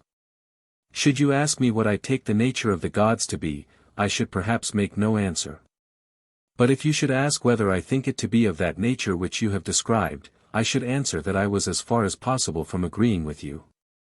However, before I enter on the subject of your discourse and what you 230 have advanced upon it, I will give you my opinion of yourself. Your intimate friend, L. Crassus, has been often heard by me to say that you were beyond all question superior to all our learned Romans, and that few Epicureans in Greece were to be compared to you. But as I knew what a wonderful esteem he had for you, I imagined that might make him the more lavish in commendation of you. Now, however, though I do not choose to praise any one when present, yet I must confess that I think you have delivered your thoughts clearly on an obscure and very intricate subject. That you are not only copious in your sentiments, but more elegant in your language than your sect generally are. When I was at Athens, I went often to hear Zeno, by the advice of Philo, who used to call him the chief of the Epicureans. Partly, probably, in order to judge more easily how completely those principles could be refuted after I had heard them stated by the most learned of the Epicureans. And, indeed, he did not speak in any ordinary manner. But, like you, with clearness, gravity, and elegance. Yet what frequently gave me great uneasiness when I heard him, as it did while I attended to you, was to see so excellent a genius falling into such frivolous, excuse my freedom, not to say foolish, doctrines. However, I shall not at present offer anything better, for, as I said before, we can in most subjects, especially in physics, sooner discover what is not true than what is. 22. If you should ask me what God is, or what his character and nature are, I should follow the example of Simonides, who, when Hiero the tyrant proposed the same question to him, desired a day to consider of it. When he required his answer the next day, Simonides begged 2 days more. And as he kept constantly desiring double the number which he had required before instead of giving his answer, Hiero, with surprise, asked him his meaning in doing so, because, says he, the longer I meditate on it, the more obscure it appears to me. Simonides, who was not only a delightful poet, but reputed a wise and learned man in other branches of knowledge, found, I suppose, so many acute and refined arguments occurring to him, that he was doubtful which was the truest. And therefore despaired of discovering any truth. 231 But does your Epicurus, for I had rather contend with him than with you, say anything that is worthy the name of philosophy, or even of common sense? In the question concerning the nature of the gods, his first inquiry is, whether there are gods or not. It would be dangerous, I believe, to take the negative side before a public auditory. But it is very safe in a discourse of this kind, and in this company. I, who am a priest, and who think that religions and ceremonies ought sacredly to be maintained, am certainly desirous to have the existence of the gods, which is the principal point in debate, not only fixed in opinion, but proved to a demonstration. For many notions flow into and disturb the mind which sometimes seem to convince us that there are none. But see how candidly I will behave to you, as I shall not touch upon those tenets you hold in common with other philosophers, consequently I shall not dispute the existence of the gods, for that doctrine is agreeable to almost all men, and to myself in particular. But I am still at liberty to find fault with the reasons you give for it, which I think are very insufficient. 23. You have said that the general assent of men of all nations and all degrees is an argument strong enough to induce us to acknowledge the being of the gods. This is not only a weak, but a false, argument. For, first of all, how do you know the opinions of all nations? I really believe there are many people so savage that they have no thoughts of a deity. What think you of Diagoras, who was called the atheist, and of Theodorus after him? Did not they plainly deny the very essence of a deity? Protagoras of Abdera, whom you just now mentioned, the greatest sophist of his age, was banished by order of the Athenians from their city and territories, and his books were publicly burned. Because these words were in the beginning of his treatise concerning the gods, I am unable to arrive at any knowledge whether there are, or are not, any gods. This treatment of him, I imagine, restrained many from professing their disbelief of a deity, since the doubt of it only could not escape punishment. What shall we say of the sacrilegious, the impious, and the perjured? If Tubulus Lucius, Lupus, or Carbo the son of 232 Neptune, as Lucilius says, had believed that there were gods, would either of them have carried his perjuries and impieties to such excess? Your reasoning, therefore, to confirm your assertion is not so conclusive as you think it is. But as this is the manner in which other philosophers have argued on the same subject, I will take no further notice of it at present. I rather choose to proceed to what is properly your own. I allow that there are gods. Instruct me, then, concerning their origin, inform me where they are, what sort of body, what mind, they have, and what is their course of life. For these I am desirous of knowing. You attribute the most absolute power and efficacy to atoms. Out of them you pretend that everything is made. But there are no atoms, for there is nothing without body. Every place is occupied by body, therefore there can be no such thing as a vacuum or an atom. Ziv, I advance these principles of the naturalists without knowing whether they are true or false. Yet they are more like truth than those statements of yours. For they are the absurdities in which Democritus, or before him Leucippus, used to indulge, saying that there are certain light corpuscles, some smooth, some rough, some round, some square, some crooked and bent as bows, which by a fortuitous concourse made heaven and earth, without the influence of any natural power. This opinion, see, Velleius, you have brought down to these our times, and you would sooner be deprived of the greatest advantages of life than of that authority. For before you were acquainted with those tenets, you thought that you ought to profess yourself an Epicurean. So that it was necessary that you should either embrace these absurdities or lose the philosophical character which you had taken upon you, and what could bribe you to renounce the Epicurean opinion? Nothing, you say, can prevail on you to forsake the truth and the sure means of a happy life. But is that the truth? For I shall not contest your happy life, which you think the deity himself does not enjoy unless he languishes in idleness. But where is truth? Is it in your innumerable worlds, some of which are rising, some falling, at every moment of time? Or is it in your atomical corpuscles, 233 which form such excellent works without the direction of any natural power or reason? But I was forgetting my liberality, which I had promised to exert in your case, and exceeding the bounds which I at first proposed to myself. Granting, then, everything to be made of atoms, what advantage is that to your argument? For we are searching after the nature of the gods, and allowing them to be made of atoms, they cannot be eternal, because whatever is made of atoms must have had a beginning. If so, there were no gods till there was this beginning. And if the gods have had a beginning, they must necessarily have an end, as you have before contended when you were discussing Plato's world. Where, then, is your beatitude and immortality, in which two words you say that God is expressed, the endeavor to prove which reduces you to the greatest perplexities? For you said that God had no body, but something like body. And no blood, but something like blood. 25. It is a frequent practice among you, when you assert anything that has no resemblance to truth, and wish to avoid reprehension, to advance something else which is absolutely and utterly impossible.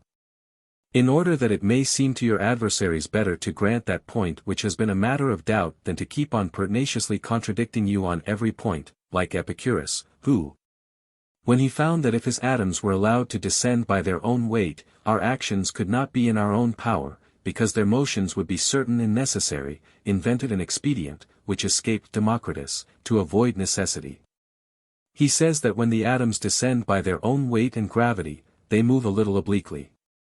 Surely, to make such an assertion as this is what one ought more to be ashamed of than the acknowledging ourselves unable to defend the proposition.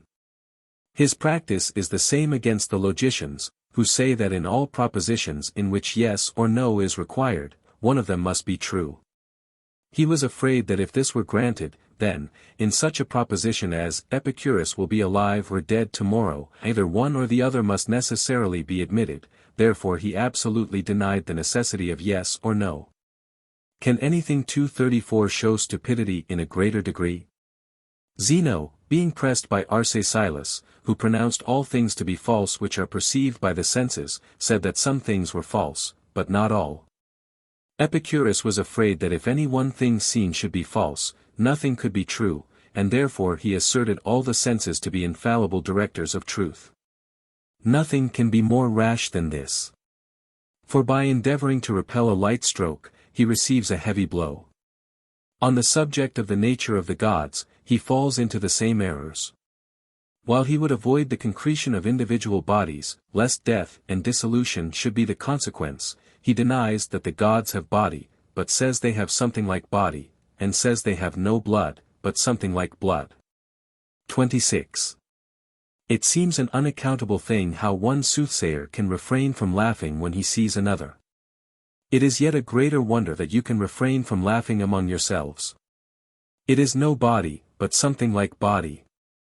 I could understand this if it were applied to statues made of wax or clay, but in regard to the deity, I am not able to discover what is meant by a quasi-body or quasi-blood. Nor indeed are you, Velleius, though you will not confess so much. For those precepts are delivered to you as dictates which Epicurus carelessly blundered out. For he boasted, as we see in his writings, that he had no instructor, which I could easily believe without his public declaration of it.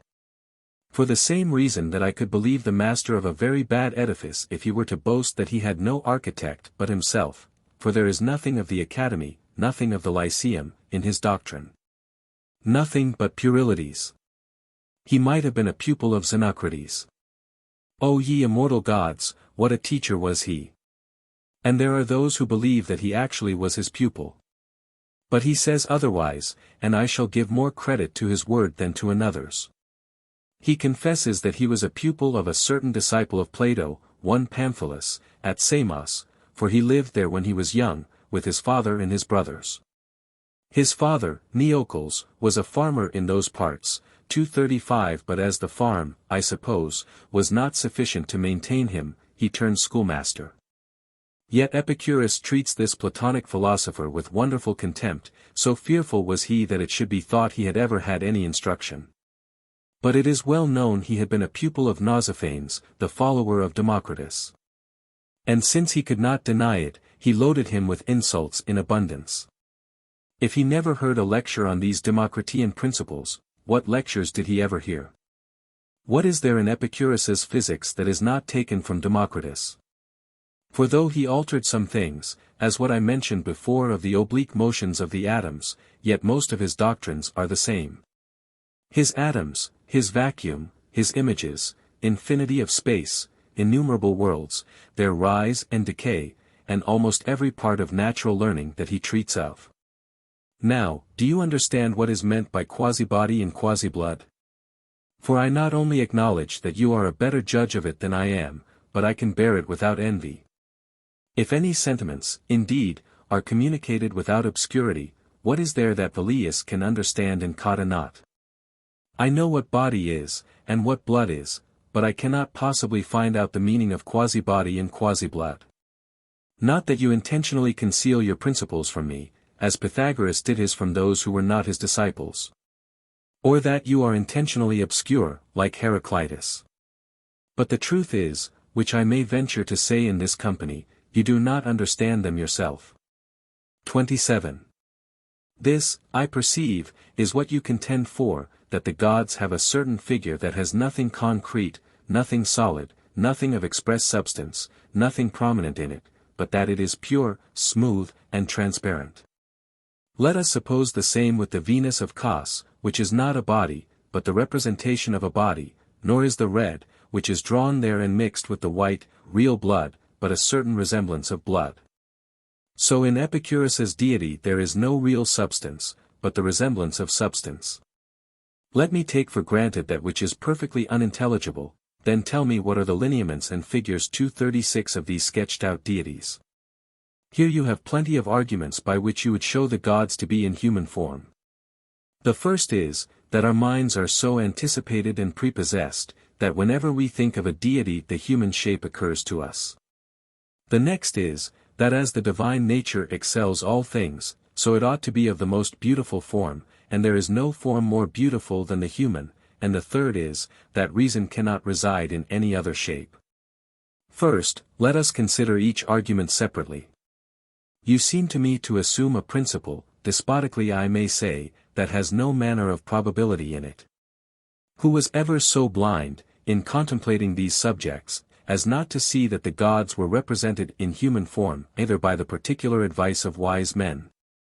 Who thought by those means the more easily to turn the minds of the ignorant from a depravity of manners to the worship of the gods? Or through superstition, which was the cause of their believing that when they were paying adoration to these images they were approaching the gods themselves. These conceits were not a little improved by the poets, painters, and artificers. For it would not have been very easy to represent the gods planning and executing any work in another form, and perhaps this opinion arose from the idea which mankind have of their own beauty. But do not you, who are so great an adept in physics, see what a soothing flatterer, what a sort of procuress, nature is to herself? Do you think there is any creature on the land or in the sea that is not highly delighted with its own form? If it were not so, why would not a bull become enamored of a mare, or a horse of a cow? Do you believe an eagle, a lion, or a dolphin prefers any shape to its own? If nature, therefore, has instructed us in the same manner, that nothing is more beautiful than man, what wonder is it that we, for that reason, should imagine the gods are of the human form? Do you suppose if beasts were endowed with reason that every one would not give the prize of beauty to his own species? Atenei, yet, by Hercules, I speak as I think. Though I am fond enough of myself, I dare not say that I excel in beauty that bull which carried Europa. For the question 237 here is not concerning our genius and elocution, but our species and figure. If we could make and assume to ourselves any form, would you be unwilling to resemble the sea Triton as he is painted supported swimming on sea monsters whose bodies are partly human? Here I touch on a difficult point. For so great is the force of nature that there is no man who would not choose to be like a man, nor, indeed, any ant that would not be like an ant. But like what man? For how few can pretend to beauty? When I was at Athens, the whole flock of youths afforded scarcely one. You laugh, I see, but what I tell you is the truth. Nay, to us who, after the examples of ancient philosophers, delight in boys, defects are often pleasing. Alcaeus was charmed with a wart on a boy's knuckle, but a wart is a blemish on the body, yet it seemed a beauty to him. Q. Catullus, my friend and colleague's father, was enamored with your fellow citizen Roscius, on whom he wrote these verses. As once I stood to hail the rising day, Roscius appearing on the left I spied. Forgive me, gods, if I presume to say, the mortal's beauty with immortal vied. Roscius more beautiful than a god. Yet he was then, as he now is, squint-eyed. But what signifies that, if his defects were beauties to Catullus? Zix, I return to the gods. Can we suppose any of them to be squint-eyed, or even to have a cast in the eye? Have they any warts? Are any of them hook-nosed, flap-eared, beetle-browed, or jolt-headed, as some of us are? Or are they free from imperfections? Let us grant you that. Are they all alike in the face? For if they are many, then one must necessarily be more beautiful than another, and then there must be some deity not absolutely most beautiful. Or if their faces are all alike, there would be an academy in heaven, for if one god does not differ from another, there is no possibility of knowing or distinguishing them. What if your assertion, Velleius, proves absolutely false, that no form occurs to us, in our contemplations on the 238 deity, but the human? Will you, notwithstanding that, persist in the defense of such an absurdity? Supposing that form occurs to us, as you say it does, and we know Jupiter, Juno, Minerva, Neptune, Vulcan, Apollo, and the other deities, by the countenance which painters and statuaries have given them, and not only by their countenances, but by their decorations, their age, and attire. Yet the Egyptians, the Syrians, and almost all barbarous nations, are without such distinctions. You may see a greater regard paid by them to certain beasts than by us to the most sacred temples and images of the gods. For many shrines have been rifled, and images of the deities have been carried from their most sacred places by us, but we never heard that an Egyptian offered any violence to a crocodile, an ibis, or a cat. What do you think, then? Do not the Egyptians esteem their sacred bull, their apis, as a deity? Yes, by Hercules. As certainly as you do our protectress Juno, whom you never behold, even in your dreams, without a goatskin, a spear, a shield, and broad sandals. But the Grecian Juno of Argos and the Roman Juno are not represented in this manner, so that the Grecians, the Lanuvinians, and we, ascribe different forms to Juno, and our Capitoline Jupiter is not the same with the Jupiter Ammon of the Africans. XXX, therefore, ought not a natural philosopher, that is, an inquirer into the secrets of nature, to be ashamed of seeking a testimony to truth from minds prepossessed by custom? According to the rule you have laid down, it may be said that Jupiter is always bearded, Apollo always beardless, that Minerva has grey and Neptune azure eyes. And, indeed, we must then honor that Vulcan at Athens, made by Alcamenes, whose lameness through his thin robes appears to be no deformity.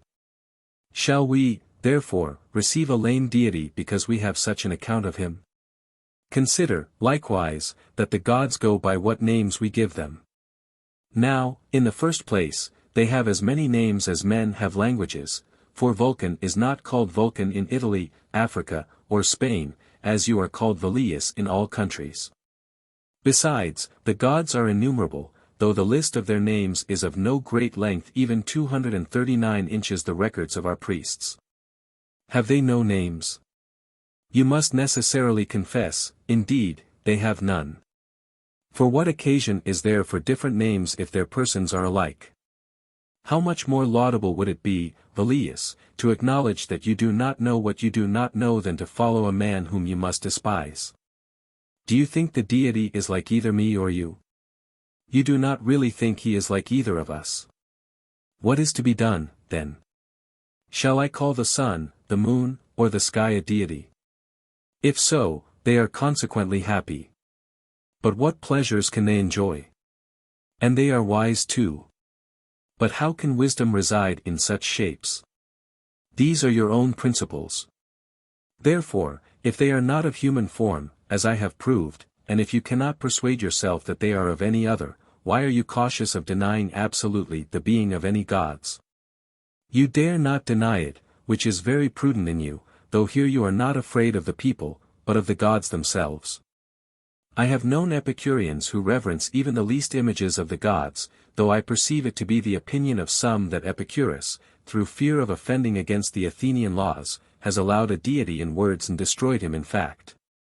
So in those his select and short sentences, which are called by you kappa upsilon rho alpha iota delta xi alpha iota, this, I think, is the first, that being which is happy and immortal is not burdened with any labor, and does not impose any on any one else.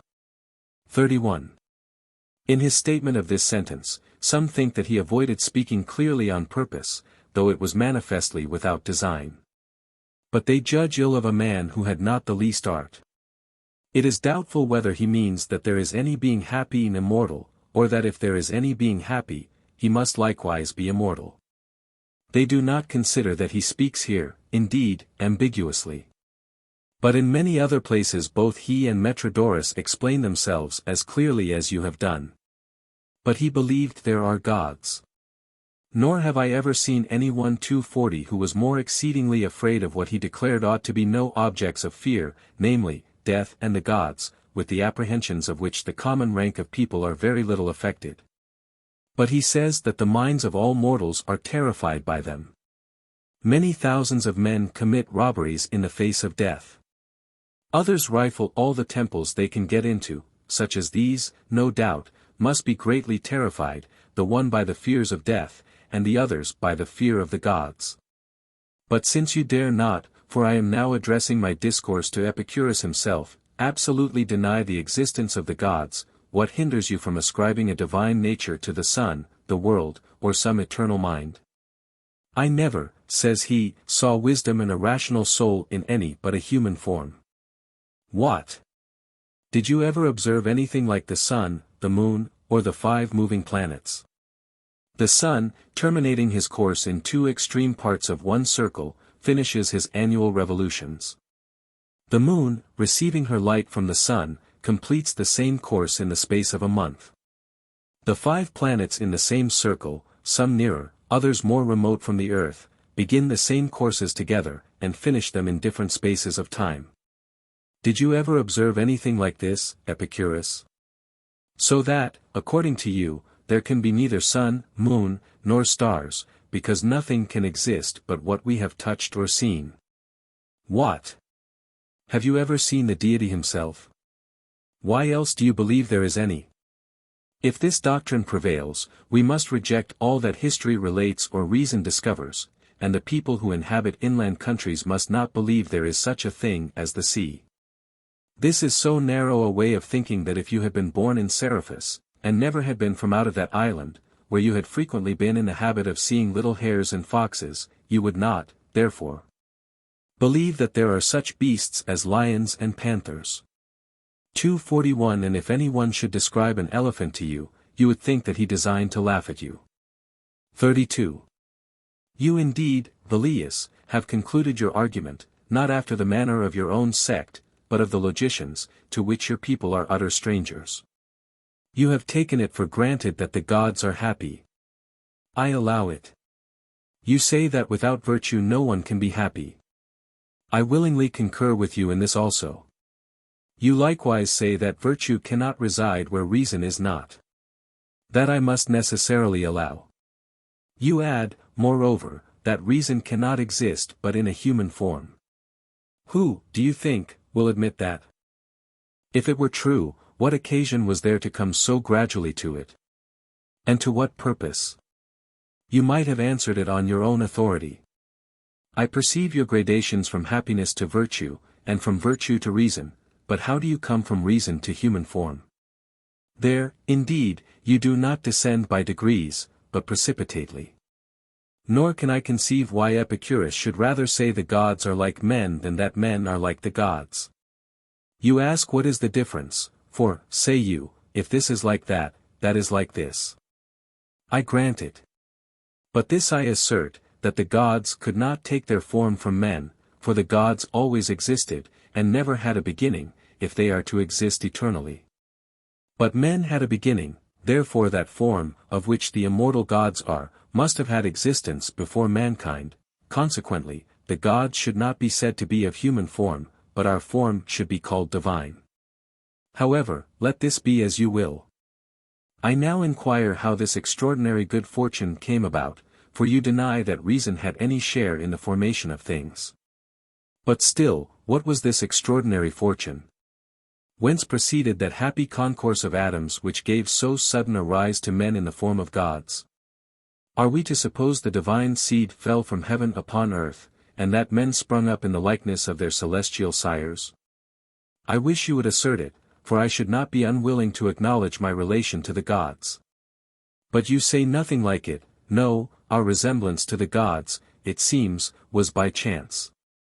Must I now seek for arguments to refute this doctrine seriously? I wish I could 242 as easily discover what is true as I can overthrow what is false. 33. You have enumerated with so ready a memory, and so copiously, the opinions of philosophers, from Thales the Milesian, concerning the nature of the gods, that I am surprised to see so much learning in a Roman. But do you think they were all madmen who thought that a deity could by some possibility exist without hands and feet?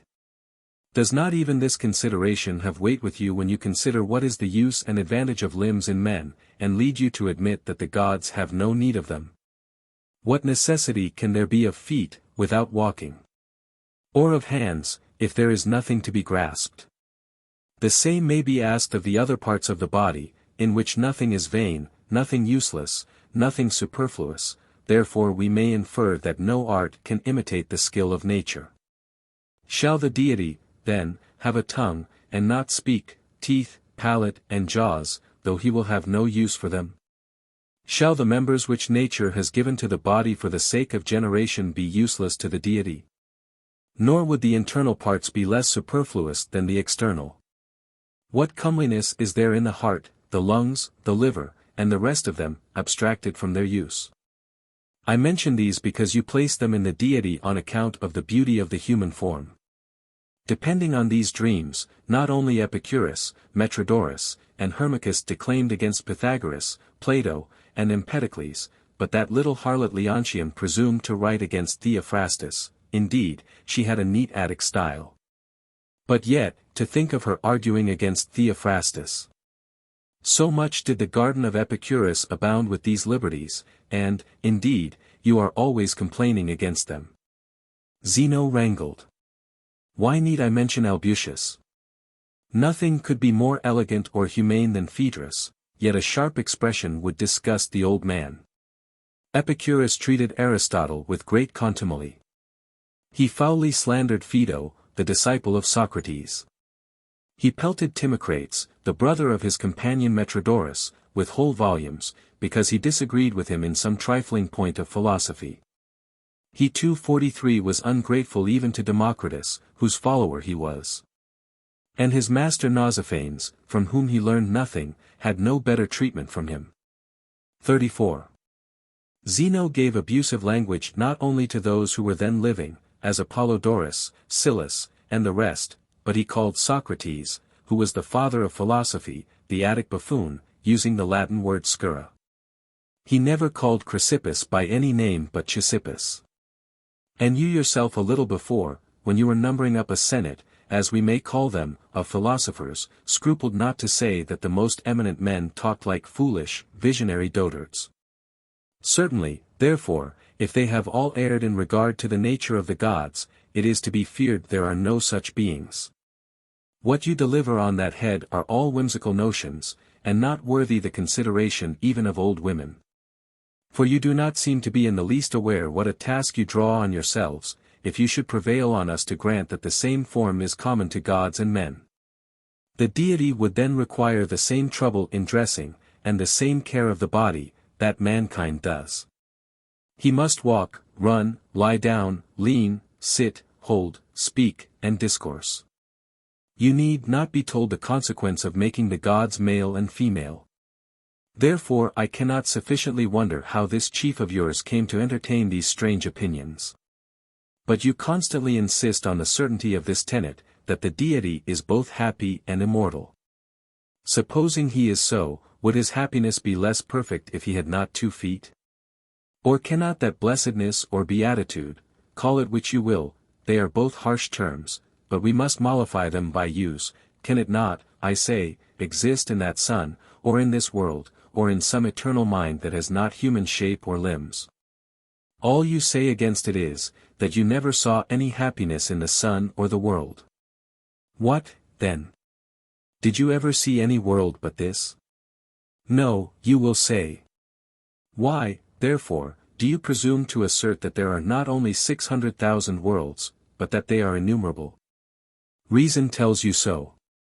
Will not reason tell you likewise that as, in our inquiries into the most excellent nature, we find none but the divine nature can be happy and eternal, so the same divine nature surpasses us in 244 excellence of mind, and as in mind, so in body?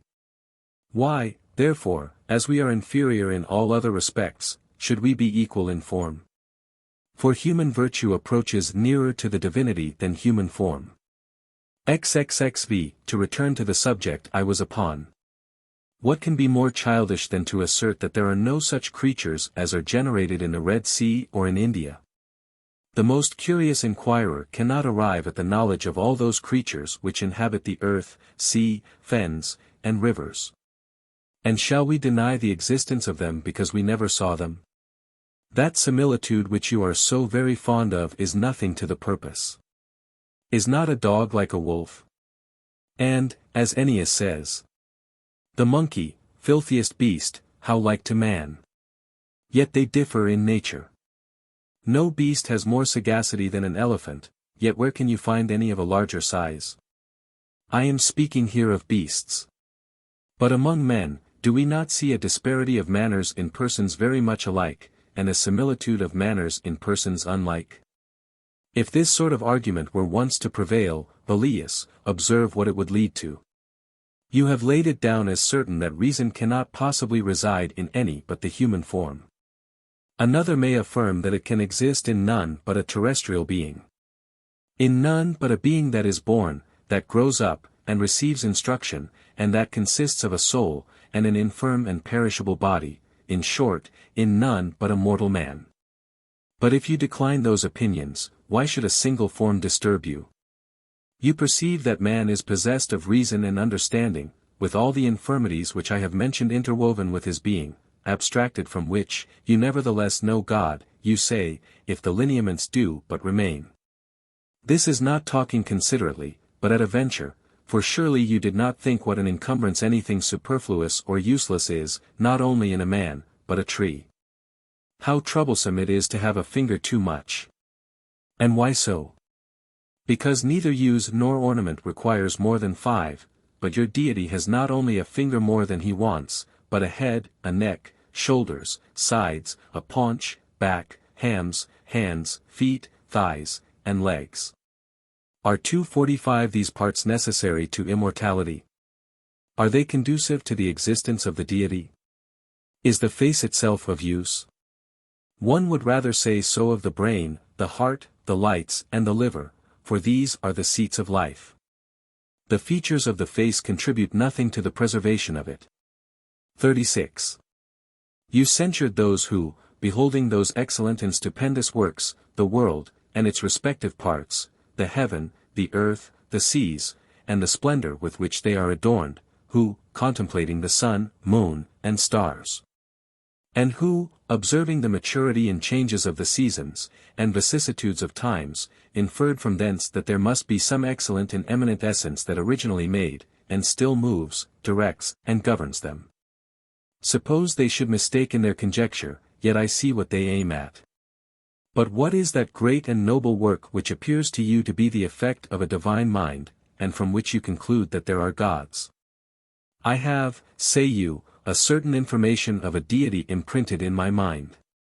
Of a bearded Jupiter, I suppose, and a helmeted Minerva.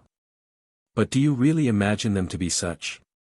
How much better are the notions of the ignorant vulgar, who not only believe the deities have members like ours, but that they make use of them, and therefore they assign them a bow and arrows, a spear, a shield, a trident, and lightning. And though they do not behold the actions of the gods, yet they cannot entertain a thought of a deity doing nothing. The Egyptians, so much ridiculed, held no beasts to be sacred, except on account of some advantage which they had received from them. The ibis, a very large bird, with strong legs and a horny long beak, destroys a great number of serpents. These birds keep Egypt from pestilential diseases by killing and devouring the flying serpents brought from the deserts of Libya by the southwest wind, which prevents the mischief that may attend their biting while alive, or any infection when dead. I could speak of the advantage of the ichneumon, the crocodile, and the cat, but I am unwilling to be tedious, yet I will conclude with observing that the barbarians paid divine honors to beasts because of the benefits 246 they received from them. Whereas your gods not only confer no benefit, but are idle, and do no single act of any description whatever. XVI they have nothing to do, your teacher says. Epicurus truly, like indolent boys, thinks nothing preferable to idleness. Yet those very boys, when they have a holiday, entertain themselves in some sportive exercise. But we are to suppose the deity in such an inactive state that if he should move we may justly fear he would be no longer happy. This doctrine divests the gods of motion and operation. Besides, it encourages men to be lazy, as they are by this taught to believe that the least labor is incompatible even with divine felicity. But let it be as you would have it, that the deity is in the form and image of a man. Where is his abode? Where is his habitation? Where is the place where he is to be found? What is his course of life? And what is it that constitutes the happiness which you assert that he enjoys? For it seems necessary that a being who is to be happy must use and enjoy what belongs to him. And with regard to place, even those natures which are inanimate have each their proper stations assigned to them, so that the earth is the lowest, then water is next above the earth, the air is above the water. And fire has the highest situation of all allotted to it. Some creatures inhabit the earth, some the water, and some, of an amphibious nature, live in both. There are some, also, which are thought to be born in fire, and which often appear fluttering in burning furnaces. In the first place, therefore, I ask you, where is the habitation of your deity? Secondly, what motive is it that stirs him from his place, supposing he ever moves? And, lastly, since it is peculiar to animated beings to have an inclination to something that is agreeable to their several natures, what is it that the deity affects, and to what purpose does he exert the motion of his mind and reason? In short, how is he happy? How eternal? Whichever of these points you touch upon, I am afraid you will come lamely off. For there is never a proper end to reasoning which proceeds on a false foundation. For you asserted likewise that the form of the deity is perceptible by the mind, but 247 not by sense, that it is neither solid, nor invariable in number. That it is to be discerned by similitude and transition, and that a constant supply of images is perpetually flowing on from innumerable atoms, on which our minds are intent. So that we from that conclude that divine nature to be happy and everlasting. XXXV. What, in the name of those deities concerning whom we are now disputing, is the meaning of all this? For if they exist only in thought, and have no solidity nor substance, what difference can there be between thinking of a hippocentaur and thinking of a deity? Other philosophers call every such conformation of the mind a vain motion. But you term it, the approach and entrance of images into the mind. Thus, when I imagine that I behold T. Gracchus haranguing the people in the Capitol, and collecting their suffrages concerning M. Octavius, I call that a vain motion of the mind, but you affirm that the images of Gracchus and Octavius are present, which are only conveyed to my mind when they have arrived at the Capitol. The case is the same, you say, in regard to the deity, with the frequent representation of which the mind is so affected that from thence it may be clearly understood that the gods are happy and eternal. Let it be granted that there are images by which the mind is affected, yet it is only a certain form that occurs, and why must that form be pronounced happy? Why eternal? But what are those images you talk of, or whence do they proceed? This loose manner of arguing is taken from Democritus, but he is reproved by many people for it, nor can you derive any conclusions from it, the whole system is weak and imperfect. For what can be more improbable than that the images of Homer, Archilochus, Romulus, Numa, Pythagoras, and Plato should come into my mind, and yet not in the form in which they existed? How, therefore, can they be those persons? And whose images are they? Aristotle tells us that there never was such a person as Orpheus the poet, and it is said that the verse 248 called Orphic verse was the invention of Cercops, a Pythagorean. Yet Orpheus, that is to say, the image of him, as you will have it, often runs in my head. What is the reason that I entertain one idea of the figure of the same person, and you another? Why do we image to ourselves such things as never had any existence, and which never can have, such as Scyllas and Chimeras? Why do we frame ideas of men, countries, and cities which we never saw? How is it that the very first moment that I choose I can form representations of them in my mind? How is it that they come to me, even in my sleep, without being called or sought after? XXXAX. The whole affair, Valius, is ridiculous. You do not impose images on our eyes only, but on our minds. Such is the privilege which you have assumed of talking nonsense with impunity. But there is, you say, a transition of images flowing on in great crowds in such a way that out of many someone at least must be perceived. I should be ashamed of my incapacity to understand this if you, who assert it, could comprehend it yourselves, for how do you prove that these images are continued in uninterrupted motion? Or, if uninterrupted, still how do you prove them to be eternal? There is a constant supply, you say, of innumerable atoms. But must they, for that reason, be all eternal? To elude this, you have recourse to equilibration, for so, with your leave, I will call your sigma omicron mu alpha, and say that as there is a sort of nature mortal, so there must also be a sort which is immortal. By the same rule, as there are men mortal, there are men immortal, and as some arise from the earth, some must arise from the water also, and as there are causes which destroy, there must likewise be causes which preserve. Be it as you say. But let those causes preserve which have existence themselves. I cannot conceive these your gods to have any. But how does all this face of things arise from atomic corpuscles? Were there any such atoms, as their 249 are not, they might perhaps impel one another, and be jumbled together in their motion. But they could never be able to impart form, or figure, or color, or animation, so that you by no means demonstrate the immortality of your deity. Let us now inquire into his happiness. It is certain that without virtue there can be no happiness, but virtue consists in action. Now your deity does nothing, therefore he is void of virtue, and consequently cannot be happy.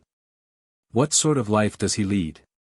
He has a constant supply, you say, of good things, without any intermixture of bad. What are those good things?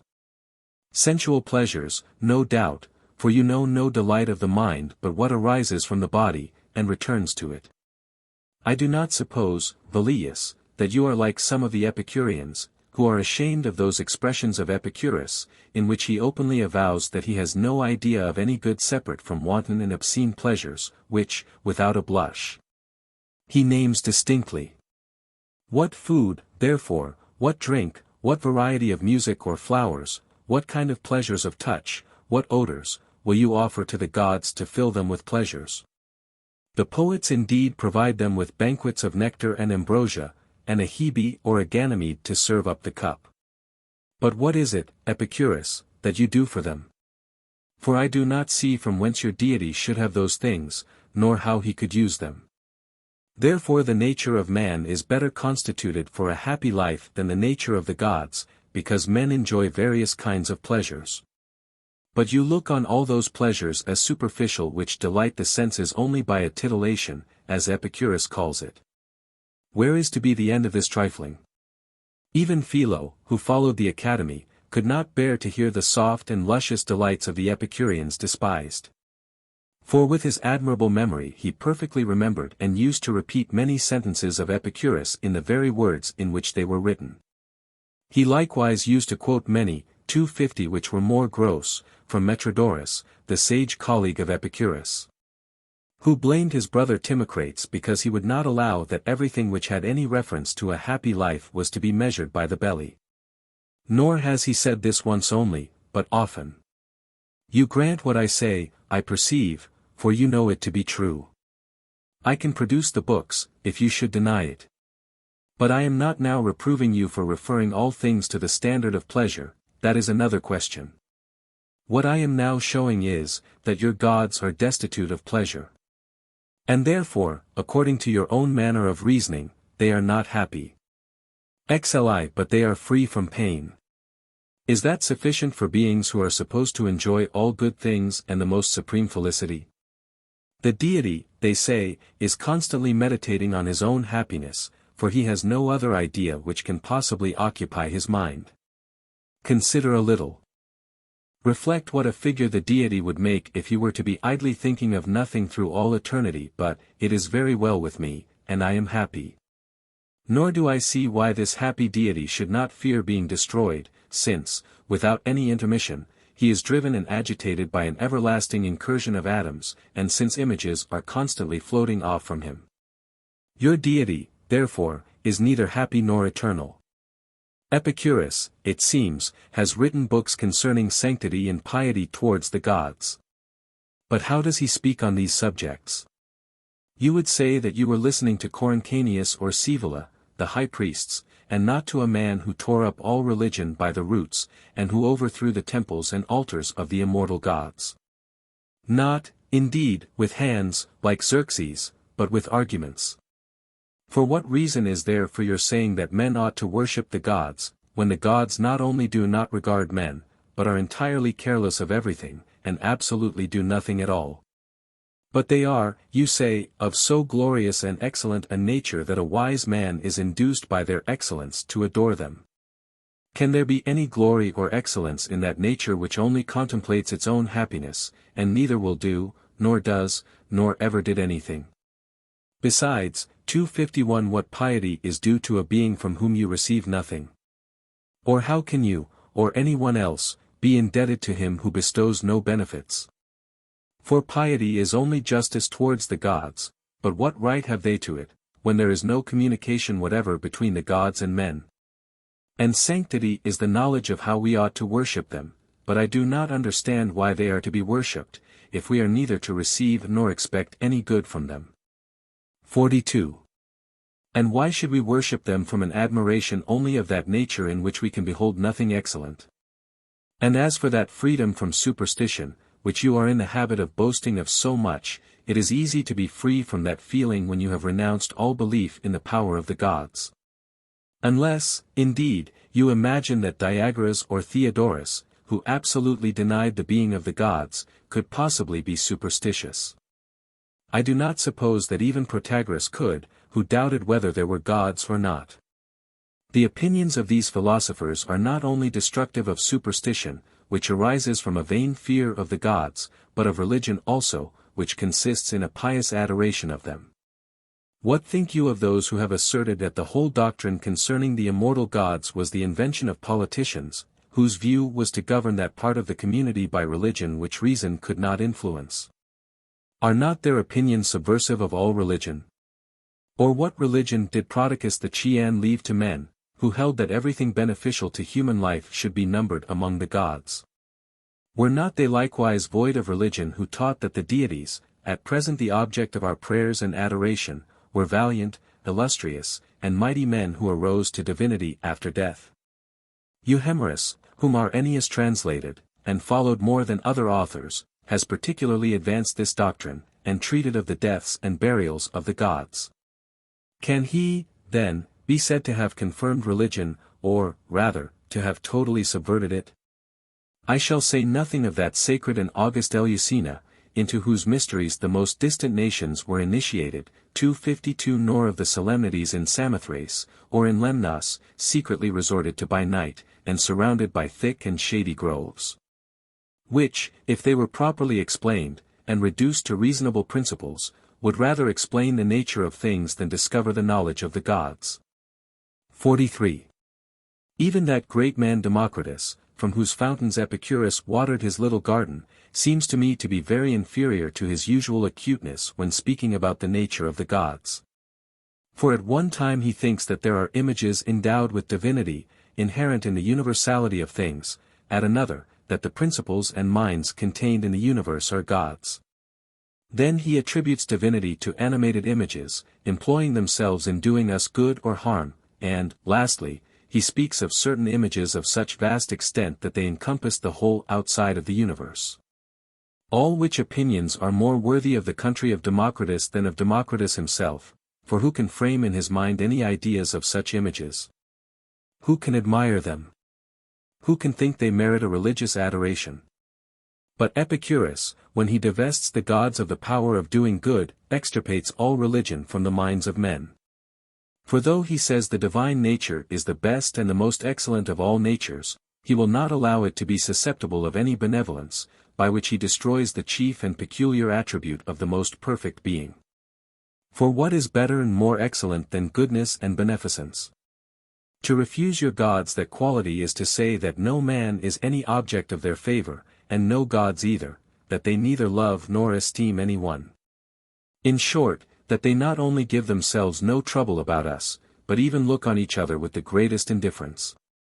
XLIV, how much more reasonable is the doctrine of the Stoics, whom you censure?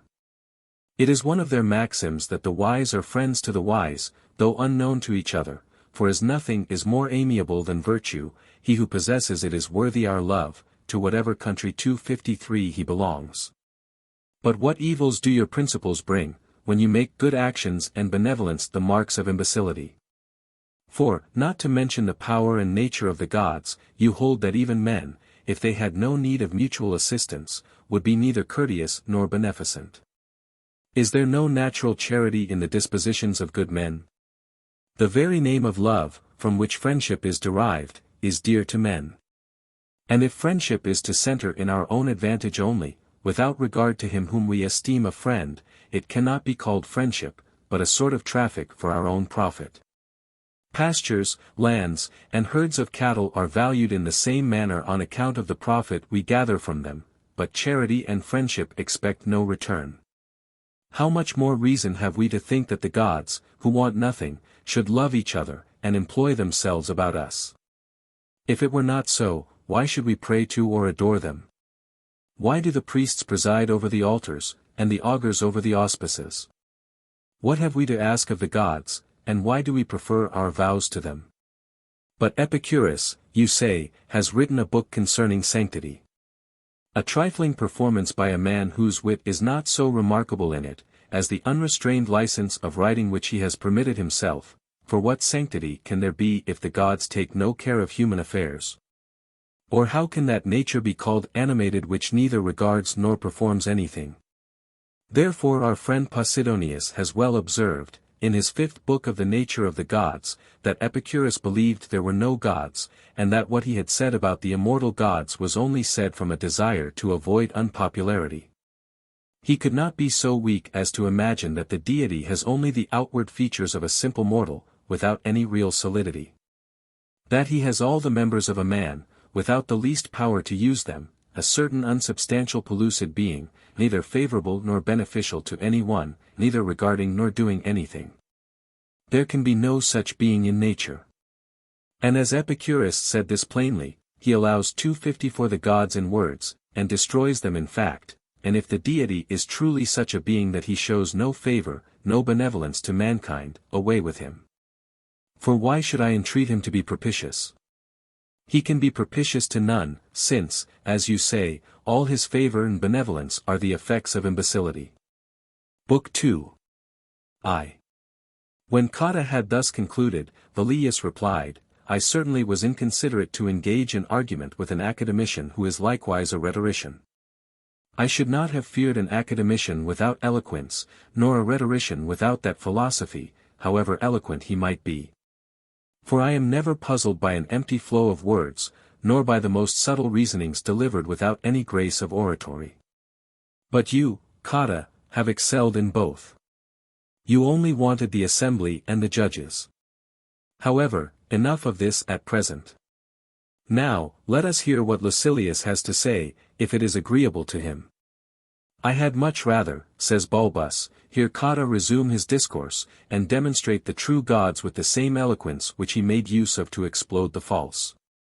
For, on such a subject, the loose, unsettled doctrine of the Academy does not become a philosopher, a priest, a Cotta, whose opinions should be, like those we hold, firm and certain. Epicurus has been more than sufficiently refuted. But I would willingly hear your own sentiments, Cotta. Do you forget, replies Cotta, what I at first said, that it is easier for me, especially on this point, to explain what opinions those are which I do not hold, rather than what those are which I do? Nay, even if I did feel some certainty on any particular point, yet, after having been so diffuse myself already, I would prefer now hearing you speak in your turn. I submit, says Bulbus, and will be as brief as I possibly can. For as you have confuted the errors of Epicurus, my part in the dispute will be the shorter. 255 Our sect divide the whole question concerning the immortal gods into 4 parts. First, they prove that there are gods. Secondly, of what character and nature they are. Thirdly, that the universe is governed by them, and, lastly, that they exercise a superintendence over human affairs. But in this present discussion let us confine ourselves to the first 2 articles, and defer the 3rd and 4th till another opportunity, as they require more time to discuss. By no means, says Cotta, for we have time enough on our hands. Besides that, we are now discussing a subject which should be preferred even to serious business. 2. The first point, then, says Lucilius, I think needs no discourse to prove it. For what can be so plain and evident, when we behold the heavens and contemplate the celestial bodies, as the existence of some supreme, divine intelligence, by which all these things are governed? Were it otherwise, Ennius would not, with a universal approbation, have said, "Look up to the refulgent heaven above, which all men call, unanimously, Jove. This is Jupiter, the governor of the world, who rules all things with his nod, and is, as the same Ennius adds, of gods and men the sire. An omnipresent and omnipotent God." And if any one doubts this, I really do not understand why the same man may not also doubt whether there is a sun or not. For what can possibly be more evident than this? And if it were not a truth universally impressed on the minds of men, the belief in it would never have been so firm. Nor would it have been, as it is, increased by length of years, nor would it have gathered strength and stability through every age. And, in truth, we see that other opinions, being false and groundless, have already fallen into oblivion by lapse of time. Who now believes in hippocentaurs and 256 chimeras? Or what old woman is now to be found so weak and ignorant as to stand in fear of those infernal monsters which once so terrified mankind? For time destroys the fictions of error and opinion, while it confirms the determinations of nature and of truth. And therefore it is that, both among us and among other nations, sacred institutions and the divine worship of the gods have been strengthened and improved from time to time. And this is not to be imputed to chance or folly, but to the frequent appearance of the gods themselves. In the war with the Latins, when A. Postumius, the dictator, attacked Octavius Mamilius, the Tusculan, at Regillus, Castor and Pollux were seen fighting in our army on horseback, and since that the same offspring of Tyndarus gave notice of the defeat of Perses, for as P. Vatinus, the grandfather of the present young man of that name, was coming in the night to Rome from his government of Reate, 2 young men on white horses appeared to him, and told him that King Perses was that day taken prisoner. This news he carried to the Senate, who immediately threw him into prison for speaking inconsiderately on a state affair, but when it was confirmed by letters from Paulus, he was recompensed by the Senate with land and immunities. Nor do we forget when the Locrians defeated the people of Crotone, in a great battle on the banks of the river Sagra, that it was known the same day at the Olympic Games. The voices of the fauns have been often heard, and deities have appeared in forms so visible that they have compelled every one who is not senseless, or hardened in impiety, to confess the presence of the gods. 3. What do predictions and foreknowledge of future events indicate, but that such future events are shown, pointed out, portended, and foretold to men? From whence they are called omens, signs, portents, prodigies. But though we should esteem fabulous what is said of 257 Mopsus, Tiresias, Amphiaraus, Calchas, and Helenus, who would not have been delivered down to us as augurs even in fable if their art had been despised. May we not be sufficiently apprised of the power of the gods by domestic examples? Will not the temerity of P. Claudius, in the first Punic War, affect us? Who, when the poultry were let out of the coop and would not feed, ordered them to be thrown into the water, and, joking even upon the gods, said, with a sneer, "Let them drink, since they will not eat." Which piece of ridicule, being followed by a victory over his fleet, cost him many tears, and brought great calamity on the Roman people.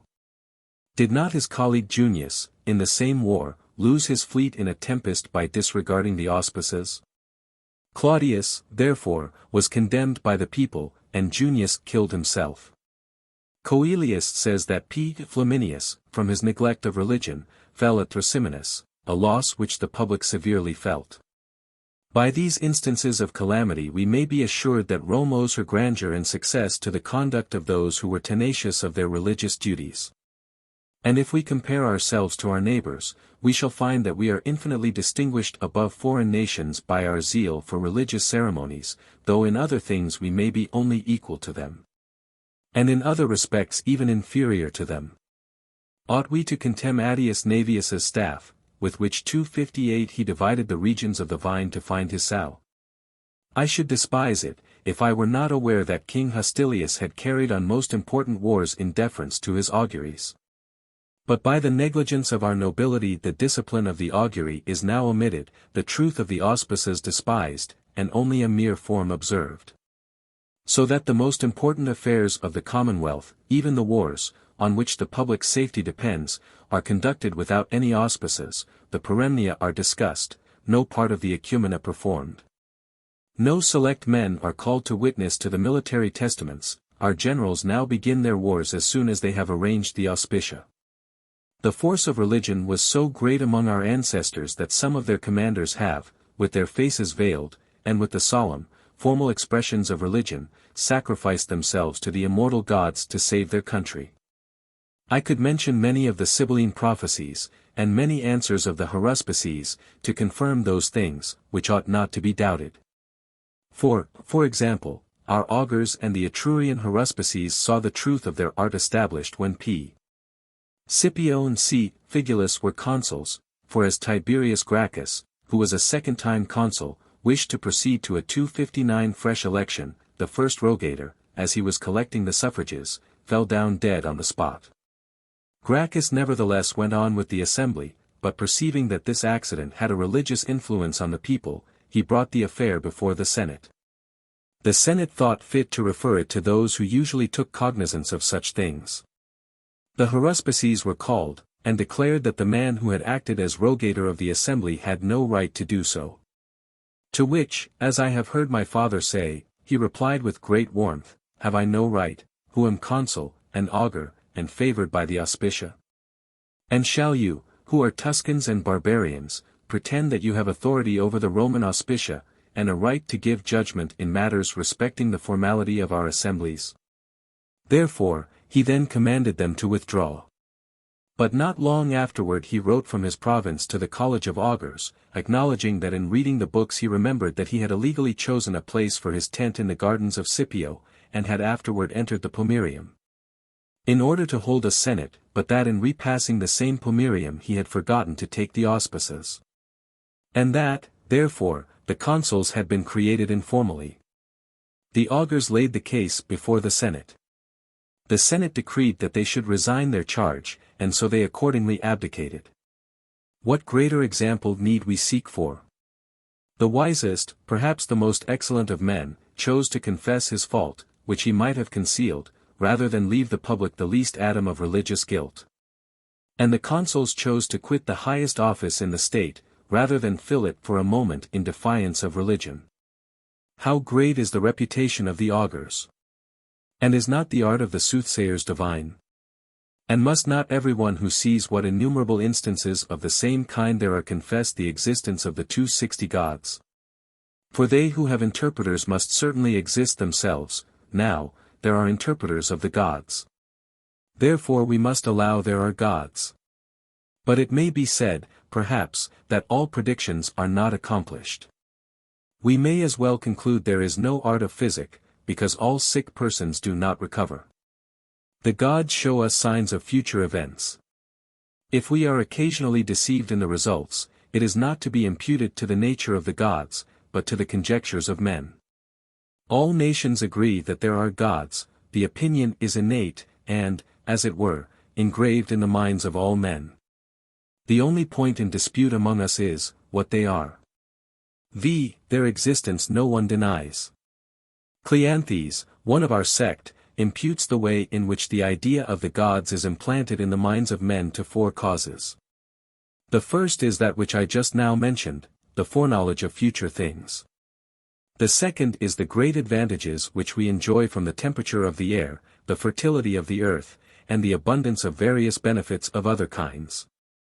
The third cause is deduced from the terror with which the mind is affected by thunder, tempests, storms, snow, hail, devastation, pestilence, earthquakes often attended with hideous noises, showers of stones, and rain like drops of blood. By rocks and sudden openings of the earth, by monstrous births of men and beasts. By meteors in the air, and blazing stars, by the Greeks called cometae, by us crinitae, the appearance of which, in the late Octavian War, were foreboders of great calamities. By 2 suns, which, as I have heard my father say, happened in the consulate of Tititanus and Aquilius, and in which year also another sun, P. Africanus, was extinguished. These things terrified mankind, and raised in them a firm belief of the existence of some celestial and divine power. His fourth cause, and that the strongest, is drawn from the regularity of the motion and revolution of the heavens, the distinctness, variety, beauty, and order of the sun, moon, and all the stars. The appearance only of which is sufficient to convince us they are not the effects of chance. As when we enter into a house, or school, or court, and observe the exact order, discipline, and method of it, we cannot suppose 261 that it is so regulated without a cause, but must conclude that there is someone who commands, and to whom obedience is paid.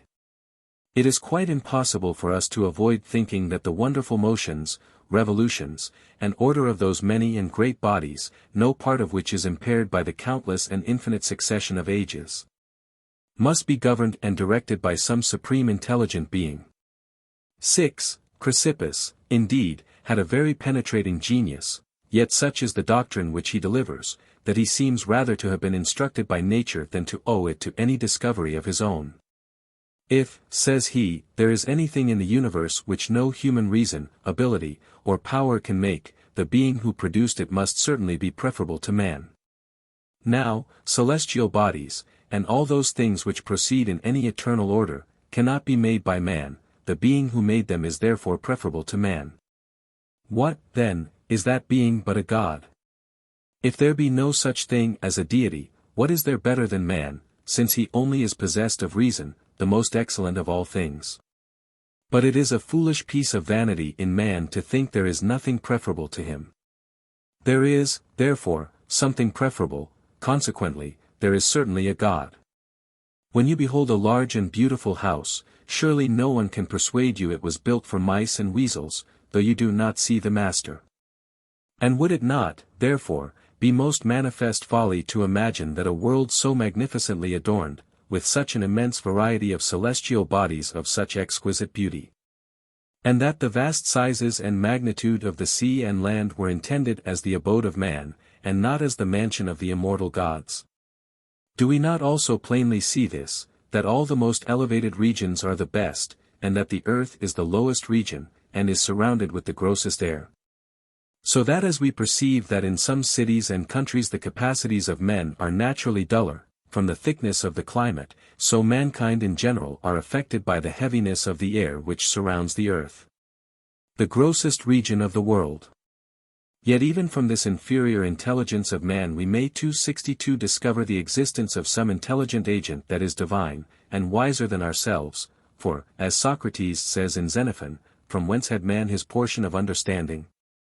And, indeed, if any one were to push his inquiries about the moisture and heat which is diffused through the human body, and the earthy kind of solidity existing in our entrails, and that soul by which we breathe, and to ask whence we derive them, it would be plain that we have received one thing from the earth, another from liquid, another from fire, and another from that air which we inhale every time that we breathe.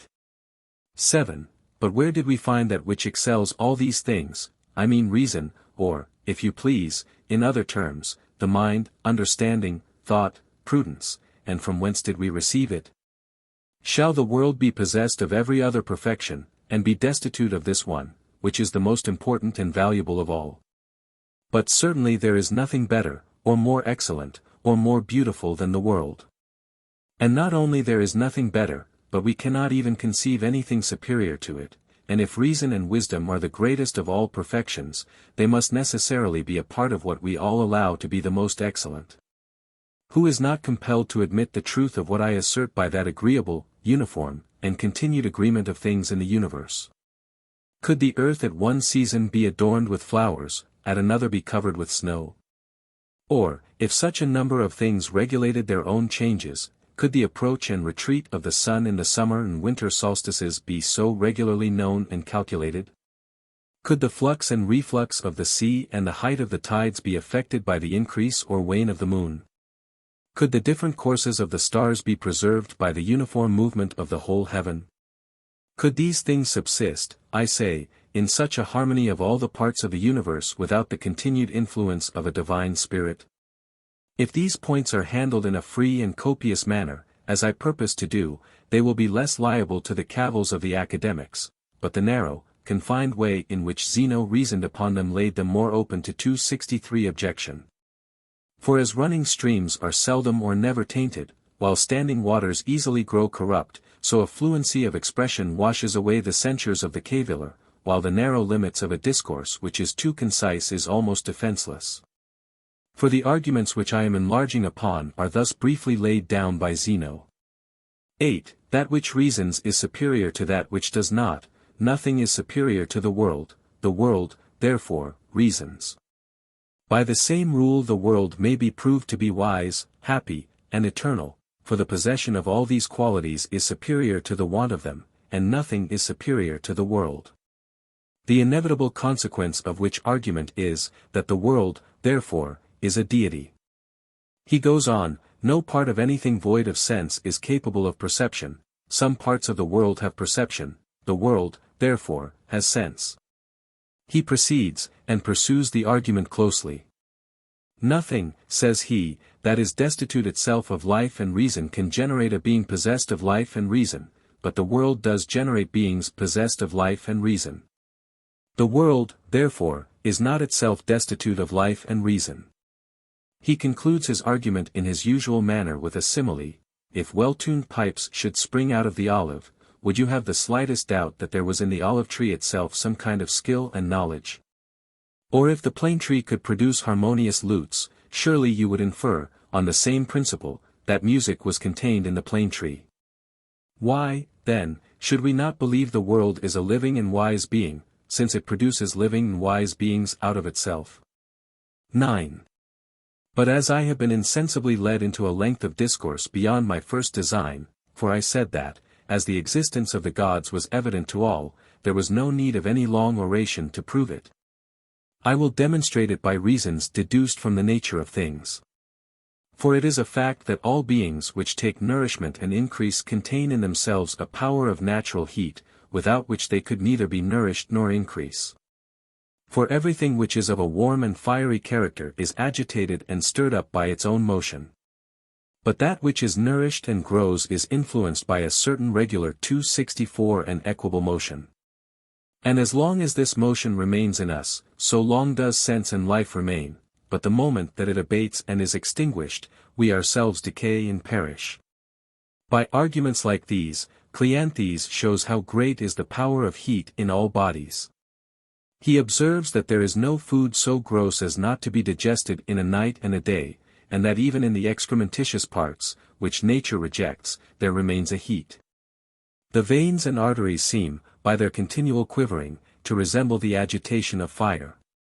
And it has often been observed when the heart of an animal is just plucked from the body that it palpitates with such visible motion as to resemble the rapidity of fire.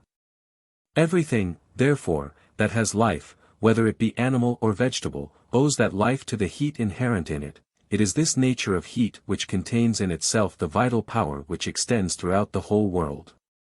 This will appear more clearly on a more close explanation of this fiery quality, which pervades all things. Every division, then, of the world, and I shall touch upon the most considerable, is sustained by heat. And first it may be observed in earthly substances that fire is produced from stones by striking or rubbing one against another, that the warm earth smokes, when just turned up, and that water is drawn warm from well springs. And this is most especially the case in the winter season, because there is a great quantity of heat contained in the caverns of the earth. And this becomes more dense in the winter, and on that account confines more closely the innate heat which is discoverable in the earth. X. It would require a long dissertation, and many reasons would require to be adduced, to show that all the seeds which the earth conceives, and all those which it contains having been generated from itself, and fixed in roots and trunks, derive all their origin and increase from the temperature and regulation of heat. And that even every liquor has a mixture of heat in it is plainly demonstrated by the effusion of water.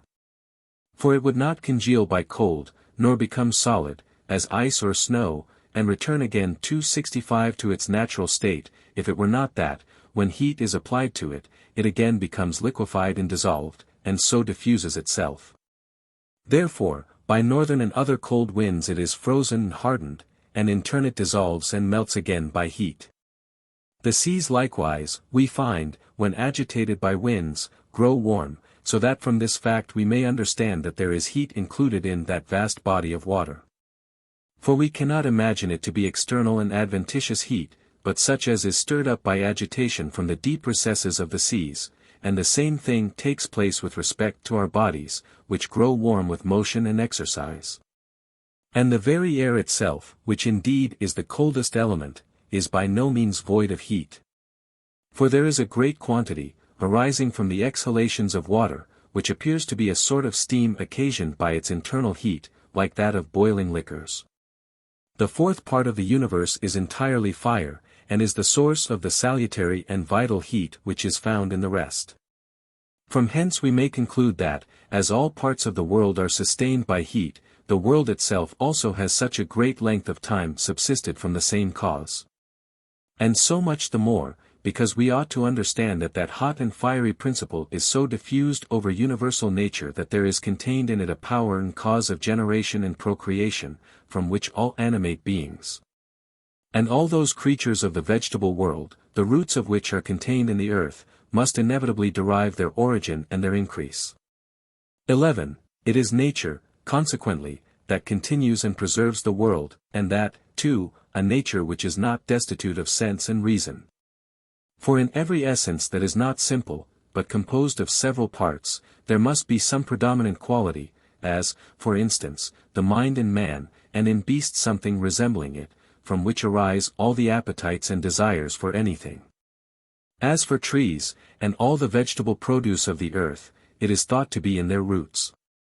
I call that the predominant quality, which 266 the Greeks call gamma epsilon mu omicron nu iota kappa nu, which must and ought to be the most excellent quality, wherever it is found.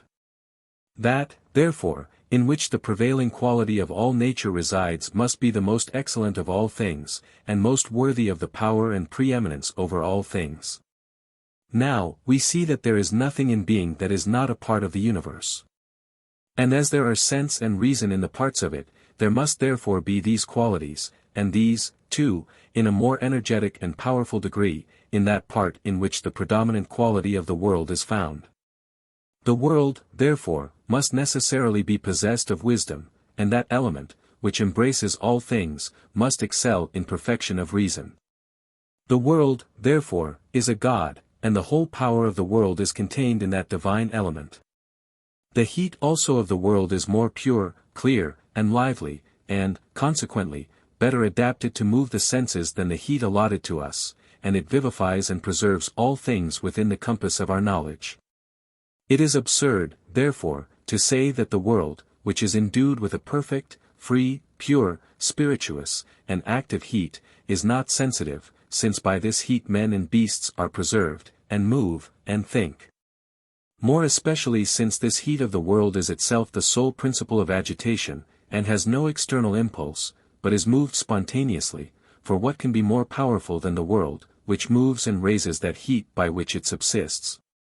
12. For let us listen to Plato, who is regarded as a god among philosophers. He says that there are two sorts of motion, one innate and the other external. And that that which is moved spontaneously is more divine than that which is moved by another power. This self-motion he places in the mind alone, and concludes that the first principle of motion is derived from the mind. Therefore, since all motion arises from the heat of the world, and that heat is not moved by the effect of any external impulse, but of its own accord, it must necessarily be a mind, from whence it follows that the world is animated. On such reasoning is founded this opinion, that the world is possessed of understanding, because it certainly has more perfections in itself than any other nature. For 267 as there is no part of our bodies so considerable as the whole of us, so it is clear that there is no particular portion of the universe equal in magnitude to the whole of it. From whence it follows that wisdom must be an attribute of the world, otherwise man, who is a part of it, and possessed of reason, would be superior to the entire world. And thus, if we proceed from the first rude, unfinished natures to the most superior and perfect ones, we shall inevitably come at last to the nature of the gods.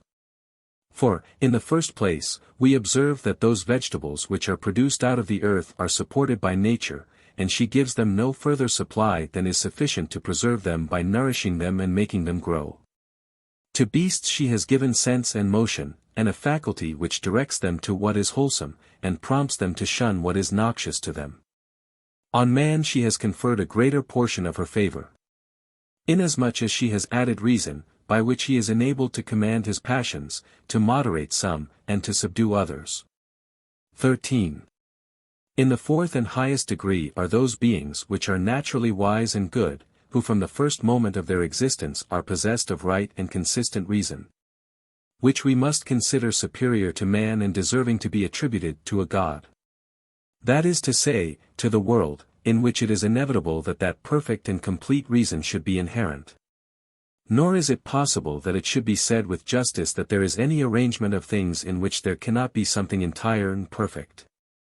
For as in a vine or in beasts we see that nature, if not prevented by some superior violence, proceeds by her own appropriate path to her destined end. And as in painting, architecture, and the other arts there is a point of perfection which is attainable, and occasionally attained, so it is even much more necessary that in universal nature there must be some complete and perfect result arrived at. Many external accidents may happen to all other natures which may impede their progress to perfection, but nothing can hinder universal nature, because she is herself the ruler and governor of all other natures. That, therefore, must be the fourth and most elevated degree to which no other power can approach. 268 But this degree is that on which the nature of all things is placed. And since she is possessed of this, and she presides over all things, and is subject to no possible impediment, the world must necessarily be an intelligent and even a wise being. But how marvelously great is the ignorance of those men who dispute the perfection of that nature which encircles all things. Or who, allowing it to be infinitely perfect, yet deny it to be, in the first place, animated, then reasonable, and, lastly, prudent and wise. For how without these qualities could it be infinitely perfect? If it were like vegetables, or even like beasts, there would be no more reason for thinking it extremely good than extremely bad. And if it were possessed of reason, and had not wisdom from the beginning, the world would be in a worse condition than man. For man may grow wise, but the world, if it were destitute of wisdom through an infinite space of time past, could never acquire it. Thus it would be worse than man. But as that is absurd to imagine, the world must be esteemed wise from all eternity, and consequently a deity, since there is nothing existing that is not defective, except the universe, which is well provided, and fully complete and perfect in all its numbers and parts. 14. For Chrysippus says, very acutely, that as the case is made for the buckler, and the scabbard for the sword, so all things, except the universe, were made for the sake of something else. As, for instance, all those crops and fruits which the earth produces were made for the sake of animals, and animals for man, as, the horse for carrying, the ox for the plough, the dog for hunting and for a guard. But man himself was born to contemplate and imitate the world, being in no wise perfect, but, if I may so express myself, a particle of perfection. But the world, as it comprehends all, and as nothing exists that is not contained in it, is entirely perfect. In what, therefore, can it be defective, since it is perfect? It cannot want understanding and reason, for they are the most desirable of all qualities. The same Chrysippus observes also, by the use of similitudes, that everything in its kind, when arrived at maturity and perfection, is superior to that which is not, as, a horse to a colt, a dog to a puppy, and a man to a boy, so whatever 269 is best in the whole universe must exist in some complete and perfect being. But nothing is more perfect than the world, and nothing better than virtue. Virtue, therefore, is an attribute of the world. But human nature is not perfect, and nevertheless virtue is produced in it, with how much greater reason, then, do we conceive it to be inherent in the world. Therefore the world has virtue, and it is also wise, and consequently a deity. 15. The divinity of the world being now clearly perceived, we must acknowledge the same divinity to be likewise in the stars, which are formed from the lightest and purest part of the ether, without a mixture of any other matter. And, being altogether hot and transparent, we may justly say they have life, sense, and understanding. And Cleanthes thinks that it may be established by the evidence of two of our senses, feeling and seeing, that they are entirely fiery bodies. For the heat and brightness of the sun far exceed any other fire, inasmuch as it enlightens the whole universe, covering such a vast extent of space, and its power is such that we perceive that it not only warms, but often even burns, neither of which it could do if it were not of a fiery quality. Since, then, says he, the sun is a fiery body, and is nourished by the vapors of the ocean, for no fire can continue without some sustenance, it must be either like that fire which we use to warm us and dress our food, or like that which is contained in the bodies of animals. And this fire, which the convenience of life requires, is the devourer and consumer of everything, and throws into confusion and destroys whatever it reaches. On the contrary, the corporeal heat is full of life, and salutary, and vivifies, preserves, cherishes, increases, and sustains all things, and is productive of sense. Therefore, says he, there can be no doubt which of these fires the sun is like, since it causes all things in their respective kinds to flourish and arrive to maturity. And as the fire of the sun is like that which is contained in the bodies of animated beings, the sun itself must likewise be animated, and so must the other stars also, which arise out of the celestial ardor that we call the sky, or firmament. As, then, some animals are generated in the earth, some 270 inches the water, and some in the air, Aristotle thinks it ridiculous to imagine that no animal is formed in that part of the universe which is the most capable to produce them. But the stars are situated in the ethereal space. And as this is an element the most subtle, whose motion is continual, and whose force does not decay, it follows, of necessity, that every animated being which is produced in it must be endowed with the quickest sense and the swiftest motion. The stars, therefore, being there generated, it is a natural inference to suppose them endued with such a degree of sense and understanding as places them in the rank of gods. 16. For it may be observed that they who inhabit countries of a pure, clear air have a quicker apprehension and a readier genius than those who live in a thick, foggy climate. It is thought likewise that the nature of a man's diet has an effect on the mind. Therefore it is probable that the stars are possessed of an excellent understanding, inasmuch as they are situated in the ethereal part of the universe, and are nourished by the vapors of the earth and sea, which are purified by their long passage to the heavens. But the invariable order and regular motion of the stars plainly manifest their sense and understanding. For all motion which seems to be conducted with reason and harmony supposes an intelligent principle, that does not act blindly, or inconsistently, or at random. And this regularity and consistent course of the stars from all eternity indicates not any natural order, for it is pregnant with sound reason, not fortune, for fortune, being a friend to change, despises consistency. It follows, therefore, that they move spontaneously by their own sense and divinity. Aristotle also deserves high commendation for his observation that everything that moves is either put in motion by natural impulse, or by some external force, or of its own accord, and that the sun, and moon, and all the stars move. But that those things which are moved by natural impulse are either borne downward by their weight, or upward by their lightness, neither of which things could be the case with the stars, because they move in a regular circle and orbit. Nor can it be said that 271 there is some superior force which causes the stars to be moved in a manner contrary to nature. For what superior force can there be? It follows, therefore, that their motion must be voluntary. And whoever is convinced of this must discover not only great ignorance, but great impiety likewise, if he denies the existence of the gods, nor is the difference great whether a man denies their existence, or deprives them of all design and action. For whatever is wholly inactive seems to me not to exist at all. Their existence, therefore, appears so plain that I can scarcely think that man in his senses who denies it. 17. It now remains that we consider what is the character of the gods. Nothing is more difficult than to divert our thoughts and judgment from the information of our corporeal sight, and the view of objects which our eyes are accustomed to.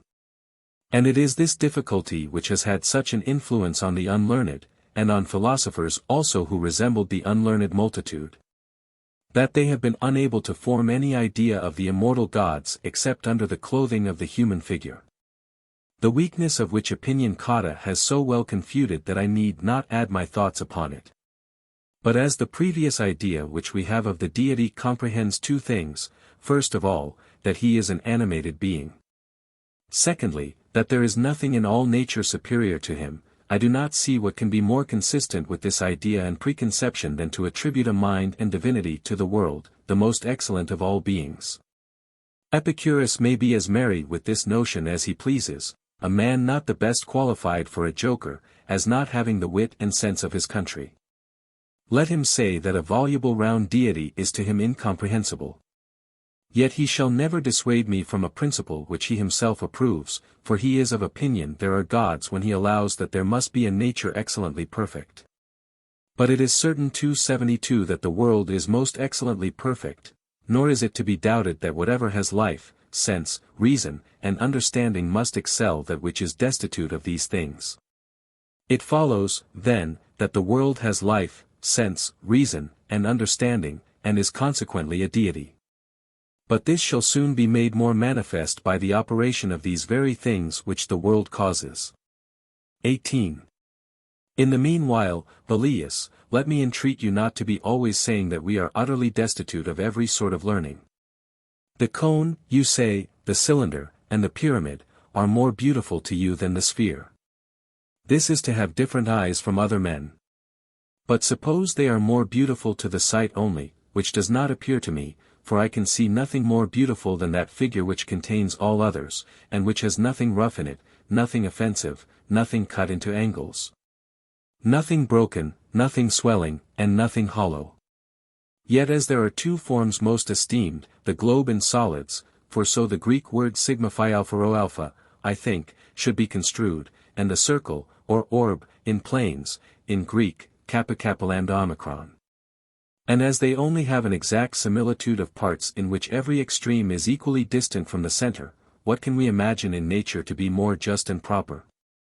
But if you have never raked into this learned dust to find out these things, surely, at all events, you natural philosophers must know that equality of motion and invariable order could not be preserved in any other figure.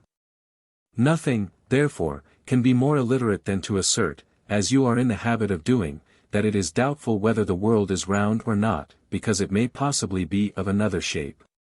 And that there are innumerable worlds of different forms. Which Epicurus, if he ever had learned that 2 and 2 are equal to 4, would not have said. But while he judges of what is best by his palate, he does not look up to the palace of heaven, as Ennius calls it. 19.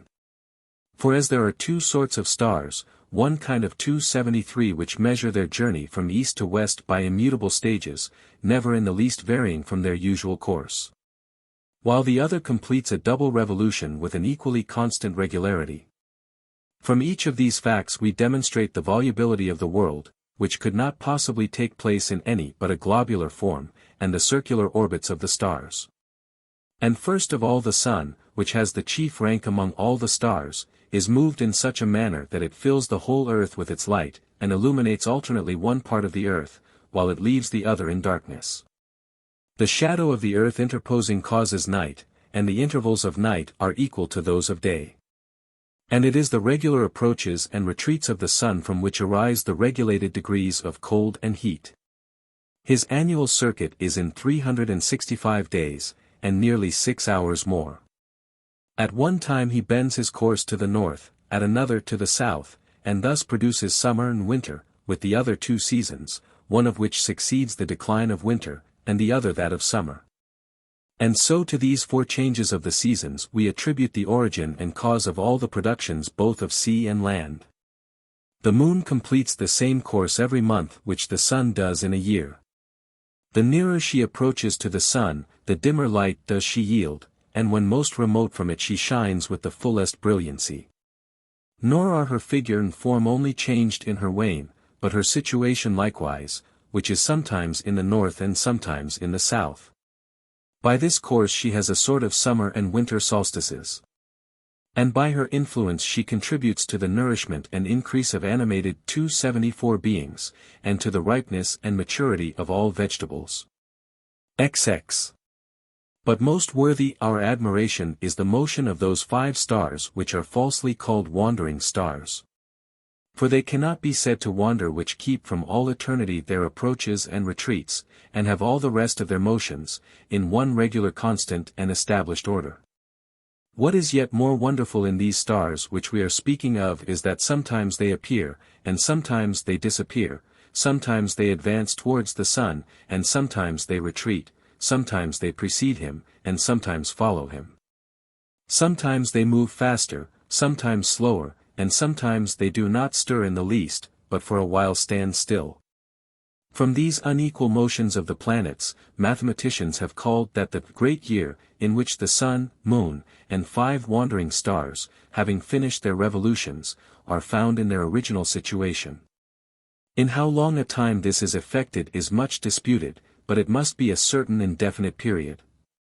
For the planet Saturn, called by the Greeks Phi Alpha Nu Omicron Nu, which is farthest from the earth, finishes his course in about 30 years. And in his course there is something very singular, for sometimes he moves before the sun, sometimes he keeps behind it, at one time lying hidden in the night, at another again appearing in the morning. And ever performing the same motions in the same space of time without any alteration, so as to be for infinite ages regular in these courses. Beneath this planet, and nearer the earth, is Jupiter, called Phi Alpha Theta Omega Nu, which passes the same orbit of the 12 signs in 12 years, and goes through exactly the same variety in its course that the star of Saturn does. Next to Jupiter is the planet Mars, in Greek, Pi Upsilon Rho Epsilon Iota, which finishes its revolution through the same orbit as the 2 previously mentioned, in 24 months, wanting 6 days, as I 275 imagine. Below this is Mercury, called by the Greeks Sigma Tau Lambda Beta Omega Nu, which performs the same course in little less than a year, and is never farther distant from the sun than the space of one sign, whether it precedes or follows it. The lowest of the 5 planets, and nearest the earth, is that of Venus, called in Greek Phi Omega Sigma Phi Rho Omicron. Before the rising of the sun, it is called the morning star, and after the setting, the evening star. It has the same revolution through the zodiac, both as to latitude and longitude, with the other planets, in a year, and never is more than 2 signs from the sun, whether it precedes or follows it. 21. I cannot, therefore, conceive that this constant course of the planets, this just agreement in such various motions through all eternity, can be preserved without a mind, reason, and consideration. And since we may perceive these qualities in the stars, we cannot but place them in the rank of gods. Those which are called the fixed stars have the same indications of reason and prudence. Their motion is daily, regular, and constant. They do not move with the sky, nor have they an adhesion to the firmament, as they who are ignorant of natural philosophy affirm. For the sky, which is thin, transparent, and suffused with an equal heat, does not seem by its nature to have power to whirl about the stars, or to be proper to contain them. The fixed stars, therefore, have their own sphere, separate and free from any conjunction with the sky. Their perpetual courses, with that admirable and incredible regularity of theirs, so plainly declare a divine power and mind to be in them, that he who cannot perceive that they are also endowed with divine power must be incapable of all perception whatever.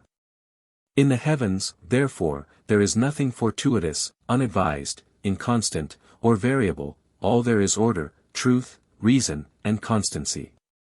And all the things which are destitute of these qualities are counterfeit, deceitful, and erroneous, and have their residence about the earth beneath the moon, the lowest of all the planets. He, therefore, 276 who believes that this admirable order and almost incredible regularity of the heavenly bodies, by which the preservation and entire safety of all things is secured, is destitute of intelligence, must be considered to be himself wholly destitute of all intellect whatever.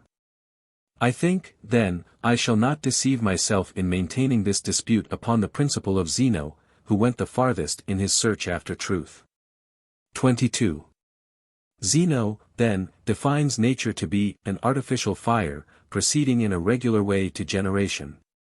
For he thinks that to create and beget are especial properties of art, and that whatever may be wrought by the hands of our artificers is much more skillfully performed by nature, that is, by this artificial fire, which is the master of all other arts. According to this manner of reasoning, every particular nature is artificial, as it operates agreeably to a certain method peculiar to itself. But that universal nature which embraces all things is said by Zeno to be not only artificial, but absolutely the artificer, ever thinking and providing all things useful and proper. And as every particular nature owes its rise and increase to its own proper seed, so universal nature has all her motions voluntary, has affections and desires, by the Greeks called romeu, productive of actions agreeable to them, like us, who have sense and understanding to direct us. Such, then, is the intelligence of the universe. For which reason it may be properly termed prudence or providence, in Greek, pyronu omicron iota alpha, since her chiefest care and employment is to provide all things fit for its duration, that it may want nothing, and, above all, that it may be adorned with all perfection of beauty and ornament. Xci, thus far have I spoken concerning the universe, and also of the stars, from whence it is apparent that there is almost an infinite number of gods, always in action, but without labor or fatigue. For they are not composed of veins, nerves, and bones, their food and drink are not such as cause humors too gross or too subtle. Nor are their bodies such as to be subject to the fear of falls or blows, or in danger of diseases from a weariness of limbs. Epicurus, to secure his gods from such accidents, 277 has made them only outlines of deities, void of action. But our gods being of the most beautiful form, and situated in the purest region of the heavens, dispose and rule their course in such a manner that they seem to contribute to the support and preservation of all things. Besides these, there are many other natures which have with reason been deified by the wisest Grecians, and by our ancestors, in consideration of the benefits derived from them. For they were persuaded that whatever was of great utility to humankind must proceed from divine goodness, and the name of the deity was applied to that which the deity produced, as when we call corn Ceres, and wine Bacchus. Whence that saying of Terence, without Ceres and Bacchus, Venus starves. And any quality, also, in which there was any singular virtue was nominated a deity, such as faith and wisdom, which are placed among the divinities in the capital.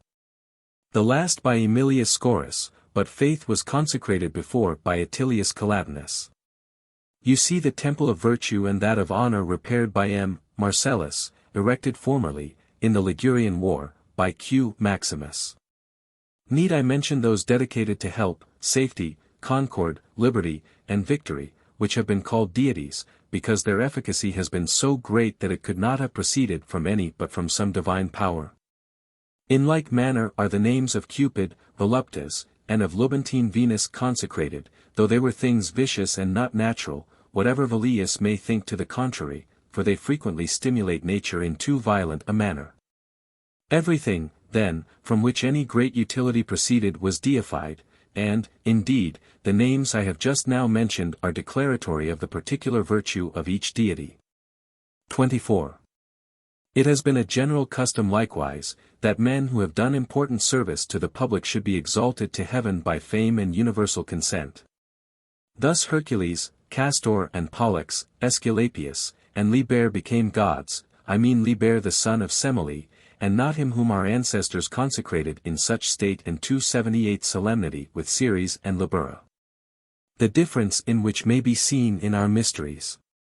But because the offsprings of our bodies are called Liberi, children, therefore the offsprings of Ceres are called Liber and Libera. Libera is the feminine, and Liber the masculine. Thus likewise Romulus, or Quirinus, for they are thought to be the same, became a god. They are justly esteemed as deities, since their souls subsist and enjoy eternity, from whence they are perfect and immortal beings.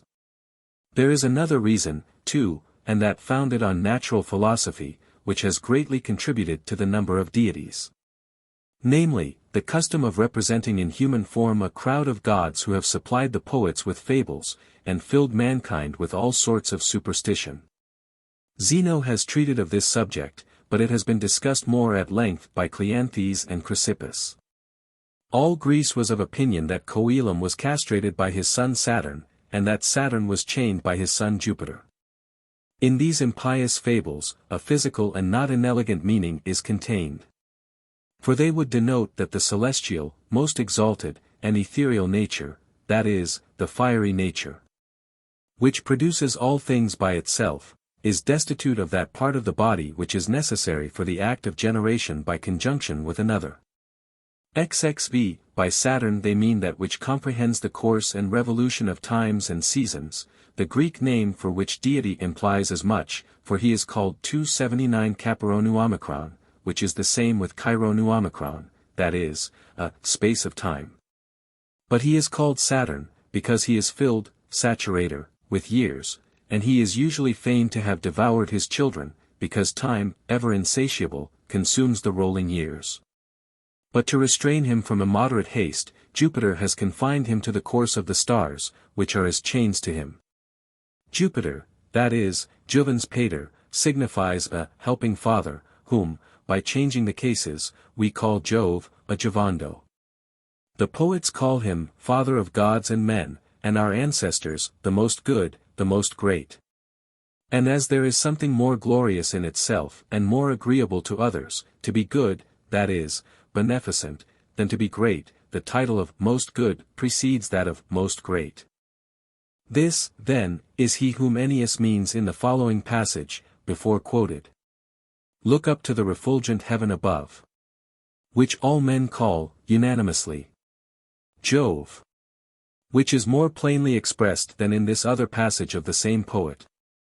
On whose account I'll curse that flood of light, whatever it is above that shines so bright. Our augurs also mean the same, when, for the thundering and lightning heaven, they say the thundering and lightning Jove.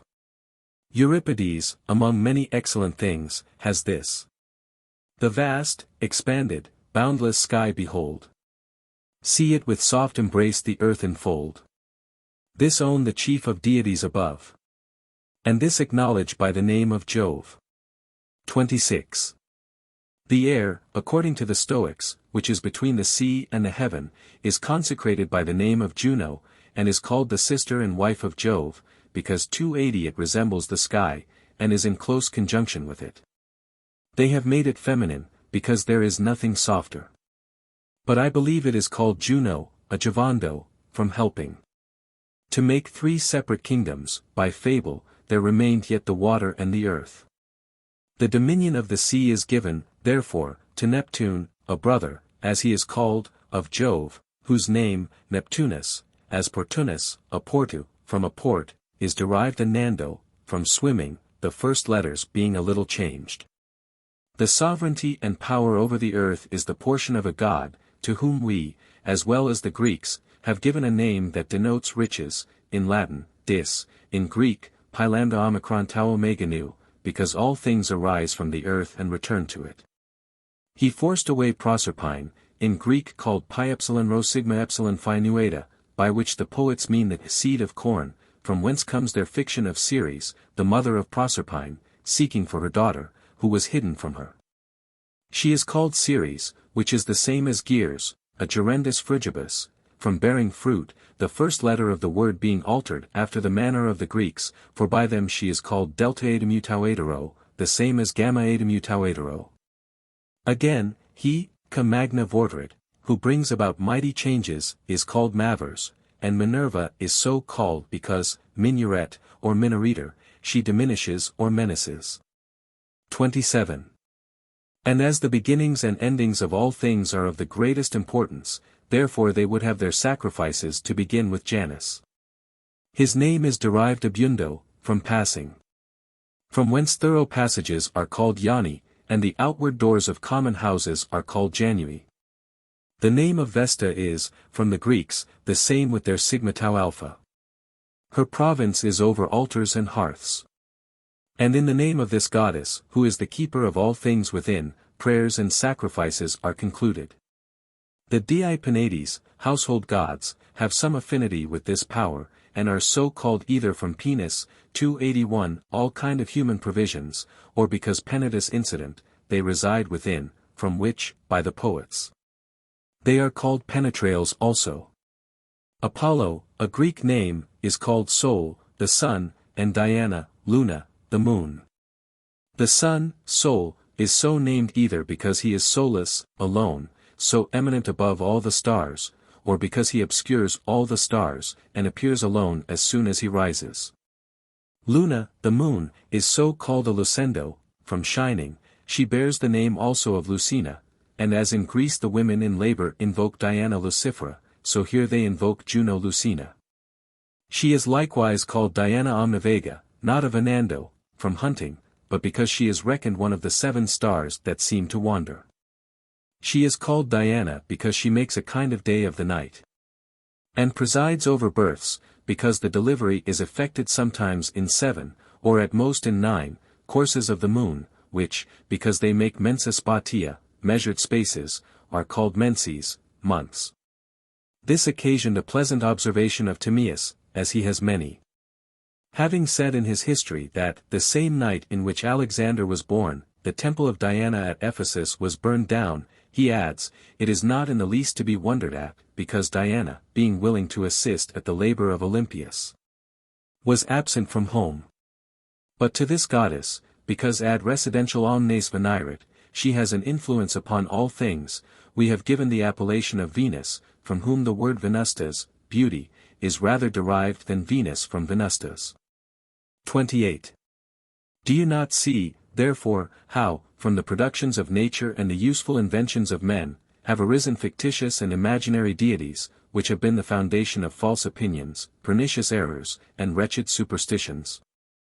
For we know how the different forms of the gods, their ages, apparel, ornaments, their 282 pedigrees, marriages, relations, and everything belonging to them, are adapted to human weakness and represented with our passions. With lust, sorrow, and anger, according to fabulous history, they have had wars and combats, not only, as Homer relates, when they have interested themselves in 2 different armies, but when they have fought battles in their own defense against the Titans and giants. These stories, of the greatest weakness and levity, are related and believed with the most implicit folly. But, rejecting these fables with contempt, a deity is diffused in every part of nature. In earth under the name of Ceres, in the sea under the name of Neptune, in other parts under other names. Yet whatever they are, and whatever characters and dispositions they have, and whatever name custom has given them, we are bound to worship and adore them. The best, the chastest, the most sacred and pious worship of the gods is to reverence them always with a pure, perfect, and unpolluted mind and voice, for our ancestors, as well as the philosophers, have separated superstition from religion. They who prayed whole days and sacrificed, that their children might survive them, ut superstites essent, were called superstitious, which word became afterward more general. But they who diligently perused, and, as we may say, read or practiced over again, all the duties relating to the worship of the gods, were called religiosi, religious, from religendo, reading over again, or practicing. As elegantes, elegant, ex eligendo, from choosing, making a good choice, diligence, diligent, ex diligendo, from attending on what we love, intelligence, intelligent, from understanding, for the signification is derived in the same manner.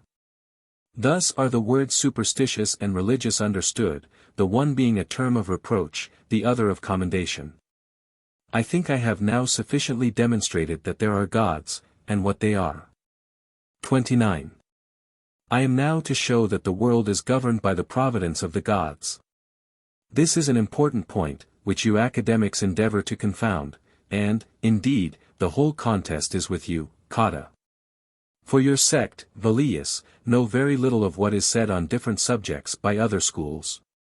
You read and have a taste only for 283 your own books, and condemn all others without examination. For instance, when you mentioned yesterday that prophetic old Dame Pyro Nu Omicron Iota Alpha, Providence, invented by the Stoics, you were led into that error by imagining that Providence was made by them to be a particular deity that governs the whole universe. Whereas it is only spoken in a short manner. As when it is said, the Commonwealth of Athens is governed by the Council, it is meant, of the Areopagus, so when we say, the world is governed by providence, we mean, by the providence of the gods. To express ourselves, therefore, more fully and clearly, we say, the world is governed by the providence of the gods. Be not, therefore, lavish of your railleries, of which your sect has little to spare. If I may advise you, do not attempt it. It does not become you, it is not your talent, nor is it in your power. This is not applied to you in particular who have the education and politeness of a Roman, but to all your sect in general, and especially to your leader, a man unpolished, illiterate, insulting, without wit, without reputation, without elegance. I assert, then, that the universe, with all its parts, was originally constituted, and has, without any cessation, been ever governed by the providence of the gods. This argument we Stoics commonly divide into 3 parts. The first of which is, that the existence of the gods being once known, it must follow that the world is governed by their wisdom. The second, that as everything is under the direction of an intelligent nature, which has produced that beautiful order in the world, it is evident that it is formed from animating principles. The third is deduced from those glorious works which we behold in the heavens and the earth. First, then, we must either deny the existence of the gods, as Democritus and Epicurus by their doctrine of images in some sort do, or, if we acknowledge that their 284 are gods, we must believe they are employed, and that, too, in something excellent. Now, nothing is so excellent as the administration of the universe. The universe, therefore, is governed by the wisdom of the gods. Otherwise, we must imagine that there is some cause superior to the deity, whether it be a nature inanimate, or a necessity agitated by a mighty force, that produces those beautiful works which we behold. The nature of the gods would then be neither supreme nor excellent, if you subject it to that necessity or to that nature, by which you would make the heaven, the earth, and the seas to be governed. But there is nothing superior to the deity. The world, therefore, must be governed by him. Consequently, the deity is under no obedience or subjection to nature, but does himself rule over all nature. In effect, if we allow the gods have understanding, we allow also their providence, which regards the most important things. For, can they be ignorant of those important things, and how they are to be conducted and preserved, or do they want power to sustain and direct them? Ignorance is inconsistent with the nature of the gods, and imbecility is repugnant to their majesty. From whence it follows, as we assert, that the world is governed by the providence of the gods. 31.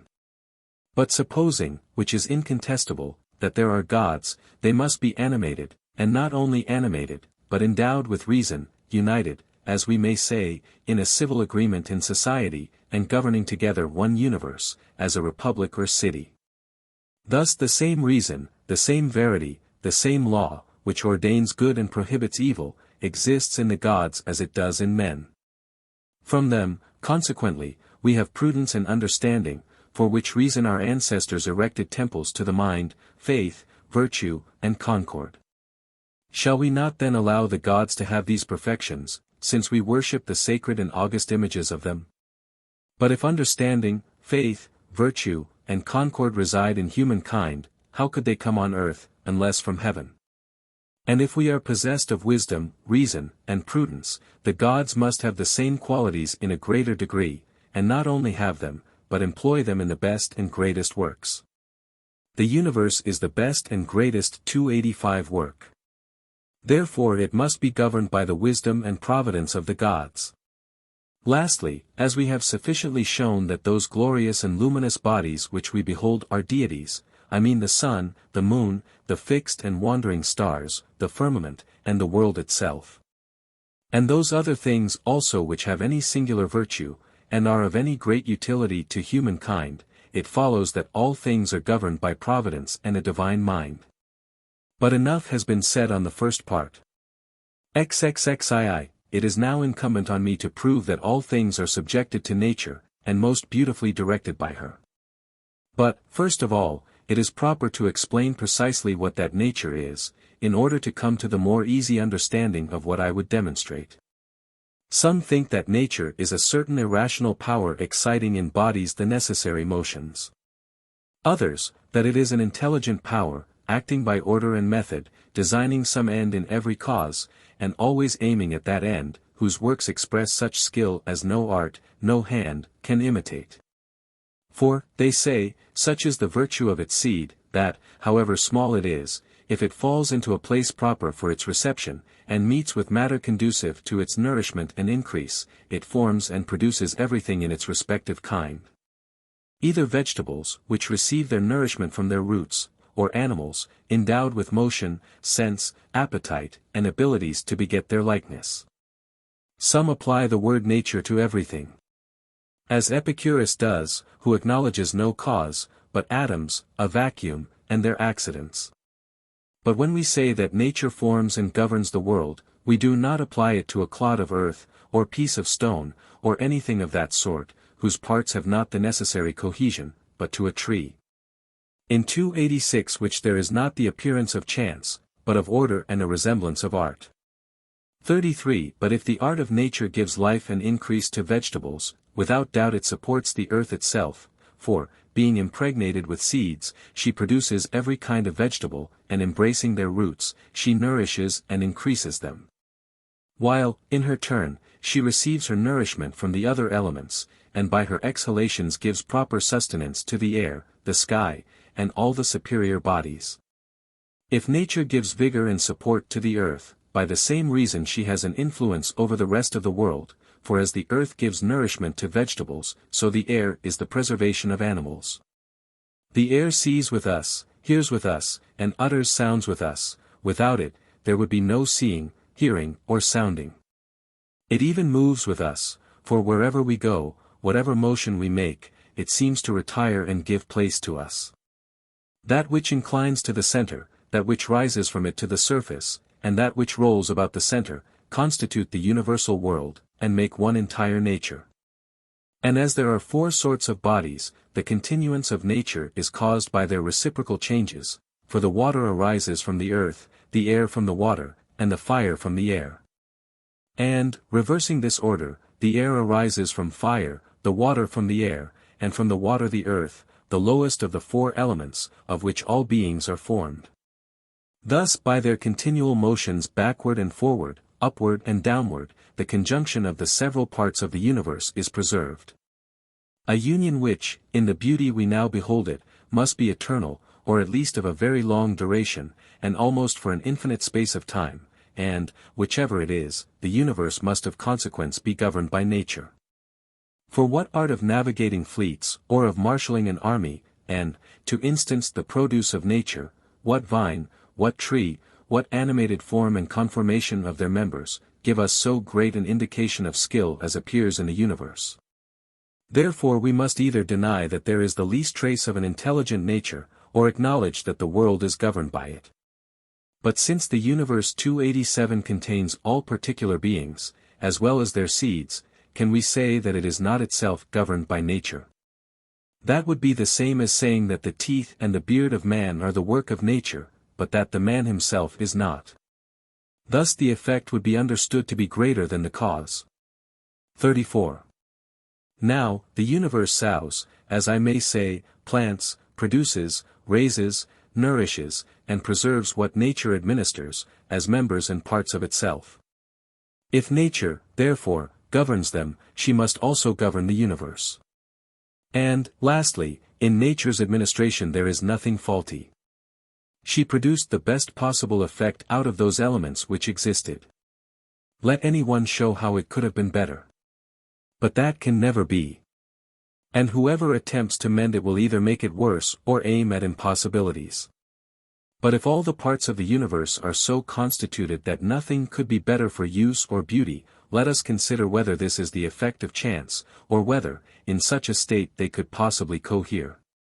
But by the direction of wisdom and divine providence. Nature, therefore, cannot be void of reason, if art can bring nothing to perfection without it, and if the works of nature exceed those of art. How is it consistent with common sense that when you view an image or a picture, you imagine it is wrought by art, when you behold afar off a ship under sail, you judge it is steered by reason and art? When you see a dial or water clock, you believe the hours are shown by art, and not by chance, and yet that you should imagine that the universe, which contains all arts and the artificers, can be void of reason and understanding. But if that sphere which was lately made by our friend Posidonius, the regular revolutions of which show the course of the sun, moon, and 5 wandering stars, as it is every day and night performed, were carried into Scythia or Britain, who, in those barbarous countries, would doubt that that sphere had been made so perfect by the exertion of reason? XXXV Yet these people doubt whether the universe, 288 from whence all things arise and are made, is not the effect of chance, or some necessity, rather than the work of reason in a divine mind. According to them, Archimedes shows more knowledge in representing the motions of the celestial globe than nature does in causing them, though the copy is so infinitely beneath the original. The shepherd in Attius, who had never seen a ship, when he perceived from a mountain afar off the divine vessel of the Argonauts, surprised and fright at this new object, expressed himself in this manner. What horrid bulk is that before my eyes? Which o'er the deep with noise and vigor flies? It turns the whirlpools up, its force so strong, and drives the billows as it rolls along. The ocean's violence it fiercely braves, runs furious on, and throws about the waves. Swiftly impetuous in its course, and loud, like the dire bursting of a showery cloud. Or, like a rock, forced by the winds and rain. Now whirled aloft, then plunged into the main. But hold! Perhaps the earth and Neptune jar, and fiercely wage an elemental war. Or Triton with his trident has o'erthrown his den, and loosened from the roots the stone. The rocky fragment, from the bottom torn, is lifted up, and on the surface borne. At first he is in suspense at the sight of this unknown object, but on seeing the young mariners, and hearing their singing, he says, like sportive dolphins, with their snouts they roar. And afterward goes on. Loud in my ears methinks their voices ring, as if I heard the god Sylvanus sing. As at first view the shepherd thinks he sees something inanimate and insensible, but afterward, judging by more 289 trustworthy indications, he begins to figure to himself what it is. So philosophers, if they are surprised at first at the sight of the universe, ought, when they have considered the regular, uniform, and immutable motions of it, to conceive that there is some being that is not only an inhabitant of this celestial and divine mansion, but a ruler and a governor, as architect of this mighty fabric. XXXV Now, in my opinion, they do not seem to have even the least suspicion that the heavens and earth afford anything marvelous. For, in the first place, the earth is situated in the middle part of the universe, and is surrounded on all sides by the air, which we breathe, and which is called air, which, indeed, is a Greek word. But by constant use it is well understood by our countrymen, for, indeed, it is employed as a Latin word. The air is encompassed by the boundless ether, sky, which consists of the fires above. This word we borrow also, for we use ether in Latin as well as air, though Pacuvius thus expresses it. This, of which I speak. In Latin's coelum, ether called in Greek. As though he were not a Greek into whose mouth he puts this sentence. But he is speaking in Latin, though we listen as if he were speaking Greek, for, as he says elsewhere, his speech discovers him a Grecian born. But to return to more important matters. In the sky innumerable fiery stars exist, of which the sun is the chief, enlightening all with his refulgent splendor, and being by many degrees larger than the whole earth. And this multitude of vast fires are so far from hurting the earth, and things terrestrial, that they are of benefit to them. Whereas, if they were moved from their stations, we should inevitably be burned through the want of a proper moderation in temperature of heat. 37. Is it possible for any man to behold these things, and yet imagine that certain solid and individual bodies move by their natural force and gravitation, and that a world so beautifully adorned was made by their fortuitous concourse?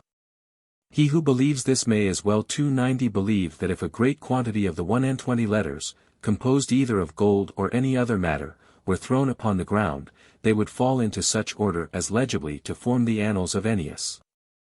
I doubt whether fortune could make a single verse of them.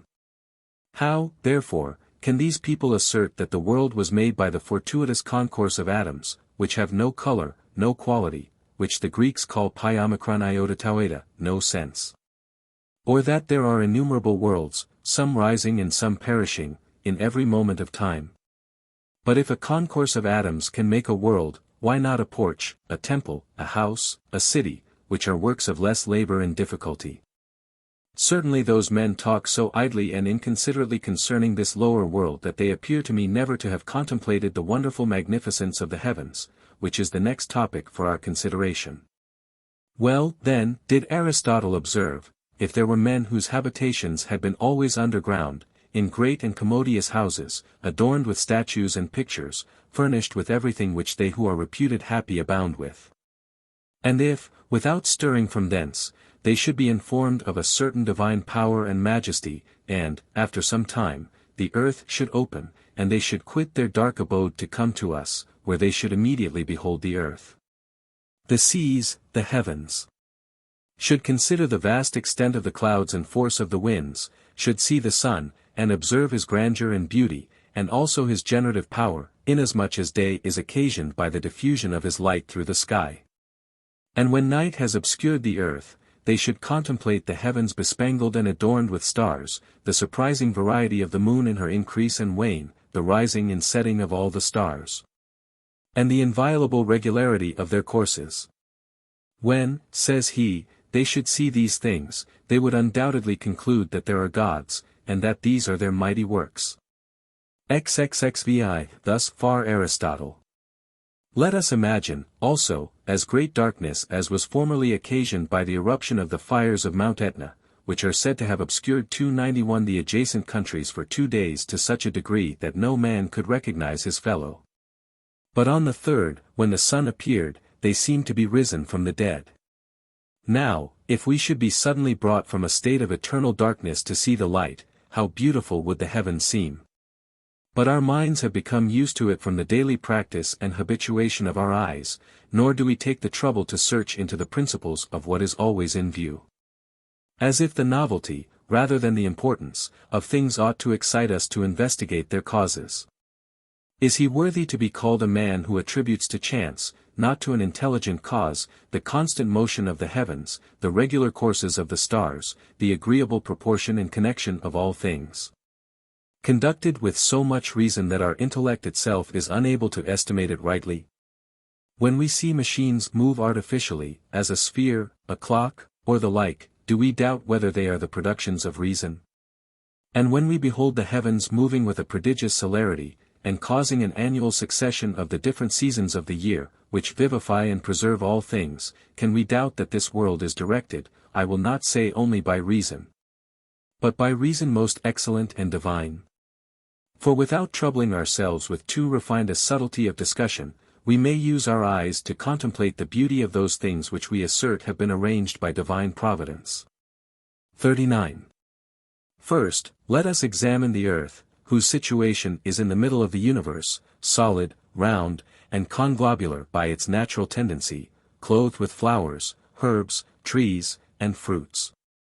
The whole in multitudes incredible, and with a variety suitable to every taste. Let us consider the ever-cool and running springs, the clear waters of the rivers, the verdure of their banks, the hollow depths of caves, the cragginess of rocks, the heights of impending mountains, and the boundless extent of plains, the hidden veins of gold and silver, and the infinite quarries of marble. 292 What and how various are the kinds of animals, tame or wild? The flights and notes of birds. How do the beasts live in the fields and in the forests? What shall I say of men, who, being appointed, as we may say, to cultivate the earth, do not suffer its fertility to be choked with weeds, nor the ferocity of beasts to make it desolate? Who, by the houses and cities which they build, adorn the fields, the isles, and the shores? If we could view these objects with the naked eye, as we can by the contemplation of the mind, nobody, at such a sight, would doubt there was a divine intelligence. But how beautiful is the sea! How pleasant to see the extent of it! What a multitude and variety of islands! How delightful are the coasts! What numbers and what diversity of inhabitants does it contain, some within the bosom of it, some floating on the surface, and others by their shells cleaving to the rocks. While the sea itself, approaching to the land, sports so closely to its shores that those two elements appear to be but one.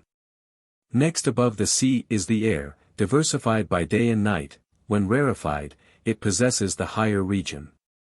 When condensed, it turns into clouds, and with the waters which it gathers enriches the earth by the rain. Its agitation produces the winds. It causes heat and cold according to the different seasons. It sustains birds in their flight. And, being inhaled, nourishes and preserves all animated beings. Add to these, which alone remaineth to be mentioned, the firmament of heaven, a region the farthest from our abodes, which surrounds and contains all things. It is likewise called ether, or sky, the extreme bounds and limits of the universe, in which the stars perform their appointed courses in a most wonderful manner.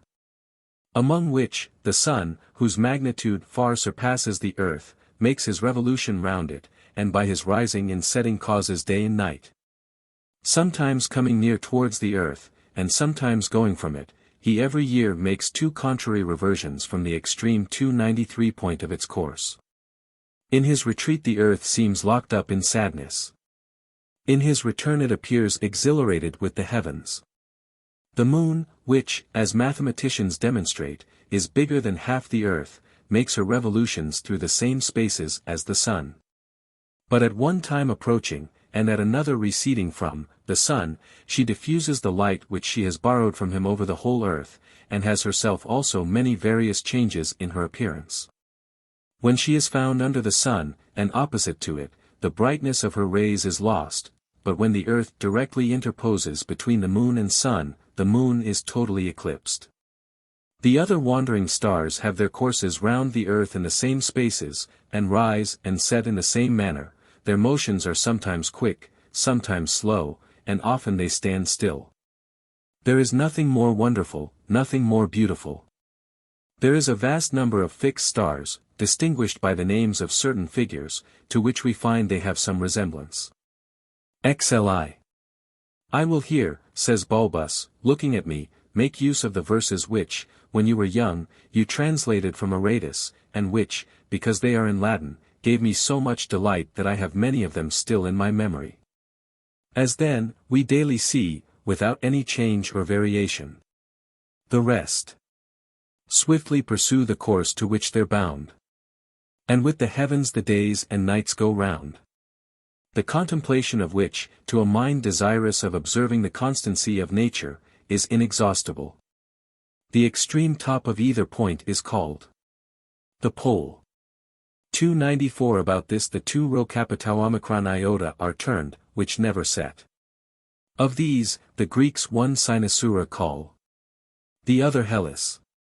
The brightest stars, indeed, of Hellas are discernible all night.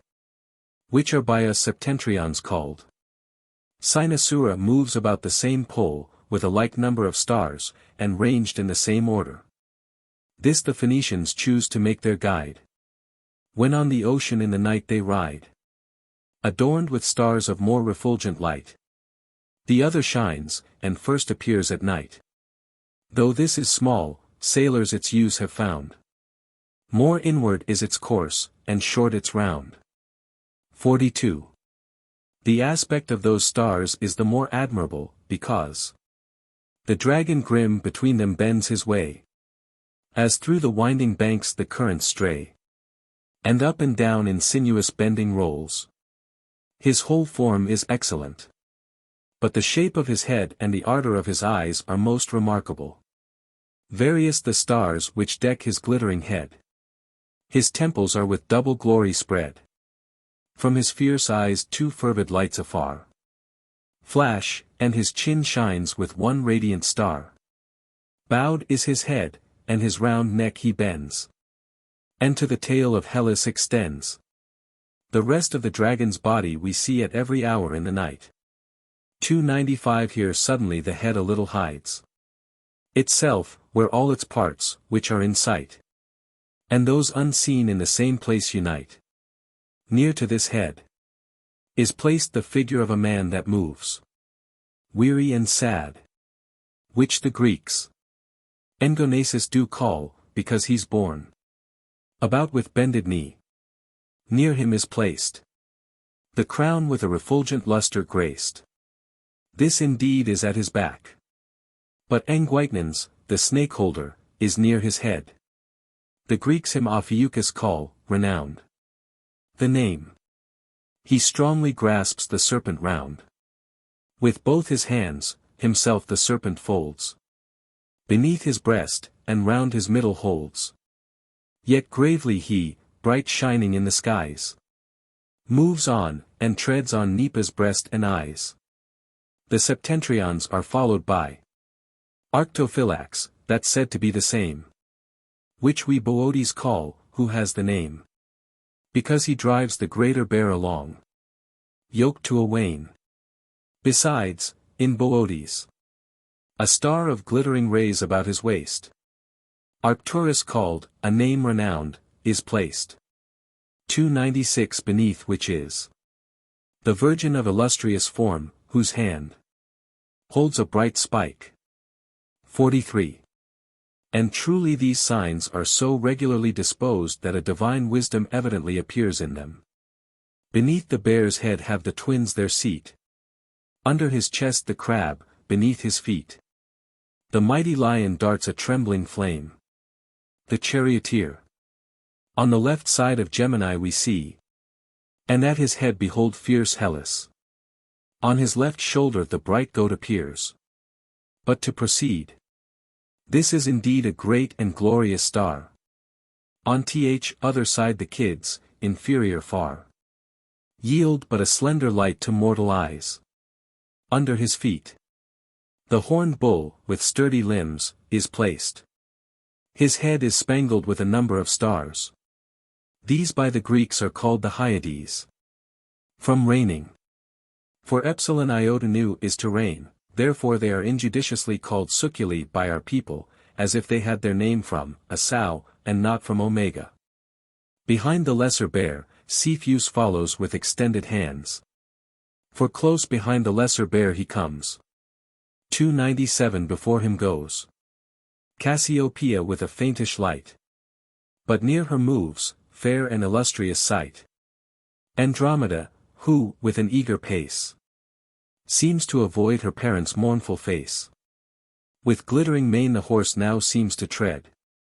So near he comes, on her refulgent head, with a fair star, that close to him appears. A double form and but one light he wears, by which he seems ambitious in the sky, an everlasting knot of stars to tie.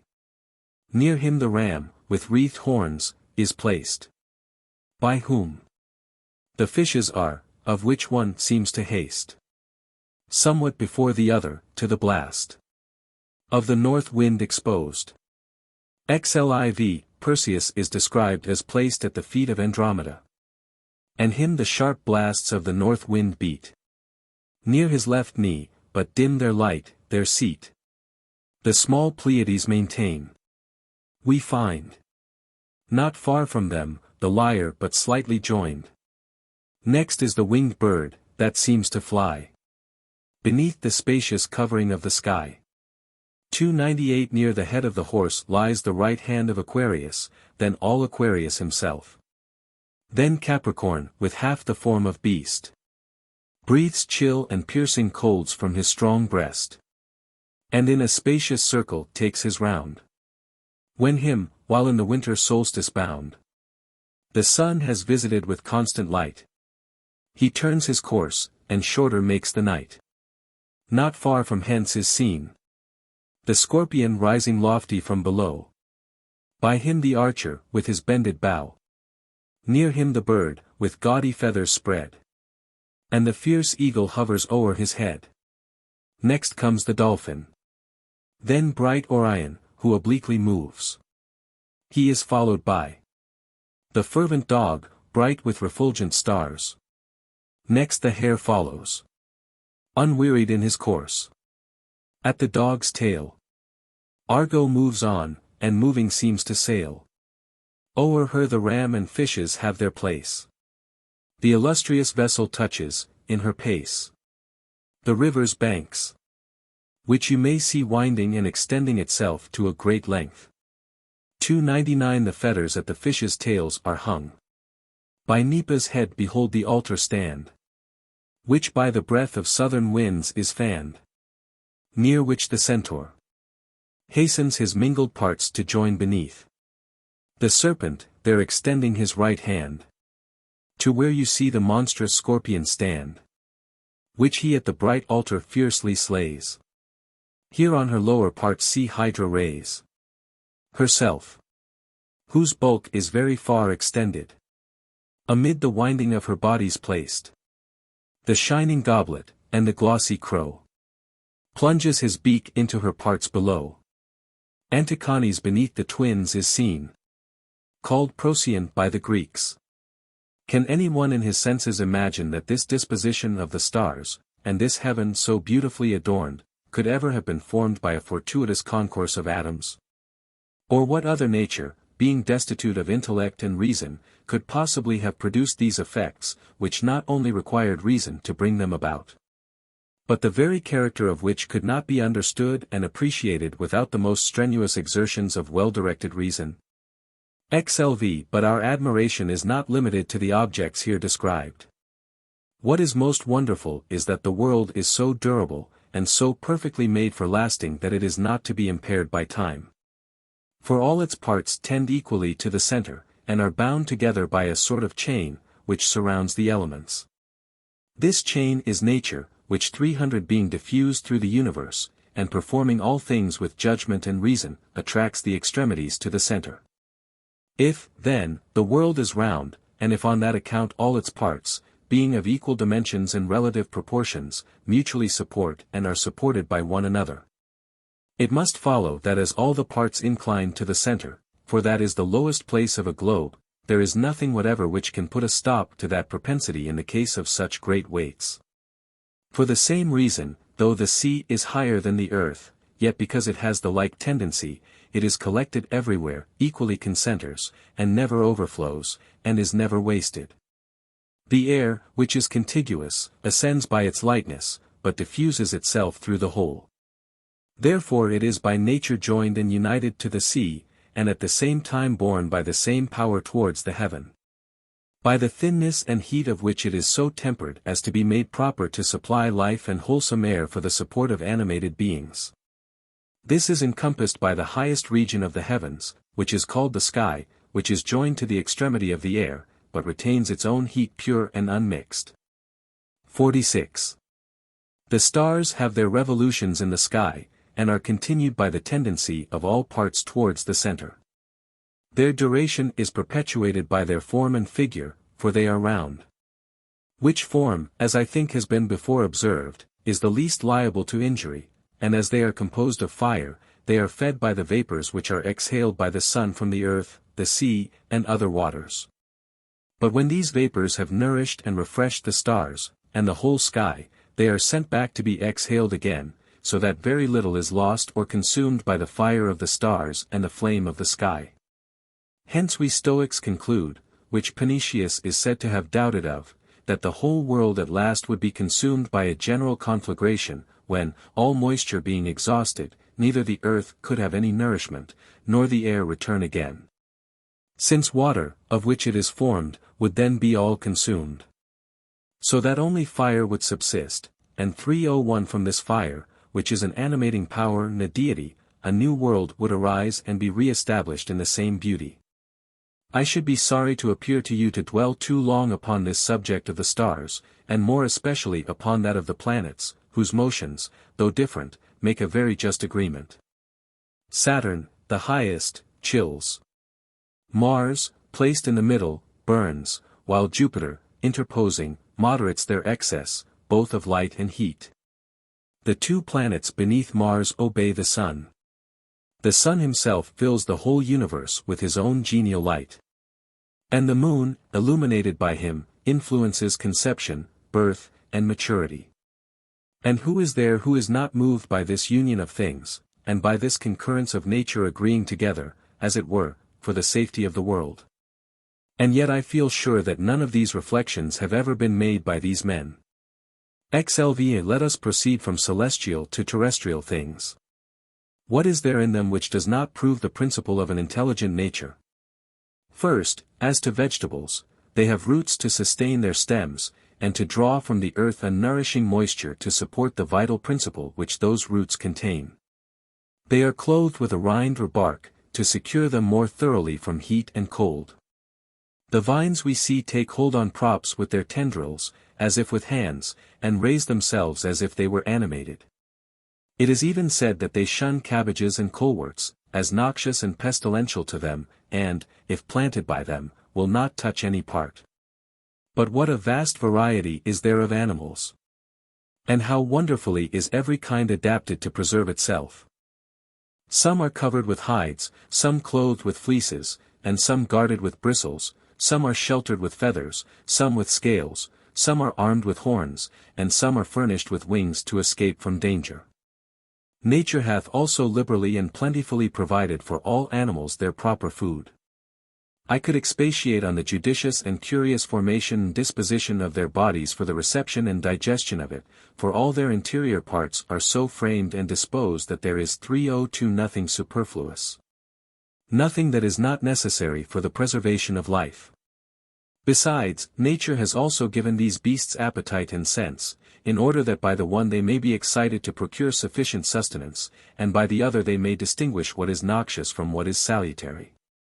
Some animals seek their food walking, some creeping, some flying, and some swimming, some take it with their mouth and teeth, some seize it with their claws, and some with their beaks, some suck, some graze, some bolt it whole, and some chew it.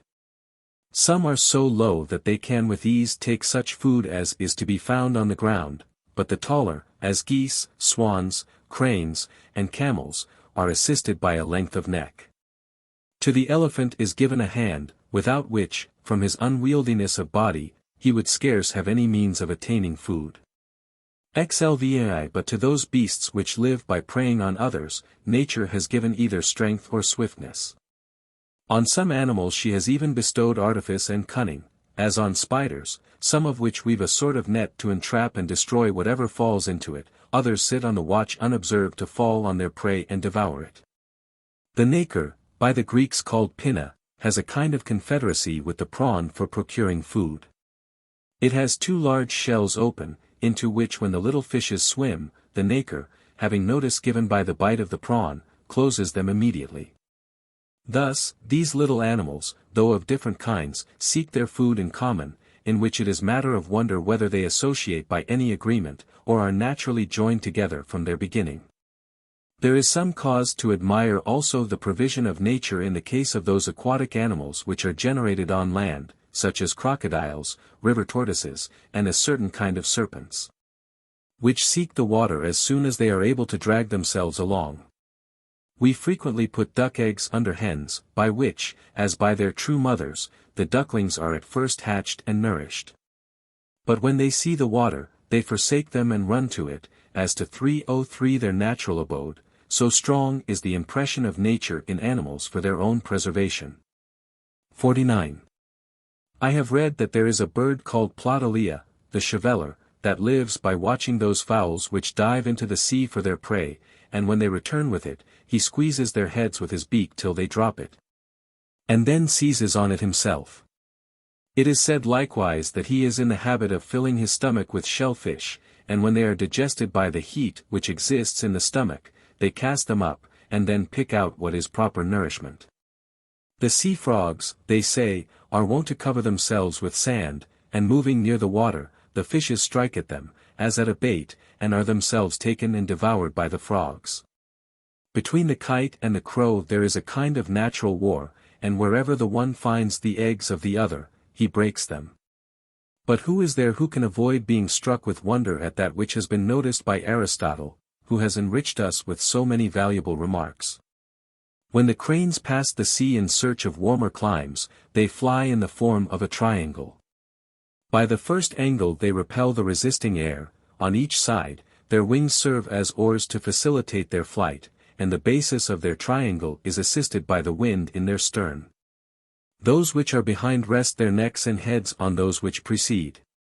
And as the leader has not the same relief, because he has none to lean upon, he at length flies behind that he may also rest, while one of those which have been eased succeeds him, and through the whole flight each regularly takes his turn.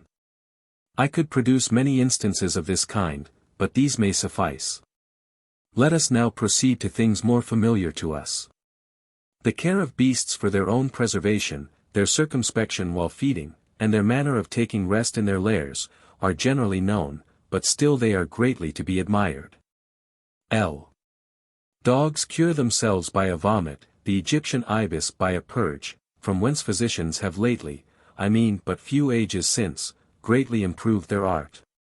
It is reported 304 that panthers, which in barbarous countries are taken with poisoned flesh, have a certain remedy that preserves them from dying. And that in Crete, the wild goats, when they are wounded with poisoned arrows, seek for an herb called dittany, which, when they have tasted the arrows, they say, drop from their bodies. It is said also that deer, before they fawn, purge themselves with a little herb called hartswort. Beasts, when they receive any hurt, or fear it, have recourse to their natural arms, the bull to his horns, the boar to his tusks, and the lion to his teeth.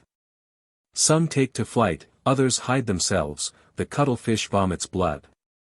The crampfish benumbs, and there are many animals that, by their intolerable stink, oblige their pursuers to retire. Lee. But that the beauty of the world might be eternal, great care has been taken by the providence of the gods to perpetuate the different kinds of animals, and vegetables, and trees, and all those things which sink deep into the earth, and are contained in it by their roots and trunks. In order to which every individual has within itself such fertile seed that many are generated from one. And in vegetables this seed is enclosed in the heart of their fruit, but in such abundance that men may plentifully feed on it, and the earth be always replanted. With regard to animals, do we not see how aptly they are formed for the propagation of their species? Nature for this end created some males and some females. Their parts are perfectly framed for generation, and they have a wonderful propensity to copulation. When the seed has fallen on the matrix, it draws almost all the nourishment to itself, by which the fetus is formed. But as soon as it is discharged from thence, if it is an animal that is nourished by milk, almost all the food of the mother turns into milk, and the animal, without any direction but by the pure instinct of nature, immediately hunts for the 305 teat, and is there fed with plenty. What makes it evidently appear that there is nothing in this fortuitous, but the work of a wise and foreseeing nature, is, that those females which bring forth many young, as sows and bitches, have many teats. And those which bear a small number have but few. What tenderness do beasts show in preserving and raising up their young till they are able to defend themselves? They say, indeed, that fish, when they have spawned, leave their eggs. But the water easily supports them, and produces the young fry in abundance. Lee. It is said, likewise, that tortoises and crocodiles, when they have laid their eggs on the land, only cover them with earth, and then leave them, so that their young are hatched and brought up without assistance. But fowls and other birds seek for quiet places to lay in, where they build their nests in the softest manner, for the surest preservation of their eggs. Which, when they have hatched, they defend from the cold by the warmth of their wings, or screen them from the sultry heat of the sun. When their young begin to be able to use their wings, they attend and instruct them. And then their cares are at an end. Human art and industry are indeed necessary towards the preservation and improvement of certain animals and vegetables, for there are several of both kinds which would perish without that assistance. There are likewise innumerable facilities, being different in different places, supplied to man to aid him in his civilization, and in procuring abundantly what he requires. The Nile waters Egypt, and after having overflowed and covered it the whole summer, it retires, and leaves the field softened and manured for the reception of seed.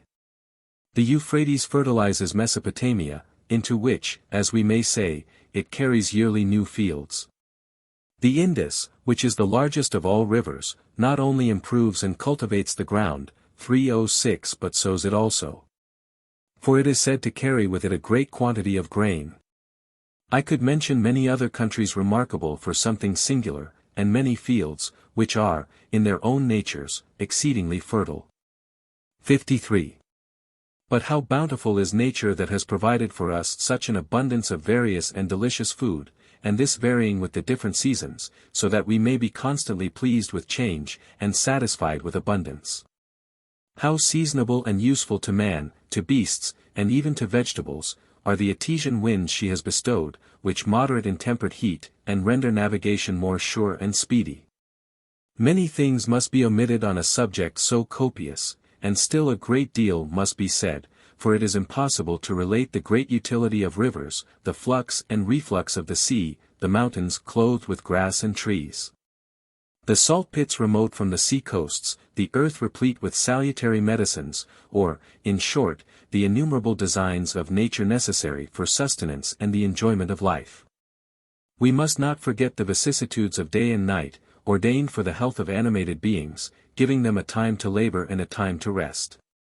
Thus, if we every way examine the universe, it is apparent, from the greatest reason, that the whole is admirably governed by a divine providence for the safety and preservation of all beings. If it should be asked for whose sake this mighty fabric was raised, shall we say for trees and other vegetables, which, though destitute of sense, are supported by nature? That would be absurd. Is it for beasts? Nothing can be less probable than that the gods should have taken such pains for beings void of speech and understanding. For whom, then, will any one presume to say that the world was made? Undoubtedly for reasonable beings. These are the gods and men, who are certainly the most perfect of all beings, as nothing is equal to reason. It is therefore credible that the universe, and all things in it, were made for the gods and for men. But we may yet more easily comprehend that the gods have taken great care of the interests and welfare of men. 307 If we examine thoroughly into the structure of the body, and the form and perfection of human nature. There are three things absolutely necessary for the support of life: to eat, to drink, and to breathe. For these operations the mouth is most aptly framed, which, by the assistance of the nostrils, draws in the more air. Live. The teeth are there placed to divide and grind the food. The fore teeth, being sharp and opposite to each other, cut it asunder, and the hind teeth, called the grinders, chew it, in which office the tongue seems to assist. At the root of the tongue is the gullet, which receives whatever is swallowed, it touches the tonsils on each side, and terminates at the interior extremity of the palate. When, by the motions of the tongue, the food is forced into this passage, it descends, and those parts of the gullet which are below it are dilated, and those above are contracted. There is another passage, called by physicians the rough artery, which reaches to the lungs, for the entrance and return of the air we breathe. And as its orifice is joined to the roots of the tongue a little above the part to which the gullet is annexed, it is furnished with a sort of coverlid, lest, by the accidental falling of any food into it, the respiration should be stopped. As the stomach, which is beneath the gullet, receives the meat and drink, so the lungs and the heart draw in the air from without. The stomach is wonderfully composed, consisting almost wholly of nerves. It abounds with membranes and fibers, and detains what it receives, whether solid or liquid, till it is altered and digested. It sometimes contracts, sometimes dilates. It blends and mixes the food together, so that it is easily concocted and digested by its force of heat, and by the animal spirits is distributed into the other parts of the body. Lv. As to the lungs, they are of a soft and spongy substance, which renders them the most commodious for respiration. 308 They alternately dilate and contract to receive and return the air, that what is the chief animal sustenance may be always fresh. The juice, by which we are nourished, being separated from the rest of the food, passes the stomach and intestines to the liver, through open and direct passages, which lead from the mesentery to the gates of the liver, for so they call those vessels at the entrance of it. There are other passages from thence, through which the food has its course when it has passed the liver. When the bile, and those humors which proceed from the kidneys, are separated from the food, the remaining part turns to blood, and flows to those vessels at the entrance of the liver to which all the passages adjoin. The chyle, being conveyed from this place through them into the vessel called the hollow vein, is mixed together, and, being already digested and distilled, passes into the heart. And from the heart it is communicated through a great number of veins to every part of the body. It is not difficult to describe how the gross remains are detruded by the motion of the intestines, which contract and dilate. But that must be declined, as too indelicate for discourse. Let us rather explain that other wonder of nature, the air, which is drawn into the lungs, receives heat both by that already in and by the coagitation of the lungs. One part is turned back by respiration, and the other is received into a place called the ventricle of the heart. There is another ventricle like it annexed to the heart, into which the blood flows from the liver through the hollow vein. Thus by one ventricle the blood is diffused to the extremities through the veins, and by the other the breath is communicated through the arteries, and there are such numbers of both dispersed through the whole body that they manifest a divine art. Why need I speak of the bones, those supports of the body, whose joints are so wonderfully contrived for stability, and to render the limbs complete with regard to motion and to every action of the body? Or need I mention 309 the nerves, by which the limbs are governed, their many interweavings, and their proceeding from the heart, from whence, like the veins and arteries, they have their origin, and are distributed through the whole corporeal frame. Lvi, to this skill of nature, and this care of providence, so diligent and so ingenious, many reflections may be added, which show what valuable things the Deity has bestowed on man. He has made us of a stature tall and upright, in order that we might behold the heavens, and so arrive at the knowledge of the gods. For men are not simply to dwell here as inhabitants of the earth, but to be, as it were, spectators of the heavens and the stars, which is a privilege not granted to any other kind of animated beings. The senses, which are the interpreters and messengers of things, are placed in the head, as in a tower, and wonderfully situated for their proper uses. For the eyes, being in the highest part, have the office of sentinels, in discovering to us objects, and the ears are conveniently placed in a high part of the person, being appointed to receive sound, which naturally ascends. The nostrils have the like situation, because all scent likewise ascends, and they have, with great reason, a near vicinity to the mouth, because they assist us in judging of meat and drink. The taste, which is to distinguish the quality of what we take, is in that part of the mouth where nature has laid open a passage for what we eat and drink. But the touch is equally diffused through the whole body, that we may not receive any blows, or the too rigid attacks of cold and heat, without feeling them. And as in building the architect averts from the eyes and nose of the master those things which must necessarily be offensive, so has nature removed far from our senses what is of the same kind in the human body. 57. What artificer but nature, whose direction is incomparable, could have exhibited so much ingenuity in the formation of the senses? In the first place, she has covered and invested the eyes with the finest membranes, which she hath made transparent, that we may see through 310 them, and firm in their texture, to preserve the eyes. She has made them slippery and movable, that they might avoid what would offend them, and easily direct the sight wherever they will.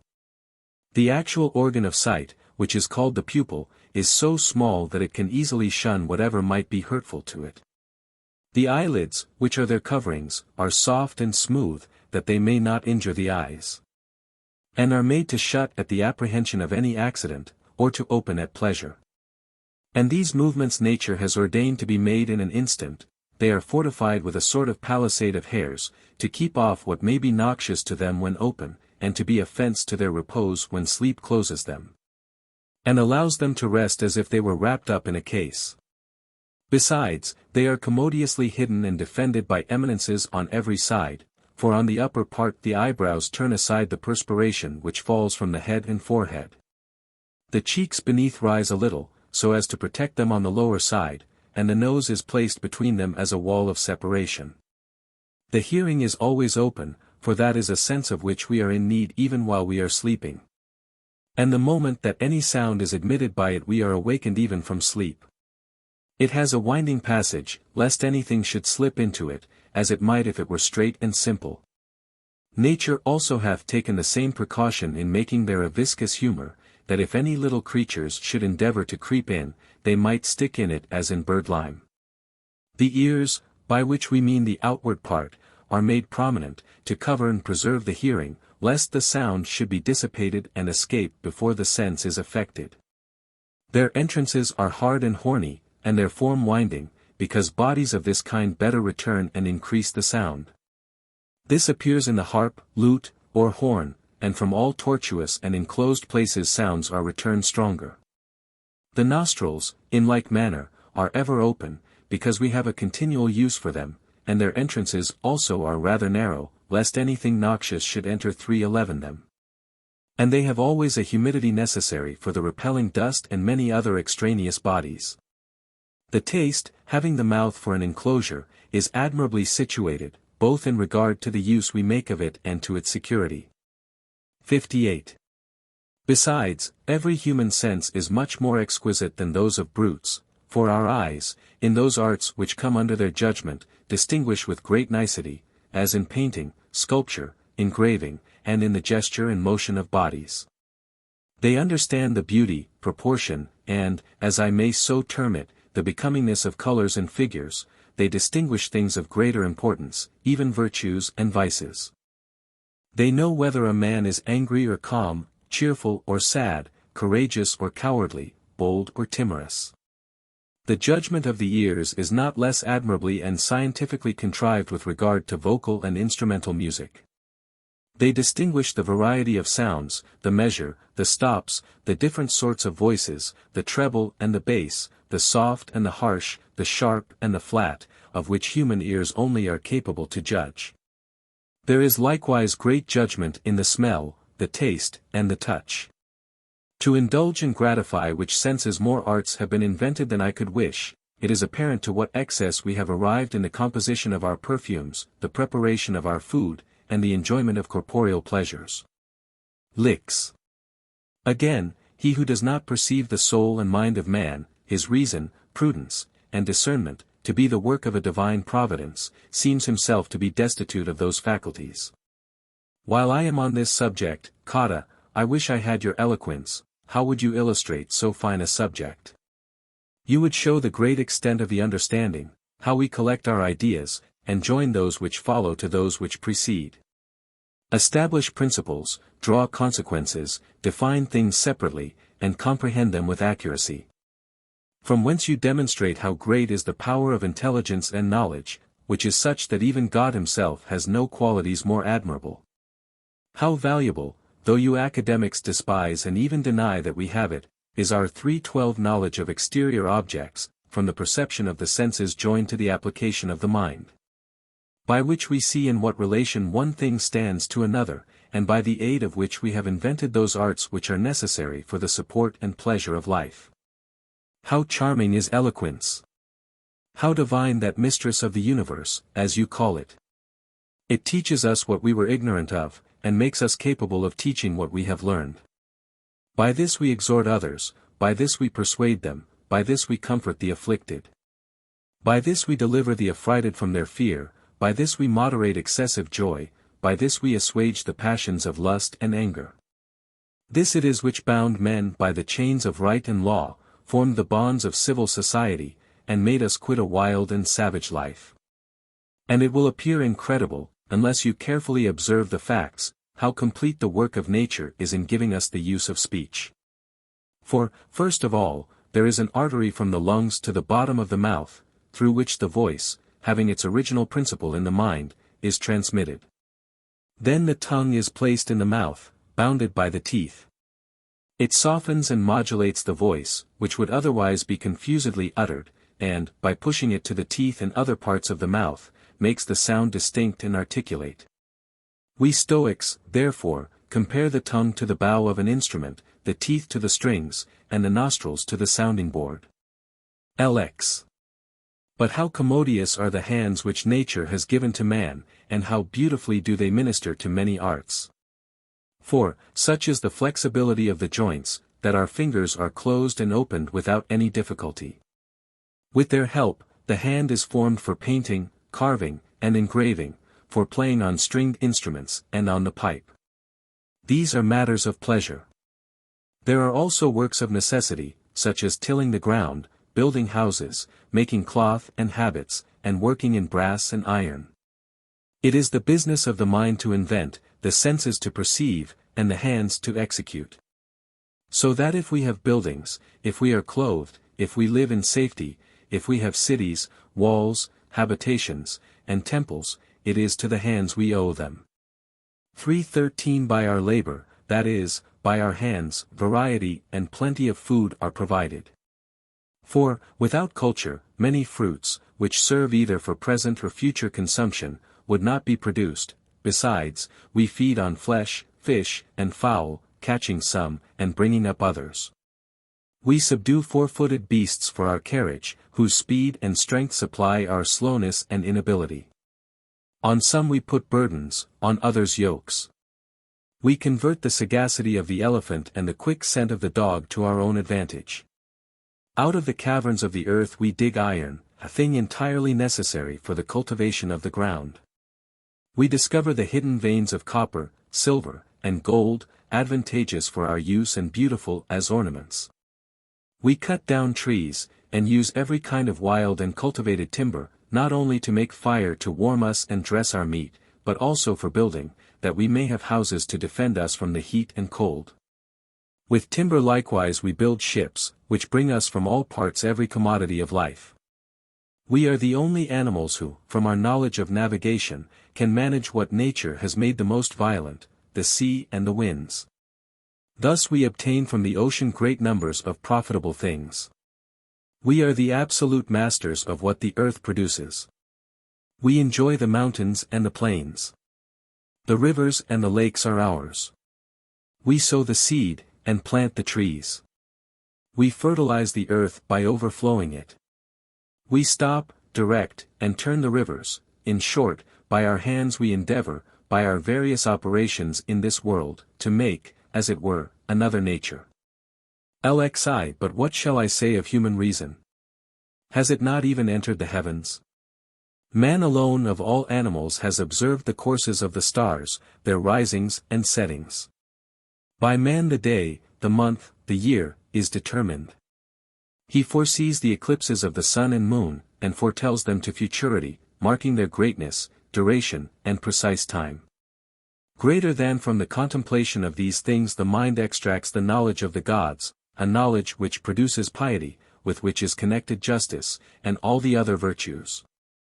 From which arises a life of felicity, inferior to that of the gods in no single particular, except in immortality, which is not absolutely necessary. 3:14 To happy living. In explaining these things, I think that I have sufficiently demonstrated the superiority of man to other animated beings. From whence we should infer that neither the form and position of his limbs or that strength of mind and understanding could possibly be the effect of chance. 62. I am now to prove, by way of conclusion, that everything in this world of use to us was made designedly for us. First of all, the universe was made for the gods and men, and all things therein were prepared and provided for our service. For the world is the common habitation or city of the gods and men, for they are the only reasonable beings, they alone live by justice and law. As, therefore, it must be presumed the cities of Athens and Lacedaemon were built for the Athenians and Lacedaemonians, and as everything there is said to belong to those people, so everything in the universe may with propriety be said to belong to the gods and men, and to them alone. In the next place, though the revolutions of the sun, moon, and all the stars are necessary for the cohesion of the universe, yet may they be considered also as objects designed for the view and contemplation of man. There is no sight less apt to satiate the eye, none more beautiful, or more worthy to employ our reason and penetration. By measuring their courses we find the different seasons, their durations and vicissitudes, which, if they are known to men alone, we must believe were made only for their sake. Does the earth bring forth fruit and grain in such excessive abundance and variety for men or for brutes? The plentiful and exhilarating fruit of the vine and the olive tree are entirely useless to beasts. They know not the time for sowing, tilling, or for reaping in season and gathering in the fruits of the earth, or for laying up and preserving their stores. Man alone has the care and advantage of these things. 63. Thus, as the lute and the pipe were made for those, and those only, who are capable of playing on them, so it must be allowed that the produce of the earth was designed for those only who make use of them. And 3:15 Though some beasts may rob us of a small part, it does not follow that the earth produced it also for them. Men do not store up corn for mice and ants, but for their wives, their children, and their families. Beasts, therefore, as I said before, possess it by stealth, but their masters openly and freely. It is for us, therefore, that nature hath provided this abundance. Can there be any doubt that this plenty and variety of fruit, which delight not only the taste, but the smell and sight, was by nature intended for men only? Beasts are so far from being partakers of this design, that we see that even they themselves were made for man, for of what utility would sheep be, unless for their wool, which, when dressed and woven, serves us for clothing? For they are not capable of anything, not even of procuring their own food, without the care and assistance of man. The fidelity of the dog, his affectionate fawning on his master, his aversion to strangers, his sagacity in finding game, and his vivacity in pursuit of it, what do these qualities denote but that he was created for our use?